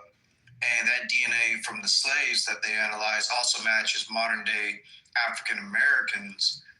What would you do with information like that? Like, it seems like even when we test 1,800 cadavers of African American slaves, it does match indigenous West Africans. So what would you, and also modern African Americans, so what would you do with that? Before you answer, and I'm sorry to interrupt, so we're just going to migrate this room over, and you guys can continue this conversation. It's just that the replays are going to die if we don't go now. So I'm going to start the new room, and then you just click on research purposes only at the top, all right, and you'll see the other room open when I disappear from this room, okay? All right, see you. Oh, really? Yeah. I would dismiss that because of the genetic bottlenecks and how weak of an argument the genetic theory is. Cyber transfer room, bro. I'm about to shut them down. Yeah. So everybody go ahead and click research purposes only at the top. You'll see a new room. This baby's about to close down. Everybody in it. Down.